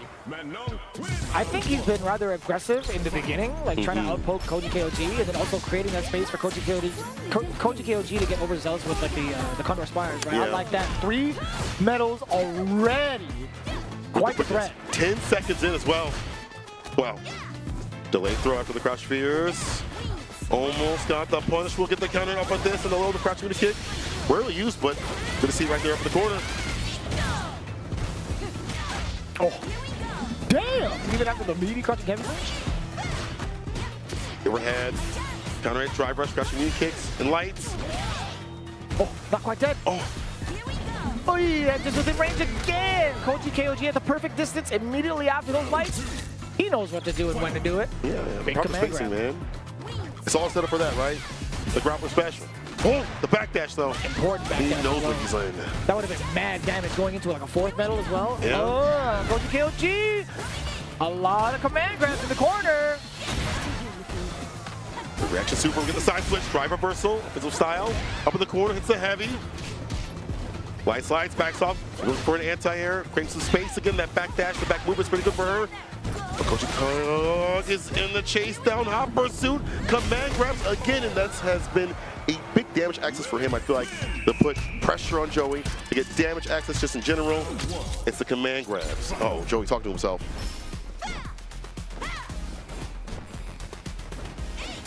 A little bit of a slower start between the two. Koji KOG had been taken to the skies a couple of times over. Maybe tempting Joey to move on in, right? He wants him to initiate. So come to me, man. Fake us with the throws every so often, like put him on the arm. A little bit of a pump fake, right? Yeah. Oh, just walking away from danger. Again, a big exchange going into that drive. Oh, drive reversal, excuse me. Neutral jump medium, give him a check in the air as well. Yes, kill your drive into Joey. Reversal buttons, a wake up. Morpheus, wild horn ender. This is bad, the air to air. We'll have 1-1-2 name for real grab? defense. Oh, eventually he's gonna come in, right? Like I felt like Koji had sensed when Joey would try to move, so he wanted to check with the light first. Once he catch you grounded, that's the one before you jump in. I get it. It's so tough.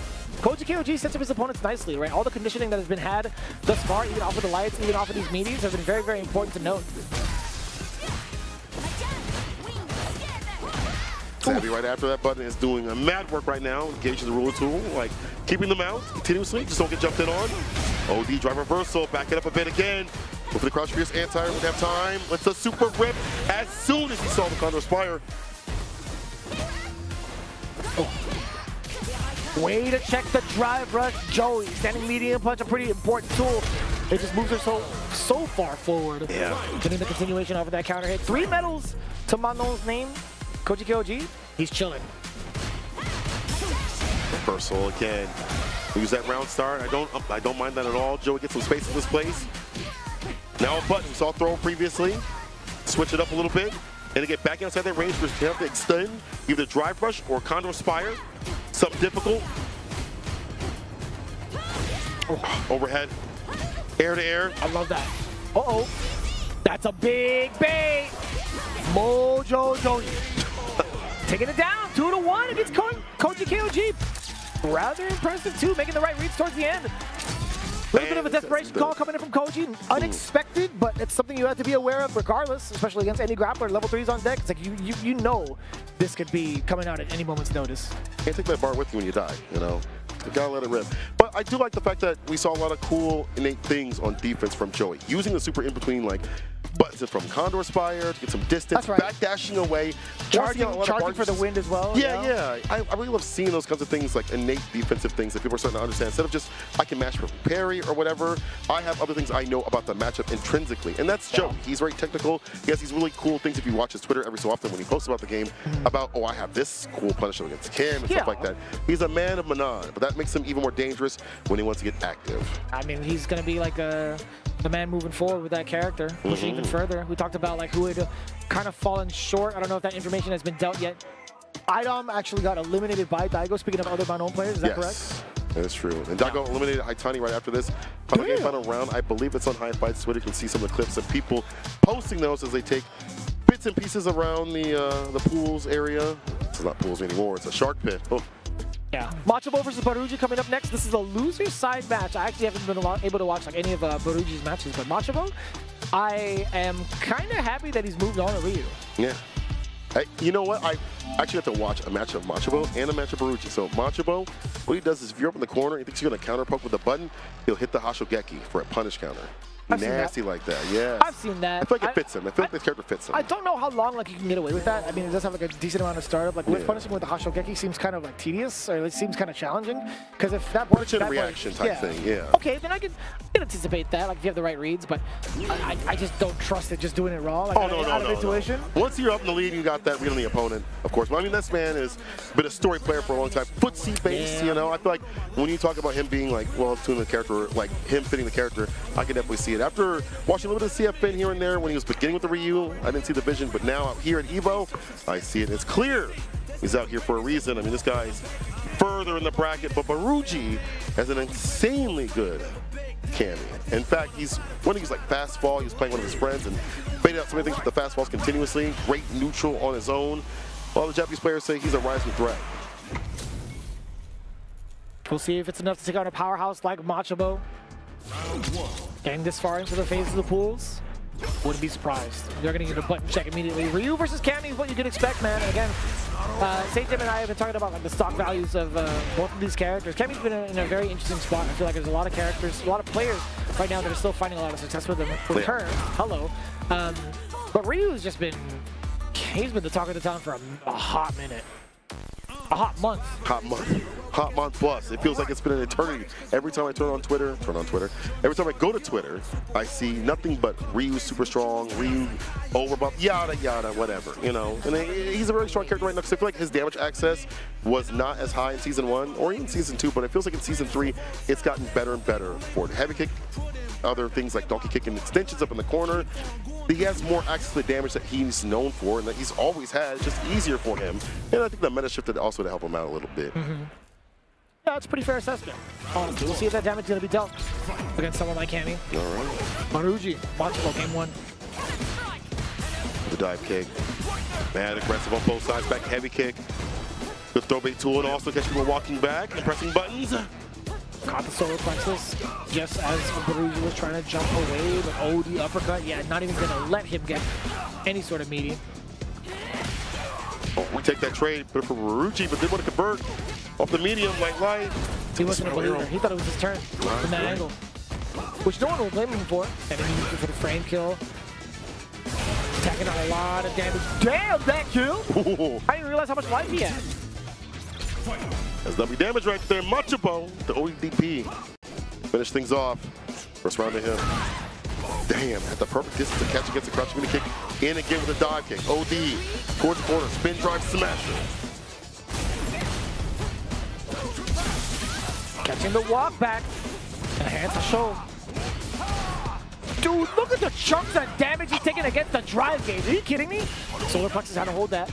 Had to hold parry. Get the bar up, but doesn't matter. Low is there. Into the shin.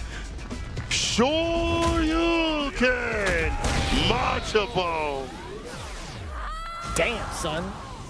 I was saying, basketball biceps. I think it was a natty. I think there's a natty.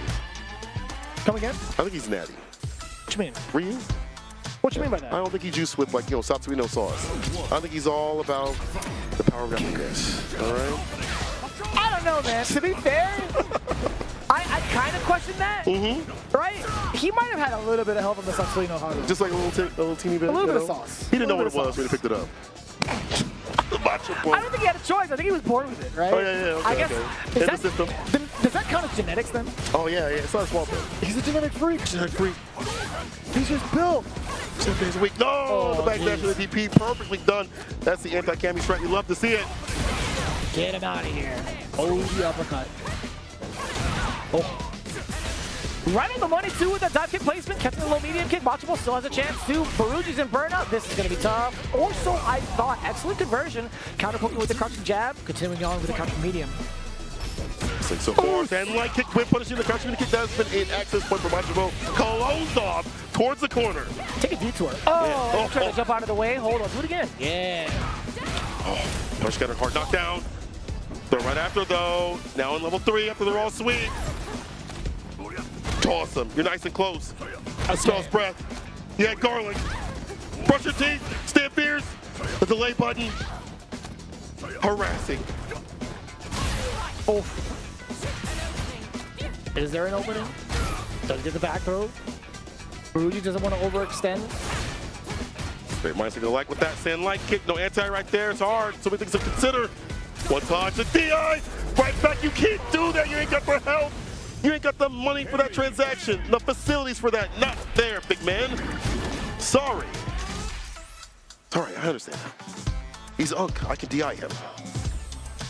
Yeah, it's tough. Like trying to rely on your muscle memory for that. You throw out the normal, go into DI, just not enough life. I mean, perhaps maybe there was a round where Machibo looked at the life bar. He's like, you know, I think I might have just enough because it was like really difficult to tell. Yeah, it was.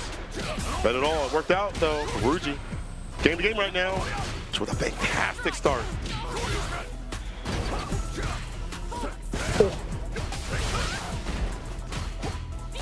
Walk up throw. Perfect KO. 79 seconds. Well done, Macho with the lockdown. But jail no bail. Set point for him. Oh. So dangerous. Damn, that's still clipped. All the way up. Uppercut. Yeah. What an eye for this guy. I'll tell you what, man. Ready for it. Machibo's done a great job so far, at least trying to nullify some of the dive kicks that have come his way. It's not to say Baruji hasn't landed any. He definitely has. Fastball, can't do that. Almost a single. It felt like it was a single setup right there. Regardless, the bust out now with Odie behind it. New and improved. Hits the heavy. Should be able to square this away with another shit. Sure you can. Extra. Hado on that one. Machibo moving on. Side to the consoles. Kumamoto's own. Excellent control against the Cammy matchup, I gotta say, man. He's been doing all the right things to be within that range, to still harass with normals, harass with special moves, to in places where you would expect Cammy to dive kick. Like, how often did you see a donkey kick intercept Cammy on the way up? Yeah. Pretty much like 3 or 4 times over in that set. Good timing from him. And again, I feel like the answers were there when he needed to be. He backdashed, found DPs against the dive kicks. He did anti-air continuously a couple times, and the OD DPs, the reversals were more than fine. The first one, had no OD behind it, but the second one was perfectly done. Machibo, this is your character. I like this. Right on. Definitely very exciting to see, but that was, I feel like the last match before we get into the next phase, right? So, as fast as the games have been going, we do have to make sure that we set up for top 48 coming up real soon. So we're going to throw to a really, really quick break. You know, get a couple of ads in there, kind of like let you know what's going on here at EVO 2025. You guys are tuning in. We appreciate y'all. Hang on just a little bit longer. We'll be back with top 48 here for Street Fighter 6. The best Chipotle order. I would like a bowl. Triple wrap. Mild, medium, hot. Then dip it in here. Sour cream inside the vinaigrette. 2 tortillas. If you know, you know. Lettuce, cheese, waffle. Yes. Oh, that is good. Well, Vaya is laughing right now. Look at Vaya laughing right now. Oh, he's doing a dance. What is he doing? Man, he's too ready, you know. Not today, man. Oh my God! Oh! 参加して、でその時また賞金額が上がって、いや気持ちは調子良かったですよね。So it's much more than just playing. It's being a part of this community.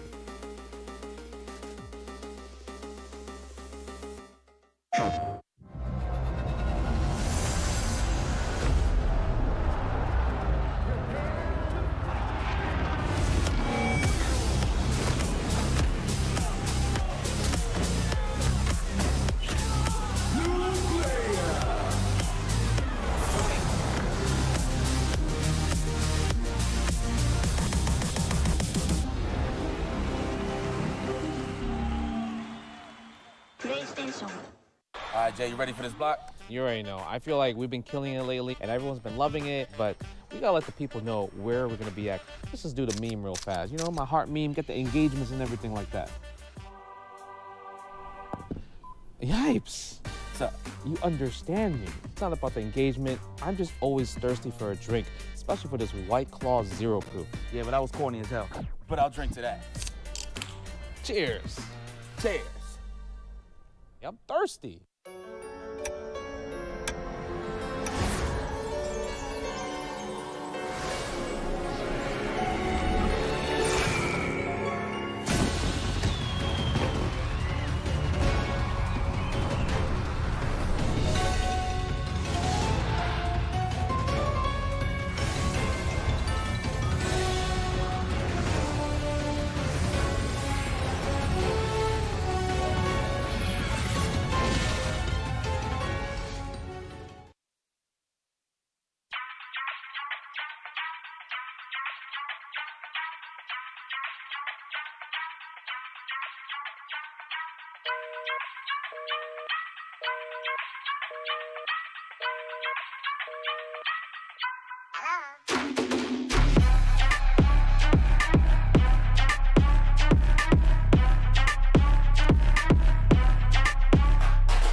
both players. Let's get these matches started. My name is Sickle. I'm joined with Vicious, my G. We've got a banger set coming up. My son going up against the Moose himself. Yeah, Lashar, you are my son. Don't ever disrespect me again. I thought it was the other way around. It's Because I not. definitely greeted him on his W over at CEO. I said, yo, happy Father's Day, bro. And he's just like, thank you. Thank you very much. He needs to know his place, all right. But his place right now is real good in terms of how he has been sitting in the meta of the game. Two-time, I should say, champion in terms of a CPT event over at Combo Breaker and CEO. Yeah, and he's back to back. He's still trying to gatekeep around these parts. And honestly, if he manages to pull up the trifecta, that would be actually insane. I don't think he had made it over to the Dominican Republic, right? So, like, yeah, I think he was taking a little bit of a break, but preparing for EVO. You can see him right now in tip-top shape. Phenom, on the other hand, again, I actually haven't been able to see him all day, actually, yesterday, but he's been doing pretty damn well for himself from what I've seen on social media. Yeah, we're in winner side right now. Where we're at. Other people are falling to the wayside or just in losers. Just in losers, but still, you know, hanging on by a thread out there. By who? I mean, just in general, that these players have either are losers or out. You know, it's good to see some of the more consistent players still take these top spots. And we've seen a lot of blow-ups. We've seen a lot of exciting things happen, but it's good to see consistency. And Phenom is one of those players that has been consistent a lot in Street Fighter 6. He never, or at least in Street Fighter, doesn't really get his dues a lot, right? I feel like he's always at CPTs and things like that, always making CPT events, finals, top 8s as well. That's right. Yeah, if there's anybody really to mark in regards of consistencies at high-end events, it's definitely Phenom. He's been in that conversation for so long, and not only just EVOs, Capcom Cups, but also like a handful of different invitations that have sprung up for like Street Fighter 5 and Street Fighter 6. Yeah. Right? This man is out here, patient with the footsies. Running over to Cammy. He doesn't really play Kim that much, if at all. It's always just been Cammy since this season has started.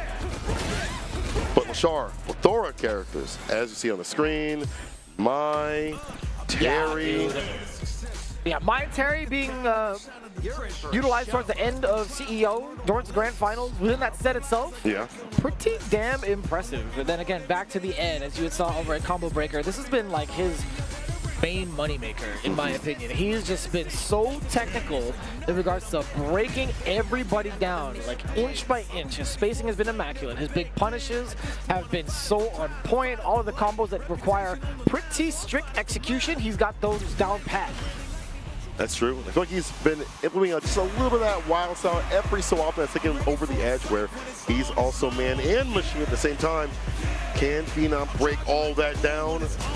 We'll see. Start off with the edge, which is, I guess, it's not that wild of a pick. A lot of the not at all. At least for Cammy? Yeah, I don't think so. Not too terrible, I guess. You know, anti-airs are kind of hard, but you space her out. It's not too terrible in the first place. You can outrange her normals and her buttons. She like to poke with. Yeah, I mean, I like being able to like threaten with the flicker and kill rush backwards in case like Phenom would jump and like do a dive kick, right? Because dive kick has to go through the full motion of recovery, etc. But like, if Phenom gets a proper call in with a jump, might be lights out and already striking first blood. Or like, not first blood, excuse me, a very big rebuttal coming in from Lashar. He's bleeding. Slays the crouching fears. Gets the crouching kick counter hit. With DP was not baited. Caught a button.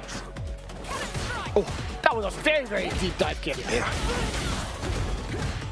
Side delay. Oh, trying to get the stand jab. Wasn't able to get that continuation with Lashar. Has him right where he wants him. Up in the corner to pick out with the spark.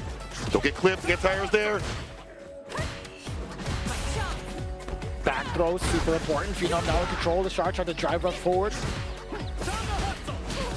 Oh, could have been a big opener.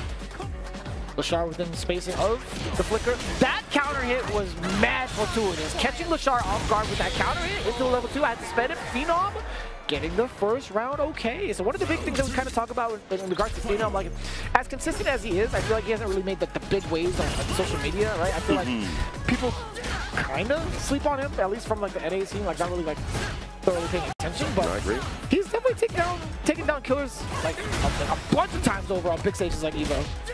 This could be one. Getting baited right there, trying to tap parry. Lashar hit the brakes, waited, got the throw right after. He did waste that bar. That drained so much drive gauge, by the way. Kinda insane. Big weights, throwing money in the pot. Walk underneath, wasn't able to proper punish. Level 2. Drive reversal has to do it, 100%. If you just held down back, he would have definitely been in burnout regardless. That caught the landing, it was a punish counter, but he didn't believe in it as well. Gotta put a ring on it. Oh, sweep off the feet, chase down. The dive kick again, the fadeaway was perfect. Damn. Too many dive kicks too often. I got an option for that. Lashar.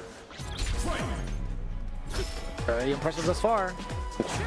Oof. Do get the whip punish on the extended limb. Forward throw now, Phenom with the momentum. It's like it's every so often trying to tag a button. Tick throw. They're so scary. Again, hovering around that flicker range. A dive kick, catching Lashar, already committed to the normal. Damn, now checking the drivers within that range. The Phenom reactions are live. Counter hit combo. And the low right after. You know what's coming through? A level 3. All you need is to be the back fist and into the Delta Red Assault.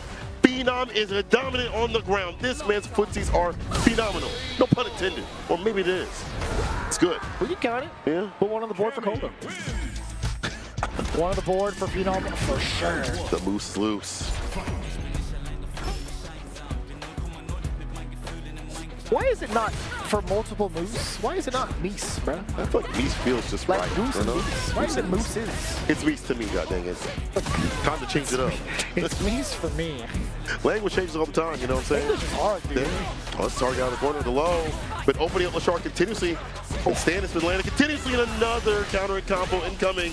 Deader than dead. Perfect KO. Set point where the moose is loose. Phenom. Damn, he was the deadest person out here right there. Supposed to fight the moose, bro. Combo. He got one bar to his name. What a perfect two. What a pickup from Lashar. God damn. Extensions. Even more damage for this character. Upper. Oh, it was a little too delayed. That's a downer. Again with the check. This is so important. That Stan jab doing everything right now. Perfect parry. Punishing coming. And not bad. You split the knockdown here for the Oki. Back throw, not so good now. Charles, a lot of room to work with. That's what you want as a zoner. I think for both players, we're at like a touch and a half. This is one. Oh. Defense. Back throw. This works out for Phenom. Didn't press under duress. Oh. Oh my God! No way you caught that in air. Phenom went for what, a hooligan? Yeah, the drop! He's still in burnout. Phenom just needs a single hit conversion too. Tries to go for the dive kick. This is so tense. Punish counter. Punish counter. Critical art incoming. It's not gonna kill. What's the interaction after this? Tons of damage. One more touch. What's the gamut after? Dash up, stand fierce, fist to face, and send him down to losers. Phenom. Wow. I couldn't even imagine what Lashar could have done. Sure, the level 1 was out there, but it felt like it was too obvious. Yeah. Even for Lashar, he's like, I don't want to just go for it. I don't know what he's going to do after this CA. I got to hold that. That was what he went for the jump, no? Or was it a counter hit? I actually couldn't tell what the bar was. I was just looking at the final impact. I didn't see if it was a counter hit or not. I didn't see either, but I do know that the Phenom took advantage of that. Dash up, stand fierce. You know, if you're not going to press the button, big deal. I'm moving on. So on top of this, though, we got to talk about the fact that stand jab and the crouching medium punch was a counter hit combo, a counter check continuously from Phenom to stop him from entering in continuously. Drive rush jab, stop right? Yeah. continuously, over and over again. He could not get started. His zoning was good. I think Lashar's zoning was fantastic. It's just when he wanted to initiate on his side, it didn't seem as strong as the match went on. Yeah, I feel like Lashar has been one to adapt pretty quickly when it comes to like drive rush checks as well. Yeah. Right? I guess he was rather stubborn. He's like, I don't think Phenom's going to be ready for like all of them, right? I mean, there's been plenty of instances where we've seen Lashar do drive rush forward, halt his momentum with flicker, get like a punish counter in case somebody tries to like check the drive rush. It's been happening a bunch, right? Yeah, you get the punish counter, they're in the stagger state, you drive rush forward to continue the combo. Cats like Momochi have been doing that a bunch as well, which is the man we see on stage right now. Yeah. Lashar, again, I don't know, not willing to switch it up with a drive rush towards the end, but do different buttons and things like that. Usually does it on the 4 Fierce Cobra Strike. Either way, it's a discussion for a little bit later on. Right now, it's time to look at a little bit of a preview for Street Fighter League out here. We had like how many players coming in from Street Fighter League here at EVO? Felt like 85% of them, 90% of them. Mm-hmm. Pretty damn high up, I mean, for a very good reason right now. Pugero versus Momochi. This is two players that have been very much so well traveled too. I mean, Momochi just coming hot off the press from his performance over at the Dominican Republic for Blink Respawn. That was actually a rough shot to kind of watch. He was in grand finals from the winner's side. Fudo bringing it all the way back. Initially started with the Ed Mirror match. Had to switch over to the DJ. Momochi just fell victim to all of it, man. To be fair, Fudo played like a madman. He took mad risks in terms of the OD jackknife situations, and I can't believe it paid off in that fashion. Big risk, big reward.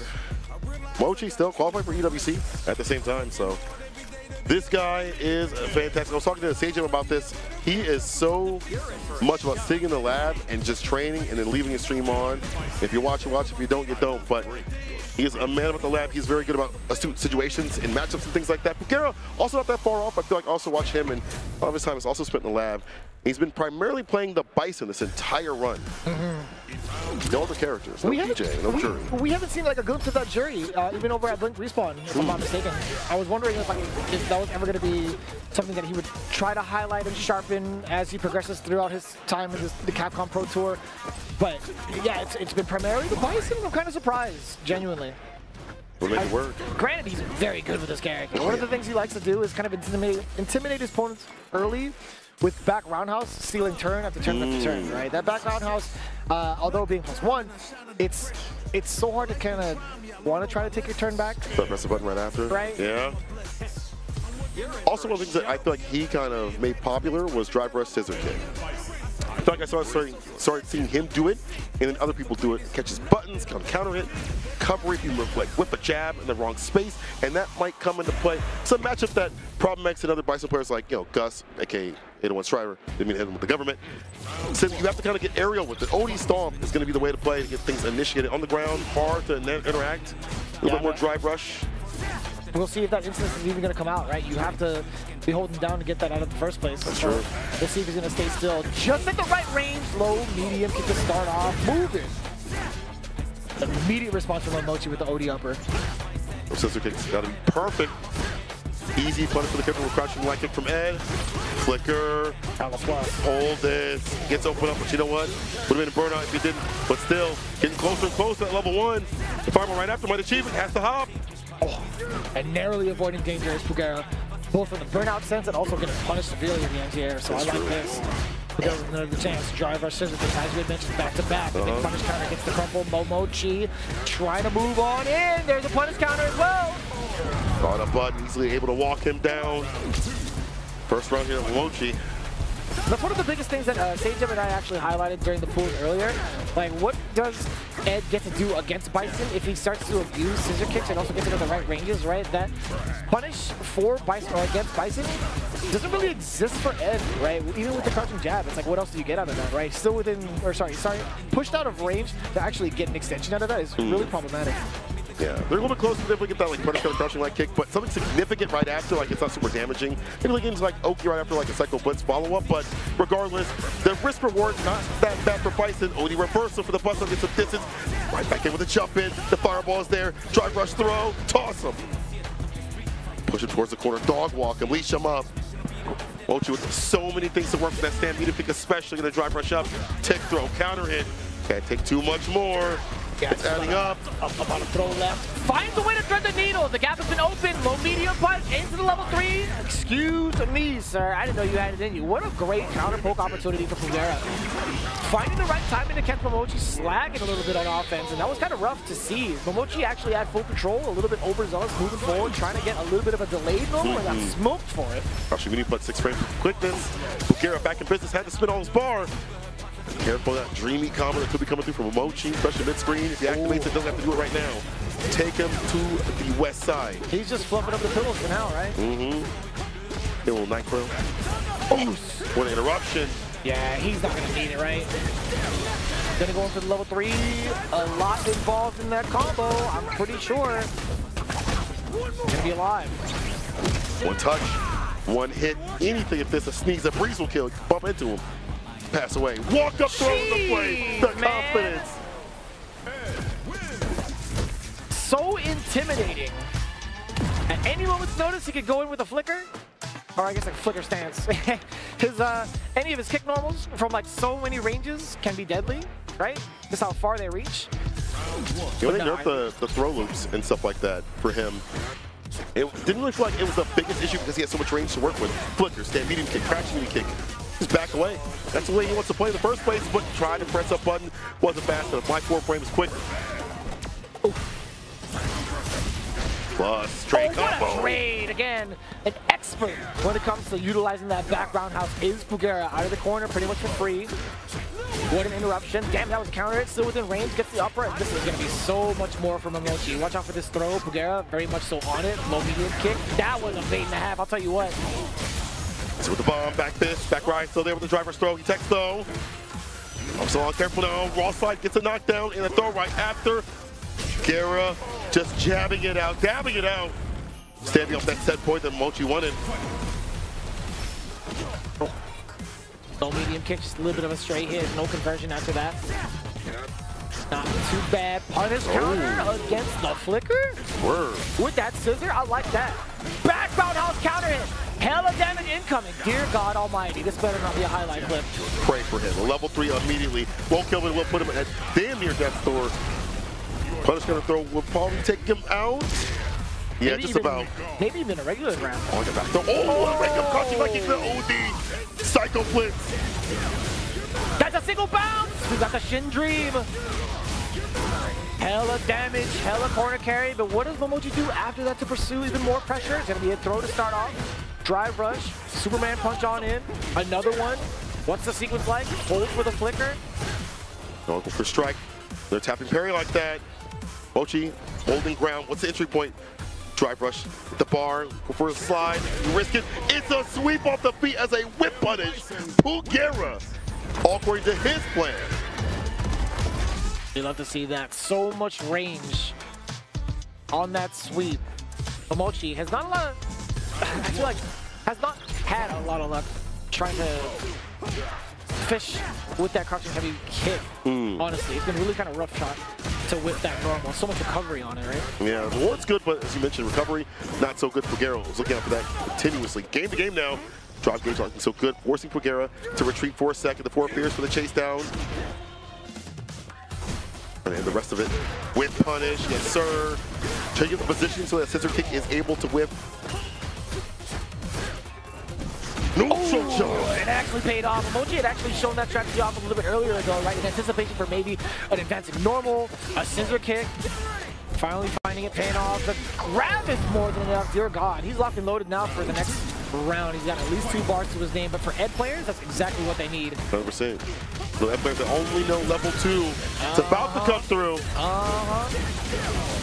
Yeah, it doesn't really need to go for like the full Shin Dream, right? Being mid-screen, back-to-back forward heavy punches. Damn, a lot of meter spent. Sorry, a lot of meter built back up. Already at 1. Knocking on the door. Excellent tech from the side of Pugera. Reluctant to even do an anti-air. Does get a punish counter and gets himself out of the corner with that Psycho Crusher. Prepare for this. Test the pressure, but Momochi, jab reversal, flicker. That punish counter. In the range for the stand fierce, he wants to punish it. If he can do it, Pugera even let him. Oh, couldn't find the time for the anti-air with the crouch fierce. It's hard. Driving up on in there, checking the walk back as well. This should be important knockdown. Oh, on the way down 2, just shy of the distance coming in from the OD stomp from Pugera, and Momochi reacting accordingly. Momochi moving on over Pugera, honestly doing a good job of backing outside that distance from the corner, letting him whip things and not getting baited like he did previously. You know, too many normals, kept it frame tight, and also feel like it kept it even tighter with the flickers every so often to switch up the variants. I think all that added to him being able to cage up Bison in the end and not let him escape nearly as often. Very good stuff from Momochi. Wow. Definitely a lot of sharp pressure coming in from Momochi. Very, very impressive to see like how much his Ed has grown from like the very beginning of the year up until this point. He's looking like a very, very strong contender. Moving on into winners qualifiers. That is absolutely insane. You guys have been tuning into the top 48. I know we had a little bit of a break prior. We got to do it one more time, but I promise you we'll reward you with something great. It's going to be Dual Kevin going up against Mena RD right after this break. That sizzle, that's the soundtrack of Chipotle. Literally melt in your mouth tender. Let's see our chicken glistening, our fajita sizzling. It's magic happening. And this is gonna be in your bowl. This is it.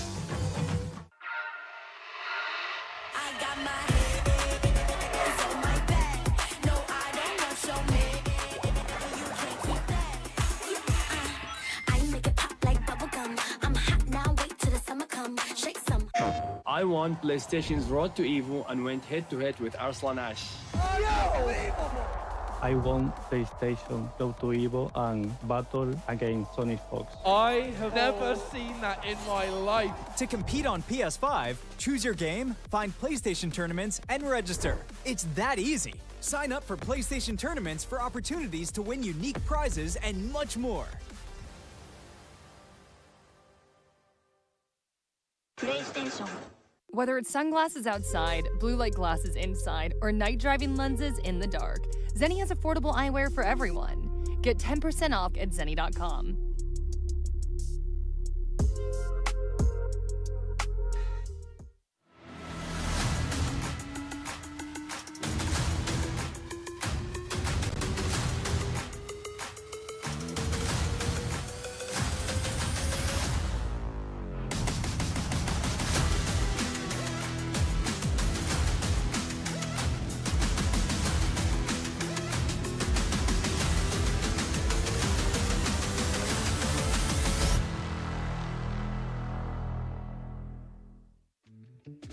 Tenno is back with brand new, officially licensed designs by the FGC for the FGC.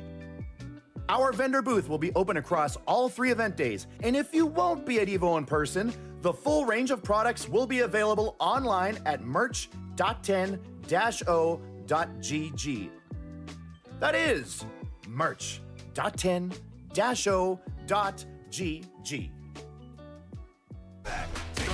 I told you we'd be back pretty soon, right? And we're going to deliver with what we had talked about earlier. It's going to be MennoRD coming up against Dual Kevin, who had a very, very intense pop-off a little bit earlier ago, taking down Kawano, yes, knocking him into losers. So what that means is we're going right into a winners qualifier match. Oh, and guess what? This is a run back from Cream City. I'm sure other times, but that one sticks out in my mind because that was a qualifier for CPT.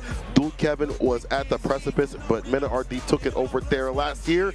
But this year, maybe it's something different. I know both of them have different strategies, different characters here and there. Yeah. Well, I mean, for MennoRD, not for Dual Kevin. He's always going to be Rashid main, live or die. Yeah, I mean, we've seen the type of options that MennoRD has presented, Zangief primarily being one of them. That's right. I think it took up until this year where Menno actually had fallen short against Dual Kevin in their long-standing history against each other in some of these CPT events. And again, it's going to be the Zangief play coming out against Rashid specifically. So Word. I will say, Dual Kevin, he's won the last bout they had when they encountered each other. I forget where exactly, but he's currently in the throne. All right, well, let's see who abdicates. I haven't seen MennoRD on Geef in a long, long time. It's like a tournament setting, I guess I should say, or maybe a recency bias. I think it's specifically for Dual Kevin Rashid. Oh, I like that. Tool gets the player. Oh, is it up to snuff though? Yeah, one of the things you do have to kind of be aware of is like when you want to throw out these projectiles against someone like MennoRD, specifically as Zangief, that armor is going to be just such a pain. Scoop him up to the other side. Now in full control with that corner. The fireball, trying to at least create space against MennoRD. We got the chop with the punish counter, drive rush on in there. And I like the immediate check down below, but immediately afterwards, firing out the fierces. This has been a big lockdown, despite the life deficit. Don't get grabbed. Oh, you told him. And what happened? It's so hard, man, up the corner. You felt it too, right? Yeah, like I after, like, how many normals have been like busted out, how much of a change in momentum came in from MennoRD off of these normals. Eventually, the SPD has to be coming, right? Like Dual Kevin might have been like a little bit shook off of that entire sequence. Yeah, they have to reconfigure himself a little bit. Avoids the Stan Pierce, got to win punish. Wake up level 3, 2-4. No free hugs, gonna pay for those. What's corner we go? Yeah, that backdash was so well calculated for the side of Dual Kevin. He knew exactly what MennoRD wanted to go for in that instance. Sitting at 3 bars as well, Dual Kevin might be able to find a setup here into the level 2 primarily. Now chipping away, had to force himself out of there with that drive reversal. Now in burnout. But Zangief does a pretty good job fighting out a burnout with that armor on deck. But Dual Kevin has to find a way to sneak in, maybe a DI, or he's going to go in with raw aggression. Get a little bit more on that combo. Dual Kevin backing up. Make sure no mistakes. The DI there. Finally, late but right on time. Gonna finish this off nice and easy. A bar building up for another level 2 coming through in this last round. Gonna be a little bit lacking a resource, excuse me. Getting aggressive with another SPD, 2-4 out, and Dual Kevin right back in with a punish, drive rush style. Level 2 coming through. Another win condition, pushing towards the corner. Not too bad in this scenario. I think MennoRD can definitely withstand the storm. a decent amount of damage, but this is what's more important. That corner positioning is going to be so deadly against Mena RD. Dual Kevin now layering it on. We get the first throw, drive rush in there, yet another one. Drive rush again, perhaps? No, he's just doing it with the run. I like this. Yo, 3 times. Two more. That's fine. That's not a good hit. It was way too slow. Perfect execution from the side of Dual Kevin in regards to what he wanted to do. Multiple throws, kicking back just at the last second with the drive rush, crouch short to halt the momentum, and also recover just in time for something like a level 2. And the immediate change up now from Mena RD going into the Blanka pick. Interesting. Back to the Green Goblin. The Mask was calling him. Let's see what it do, though. It's ride or die now. Not the Green Goblin. Not the Green Goblin. Spider-Man. Don't DI me. All right, anyway. Driver crouching light kick. Gets the ball right after, of course, a hard knockdown. Looking for, catches the walk back. A little bit stubborn there. The kick, crouching the kick is perfect. Another Wily wake up, this time from Dual Kevin. Oh. Catching the low immediately with a drive rush to Dual Kevin. Trying to keep Mena RD locked down, at least within this corner. He's still pretty weary of like what the options are for Blanka. Either could be like an air ball, maybe like a counter poke from the side of Mena RD. Find himself out of there, and the counter poke is there, right? Crouching medium punch, the big punish counter. Try to go for something, maybe a throw. That would be beat instead. Plus the 4 medium push after the drive rush. Right, the heavy kick. He'd love a trade. I wouldn't mind it at all. It's one of the better buttons to do it. There it is, but not big enough. That trade, we'll just try to confirm either way. Or D Lightning Beast, time to feast on that health. Give me that. All that. Does he have to go for a setup? He has to. Interesting, but it's still going to be perfect landing, 10 out of 10. Across the board, all the judges agreed. Cover combo, no crouching mini kick follow up right after from Dual Kevin. Interrupted with a jab. Looks like walk back was perfect. West side now. You heard the flash on the parry. Extra damage. Damn, that was a punish counter. Too far out for the continuation. Opted for a stand roundhouse. B-bombs work out. It's counter combo. All right, block a chance. Set up. Caught front attack. Damn. Wow. Little fella pulling in the mileage, huh? Okay. Bring your son to work day. Oh, he's working now. Yeah, he's working now. Old enough. Let's start paying bills.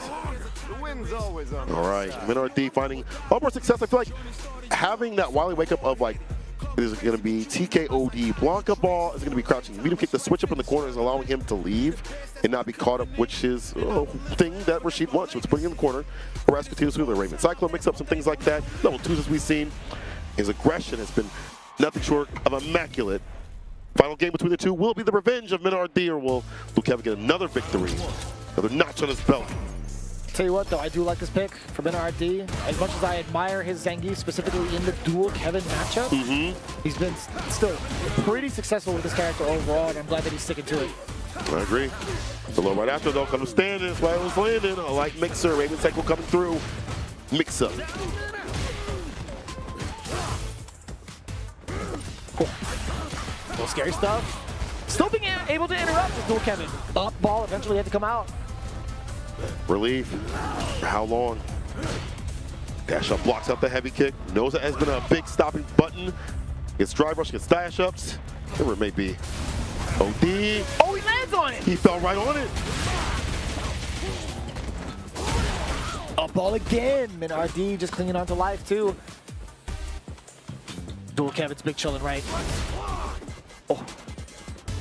And I like that how Mena RD used that OD ball to kind of equalize the drive gauge, or at least prevent Dual Kevin from getting 3, but now he had to kind of just sit back and watch it. Uh-oh, the hit! Oh! No way, level 1? Wow! Hella kills, what a conversion. Also in Burnout, very fortuitous that Mena RD actually got that to land. And he was taking note of how much drive gauge Dual Kevin had, and that was actually so well planned out for Mena. He's on set point. I'll take the crouching medium punch instead to open him up. Gonna blow up the throw right there with the TK OD block ball. We talked about that continuously. Not a punish counter. He's gonna get a counter hit. Back in the corner, or so I thought. The stand light kick interrupts. Yeah, I like that. Keeping Dual Kevin honest when it comes to his strings into the Cyclone. back fierce. Damn, that's mad far, and also mad chip to the drive gauge. But now, gonna be chipped to your life as the Lightning Beast comes out. Looking to open up. He does so down below with the low medium kick. Sends out little fella. Level 1. SRK actually gets blown the hell up. Are you actually kidding me? How did that even happen? Giannis, you find a way to level 1. Overhand 2-4. Still gets the jabs right after. It's going to be MinorRD getting revenge over Dual Kevin. Wow. Back in control for the lifelong rivalry. And I don't even know if we really dub it a rivalry, but they've met up in brackets so many times. I don't know how that happens on every big stage that we see. Dual Kevin versus MinorRD has happened so many times, not only in this year, but also in the previous year. It's like a requirement to have this match on stage and in view. Dual Kevin has to make his way through losers, but MinorRD, another cat that is out here to kind of get the victory, get that big dub. That EVO US dub will be great for him, but let's keep moving on. Damn. Oh man, Torameshi, Xiaohai, Sim, and Mai. I'm so glad that Torameshi is able to show up at EVO and watch him travel, and especially on the stage at EVO for the Chipotle Extra match, getting that extra stream going for the folks at home that have been watching and have been hanging out with us for the most part. You guys get rewarded for some of the extra matches that we don't get to put up on stream normally, right? In regards to the timer stream. So big shout outs for Chipotle for hooking us up, not only with extra guac, but also with extra matches. Delicious. Torameshi. Like this, harass the drive gauge, make it harder for him to come through, or even access damage if he does get that hit. So the matchup, I feel like it's kind of annoying for Bison. Like, you can definitely get the job done, get the knockdown, but getting in is a problem. Torameshi harassing the drive gauge with the DI in there, and go for these fireballs and limbs continuously, and switching up with the movement, the schmovement that we know him for. Let's put Xiaohai in burnout. Yeah, really problematic. Torameshi is just commanding this space. With Dawson is going to continue moving on forward, right? He's keeping the strings, or at least so we thought. The pressure was on against Xiaohai, and now it seems to be completely different. As if he wasn't even burned on in the first place. Excellent time to get that gauge back. He had that parry ready for the mix. Torameshi trying to set the pace with that Yoga Fire. 12 with the jump fierce to hit. Yoga uppercut will blast from the level 1. Tons of damage racked up. The damage access for the character is level 1. You see that nice little buff for the character. Torameshi the proper race to back fierce if need be, or anti-air, more predictive. The float, the fake out. It's getting the one. He's the one aggressive. Oh, the throw. Was it close enough? Oh, that was actually mad ambiguous. The Xiaohai still being able to snuff out the attempt from Torameshi from that airborne normal to jump fierce. One more touch. Yoga Mummy on the way in, and it was so deep. It was actually at the quad, still being able to be plus to throw out that crouching jab. That's it. Wrap it up. It's over. Jump fierce. Torameshi getting active once again with the pair hands. I don't know what that was. Hold up. Oh, he's stalling for the plus frames. Hold the throw right after. Xiaohai has him up in the corner. This is typically where Simo would be harassed, but he's out of there with the backdash. Beautiful read and beautiful escape. Yeah, his defense has been top-notch thus far. Torameshi now fully rewarded with a level 3 sequence against Xiaohai. A lot of damage to the drive gauge, a lot of damage on the board. Far enough away to set up the obstacle course. And that's going to be the comment first. Back-to-back comments. Xiaohai ready for that one at least. The air-to-air, the hell attack. Back fist. Wow, CA expenditure right now. I guess it makes sense. You want to put him in burnout. 100%. Get With 0 bars in mind, you're expecting a drive rush, a very aggressive start from Xiaohai. Drive rush on in there. He's got to hold it. Yes, sir. Absolutely precise on the call out too. Yeah, 0 bars to his name. Not a lot that Torameshi could have done. It was just a matter of time to force to the corner and get that DI. Excellent play. Also not that bad. Torameshi used his level 3, so back both in 0. Not too bad. Drive rush jab. Also the pickup. Cover time to stay fine. Space up the scissor kick. Go for the air, drops right back down to the ground. The loop throw, calls it the tap parry. It's him. Almost with the meaty fireball, but you know what? As I set up the entire time to catch the tap parry. He's done that a bunch, even with the Yoga Flame as well. Oh, barely lifting that down forward throw from the side of Torameshi. The bomb is on. Counter hit. Oh, even more damage incoming. Not too bad. Xiaohai couldn't really capitalize on it because he didn't have the drive gauge. He wasn't burnout after all. But the mind applying it again. Perfect parry. Xiaohai just getting his bar back at the right time. This is going to be very close to this. No, he's got to be dead, right? It's got to be over. Excuse me. Oh. Next game. Damn. Punish it with that damage. So explosive as soon as he gets that drive gauge back as well. Xiaohai been rather impressive, bringing it all the way back. What seemed to be in the clutches of Torameshi, just fumbles the bag at the very last second. Back heavy kick +1. Just go for the low on the walk back.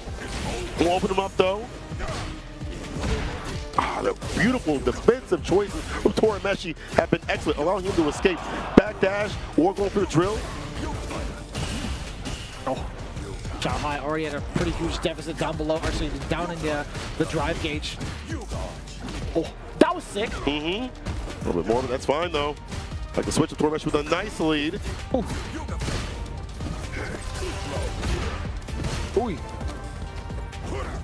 Walk up throw. In there.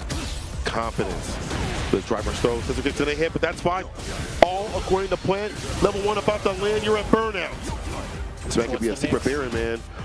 That was a really good call out to Xiaohai, just immediately jumping to escape the mix. But how long you escape the threat of Dhalsim and those limbs? Torimeshi, just a little bit of a float over, predicting that scissor kick correctly, landing with that fierce to punish, drive rush on in there. Xiaohai rather aggressive again with the drive rushes, excuse me.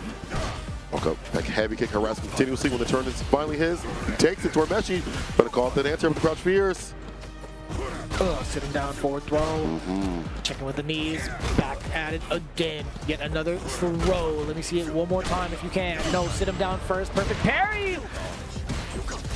Side switch with the mix, trying to reset with the jump fierce, but the jab was too quick. He tried to bait, right? He was looking for a throw bait easily, that's hella dead. Yeah. Punch counter throws enough, and Xiaohai with the Bison. Doing mad work, almost 2-0 on Torimeshi.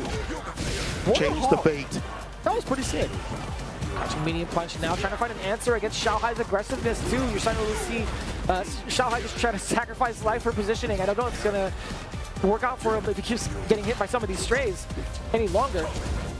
Comment on the other side. But he avoided. But do it the teleport. Look how flighty he is. Just the movement, swoop. It's hard to call. He's there. The super there. It's gonna help put him close to burnout. Xiaohai getting aggressive, trying to take that last bit of bar. Careful of your health. The jump fierce lands the prayer hand. Close as heaven for the hell of it. Torimeshi evening it out. Actually floating on cloud 9. My man did a really, really high float above Xiaohai, anticipating that aggression. And it makes sense too. When you see how much was left on Torimeshi's drive gauge, Xiaohai immediately saw red. He's like, I really have to get this guy in burnout. But with the mobility that Dhalsim does have, so difficult to keep him grounded. We do get the perfect parry. Give me a couple of those noogies. Let me see. Okay. The first drive reversal we've seen, right? That's true. Xiaohai accessing that NA defense, or I guess game mechanic defense, whatever. The throw attack is there. Sure. Anti-air, and you get the fall again. Oh my God. That was sick looking, like visually. It's so good in that range to be able to anti-air perfectly. Darko Shab, crouch winning kick is the access point here for Xiaohai towards the corner. The bomb is on. Medium into the OD, had the charge. Yeah, take over the OD stomp. Let's go for this route. That's fine. Another helping, another serving of plasma. Psycho flavor. And catches the teleport on the way out too. Xiaohai is not going to drive rush forward. The mind is going to be doing the talking for him. Does get the knockdown. Anticipation for the teleport. The overhead gets perfect parried. Torimeshi, does he get enough damage off of the burst? He sure does. Level 2. Damn. Looking at match point, such a struggle. It's been such a tug of war between these two, man. 100%. The sun's shining on Torimeshi right now. He lock it out. He teleported for the bait, the punish. The stand fierce kills some drive gauge. Their side switch gives the fire upon the cover of 6. The air there with the jump medium. The fierces are coming out continuously, but the jumping is better. Xiaohai, he's gonna land a bomb real soon and land some damage. Knockdown with the forward throw, walking up, introducing himself again with the throw. We see another one, it's the knees instead. Yeah, the fade away with the jump medium, perfectly done with the sniper. Toss him. OD to lock him down. What's your defense like? Holding parry, reversal button. Goes with a second air to air, the hell attack. Stand fierce hits. This is gonna be it. Final game, final round. Torimeshi and Xiaohai. Couldn't be any closer. 2 bars apiece on both ends. Is Xiaohai going to start up aggressive? No, Torimeshi is going to be the one a lot more active on defense, throwing in a couple of those mediums. But Xiaohai, yet again, threading the needle. Getting this initial knockdown is going to be so important for him. And it actually works out. Torimeshi making the right call against Xiaohai's aggression, and that meaty blocking the big mix onto the other side. Down forward throw, set up with the Yoga Fire. Let me see what the activity is going to be like for Torimeshi. Already off to another important offensive sequence is Xiaohai.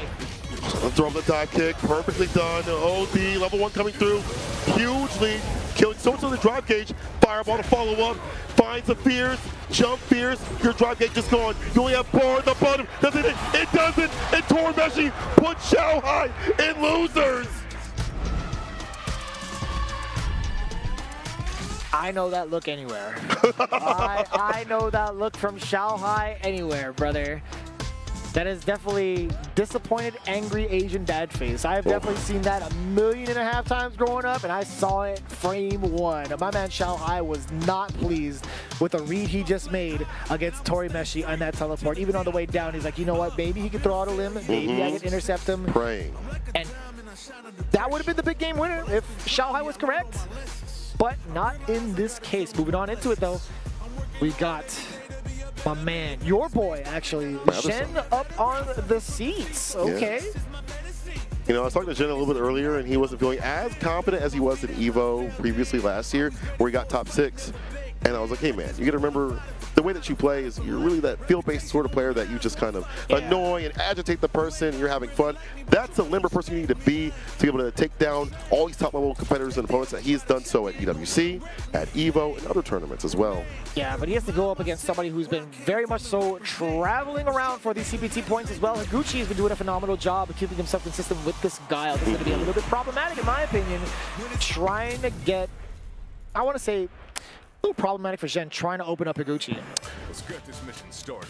All right, let's get it going. One of those matchups where I feel like if you're Bison, you know, you can obviously cycle crush through the fireballs, but also when he tries to interact with buttons, your stand fierce or crouching medium punch are really good counter poke tools against his, and the scissor kick also hard to punish. This guy needs to be very close for stand light kick to do so. Oh, yeah, you take that trade though. Ryujin keep it up in the corner. Back-to-back roundhouses. Higuchi finding the big time to interrupt. Backing away, gets the big throw bait, and now with the aggression, forward throw off of the drive rush. Getting the knee in. Crouching heavy punch, still very active with his anti-airs. Higuchi has not really had to settle for any sonic booms within these certain ranges. He's willing to slug it out, going full melee if he needs to within, what, the 1.5 ranges. And now sonic booms are at least knock on the door a little bit. Forward kick with that Sobot, excuse me. Overhead immediately interrupted. Shen, what do you do now? Well, the bomb is active. Okay, not for long. Excuse me, American Diffusal. That fierce burnout. Sonic boom pressure incoming. The bazooka knee continuously. Like that air there. And the level 1. Almost hit. Too far. Damn, that was wrong. This guy hit wrong? Even Gordon Ramsay couldn't cook that. Right now, Zen is the one getting cooked up in the corner. Also on the fireball. Whips the bazooka knee, trying to press the button right after. Wasn't having none of it. Takes back his turn with the OD.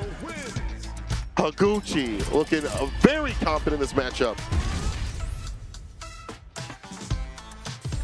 I love the way that Higuchi plays, man. As much as I'm a fan of like Shen, I think Higuchi's like adaptations mid-round, like round after round, is so impressive to watch. Doing things like drive rush sonic boom into a button right after, like doing like drive rush overhead, like having a lot of variance, helps to kind of establish that grounded game that you'd like to have, and then you go in right after with the other buttons. Not as many booms, the anti-airs. He is getting continuous, but that time the crossover lands just fine. Towards the middle of the Psycho Crusher. Yeah. No big deal. We gotta focus on the player instead, right? Yeah. Not a problem. Fourth. Oh, come on. I see people win to Peng when they miss a DP though. Can't lie. I was peeping game on the technique, man. On the fight stick. Hand placement. Oh, the reversal. Working out continuously for Gucci. He might be 100 for 100 right now. 100%. Dash up throw again though from Jin. I'm liking that. Continuously moving on with that pressure. Crouching medium punch counter hit at what timing? The right time. Level 1. Gonna make that out easily. Back fist to start things off to maximize. Boom moves incoming. Yes, all of the booms. Oh! Continues with the flash kick in there. Look at how much damage. That was actually so sick. Oh, word? That caught him. Was that a flash kick? Did you see the startup of that? Looked like it was a flash kick. Looked like it was. It looked like it for sure, yeah. I'll say 80%. Throw right after. Like Havoc this time, the variance on the meaties. Yo, do it again. Yo, throw him to death. Oh, he was treading dangerous waters, Cola. I get it. I'm definitely certain, like, in his heart of hearts, he wanted to throw so bad. Oh! Delayed back throw after the perfect parry. As he should. Yeah. That was a safe jump, right? OD could catch a boom. The crouching like he couldn't watch it back into the unlimited Psycho Crushers. Unlimited. Coming unlimited. I don't even know if that's like a actual tangible number. I don't think it is. Unlimited, infinite Yomi, massive amounts of Psycho energy. Anyway, Zen bringing it all the way back against Higuchi. I like that. All tied up 1-1. Yeah. Couple of booms in to start off. Oof. The reads, the buckles have been fantastic from Higuchi. With that OD flash kick has been perfect. And the anti-air choice too, the Stampede kick at the proper range. But as I say, that commentator's curse of the worst, the bomb ender, when win condition is on.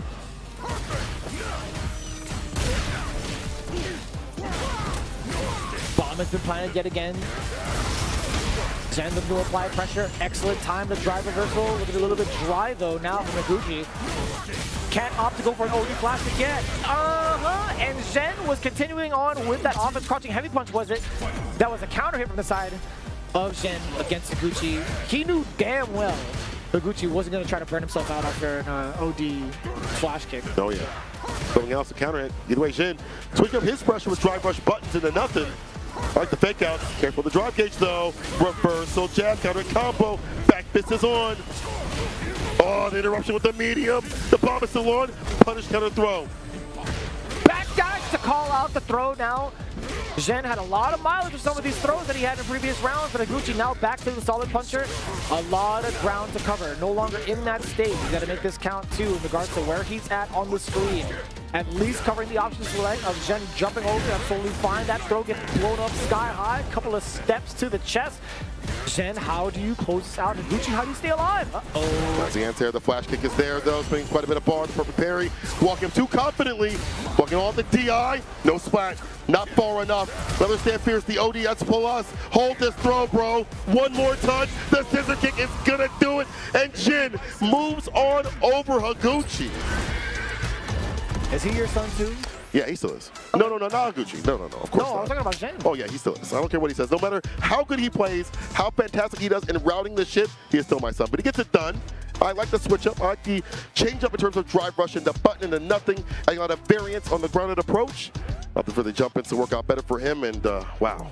He's looking real hot right now, man. He's been riding a really, really good high, especially what we saw from him previously on stream. I know Sajam and Ultra David had the luxury of being able to commentate the Zen versus Boost matchup. I feel like Zen, he's been making a lot of the correct reads on the specific players, and based off of their tendencies and experiences with them in prior games, or also just like studying the CFN, right?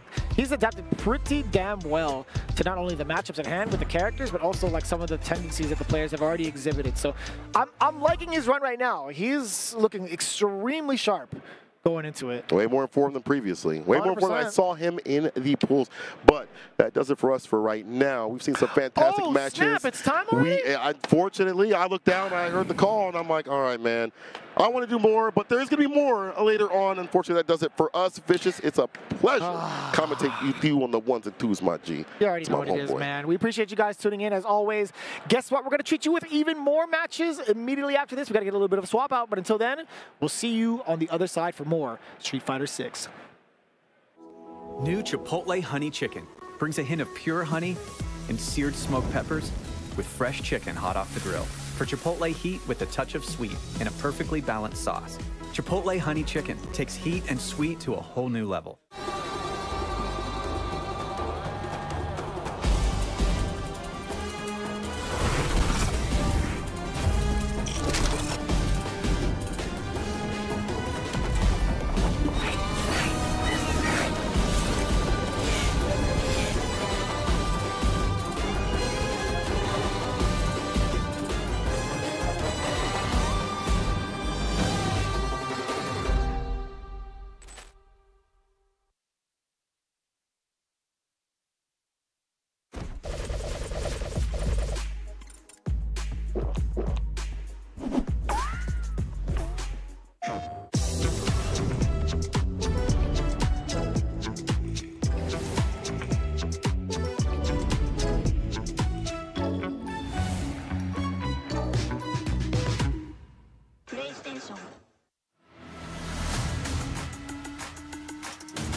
Welcome back, everybody, to Evolution 2025. We have top 48 losers matches and then top 24 winners to decide who gets a shot at top 8 of Evolution tomorrow night as the final game in the arena. I'm joined here by Tasty Steve. Of course, we have lots of excellent matches coming up, and it's going to be a good time. There's also Evo 6.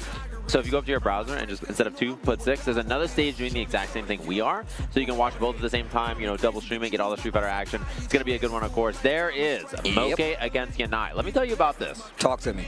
I was here yesterday, Friday morning pool, 10 a.m. Too early. Yanai loses in my pool to E. Waller. Who's E. Waller? Electronic Waller? He's just a man. He just was in a Rashid player, a man who just showed up and beat Yanai, and he has been fighting a loser's bracket ever since, all the way up to top 48 of the event. So first off, the fact that Moke is here should let you know just how crazy this tournament is getting already. You know who Moke just beat? Who? Daigo Umehara. Yo! Eliminates Daigo Umehara so off stream. Daigo's out of there too. Yeah. Yo! Oh my gosh. Well, here we go. Top 24, EVO 2025, day 2. Yanai, Moke, let's get it. Giving him the mean squint from that Mai right away. I love that. I actually love that face. Hits you with it, you know you did something wrong. You're like, what did I do? I literally was like, that's how my mom used to look at me all the time. Like, what have I done? Nice DP early, perfect parry to start it off. Okay, Yanai. Taking the bomb. Instead of anything too fancy, just strips the drive gauge there, offense afterwards. And there's the fight out. Yep, that crouch medium kick out of the corner. Definitely a tool you got to really be wary of, and even more so trying to hit a button on wake up, get clipped. Yeah, Moke was low on drive gauge, but survived that sequence, and then look at that counter hit confirm crushing leg crushing medium punch. Oh, the throw. Man, I hate that you have to deal with this at my matchup, especially the throw mix-up with the fan. Obviously, they made changes to it, but it's still super effective, especially with a character like Bison, who's not going to spend any of his meter on wake-up, and he's already got bad wake-up to begin with. So. Yeah, it's tough for him to escape situations like that, so he's got to make some hard decisions about what he's going to do on wake-up. But Yanai, did a good job in the first round in the interception.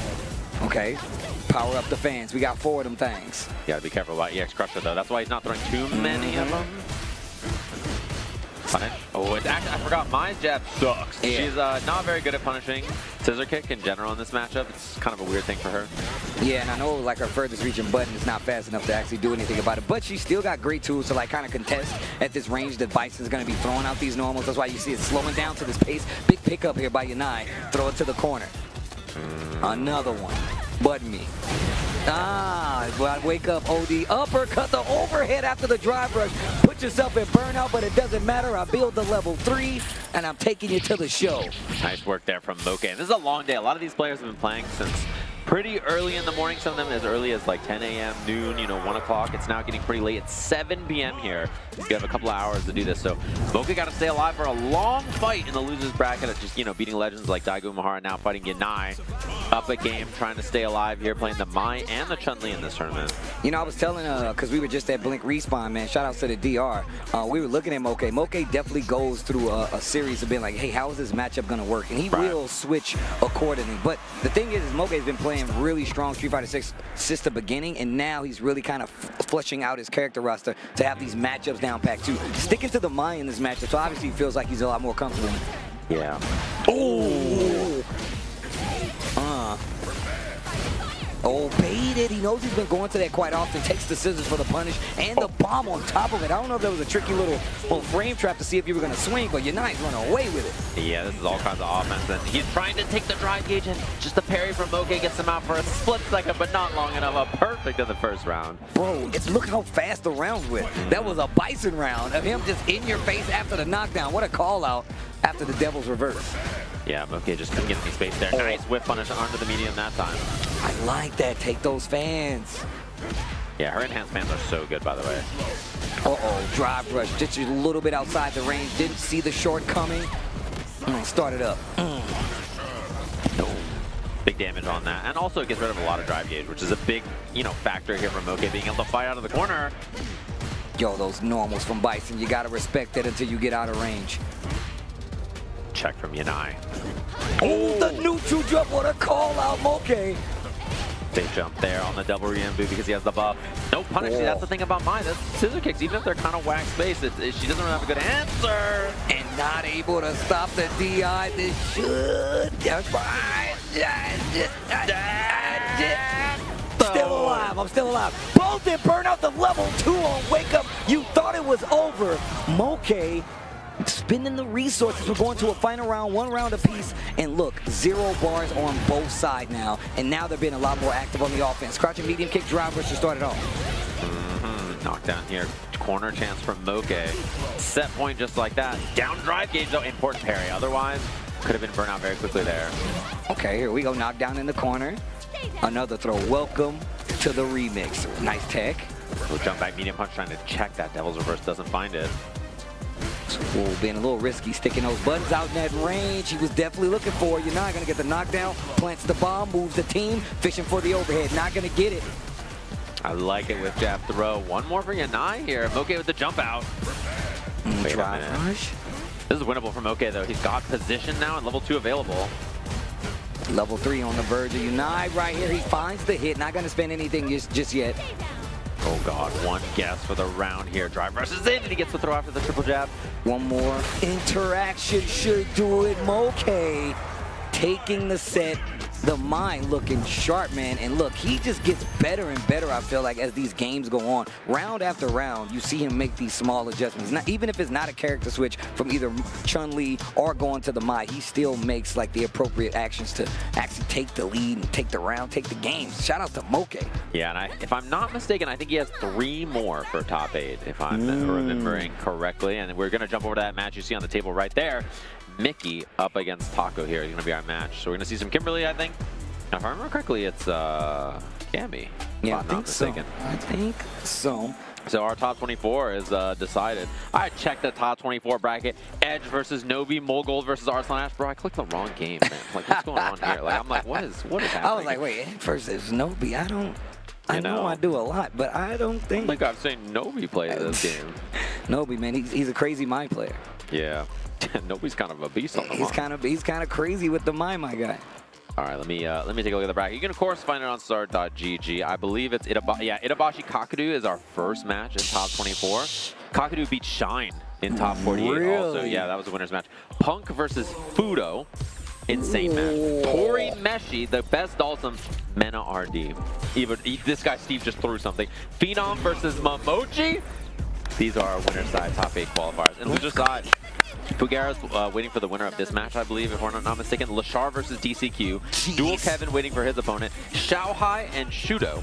Yamaguchi versus Zen. I need that. Angry Bird versus Moke. And then Shine waiting for his match. Ending Walker and Mr. Crimson. Mr. Crimson? Crimson. Oh my God. Moss Wee. Look, if you guys needed any reason to keep it locked to Street Fighter 6, please. You just heard what's coming up, what's on the docket, what's on the menu. First, we got Taco versus Mickey, though, as these guys get set up. Man, I like this setup, though, going from, like, match to match. Yeah. I really had a hard time getting back here because I went to the other side thinking it was over there. Completely blocked off. It's in the middle because they have the double setup this year, which is nice. And there is quite the crowd out there staring at the screen, which this is happening on right now. But we're going to get into it. The Kimberly versus Cammy. Say Jam, call it. Let's go. Yeah, this is what I thought we were going to see here. Oh, little whip. Yo, Kimberly's been getting a lot of competitive love out here. We've been seeing a lot of them out here.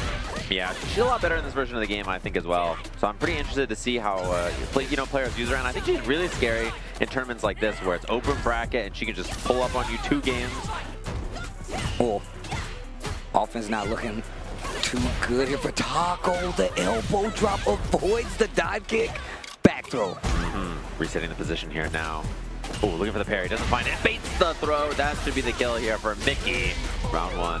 Didn't even have to use any of the resources outside of the drive. Goes into the second game with 2 bars, working on 3. Taco's only at 2 right now and spends a lot of drive trying to force a reaction out of Mickey. Oh, got to the side, but maybe didn't have the frame advantage right there. That elbow drop out of the corner worked a couple of times so far. Running overhead.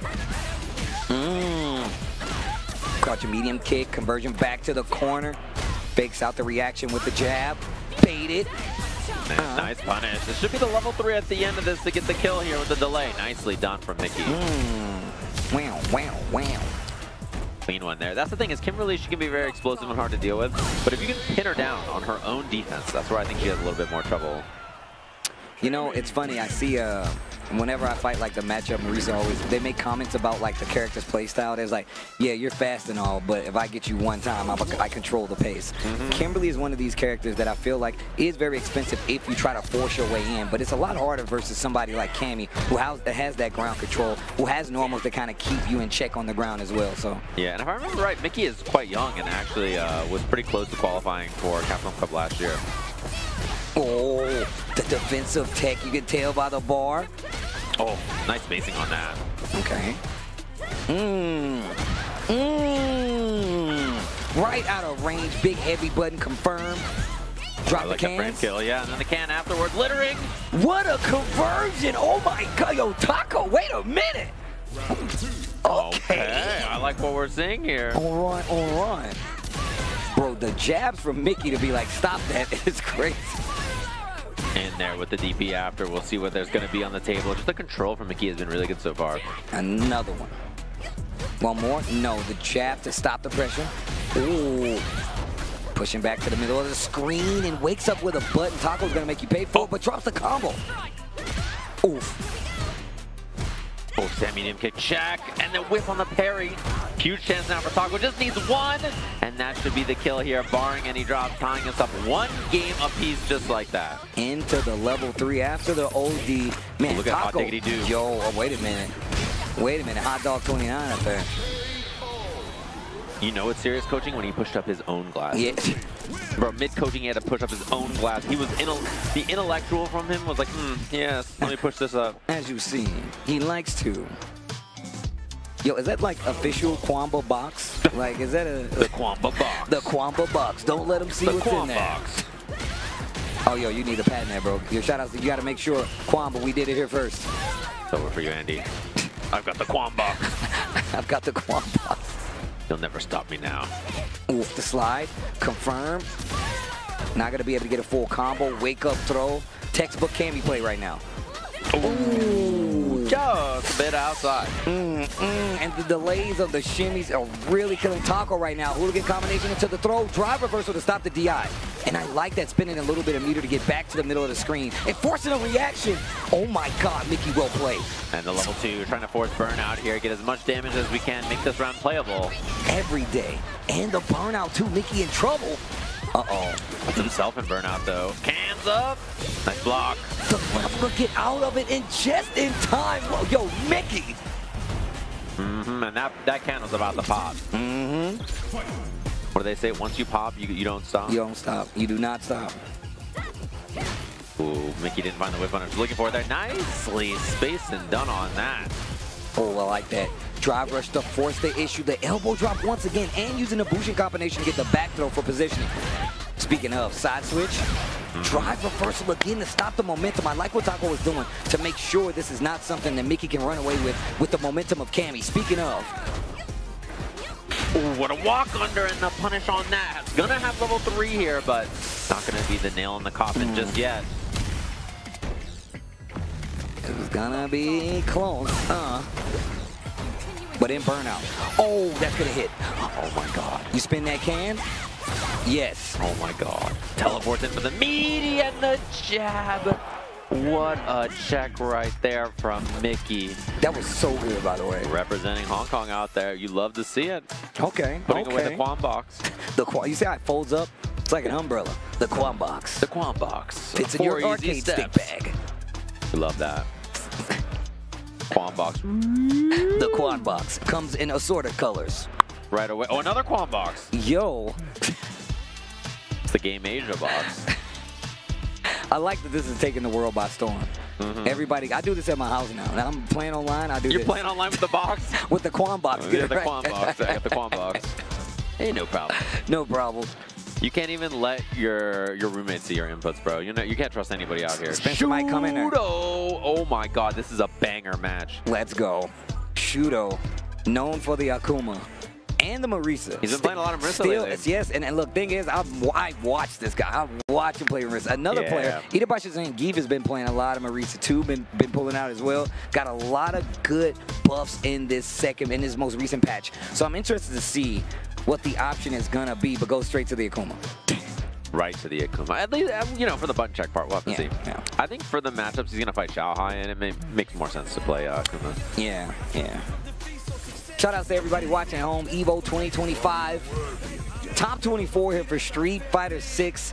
It is going to be crazy from here on out. It's already been a ridiculous day when it comes to just competitive fighting games overall, but we're trying to crown a world champion. There's players out there with numerous titles, but every year it gets more and more dire. Xiaohai, one of the best out there. Shudo definitely got some names under his belt. Let's get into this next match. And man, the games that we have coming after this, crazy. Yeah, this is loser's side of the bracket. Someone going home here, and it's a long flight, whether you're going back to China or Japan here. So let's see little button checks behind the Quan box. And Shudo representing, of course, not only Crazy Raccoon, who do a lot of cool events out there in Japan. Shout outs to them. And Punk Workshop as well, which is what controller he plays on. Longest button check ever. Longest. They're in top 24, trying combo check, spacing check. Looks good to go. I like how they're both like thumbs up, thumbs up. All right, let's go. Survival is Steve. Heroic as a tiger is, say Jam. I'm just saying. All right, here we go. Here we go. So it looks like it's going to be the Akuma versus the Mind for sure. They dap it up like true professionals. Let's see. I like that the fist bump is to become the tournament standard. It's the language that we all understand now. Look, man, who doesn't understand fist bump, okay?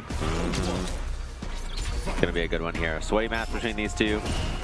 I don't like how they playing this theme on this stage when it seems so like a family-oriented stage, and it just seems like somebody's about to die. Yeah, this stage is one of the coolest in the game, I think. I'm a big fan of this one. A little biased.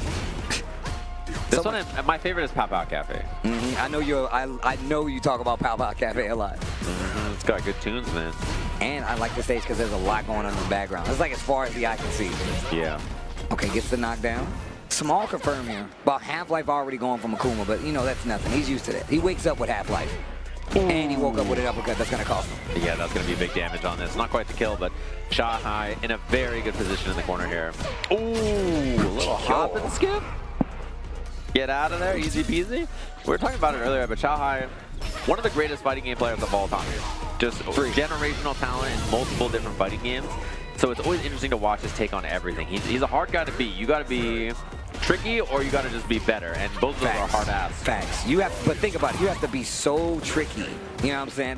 Think about it. You have to go so far into the tricky bag when there's already so much happening with the mental stack of 6. You know, your character volatility, their life. There's so much you got to consider. So. Oh yeah. Oh, the spacing on that. Got level 2 available. Gonna spend the level 1 to get the charge fans here. And to throw one more interaction, Xiaohai could close out Shuto in trouble. Well, taking the throw gave Shuto a lot of drive gauge though. So now he has a chance here to double cash out, and the trade's a no-go. Xiaohai, a wall. Struggling to get anything started. Man, scared to walk forward in that bad boy. Yeah, I'm sure he's a favorite not only to do well in this game this weekend, but obviously Fatal Fury. He wants that revenge on Goichi. You know he's been thinking about it. You know he's been thinking about it. To put it in real terms, he's trying to get his ass. You know it. I like to say he's on his ass. You know he's trying to get him. He's chasing him. He's like, I need this back. He cannot let that stand. We cannot let what happened between them the last time they played stand. He's got to get him. I don't think people understand. I try to explain this to people who don't play fighting games. I'm like, look, you might not ever play that dude in tournament again. You'd have to hold that. Your whole life. Your whole life. You got to tell your kids about that. You'll be on your deathbed like that Goichi guy.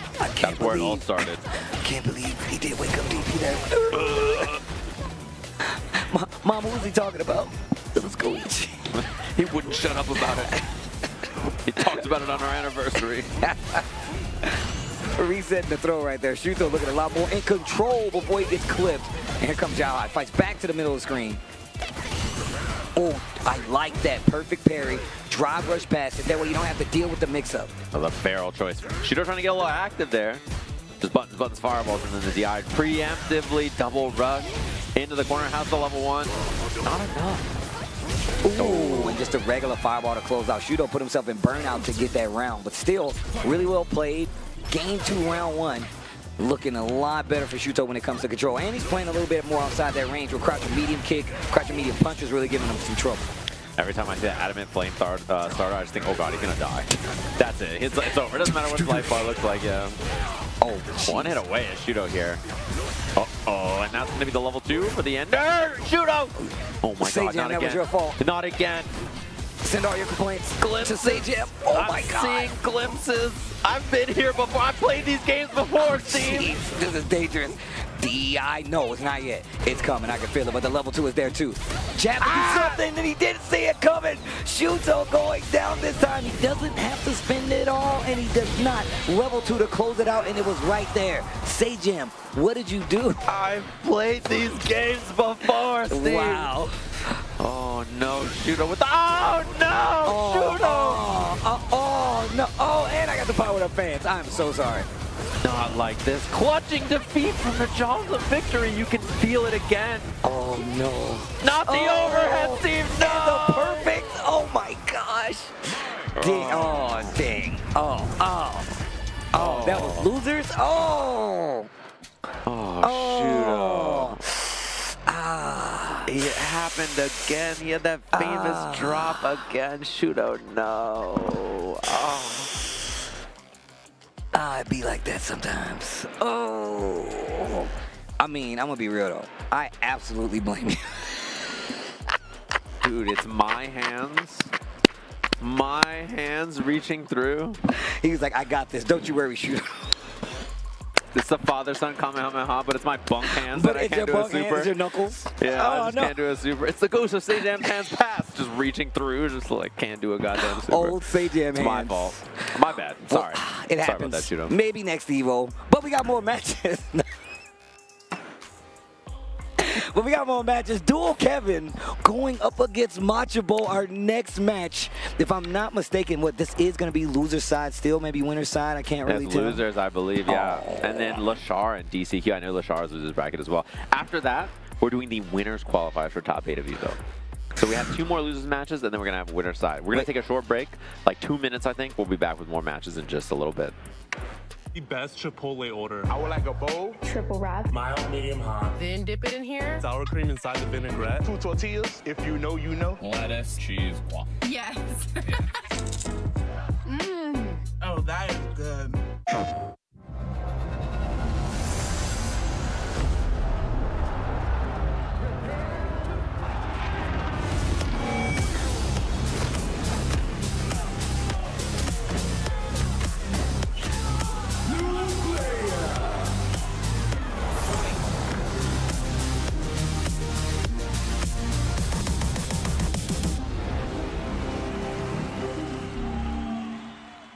PlayStation.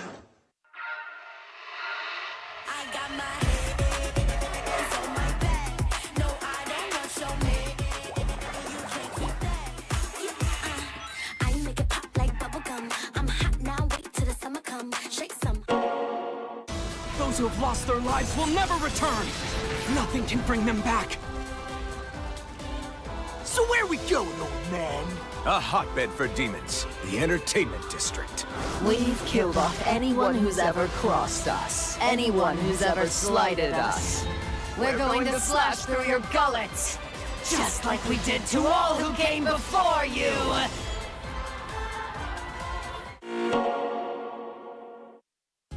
Sunglasses in the day, blue light glasses for the gaming at night. Zenny's got affordable eyewear for everyone. Vibe and style while protecting your eyes. Evo sunglasses, available now.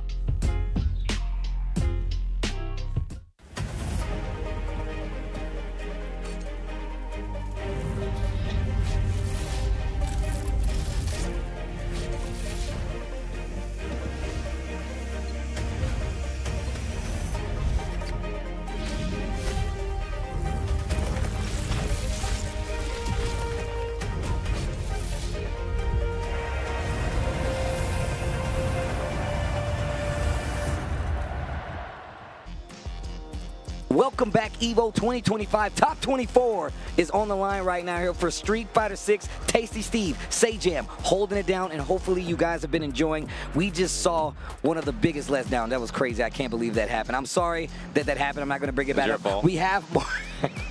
We got more games for you guys. Dual Kevin is coming up, and I can't wait to see what he's going to do because he's one of my favorite players, especially one of our strongest warriors in the States, but he's got his work cut out for him. Machabo back on the scene at EVO, and he does not really disappoint when it comes to the EVO stage. So yeah, and Machabo, you and I both know, Guilty Gear Evolution champion with a little bit of Kai and Sin in his lifetime, and now he's over on some Street Fighter. Been playing this game a long time. I know you know who played against Machabo in pools and had a close set with him was Void. Void played against Machabo in pools. Yeah, that Void, and he was like, yeah, it was a close set, but that guy's pretty good. And I was like, Machabo, the EVO champion? He's like, he's an EVO champion? I was like, yeah, he's pretty good. Oh man, look, man, shout out to Void. I actually saw him yesterday, hanging out, and I was like, bro, the world's greatest gamer. The world's greatest gamer. He's here. And they're trying to locate Dual Kevin as we speak, if you're wondering. Geez. Yeah, he's on the stage as Machabo, ready to go, and we're trying to find both Kevins. We don't know where the second one look, is. Man, we got to find both of them. It can't be one Kevin without the other. You know what I'm saying? They're one and the same, believe it or not. You know. Yeah. After that, we're gonna have Lashar DCQ. Lashar got beat up by Phenom. I don't know if you saw that. I did not see that. Oh, Phenom beat him up in the set. Actually, he tried Ed. Actually, Lashar locked in the Ed and Phenom on the Cammy cleaned it up. Very impressive from that. He's up against DCQ, loser side of the bracket. And then afterwards, top 8 winners qualify for EVO. Itabashi, Zangief, Kakadu. Let's go. I want to see Itabashi Zangief run this Marisa. I've been seeing the workings. I want to see what he does on the stage. I only wish him the most success. I think I saw Big Bird in front of I think it was like the Zeta training room, running a lot of Marisa. You know what I'm saying? Yeah. But I think Big Bird's out now, right? He is out. I think he's like 65th or something at this tournament, which is, you know, it's just how it goes at one of these events. And yeah, Kakadu had a nail biter with Goichi earlier. The wild thing too is like, Goichi, you know, probably primarily Fatal Fury focused here. Yes. Same thing, I mean, Itabashi Zangief, he tweeted the picture. He's in top 8 of EVO tomorrow for Virtua Fighter. I mean, look, people don't know. Yeah, he's a legend. He's a legend. Like, this is the same way I feel about Fudo. It's one of the reasons I'm big fans. So first time I met the two of them was when they came to SoCal for the VF event. For the VF event when it came back out. I was there too. I 100% know what you're talking about. So I'm happy to see that. First off, I've always been a fan. I'm happy to see that he's still going. But we got Machabo. We got Dual Kevin. Both of them on the stage. And let me just tell you before we go anywhere, no matter what the results is, I'm always impressed by Dual Kevin. Yeah. Every time I see him at an event and he makes it his point, he's like, yo, Steve, I know I said it last year and I said it the year before, but this year I'm going off again. And every year he's consistently made higher and higher rankings, whether it be a tournament, EWC, showing up, or just results. Dual Kevin has always put on, but he's got his work cut out for him right now. He's a top opponent. EVO champion, of course. And Dual Kevin, no stranger to the EVO stage, right? Obviously world-class Marvel player as well. Good at versus games, good at Street Fighter. He's good at whatever fighting game he locks in on. And yeah, his Street Fighter results have been better and better and better and better. He made top 8 at CB this year as well. He had a really good run there. The only person that could really take him out, Lashar and Itabashi Zangief, who are also amongst him, right? These are his peers here in this top 24, so. Machabo doing the button checks once again. But yeah, man, it's really interesting to see just how, first off, how more players are getting these different characters under their belts as we get longer to the lifespan of Street Fighter 6. So I'm really impressed to see that we have even players like Machabo that's still doing super well in this game. And I'm pretty sure I've watched Machabo stream Street Fighter 6 not too long ago, actually. So yeah, he's still playing the game a lot. We also have Ending Walker, Mr. Crimson happening right now. Some of the other losers matches, I know Shine versus Mickey. Mickey just fought against that other Kimberly player who's going to be fighting Shine now. Angry Bird Moke, Yamaguchi Zen, and then of course we have this match, Lashar DCQ and Pugera versus Sahara. All right. Sahara, another player. I was just watching at Blink Respawn playing amazing. Dual Kevin, Machabo. It begins now. Oh, what a round start to charge EX Whirlwind Shot. Dual Kevin turning up the offense, trying to see what Machabo is going to do. I like that stand light kick in the fireball. And the back-to-back eagle or donkey kicks there before he gets a chance to lead in and go for anything else. Machabo attacking that drive gauge on Ryu, by the way. Right, and I like how Dual Kevin's kind of staggering his pressure here. Okay, gets the confirm. Drive rush early, release on the low, punish counter on the throw. Tried to get a reaction DP, didn't get it. Machabo still finds a hit though. Yeah, he's willing to challenge my wake up there. He thought, all right, you're not going to go for any kind of baits here, sure. Okay, and that high blade kick, that donkey kick. Pushing further and further to the corner. This is not a good spot to be when you're about to be burned out. That was so good. Goes straight to the level 2. Eats the DI, but it's not going to be enough. The level 2 keeps Dual Kevin alive. Yeah, and I think he was probably pre-committed to that maybe even because the level 1 would have done it, but then the level 2 trades and keeps him alive anyway. Oh, what a sweep. Oh, that was such a cool combo. Counter hit knockdown. And the whip punish from Dual Kevin there was so good. Plus frame button into drive rush there and then takes the advantage afterwards. And gets the back throw to reset the position. OD uppercut on the wake up this time from Machabo to try to take his turn back. And Kevin's also almost on another level 2. He's not even going to need it here. Double drive rush, eagle spike. Look at how nice he looks. So he's got a dress shirt on, no sponsor or anything, just an adult. Look at him out here living. He's like, no sponsor or anything, still button up. Quality. No team in front of his name, just a guy in a shirt. Look at that. And out here doing work right now, but also big punish counter on the side of Machabo. Backdash. I love seeing a lot of the Street Fighter players going more and more to backdash in the corner to get away from throws actively. Goes for the side switch. Dual Kevin does not have 2 bars. Drive rush early stoppage to get the short. Oh, and the mash out there. Machabo right on defense gets the counter hit confirmed. Swinging into the fire right now. My man Dual Kevin is making sure that Machabo stays on the ropes. Get real close to his level 2 so you know it's coming, but he might not even need it for this round after this knockdown. All right, he might pop it here. He's trying to look for it. He baits it and then runs in Machabo. Excellent awareness that Dual Kevin didn't actually want to run away. He wanted to attack, but he was trying to hide it and make it look like he was going to go out of there. And on top of that, it really got him in trouble because, like you said, he could have just popped the level 2 and forced the guess and try to close out. But instead, saving the meter for the next round, gave Machabo a breath of fresh air, and now he has the lead in the second game, 1 round up. And lots of meter, too. Do you spend it? Not yet, but that next interaction could be deadly. If Dual Kevin doesn't do something, eats the jab, gets the throw, switches positions, and he's got 3 bars. Spends 2 of them on the Yasar. He's going to force burnout here. A chance now. Well, okay, it takes the immediate stun. This is actually not that big. So a bit of damage on this. He gets the knockdown on the setup afterwards. Oh, okay. It's the throw.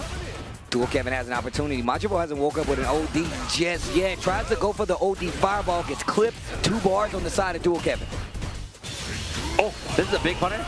And Dual Kevin's going to be able to get the kill. No meter spent now. Set point. Okay. Machabo has not got a game on the board just yet. Dual Kevin 1 round away from closing this out. Big combo to start it off. Not a lot of damage, but the position, the momentum. Oh, and the wake up. And he gets the side swap off. He has level 2 available as well. Tries to beat him there with the fierce. Gets the throw steal. A lot of drive gauge loss on that from Machabo as well. And Dual Kevin's probably going to build another level 2 this round. Caught the jump that time. And the level 3 right away, the cash out.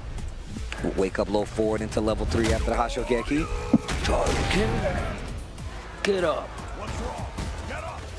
So rude. Almost level 2 time again for Kevin, by the way. 2 Yasars in 1 round. Very likely here. I like spinning that OD right there just in case Machabo tried to do something sneaky. Machabo's trying to crowd him. He does not want to give him space to activate the level 2. Backdash. Burns himself out and he walks in for the throw. I love that choice from Machabo, knowing that space meant death. So he had to contain him a bit there and get in and make something happen.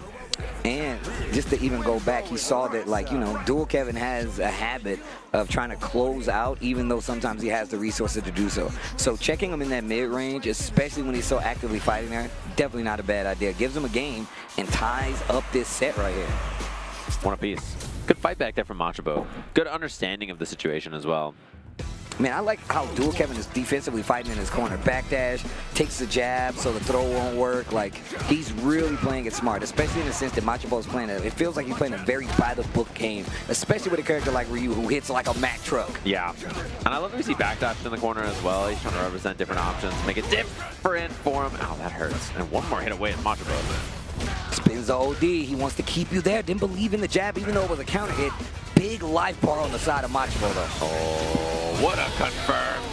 Like the spacing on that EX Fireball, ready to go. Machabo suddenly set point over Dual Kevin here. Right, what a turnaround. And we'll have to see if there's anything left in the tank. What's gonna be the change for Kevin? It looks like a little bit more offense so far, looking for the drive rushes preemptively. And gets the low forward. Tatsu back to the middle of the screen. Tries to get a reaction out of Dual Kevin. Oh, that was a missed mix there. Blocks the overhead. Gets the jab again, now ready with a drive rush to get the counter hit, but ready on the confirm this time. Backs up level 2, hold the tornado. Pushes through it. There you go. That way, he knew he was going to try to DI or parry to get through it, so he's dashing forward, aiming for a throw. He gets the corner and the pressure. Drive reversal, very close to burnout. Machable burns himself out anyway there, and Dual Kevin's walking back, trying to place even in the DI whiff. Solar Plexus looking for offense here. Machable could buffer this into a super as well, so you have to be careful about DIing again, but he does Solar Plexus and no cancel, nothing like that. He doesn't have to worry about it. Final game final round between these two. Okay, here we go. That was kind of clutchy there for Dual Kevin. Tries to sneak in the overhead. Machable. Dual Kevin says no. Oh, yeah. And one of the first times he's gone for that so far. That medium punch doesn't hit anything after. Blaze passive. It's a big starter. Does he hit the hard link? Of course. That's a Marvel player, baby. Got that execution. Trying to find the whiff punish, and Machable walks him down. Walks out of that corner, too. Takes the throw, trying to get the position back. Gets a spinning mixer this time, and then goes into the level 2. Machable, you're in trouble.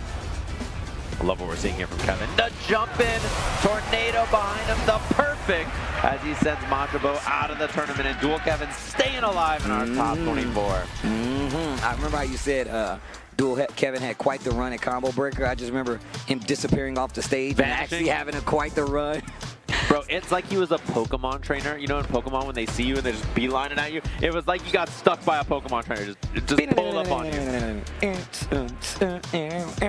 Shout out to Dual Kevin. Like I said before, man, every year has increasingly done better and better when it comes to his tournament results, showings, and just being a representative of the States, man. Like, especially after the Punk victory at EVO, I love that we have such a strong base of American players that are really out here doing their due diligence. Dual Kevin is definitely one of them, and it's nothing to sneeze at that we have all the best players in the world here for EVO. So thank you guys for joining us. Lashar versus DCQ is coming up next. Ooh, that's going to be a banger match. Excited to see this one. Big Lashar fan.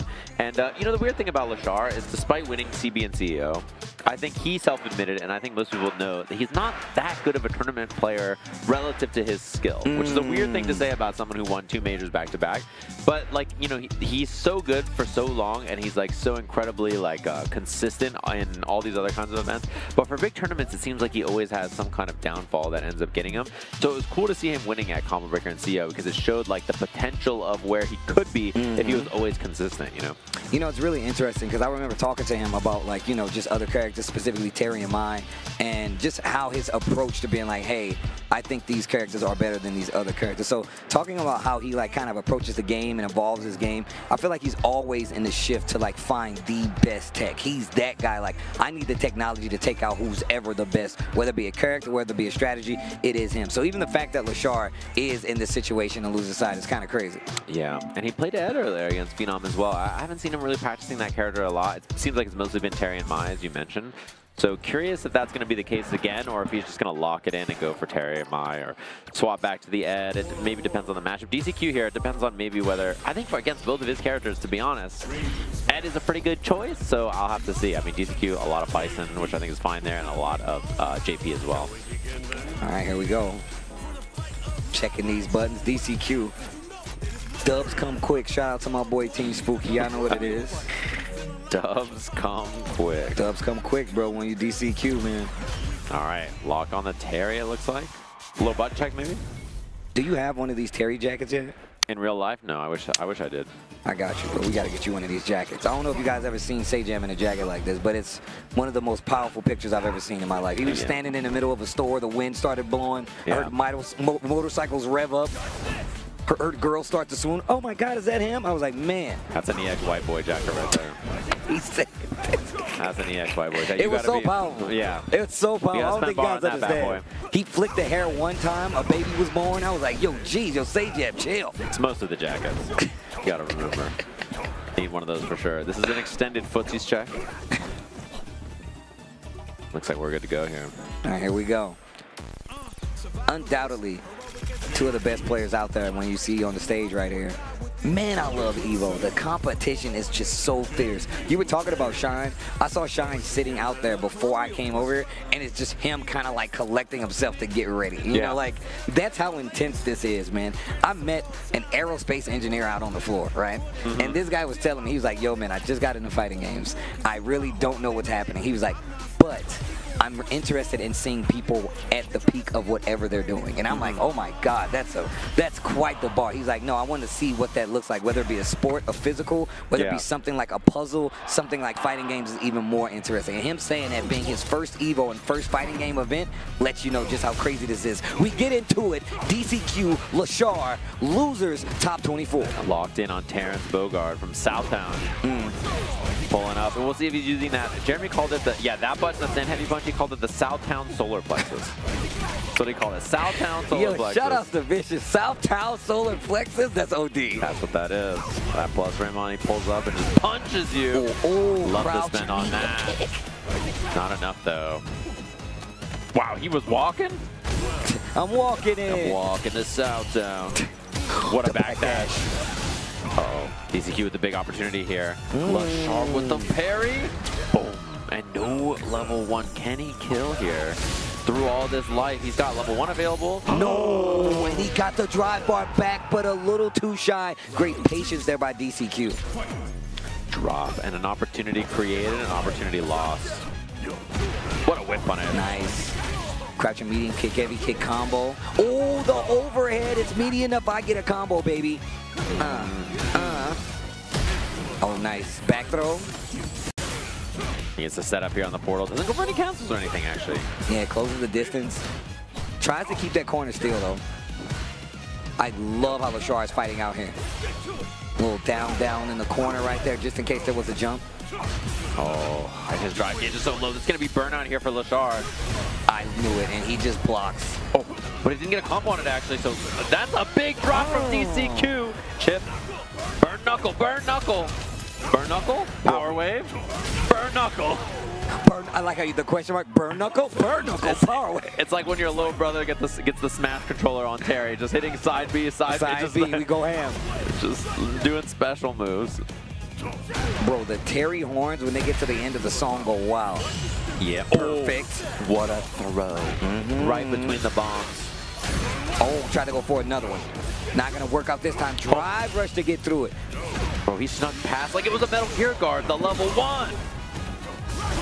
Oh, and he gets a combo off this as well with the burn knuckle. Lashar 1 hit away now.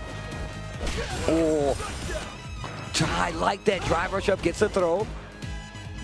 Little shimmy there to get a reaction. DCQ doesn't take the bait, tries to get in there sneakily, but it did not work out. Full screen, welcome to the obstacle course.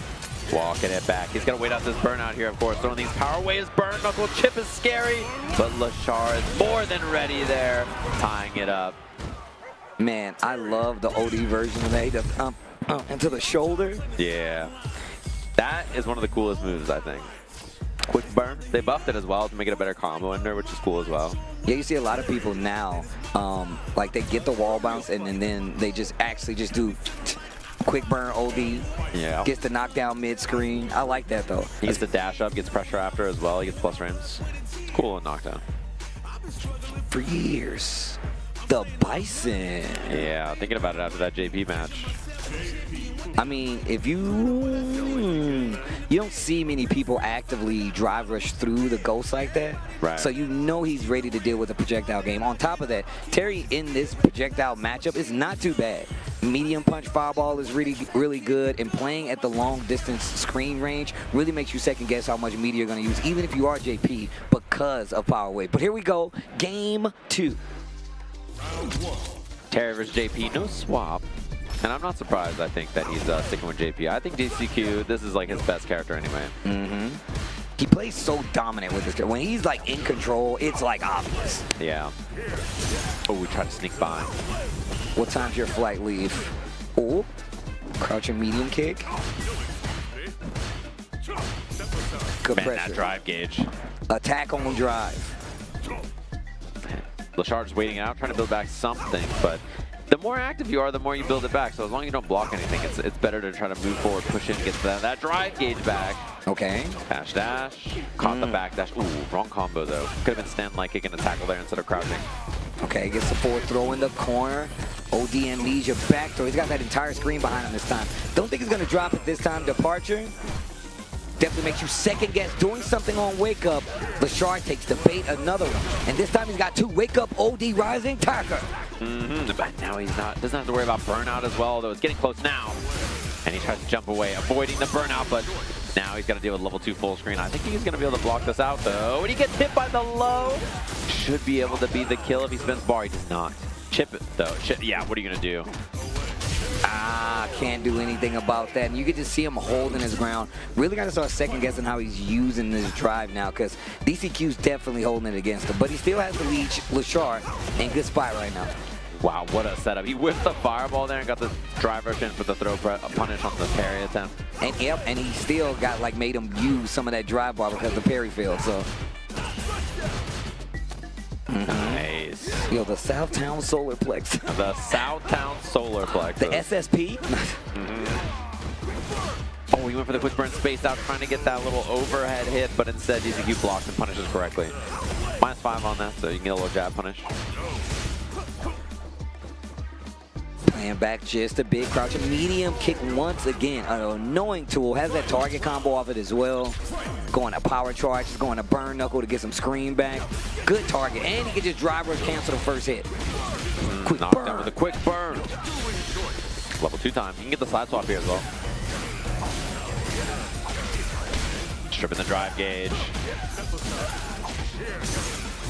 GX portal. Takes the front throw. He can combo off this. Okay, this time backs up thinking he's going to go for that OD rising tackle again. But now Lashar kind of stuck in the corner. Long range jumping normal, keeping him at bay. Lashar having some trouble getting out here defensively. Okay, one more. And he does, and that's why the match out comes. Okay, wake up buttons. A little bit scaled, still a C8's worth of damage though on the back end of it. And now look at DCQ's drive gauge. Wake up back throw. That's going to be the second game in favor of DCQ. And when DCQ is in control, it looks like he's in control. It doesn't matter who he's playing. And even more so, I've seen this guy in SFL. When he starts to feel himself, he gets the most evil smile in the world, bro. Yeah, and that's one of those things about JP too, is the more he wrestles control away from you, the harder it is to play the game. He's taking away your drive gauge, he's forcing you off meter, he's forcing you to a bad spot. So now Lashar has to decide, is there another character in the pocket, or does he just need to make an adjustment in this matchup? Thinking about the mind, no, he locks in, putting his tournament life on the line.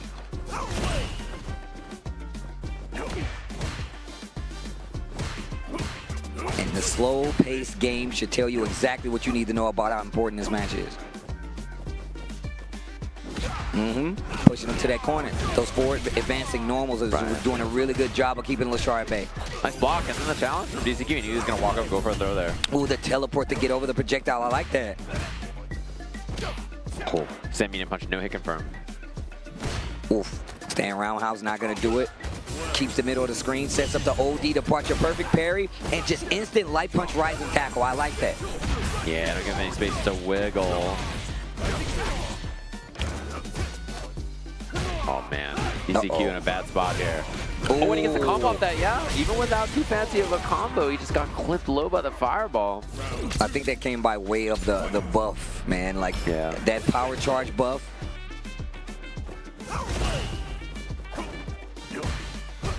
And now just spacing him out. Oh my, that's so far. Departure. Yep. Set it, walk up, parry it to make sure he stays in range of the departure. Goes for the overhead ghost. Drive rush to get out of the corner. No side switch, stays mid-screen. And now he's got a chance here again. Portal about to pop. Oh, that was such a good jump. Empty jump at that range to bait the crouching heavy. 3 bars on both sides. Oh, the whip punish. He made it there in time. One more hit for Lashar here. He didn't spin it. Maybe he was too high to even get the cancel. Anti-air, double departure. The OD, the jab stops it all. Oh, he missed the level 2, and that's going to be the kill for Lashar instead. Now, are you okay? Bata Wolf. Keeping his wits about him, Lashar. Taking out DCQ. That's going to be his tournament life. Shout out to the boy DCQ, though. He was looking really good. I was talking about how he looks in control, but the minute we got to that last game, Lashar looked so much more confident with the Terry. Moving into that range, crouching medium kick, first part of that target combo. Didn't even have to spend it, but still able to get the hit, drive rush, and close out. And who's Pugera? Sahara? Pugera versus Sahara. Yeah, you're in for a show. That's true. We're going to have Edward up against Pugera's Bison. It's pretty nice to have back-to-back matches. It's amazing. I wish I can do this at home. I guess it kind of is that way at home, but the bouncing is ridiculous. I'm about this. Man, Sahara is ridiculous, by the way. Yeah, his head is really good. Top 24 action here. We're going to be getting into the winner's side here very quickly. But I'd rather break records. Yo! Okay. If you say so. Just saying, I just want to break some records, bro. All right, here we go. The Ed, the Bison. And goes right into it. Butt check's already complete. Ooh, so far away. That was really far away, though. Ooh. Nice drive reversal. He missed his fireball and got DP. Didn't get punished, though. Ooh, wakes up, tries to hit a button, counter hit because of it. Don't get the bomb on. Bomb planted. Bomb planted. I'm surprised. You know ball like that? Come on now. Okay. Back in the day, bro. Okay. No punish. Oh, nice little whiff punish, though. No anti-air at all, but I think he gives up the space, switches sides, and didn't put himself at risk like an OD uppercut would. Pugera taking round number 1. Sahara, he's an aggro Ed. He's one of the Ed players who's down to scrap the most, you know. Oh, nice punish. Gotta catch that walk back with the sweep. Something we see quite a lot against Ed, too. He doesn't have a lot of far range lows. Oh my gosh. Oh, looking for something. Fakes him out, gets the throw. Oh, DP again. Down to Clown on Wake Up. He's down to get a little wild out there. I'm not trying to block. Hand me my red nose. Let him know I'm down. And my floppy shoes. Honey, my floppy shoes. Where's the squirt bottle? I'm going to need that one. 2 hits away now. Oh, what a backdash. There you go. Make him respect that range. This is one of the things I always look for in this matchup. Yeah, keeping that flicker on the table. Not too often so that the EX... Okay, that's big. I got 3 of them. Level 3 at the... Not quite the CA on the end of this. That extra little bit of damage boost, but it is a ton of damage. No way he's not dead. Nice. All right, fighting back there, getting the job done, although down a ton of meter for this last round here. Wow. I love seeing people start to do that even more so now. Drive rush and the early special moves to throw off the timing of you trying to stuff it with a jab or something like that. And Sahara lost so much meter there because he did light into drive rush to check the drive rush, and then he got the cancel anyway. So now about to be burnt out. He's parrying for his life here. Couple of missed ones too. Okay, wait a minute. Gets the knockdown, working towards the corner. Okay, OD snatcher. Blitz at the end for the safe jump. Okay, and no bite from Pugera down to block it out. Eat the throw. Wow, the double cancel. Caught him flinching. Big dub there for Pugera. Okay, all right. Freaking tired of playing the sidelines. Bro. Told you. I'm trying to heat up. My life. It's my time. It is my time. I like how my man Ed's right here holding the bottle, just messing with it. Yo. Yeah, what's he doing, bro? Like, who's he fooling holding a bottle? All right. Boxing wino over there. Sets it down. Time to put on a show. Man, can't believe they made Ed this cool. That's what I'm saying. I can't believe it, bro. He even kept he has a dorky haircut and he still looks cool. Right? It's all extra emo. I love the emo. But still. Yeah, he was definitely at MCR last week in LA. I really wanted to go to that, bro. You know what show I went to? The Lady Gaga concert. Steve, 11 out of 10. I know. I already know. Would recommend. Oh, you saw our Coachella, did you? Okay, that makes sense. Bro, it was insane. It's actually crazy. I would pay to see it again. I'm not even joking. Bangers. 2.5 hours of bangers. 2.5 hours of bangers. Well, this control from Sahara in the corner. Pugera's having some bad times. Ooh, we almost had the parry timing on that, just missed. Slowing it down quite a bit. Look at the range that Sahara's going to try to make it a note for Pugera not to feel confident swinging in it. Still gets the crouching medium kick. Plants the bomb. I like that. Uses the kill rush and still fighting with the bomb on him. Bro, there's a bomb strapped to his chest and he doesn't care. He's like, I don't need the codes. Cut whatever wire you want. He just keeps fighting. Hit the button. Yeah, hit the button. Hit the button. Oh my god. Oh, what a contest. Heavy punch and in drive rush right in his face. Although double drive rush into some kind of meter here. Oh, an unfortunate spin there, but still gets the job done for Pugera. Yo, clean it up. This day. Whatever it takes. Yeah, you're down to spin the meter. It's actually any combo that kills is a good combo, you know? That's how it works. Drive rush after the back throw. Playing a very safe distance here. Pugera getting real active at this range, knows that he's trying to swing, a couple of back dashes and the punish, and that's what I was looking for last time. But you were talking about how, you know, Ed in the long-reaching lows, he doesn't have many, but some of his standing normals really do kind of cover that space. Anyway, speaking of... Dream time. Shin Dream, he went for the Shin Dream? Yeah, he's one of those. Okay. Hold up, yo, Sahara. All right, I love to see it here. The hard version, that combo is tough to hit in the best environments, and there's a lot on the line. It's even harder. It's crazy because I don't think he did it once at Blink. Level 1. It's enough? No. A pixel, a dream, a throw. Okay, Sahara. Not trying to go quietly into the night, I feel you. Oh, what an interrupt. The crouch strong, stop the approach of the drive rush, and wake up too eager to swing. The OD gonna make you pay the bomb. Messes up the combo though, but goes straight to the level 3. Now he's not dead. But Sahara is in a very, very bad situation right now. And he's still in the corner. Yeah, his drive gauge is low. Health bar is low. He's got to fight out. Misses the parry, and now he's burnt. Oh, no anti-air from Pugera.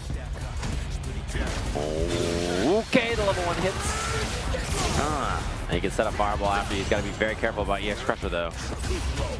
Oh, still in burnout. He's got the level 1 tournament life on the line. Sahara, what are you going to do? Goes for the throw, gets the drive back, and commits too much to the OD wake-up uppercut. Is going to cost him his Evo placement, and that is going to do it. Sahara, once again, I'm a big fan. I literally was just calling some of his matches at Blink Respawn, and just seeing him play this character has a very different approach, I feel like, to the character. Very more concise, confined approach to it. But once he gets those hits, he definitely knows how to cash out. Pugera, though, gonna be the winner, gonna move on. Yeah, the good 8 boys over there, obviously familiar with each other. Teammates got to take each other down this deep in the bracket, top 24, and I've got great news, chat. Our next 2 matches, we have Itabashi Zengi versus Kakadu for top 8 at Evolution, followed by Punk the God versus Fudo for top 8 at Evolution. We're going to take a short break, get some snacks, hit the bathroom. You don't want to miss these matches. When we come back, we'll have that action right here after this. That sizzle, that's the soundtrack of Chipotle. Literally melt in your mouth tender. Let's see our chicken glistening, our fajita sizzling. It's magic happening. And this is gonna be in your bowl. This is it. I won PlayStation's Road to Evo and went head-to-head with Arslan Ash. I won PlayStation Road to Evo and battle against Sonic Fox. I have never seen that in my life. To compete on PS5, choose your game, find PlayStation tournaments, and register. It's that easy. Sign up for PlayStation tournaments for opportunities to win unique prizes and much more. PlayStation. Well, Vaya is laughing right now. Look at Vaya laughing right now. Oh, he's doing a dance. What is he doing? Man, he's just too ready, you know. Not today, man. Oh my God!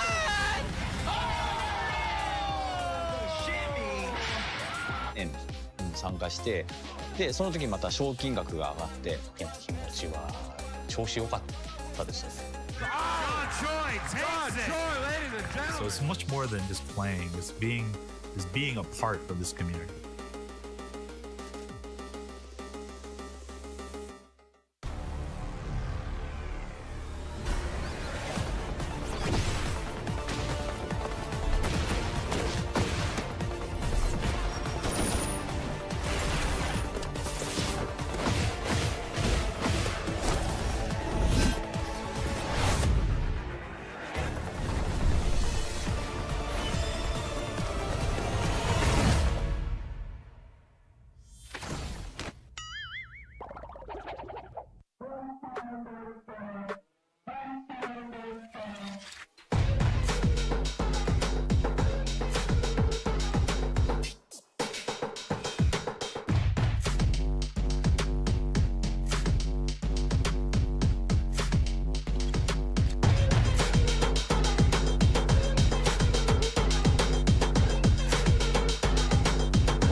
Welcome back, everybody. We have top 8 qualifiers here for winners side of Evolution to see who's going to be at the big dance tomorrow in the arena with all those thousands of people live in that space and all of you watching at home.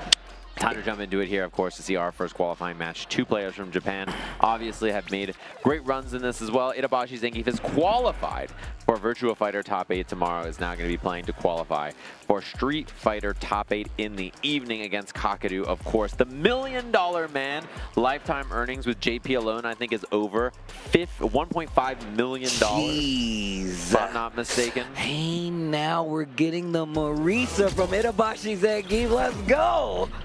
He's on that Tony Hawk Tech Deck skate ramp controller. Ooh, the chase. Charge finishes the target. Yeah, fishing for something there. Yeah, that crouch and medium kick, you really got to be careful with it too. Oh, he tried to drive rush into the Gladius and got smoked by the low. Pushes up to the corner. Abusing the drive bar right now because it keeps blocking these Gladiuses and then he's getting in trouble for it. Finally eats one. Back. Gets the full target combo. Gets the charge. Medium punch Gladius. Backdash to see if he's going to do amnesia.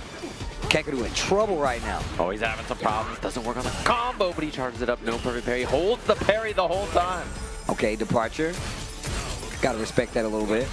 Sets up the opportunity to actually teleport. You see he closes the distance right there just to make sure he doesn't get comfortable doing it. Stand roundhouse to close it out. Itabashi Zangief round 1 versus Kakadu. Sparkle, sparkle. Uh-oh. Gets the throw. Nice. Back throw at that. Setting up the departure as well. They're looking for something afterwards, and it caught his back. Kakadu not ready. Ooh, the whip punish is going to hurt like hell. Down heavy. No, lets him drop. Takes the Oki instead with the back heavy. Oh, and he's going to explode here. He's going to spend that bar. He should be the kill here. Game 1, Itabashi Zangief. Welcome. Now you know history. The mother of muscles. I gave birth to him. Itabashi Zangief taking it. You know I'm a Marisa main, so I got to pop this character up. But Kakadu looking like he's prepared. I like him checking it with the crouch and medium punch, just so he doesn't get comfortable putting buttons in. Spending a lot of meter to stay in the middle of the screen right now. Oh, tries to drive rush past it, gets the punish counter and the knockdown. Kakadu trying to take back the speed of this match so it can be a lot slower pace. You don't want this game to go fast. That means Marisa has killed you. Into the corner already now. Oh, no anti-air, but he didn't think it was going to hit. Wow, just a single crouch jab. Charge Gladius to try to check the jump. Kakadu now ready for it. Looking a lot better the second game. I think he's got to get those portals out and threaten the low so he can blow through the armor as well. That's going to be the main game plan here. Oh, nice. Interruption again. Moving them forward, and it really makes it a lot harder for you to gauge what button to put there. The jump like cross up to the corner we're going. And man, her new extensions, making sure she gets full target combo is just so good. Lots of damage on the table, sets up the level 2. What are you gonna do? Gonna be burnt here in a second, so not a lot of good options. Still does have the armor, which he uses right there. She's pretty good at fighting in burnout because of her counter as well as armor options. It makes her better than a lot of the other characters as we see him put on the brakes. I'm not dead for sure, but this next mix-up could be a dangerous one. Tries to jump out. I think that's a better trade than taking that departure, though. Walks into the throw, and nice interruption again. I love him using the loads to stuff. Oh my God. Oh, you're dead. You might be dead. Level 2 for the kill? No, you're dead. You're dead.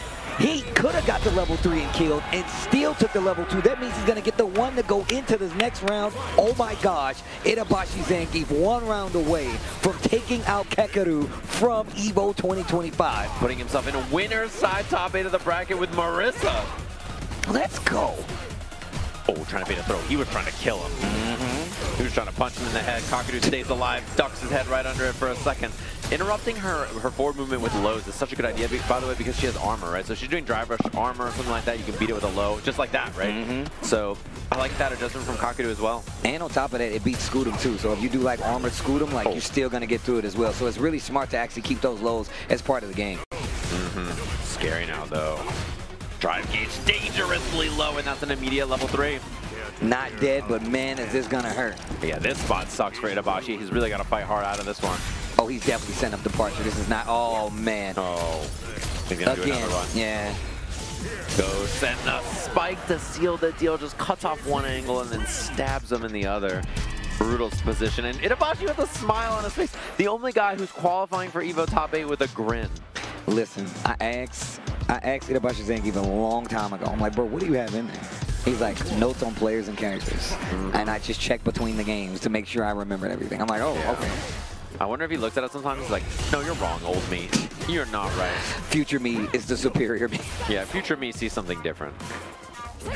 Oh, there you go. Playing back a little bit. Making the range respectful. And it's completely just right at the tip of the range of the Gladius. eats a standing fierce from JP, and back to the corner we going. A little out of range, and look at that drive gauge just getting melted right there. Looking like a Manaka Jumbo in the sun, just having no chance to play the game.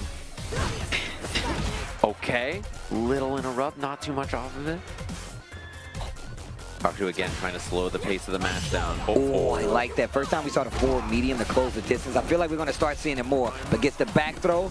Kakudu returns the favor of one of his own and tries to keep the distance with departure. He knows that Marisa players love to rely on parry anti-air, right? So taking advantage of that with the jumps, empty jumps into the throws. Yeah, man, her anti-air sucks. So, yeah. Yeah, they definitely do. Oh. Once again, I love how Kakudu is putting these lows in her, like you said before. It's really breaking up Itabachi's Zangief's game. He's not going in as far to try to get this hit versus JP, and it's really making a difference in this game. Yeah, he's having some real problems navigating this mid-range, just getting poked down. And there's the throw he tried to parry on that, so that's like 4 bars of drive gaze for Itabachi just down the drain. Now this is the hard part. When JPs are like, nah, bro, you're running the obstacle course. You got to deal with all this. The portals, the spikes, the ghosts. Itabachi slides on by. Oh, this can hurt. Oh, God. This can, oh, wait, maybe just taking the mix, no? Yeah, keeping the distance and the corner. No big cash out, but he got the hit level 3, and I like this. Look at the drive bar. This is not a good spot to be in for Marisa. Making it look effortless so far. You know that portal's coming up. EX portal, and now Kakudu's playing the waiting game. I like that. Just slightly walks past that one portal, but puts himself in the position to hold the OD spike. And I like how Kakudu's face is like, get this out of here. You got to play on pins and needles versus this character, because as you can see, really cashes out. But there you have it. Kakudu, top 8 winners. Elegantly. Look at him, bro. I mean, I saw him at EVO Japan with his missus, and they were just chilling, and they just seem so calm. He always has this demeanor of like, I got it. Badge back on top 8 tomorrow on Sunday. Just like we saw him before. I mean, we've seen him in this very top 8 at EVO the first year for the game, especially, right? He had that really good run. That heartbreaking weird drop against Tokido in that insane match for EVO. And then obviously he's the Capcom Cup champ. He's won a lot of big money for this game, a lot of big prizes, trying to put an EVO Vegas title on that board. Look, man, it's not an easy thing to do. I feel like each year for Street Fighter 6 is going to get harder. I think it's just Street Fighter in general, man. It's been on such a boom around the world that I feel like all the players are like, I can do that, and they're coming and joining these tournaments only to be let down once they realize the best players in the world are waiting to get that dub. Capcom Cup definitely put a lot of people on the map in the sense that, look, they're going to fight so much harder in these instances to get points, get qualification, as well as just know the lay of the land when they come to some of these characters and where they got to fight on the pipeline. Yeah, and we got our match here coming up to the stage. Punk the God up against Fudo. And I think on that other match, Mena just played his match. It looks like we have 2 streams for these EVO top 8 matches. Our stage, which is EVO 2, and EVO 6, I believe, is the other Street Fighter stream. So we have both of them on there. I know that Mena was playing a match just a second ago. It might have ended on that other stage. I heard the crowd getting hype. I saw him popping up, and we have Fudo versus Punk. EVO champions. Reigning EVO champion Punk, though. Yeah, the reigning EVO champ Punk, and then obviously Fudo, his own Street Fighter EVO championships a long time ago, back in 2011, with Fudo Fei Long. So these two, no stranger to this stage for sure. I think, if I'm not mistaken, Mena beat Torimeshi for top 8 winner side. Let's go, Mena RD. Yo, DR, stand up. Kalo K. And he's going to be on the other side of the bracket. He's going to be fighting the winner of Phenom versus Momochi, if I'm not mistaken. Okay, okay. Shout out to everybody tuning in at home. You heard Say Jam. Next match coming up is going to be Fudo going up against Punk. I mean, we got to talk about Fudo's showing at Blink Respawn. Yeah. We were talking about this. Me, Yipes, Vicious. They were like, yo, Steve, who wins this set? And you know what I said before they even started? I said Fudo after he switches to DJ. And it's verbatim what they was like, what? How did you? I was like, dog, like, the thing is that Fudo is one of these players that he always has tech. He is a tech monster. And it's very specific in a lot of instances. Like, I can't deal with this one thing. I got something for it. Yeah. But Punk is a footsie god. How do you get around this when he's always going to be in your face? Always onto you with dive kick. Making sure you respect the ground game with drive rush and those big normals as well, especially versus the Ed. How do you make that happen?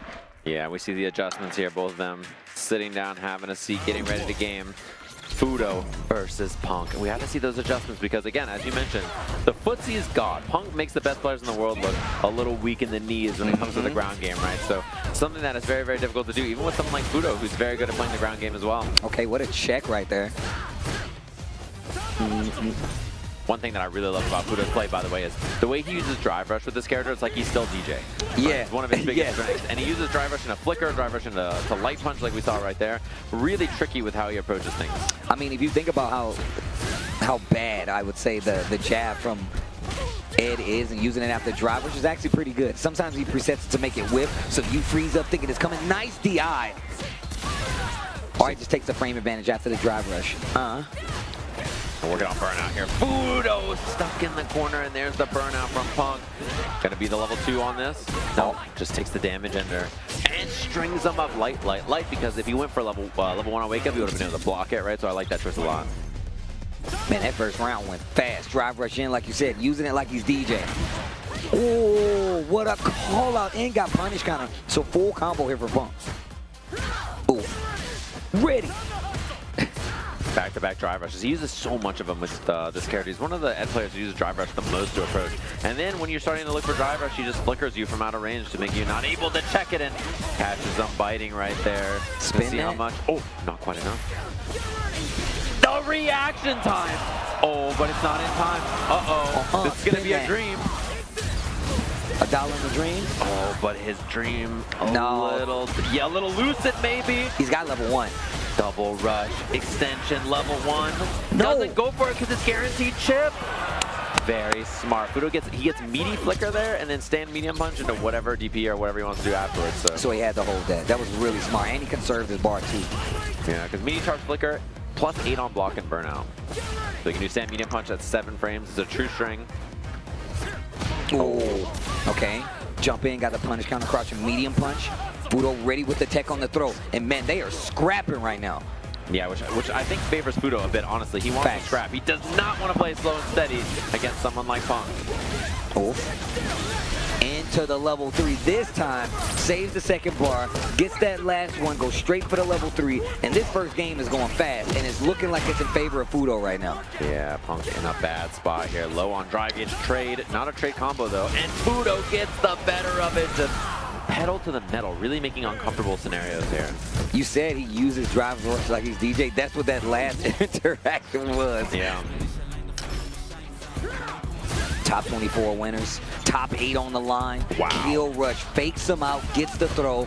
Definitely one of the strategies you got to be aware of. And he did it with the backdash to make Punk whip. And when I said my man has tech for specific scenarios, that's exactly what I'm talking about. Yeah, Drive Rush heavy into light flicker. Kill Rush back will bait DIs too. So pretty tight string there for Fudo. Look at him go, Drive Rush jabbing again. Punk in a bad situation in the corner, tries to jump out. Perfect parry, punish counter on the jab. And look, not big damage conversion, but the momentum is there.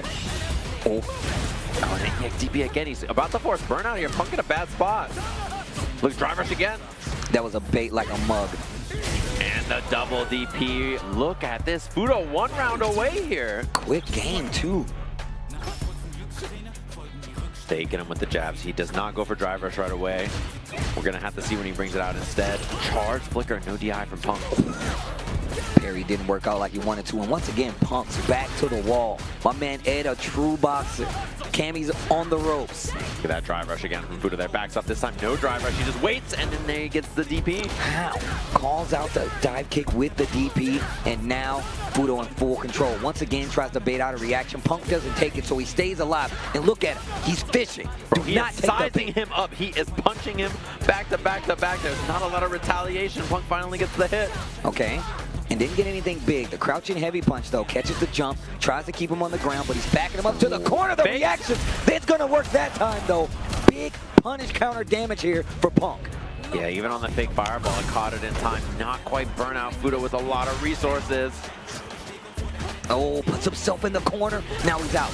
DI. Oh my God, that was so smart to get through it. Yeah, Fudo could have killed there even, but he did a good job recognizing the combo anyway. Punk, one opportunity here, dive kick in the front. One, this guy Fudo is ridiculous. And he sends Punk to the loser's side, but he cashes in and goes to top 8. That's gonna be a spot for Fudo. And that means that we're all set up and ready to go. Tomorrow's top 8 winner side, we know that Kakadu's going to be fighting up against Fudo. Banger of a match to kick off that top 8. Other side of it's going to be Mena versus the winner of Phenom and Momochi, which I believe is on our other stage happening right now. So those are the top 8 winners qualifiers. Punk still has a chance in loser's side of the bracket. We have another extra match right over there on the side. We're going to jump into it immediately. Lashar up against Pugera. What? Yo, let me get extra. Shout outs to Chipotle. Extra match. That's what I'm talking about. Are you a quesadilla from Chipotle kind of guy? Dude, I literally was just telling you via Discord how I've been about these quesadillas. Yeah. With the adobo ranch? Yeah. But I just had some yesterday on the Chipotle bus. Yeah, that's real. That's a real sentence, by the way. That's a real. There is a bus that goes to and from Evo to Chipotle. Yeah, I had to round a bunch of people up, actually. It was sick. All right, here we go. Knockdown in the corner. Thanks, Chipotle, for spending money until we get more matches. That's dope. Sick. Nice. Oh my gosh. Lashar, big lead already. Bro, he is punching him up here too. Not a punish, a little too well spaced there from Pugera. Wow. The Fuzzies? Okay. I feel like I've watched 5 Pugera matches today, and every time I feel like, damn, this guy's good. Yeah. Keeps his wits about him. Really hard to shake him, I feel like. Yeah. And it's funny because he does it with a character like Bison, right?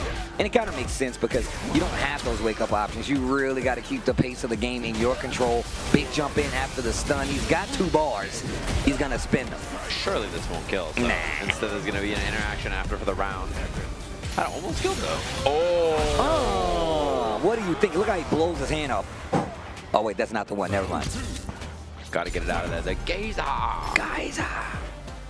What a sick super. Some of the coolest supers in fighting game history, for sure. Facts. Legacy super moves. Yeah. Buster Wolf is like an all-timer. I wish I could do it in real life. Yeah. I actually do. I don't know what it would take, but I would love to know. Okay. Jab, jab. Rising tackle. And it gets the turn back. Now he's fighting back towards his wall. We know Bison doesn't have the best wake-up option, so what are you going to do? The jab to stop it? Recognizing he was trying to steal a little too much of that screen space. What a reaction. Oh, snap. Southtown Solar Plexus?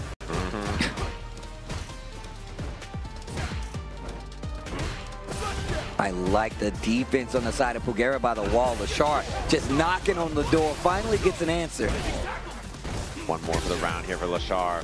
You know, he's got that level 2 on deck as well. He could pop you one time, and that's a punish. Oh, we could have punished even better, actually, though. Oh, God. Back throw. He just left the kill on the table. There's a contract on this man's head. Yo, Agent 47, hold on. Is he dead? Nah. Steve. Nah. It's impossible. Nah. Wow. That's what I'm saying. I saw how much damage it did last time, and I was like, oh, no. Actually, he might die. He might be dead. DED dead. The time around. Immediately spends it. One of the coolest supers in the game, I think, too. It goes up the chandeliers, bro. Drive rush in. Closes the distance instantly. Catches him crouching. No follow-up. Punish counter on the jab. Not a lot of damage, but it gets Pugera out of the corner, and he gets a setup with the bomb. Buster in tier 2. Ooh, and the knee to catch the timing. Rising tacker. Big risk, too. He could have actually been in huge trouble if that got blocked. Wow. The stand light kick confirmed. Lashar gonna spend it. Bust towel. Pop on that. And there's someone recording right there. Yo, you are too close, my guy. They're in deep. You are too close. I hope you know him. Like, I hope you know Pugera. You're that close. He just looked at him 100%. He's like, yo, you're right here. He's like, yo, Pugera's pores are up. He just lost that. He didn't get taken from him. 4K. Pugera pores. That's what happens, man. You're too close, man. You're too close, man. Your backbone can't take it. The Barbados Slim. It's too low, boy. It's too low. It's a classic. It's too good. Classic. Futurama. Ooh, crouching medium kick once again. Sets the bomb. Man, you hitting buttons. Bomb on. Ow. Hit butts on wake up. He's gonna make you pay for it. Sometimes you want to play the game. And the only way to play the game is by not playing the game. It's one of those. More defense on the side of Lashar at the beginning of this next round. Wow. Gets the target. Swinging with that stand medium punch. Really good button. And I mean, I actually really like the target too for just, you know, long distance. True. Little frame kill there. A couple of buttons backs it up. Ooh, yo. Jab, jab, catches him crouching on the walk up. Yeah, stand jab is so good. Terra has one of the better standing jabs in the game. Good on block, good to walk you down, good for counter hit confirms. Been seeing it a lot. I've been seeing it a lot. My man just took a step forward, counter hit jab, crouching strong. You put the jeans on him with the stand medium kick. He needs 2 more of those. Ooh, stand light kick again, and he's been so sharp with the confirms, with the counter hit starting it off. Oh yeah. These like walk-up stand light kicks, one of those top player things that they're very good at hit confirming those by seeing the opponent flinch when they do it. Knockdown, scary spot for Lashar here, tries to jump out. More pressure, the bomb. Unnecessary stress. Takes the throw instead. Strings him up, keeps it safe, backdashes after. Lashar walks himself out of the corner though, he's got space now. I like that. Just step. That was absurd. The dash under from Pugera was great, but the chase down with the medium punch from Lashar here. Is he blocking? No, it's too slow. Yeah, oh my god, he's gonna explode. Doesn't spin the bar though. Let me get to all 3 of the power guys as I want them all. Oh, he tried. Oh! Wait, double chance. Double chance. We saw what happened last time in this situation. Oh, he gets the hit. No. Does he wake up with it and he does the jump out? Baited back throw, Pugera taking it. And you see Lashar kind of reel back a little bit, fix his hair. Oh, he's thinking about it. He is having a think. That whipped autocorrect DP really coming up gnarly for Lashar there. And sticking to the Terry. Terrence Bulgardian. Tim officer. Gets the 4th throw. Back off. Builds a spar back by taking that throw too. Ooh. Whip punish. Power down. It's so cool. It's so cool. This character is very cool. Nice, knockdown again. What a check. And he goes for it on the minus frames. He says, I'm down to ball, bro. I do not care. I'm about this life. Neutral jump. Oh, no. Big drop from Lashar, though. Okay. That could be a heartbreaker. Could have been the round if he double tackle, level 1, you know, extensions. There were some ways to kill there, I think. Okay, big triple parry. Level 2 action there. Expensive, but he gets the job done. All right, set point for Lashar. Wow! Over the fireball. That was sick.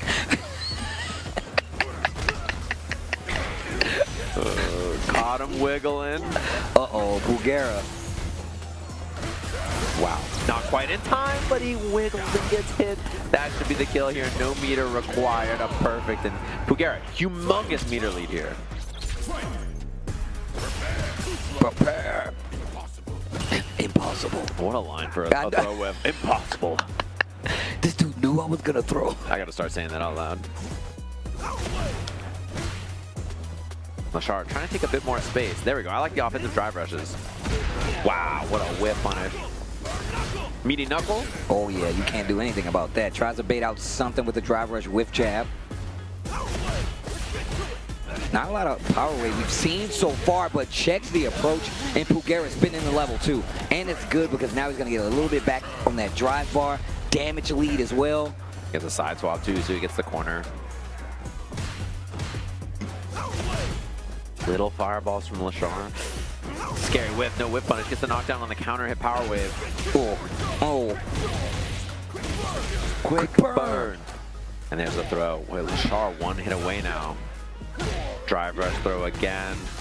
Another one? There's no way he does it again. Caught him wiggling, and that's going to be the kill. Lashar staying alive in this loser side of the bracket. What a run for Pugera, though. Yeah. Very solid player, man. Shout outs to Good A Squad. Pugera definitely one of the names out there. I mean, look, if you see him around in your bracket, look, just be prepared because obviously he is one of those guys, but not going to be able to make it past Lashar here. Lashar going to stay alive in EVO 2025. And we've already seen a few of the names that has been going home as of late. And look, it's sorry to say some of your favorites might not make it, but we still have a top 8 bracket to fill out, and you guys don't want to miss it. So I'm seeing now Phenom over Momochi 2-1. So tomorrow's top 8 winner side of the bracket, Kakeru versus Fudo, Mena versus Phenom. Well, look, we got some crazy matches coming, but before we get to the rest of them, we're going to take a quick break here at EVO 2025, but we got more Street Fighter 6 top 8 matches. They're trying to get there right after this. New Chipotle Honey Chicken brings a hint of pure honey and seared smoked peppers with fresh chicken hot off the grill. For Chipotle heat with a touch of sweet and a perfectly balanced sauce. Chipotle Honey Chicken takes heat and sweet to a whole new level.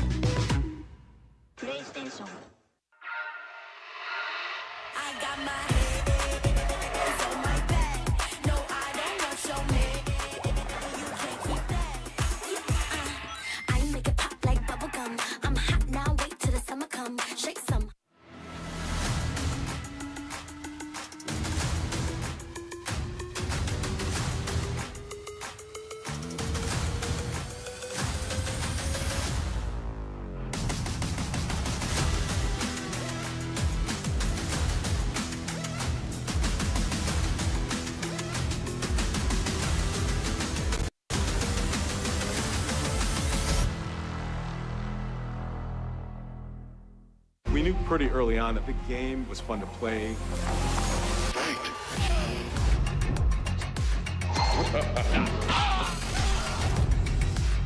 It became something that added to the mystique of Mortal Kombat.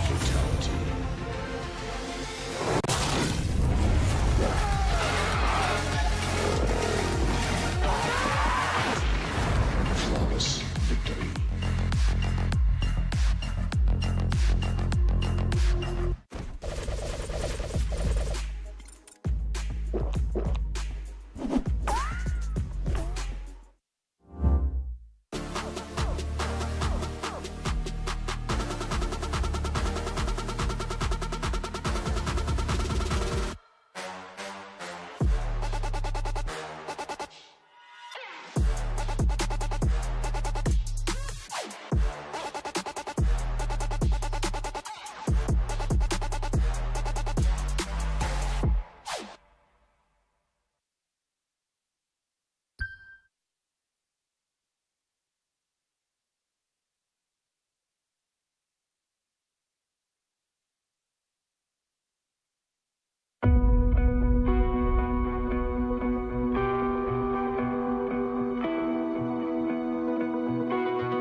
Welcome back, everybody. We've got more top 8 qualifier matches here. Obviously, we are dual-wielding streams. There's 2 streams right now, so we can get all the matches on stream very easily. I see, oh my god, are they setting this up? There is a loser side top 8 qualifier match here at Evolution. Lashar, the CB and CEO back-to-back champion, versus Punk the God, the reigning Evolution champion, by the way. And that's right there on the stage for all of you to take a look at. We know this Lashar guy just played. We know that we saw Punk just lose that match to Fudo a little bit ago. These two, side by side, standing sideways on the wall because they're both goats. That's what we're watching right now. We look at a mountain and they're just sitting there up on the highest peak of the mountain. You're like, how are they still up there? It's because they're goats of the highest caliber. They dap it up. They get ready to go in. Reigning Evo champions, tournament life is on the line right now as he is going up against Lashar, one of the best in the business, to see who survives into the top 8. Let's go. This is about to be some footsies. We're about to see some neutral between these two. Lots of just patient walk-up jab, walk-up checks, whip punishes. These two are both very slow and steady players that are really good at playing that kind of mid-range game. So that's what we're going to see a lot of here. And knowing when to take their turns. We've been seeing Lashar quite a few times, even in this just block alone, and seeing how he's really been able to gauge and turn a lot of these matches around. It was a few times we were like, oh man, he's in trouble, but he's always turned around those last games to be the victor. But now his tournament life is on the line versus Punk. Is he going to be able to do it? Is Punk going to be able to turn it around? What kind of pressure is he under to repeat his performance from last year or at least get the dub? I want to see this. Yeah, back-to-back-to-back Evo finals for him would be a big one. He was in top 8 of Evo the first year for this game. He won last year, now trying to fight to be 3 straight Evo top 8 finishes for Street Fighter 6. And that first round, look how slow that first round went. 52 seconds on the clock. Lashar taking it pretty convincingly. 2 bars on the side, too. And what an interrupt on the drive rush, trying to press to the corner. You see him back up. We know Lashar will pull the trigger on that OD rising tackle sometimes, but takes the back door in this instance. Ooh, and the leg kick buffer. That's going to be a DP knockdown. Oh, meaty drive rush, heavy kick. Oof. Do it again. Oh, no interruption there from Punk. Wow, using a drive rush to get close. Fakes him out with a couple of punches, a couple of kicks. I like that. Crouch heavy backup, stand light kick and retaliation. And like you said before, the way these guys are jockeying for position just to get that stand light kick or a crouch and jab to close it out. Shouldn't need much. Gonna spin one to be sure. Punk on the board in this first game. Yeah, good spend. Good recognition there to spend the level 1. He's gonna build back that level 3 very quickly here. And this match is always a grind, right? These two playing so slow and steady. Very low commitment options too. Neither of them are gonna like run up there and swing on each other very aggressively. Yeah, drive rush in the stand heavy, close enough to still squeeze in the low. Oof, trade. And still had the know-it-all to actually stop and try to interrupt the drive rush. Okay, Punk. Yeah, Punk's trying to make him whip. He's doing stand medium kick, stand heavy kick, trying to force Lashar to fight back in that range. And he's just not giving it to him so far. Spending the level 3 because otherwise his drive gauge is looking a little rough. Looking a little dry. Yeah, bad spot for that. So spending level 3 early makes a lot of sense to me. Be careful. Yeah, you got to be careful. He's got 3 of them. You know he'll do it. Pressure. Wow, what a jab. What a dive kick from Punk. The spacing, and Lashar pulls up on in there. He's, I mean, a hit and a half away with Terry's damage output. Oh, this drive gauge is so low here. And this is good for Punk. That means spending the rest on something like Power Guys is not going to be the easiest. Crouch short and instantly moves forward. Quick burn, gets the overhead, but nothing to it. Whips in the night. Jabs. Oh, but he burns himself out. He gets the throw, and that's game 1 for Punk. And look at the smile on Punk's face. He is feeling good right now, and you can tell the nerves are high. Grabbing his heart. My. Do you see Punk like that, grabbing his heart? Just clutching like, his pearls. My man was clutching his pearls. He was like, please. Oh my days indeed, looking for something. I like that Punk's a little active on the ground, trying to force Lashar into some bad decisions. Lashar not fighting just yet. Wake up, OD uppercut to fight back. Punk looking really strong right now in the second game, first round. Oh, he cannot fight. He's not making Lashar flinch on defense. But you know what's crazy? What we saw last time from Lashar was that stand light kick and confirming. You can still see him doing it, but it's not as effective versus Punk. Perfect parry on the DI. Double whip. Nah. Yeah, he's chilling.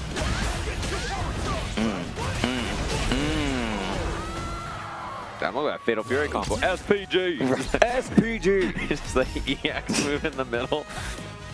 Man, why does Crackshot look so sick? It's a cool move, man. Into the corner right away.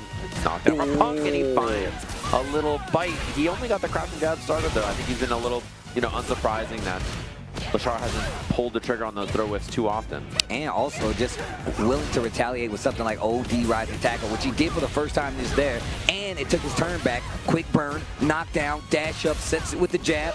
Oh, he tried the backdash and the crouching heavy punch did the job. Punk's got 3 bars, but he won't need them all to get the kill, but you can't get touched by Lashar. No, button into burn knuckle into level 3 is death right now. You gotta be very careful. DI, he tries the backdash. Punk clips him on the way out. He is on set point right now to survive and move into top 8. He's looking more comfortable too. Punk just looking quite confident taking space and going for those DIs there against Lashar. Okay. Quick burn, knockdown in the corner. Tries to hit a button on Wake Up, and he got a heavy punch on Wake Up, and he didn't do anything with it. Oh, he could have killed him right there. That could have been enough. Instead, we see the chance for Punk to escape the corner here. Lashar with all kinds of offense. Drive rush tackle, level 2, powered. Gazer. Oh my God, it's so cool. It's so cool, bro. And that's when he blows off the fist. He's like a loaded weapon. Bro, his wind pose, he installs a power geyser, throws his jacket off, and then it goes off. That's sick. I'm sorry. Oh, didn't believe in the whip. Ooh. There it is. Oh, wow. Wake Up into the stand heavy, and he adds another one on top of it. Look at the damage you just got from that. Nice block. He's going to force burnout here. And you saw Lashar try to hit a button there. Ooh, that was so sick. No! Huge Spin it? No? Yes, he will. But a wolf. Simple pressure. Just jab, jab, jab. Keep it nice and easy. Bro, you talked about how good Terry's jabs were. Back throw here for Punk. Setting the heavy buttons up. He's going for the burnout. And I like that. Going for the crack shoot. Oh my God, he is stealing these frames with the walk-up throws. He did it in the first game. That's how he got the first game. He's one hit away. Punk needs one whip punish, and he catches the jump start up with the medium kick. Set points for Lashar to make top 8 at EVO. Bro, he just walked up to it. Get to it. Oh. And he finishes the target combo. Oh, trying to force burnout here. Punk might spend a lot of this, yeah. Yep, that DI.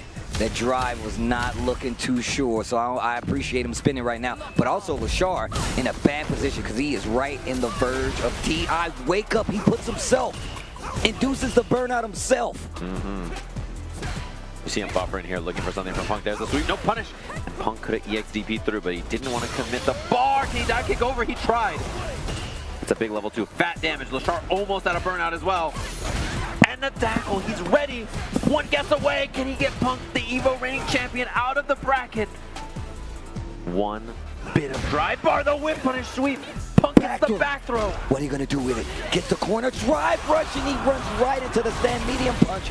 Punk goes home. Lashar goes to top 8, and you can see Punk reeling in his seat. But man, what a set between those two. Lashar has a crazy ability. Once again, so many times it looked like he was out of there. Like Punk was gonna run away with it. And just keeping his wits about him, Punk still reeling on the stage. Lashar gonna take away his EVO dreams right now. And Punk's still sitting there. Jeez. Yeah, and you know Punk has made back-to-back EVO finals. He's the EVO winner last year.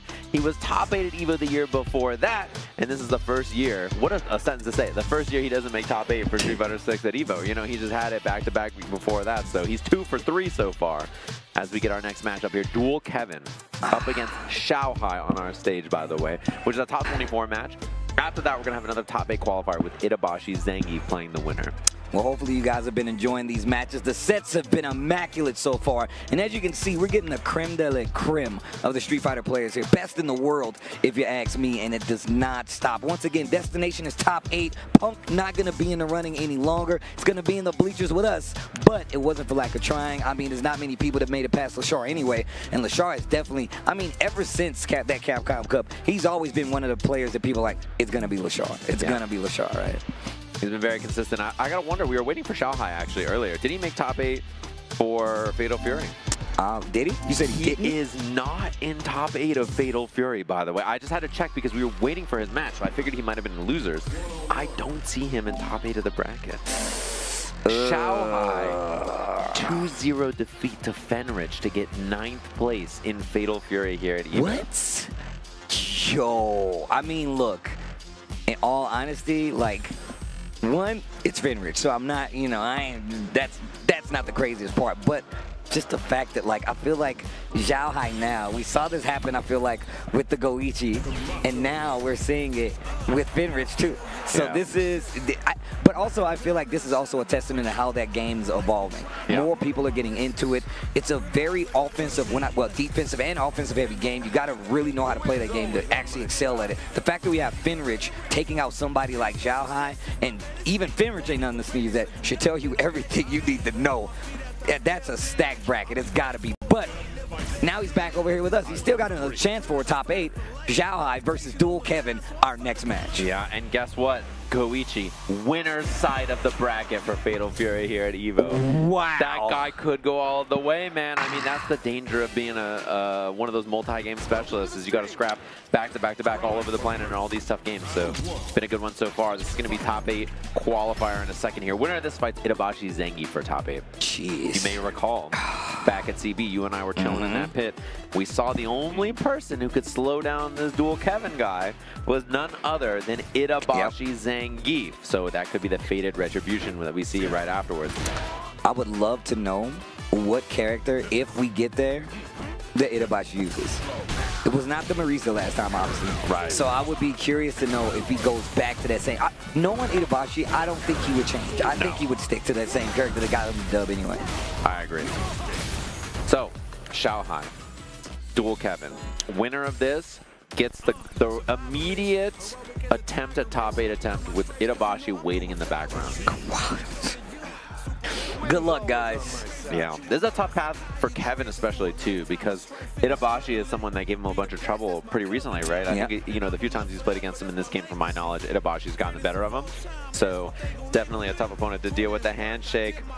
Two players who come from different backgrounds. This is a Marvel player versus a SNK god fighting here to try to get this Street Fighter slot. So weird to think that there's going to be an evolution with an SNK game in top 8 tomorrow without Xiaohai in it. That's kind of crazy, bro. Yeah, this guy is a beast. It's very surprising to say that for sure. All right, you have to be real good for people to be shocked you're not making top 8. Exactly. Think about that.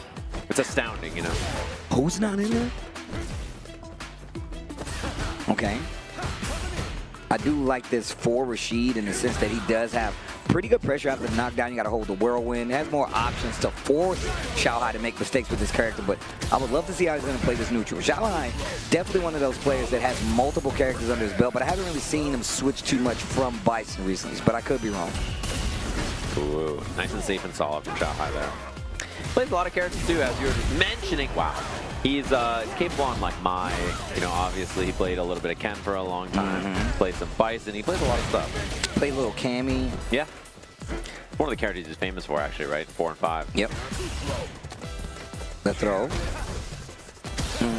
Nuh-uh. Look at this pressure. Yeah, this is tough to deal with. Kevin's having some problems here. Nice block. Trying to get out of the range of those Bison normals. Walk up, stand medium kick from Xiaohai. Round 1. Game 1 in Bison. Ooh, a little out of range. Love the whip punish there from Xiaohai. Double knee, just stealing this drive gauge.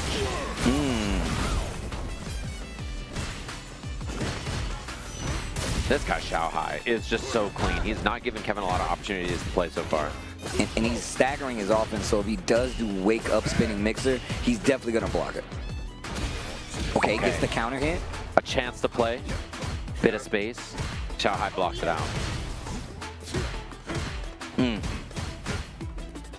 Fighting back to the middle of the screen. I like Dual Kevin backing off right here. We've seen Xiaohai's placement on his buttons. It's so good.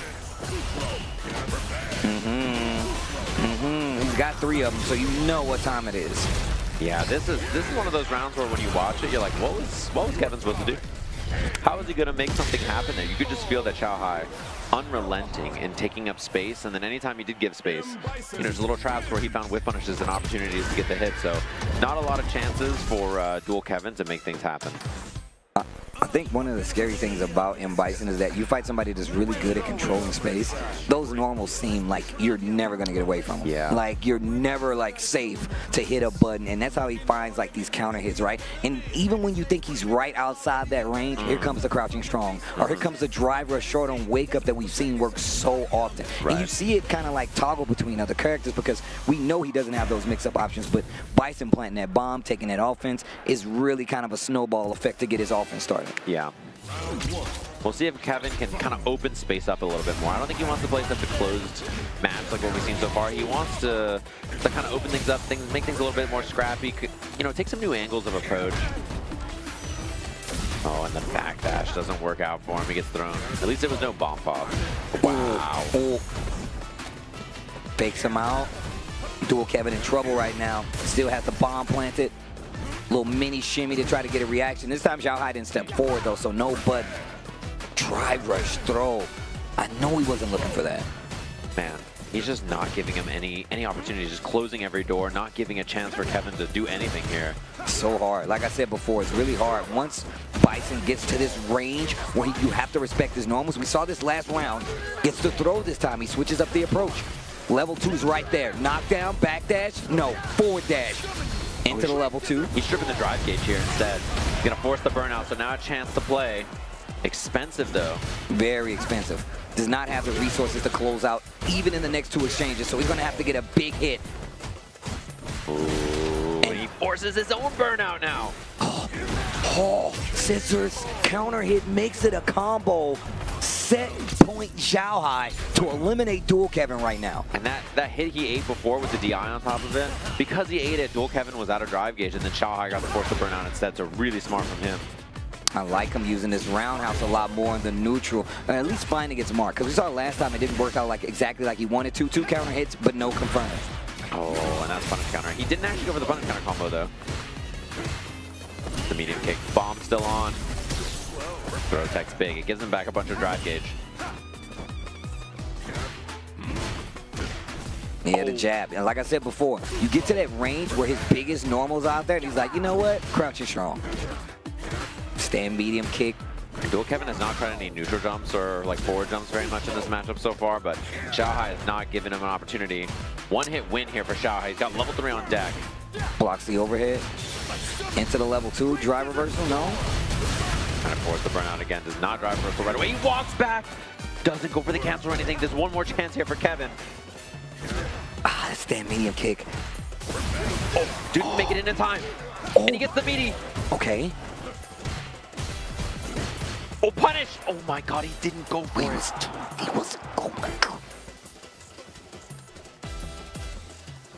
Dual Kevin. Trying to get something. Level 3 is there. Dual Kevin gets the hit. He can even conserve the meter for the next round. I can hear the crowd giving their energy to Dual Kevin, but Xiaohai still on set point. Drive rush forward. We're starting it off with a bang. Uh-oh, into the corner. This could be disaster. Xiaohai in such a bad spot so quickly. And the drive reversal, immediate. Anti-air looks good too. Kevin can go for that level 2 on block just to force the burnout. Might not even need to. He gets the throw bait. How is he alive? Kevin ties up the set from the brink of disaster. Yo. You see the jaw clench right there? I'm glad the cameraman, that jaw clench told me everything. He's like, who you think I am? I'm Kevin number 2. He might have just bit his tongue in half. He might not have a tongue anymore. He's got... All right. Bro, Dual Kevin bought that back? With a sliver. Yeah. That's crazy. Nothing. Just absolutely nothing to work with. And it looked like a miserable game. Like he couldn't play the game. And just watching it, it was like, well, Yes, Xiaohai just in complete control. It looked like his, his run was going to be over. Suddenly, here we are in a third game. Man, the spacing Xiaohai is showing right now. There's the neutral jump you were talking about. Perfect parry, though. Xiaohai at the ready. What a backdash. Doesn't get a punish, though. Bomb still on, and he gets the punish counter. I mean, now he can burn him out as well. Uh-oh. We saw this last time, but we saw him also go to that option last time. Gets the powered up jump, but drive reversal makes him use it. No combo, though, for Xiaohai. Scissor kicking as well. He doesn't have to go for DI just yet. Now it's something to think about. And got the punish counter, going to be the kill anyway. Set point for Xiaohai, looking more like what we saw the first game and a half. But Dual Kevin knows what it takes now. He knows that he can get a game on the board, so that means this isn't out of his wheelhouse. He just has to make something happen. He made Xiaohai react a couple of times, gets the counter hit, no confirmed, and now the bomb's planted. Xiaohai is going to get the play. What an absurd whip punish from him. Bomb on. Not going to pop. Oh, what a throw bait. Level 3 just to build back the drive gauge. That's an evil laugh. One more. What does Kevin have left? Kevin. So low on life. I mean, anything will do it, and that's the anything as Xiaohai sends Kevin home. 13th place at Evolution 2025, and he's one match away from top 8 himself as Itabashi Zangief is looming in the shadows, waiting to play. Gotta say, man, what a rebuttal in that second game from Dual Kevin, man. But this is a stride forward. It could be a lot worse. He could have got too old, but instead he had a great rally in that second game, brought himself back to life. But like you said before, he is not ready to deal with that pressure from M. Bison. The minute you are in range of those normals, it's like you're stuck there. You're never leaving. Yeah, and obviously, Xiaohai just played. So because he just played, we're going to give him 1 second here to compose himself, think about it. He knows he's got to play Itabashi next, so we're going to give him a couple minutes here, and then we're going to get into it. So on our other stream, Evo 6, let me look at the match that's playing right now. I can check out the loser side of the bracket if y'all are taking a look. So other loser side, let me get a look at this top 24. They have a match going on right now, I believe, if I'm not mistaken. They have Momochi, Angry Bird, and Torimeshi versus Mickey. Mickey is if I remember, now correct me if I'm wrong, chat room, you guys probably know.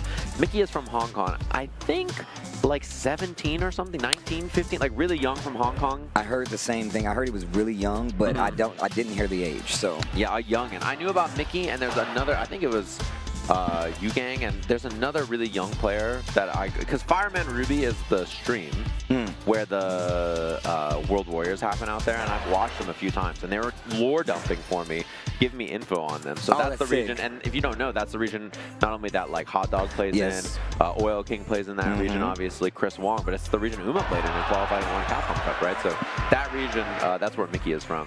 Super solid, fighting for top 8 at Evo here. And then Momochi versus Angry Bird, the other match. I think that Torimeshi Mickey match is the one that just happened right now. Oh, man. The Mickey match. The Mickey match. We need to find out what happened. Hopefully you guys at home are enjoying this. Me and Sajam giving you guys the words of Street Fighter 6. Obviously, top 8 is the destination. These guys are trying to get there. Man, we've seen some crazy players go home, but that's the nature of the game. When it comes to Evo, only the best is going to be up on that stage. We just saw, like Sajam said, Punk, first time in Street Fighter 6 history not making top 8. That's ridiculous. Mickey might have just won, by the way, from what I'm just seeing. Really? The chat was saying Mickey made it, so I think pretty young player from Hong Kong is my recollection of it. Yeah, beat Torimeshi, so Torimeshi 9th place here at Evo after that really impressive performance over at Topanga League, right, where obviously Fudo won. Torimeshi had a sick run there. A lot of the matchups were very good for Dalsum, and he got the show off. So their other match is going to be Momochi versus Angry Bird qualifier. Both of them top 8 finalists at Evo before, and in fact, last year, obviously Momochi was in there. Angry Bird, the Evo champion from 2 years ago.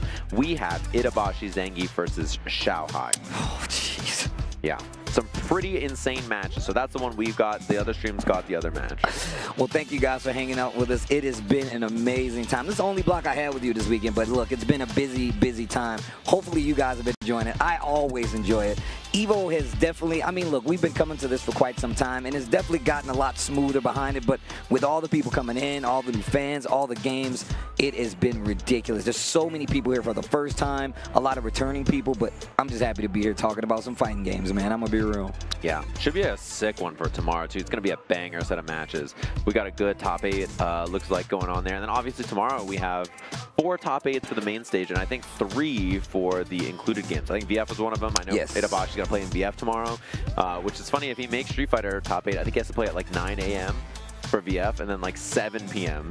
for Street Fighter. So I hope he gets a nap in the middle or something like that. You know, it's going to be a long day. But in the arena main stage tomorrow, I know that our lineup is Strive, Fatal Fury, Tekken, Street Fighter. Okay, okay. Well, you guys already know. Day. It's going to be a cool day, man. Bro, we're going to get announcements. We get Armor King trailer. We're going to get, they're going to show something for Tokon, I think they said on the flyer, right? What? Yeah, there was Wait, like, what? Unless I'm mistaken, I'm sure there'll be Guilty Gear news. Chat, let me know. I'm Is sure that there'll real? be Street Fighter news. Like, who knows what that's going to be.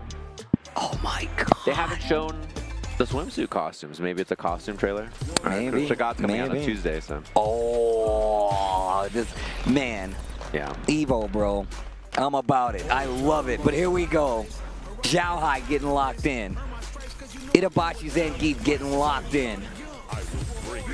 It's going to be a good run. I don't know if this is button checks or not, but oh no, they're checking him here. I like this. This is what I'm talking about. Get straight to business. Bro, he's got the Quam box on his lap. Yo, the Quam box? Andy, let me get one of them. Yeah, for those of you wondering, there was the graphic on Twitter said that there was going to be announcements for it on Sunday. Is my thing. Unless that graphic was about the Tokon panel, in which case, don't give me hope. If there's nothing, I'm going to be really sad now. Chat, give me Hawkeye. Hawkeye mean, don't give me hope. Don't give me hope. Don't do it. Oh my God, it's so sick. Yeah, it's so sick. Oh yeah, Tokon's really fun. That game is it. You know what? You know what's weird? You guys know what it looks like. I promise it looks better in person. No, that's an insane I swear to God. It looks better in person. It looks somehow. so much better in person. It's fluid. It's crazy. It makes no sense. Oh my God. How can the best looking game look better in person? How does that make sense? I don't know. Make that make sense. I'm happy that they did it. It's not possible, I thought. And then I saw it in person, and I was like, why is Star-Lord wearing a mask? He looks so sick without the mask. Dude, I want y'all to know how Sejam sold me this. He's like, Steve, it's like they went into your dreams and made the game that you dreamed of. That's literally what it is. That's what they did. They're just like, what does Tasty Steve want? I swear to God, every time I see that game, I looked at the stages and I was losing my mind. I was like, look at all the characters in the background. J. Jonah Jameson on the screen Dazzler. going crazy. Dazzler. They talk about the hand. They show it. Dude, it's so crazy, bro. It is so crazy. What kind of characters? Do you know the roster is going to be ridiculous? Oh, my God. Yeah, it's going to be a crazy time. Oh, man. Don't give me hope, Sage. Don't give me hope. Don't you do it. I'm going to be sad because I thought that's what the flyer meant. If they lied to me, it's over. You'll hear me scream. You will hear me scream. I'll be drop kicking someone. You will hear me scream. Street Fighter time. All right. We were yapping for you guys while waiting for this match to get ready. Top 8 qualifier. Okay. I'm assuming this is the final match of the night to qualify for top 8. Itabashi, Zangief versus Xiao Hai. Only one of them can make it. Shame both of these guys are on the loser's side. But we got to get there somehow. Drive rush forward instantly.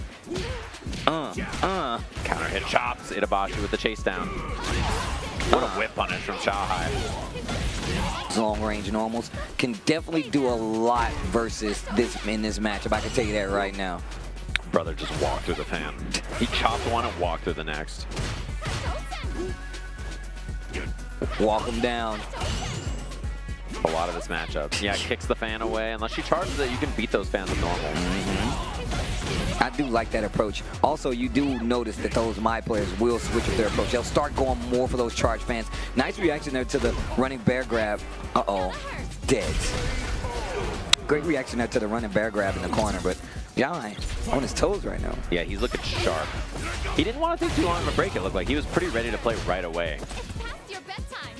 Oh, wow, punish counter throw. Tried to hold the parry, back throw. Oh, no. SPD. Oh, God, no. It is looking scary. And look at his drive gauge. Oh, no. Oh, no. Wow, what a button to like get just a little bit of space out of the corner. OD Lariat, hold on. Walks up DI, not this time. Hold this level 3. Immediately ready here. No meter on deck. Does get out of burnout in just a second, but is he gonna just try to raw DI him? No, interrupt. DI. Oh, and he's out of burnout, so he can't go for a counter hit shot. 1 SPDO kill. The DI that gets the jump. He was just not ready.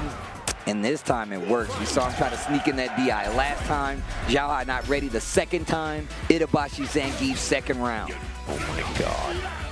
Interruption, no go, and it's so far away. I'm surprised that even worked.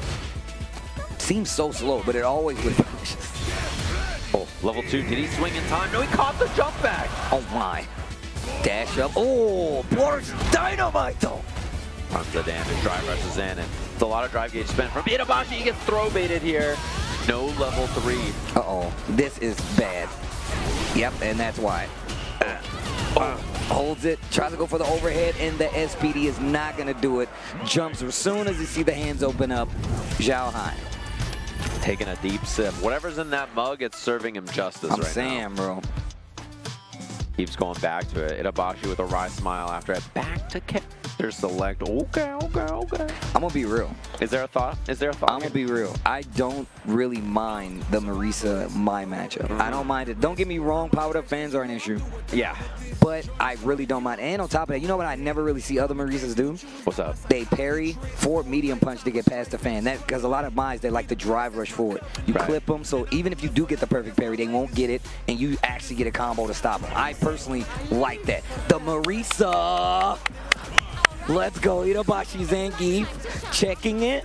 And Gladius is really good. Yeah. It makes it so as a Mai player, you second guess throwing regular fans. Yeah. You go more to the charge. That opens up the jump game. Yeah, it really it can snowball in this character's favor. Let's see what happens though. Yeah, you can get a little bit more active here too. You got a little bit more mobility. You can pull up and make things tough. But Xiaohai's ground game has just looked incredible so far. He's finding lots of whip punishes and openings. And you still can't whiff though. And you still gotta hold this if you're in the corner. That's the hard part. Unless you try to spin the meter to call it out. What a whip punish. We talked about how good that button is just by dealing with.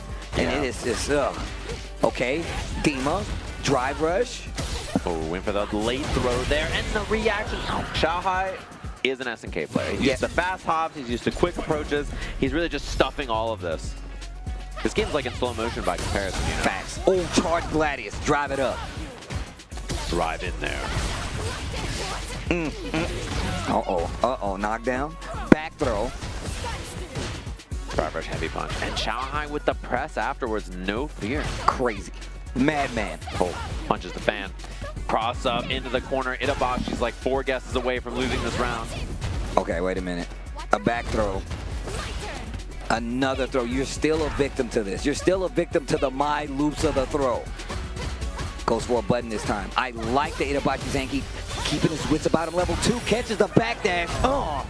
Big damage. Not a threat just yet for the kill. Jeez. Trying to chase him. He can't catch him. Xiaohai slipping away. Oh, I love that. I didn't like that though. Okay, forward throw. That's gonna do it. Xiaohai. Gonna move on. Top 8 is where he's going. The Marisa didn't get the job done. I was talking like we had one more round to play, but that's gonna do it. Xiaohai did not get the City of the Wolves top 8, but he will be on that stage for Street Fighter 6. And man, he did have a crazy path to get here, by the way. Dude, 9th place in Fatal Fury, top 8 in this game. What a weekend for that guy. He's fighting for his life in 2 stacked games. You know, he's really working hard. But Itabashi, they both get to play tomorrow in top 8. Itabashi's in VF top 8. He's in Street Fighter top 8. So both of them are going to be getting Evo medals. I mean, look, long as you get one, man, that stage is a place where every player, if you even have any ambitions in fighting games, is to be on that Evo stage. And it feels good to say once again, top 8 Evos qualifier. Man, that sounds so sick. I'm just happy we got top 8s back. It feels like a rite of passage. Like we're back now. I love it. And hopefully you guys have been enjoying Evo 2025. Thank you for joining us. Thank you for looking at all the games across the board. Well, we got Evo 1 through 6. Yeah, 7, 6, It's something like that. actually crazy. So That's you an guys absurd can amount. be anywhere, but you're joining us. So I really do appreciate it. Say Jam, bro. It's always a pleasure. You know how it goes, man. You know I'm a fan and a friend, always will be. And I love that we at least get one of these blocks together. One block together. And we got our top 8 ready to go. I think they're grabbing the bracket for it, if I'm not mistaken. I did see that Angry Bird made it in over Momochi in their side of the bracket. So that's the other loser side. So we got to see Punk over Lashar, which was, Lashar over Punk, which is a big one. We saw Angry Bird over Momochi. We saw Mickey over Torimeshi. And just now, Xiaohai over Itabashi Zangief. Winner side of the bracket, of course, Kakadu over Fudo. That's going to be our match. And Mena and Phenom, winners side of the bracket. Lots of different countries represented from all over the world there. Going to be a good one. And then, of course, you can see down on that lower side, Xiaohai versus Lashar. That is going to be a banger. And then, of course, just like you said, Mickey versus Angry Bird on that loser side. I believe Angry Bird lost to Punk, and that's who put him on the loser side, if I'm not mistaken. Oh, was that earlier? Yeah. It was earlier today. But regardless, that's going to be our top 8 bracket for Street Fighter 6. You should already know where to tune in. This is going to be amazing. Angry Bird being back in this spot to actually win an EVO for Street Fighter 6, it's kind of poetic, especially if you see we had the Punk, we had the Mena, and now we're back to the Angry Bird. So the story continues to go on here at EVO as we crown our 2025 champion for Street Fighter 6, but it won't be till tomorrow. Right, and Kakadu's been this close, right? Obviously was top 8 before. He got 2nd place at EVO Japan as well in the first year that we had it for Street Fighter 6, right? He lost to Mena. So there's been some close calls for him. He's won a lot of money. Yes, right? He's won the big tournaments. A lot of money. He's won the $1 million prize pools, but winning EVO is a big one. It's a big one to put on the wall, right? Capcom Cup champion. Can he be Capcom Cup champ into EVO champ back to back? Look, man, that is not an easy pipeline to go through. Look, if you think it's true, if you think I'm telling you a lie, ask Punk. It's not easy to do. Ask any other player. These tournaments only get harder as the years go on, and I told you, I think Street Fighter 6, we got to talk about just how far the competition is coming, how good they are, and just how big it grows each and every year. So please never take for granted. It's so funny I see people talk about, man, these guys, this guy's this. It is devilishly hard to actually make it to a stage, even make it to a top 64, top 34 here at EVO. It is nothing easy about that. Yeah, and that's going to be our finals day tomorrow, obviously. So thanks to all of you for tuning in all day long here at Evolution from 10 in the morning until now, almost 10 p.m., 12 hours almost of fighting games. And tomorrow we're kicking it off once again at 10 in the morning. Guilty Gear Strive, Fatal Fury, Tekken 8, Street Fighter 6. We'll see you guys in that arena tomorrow. Best Chipotle order. I would like a bowl. Triple wrap. Mild, medium, hot. Then dip it in here. Sour cream inside the vinaigrette. 2 tortillas. If you know, you know. Lettuce, cheese. Yes. Oh, that is good. Well, Vaya is laughing right now. Look at Vaya laughing right now. Oh, he's doing a dance. What is he doing? Man, he's just too ready, you know. Not today, man. Oh my God!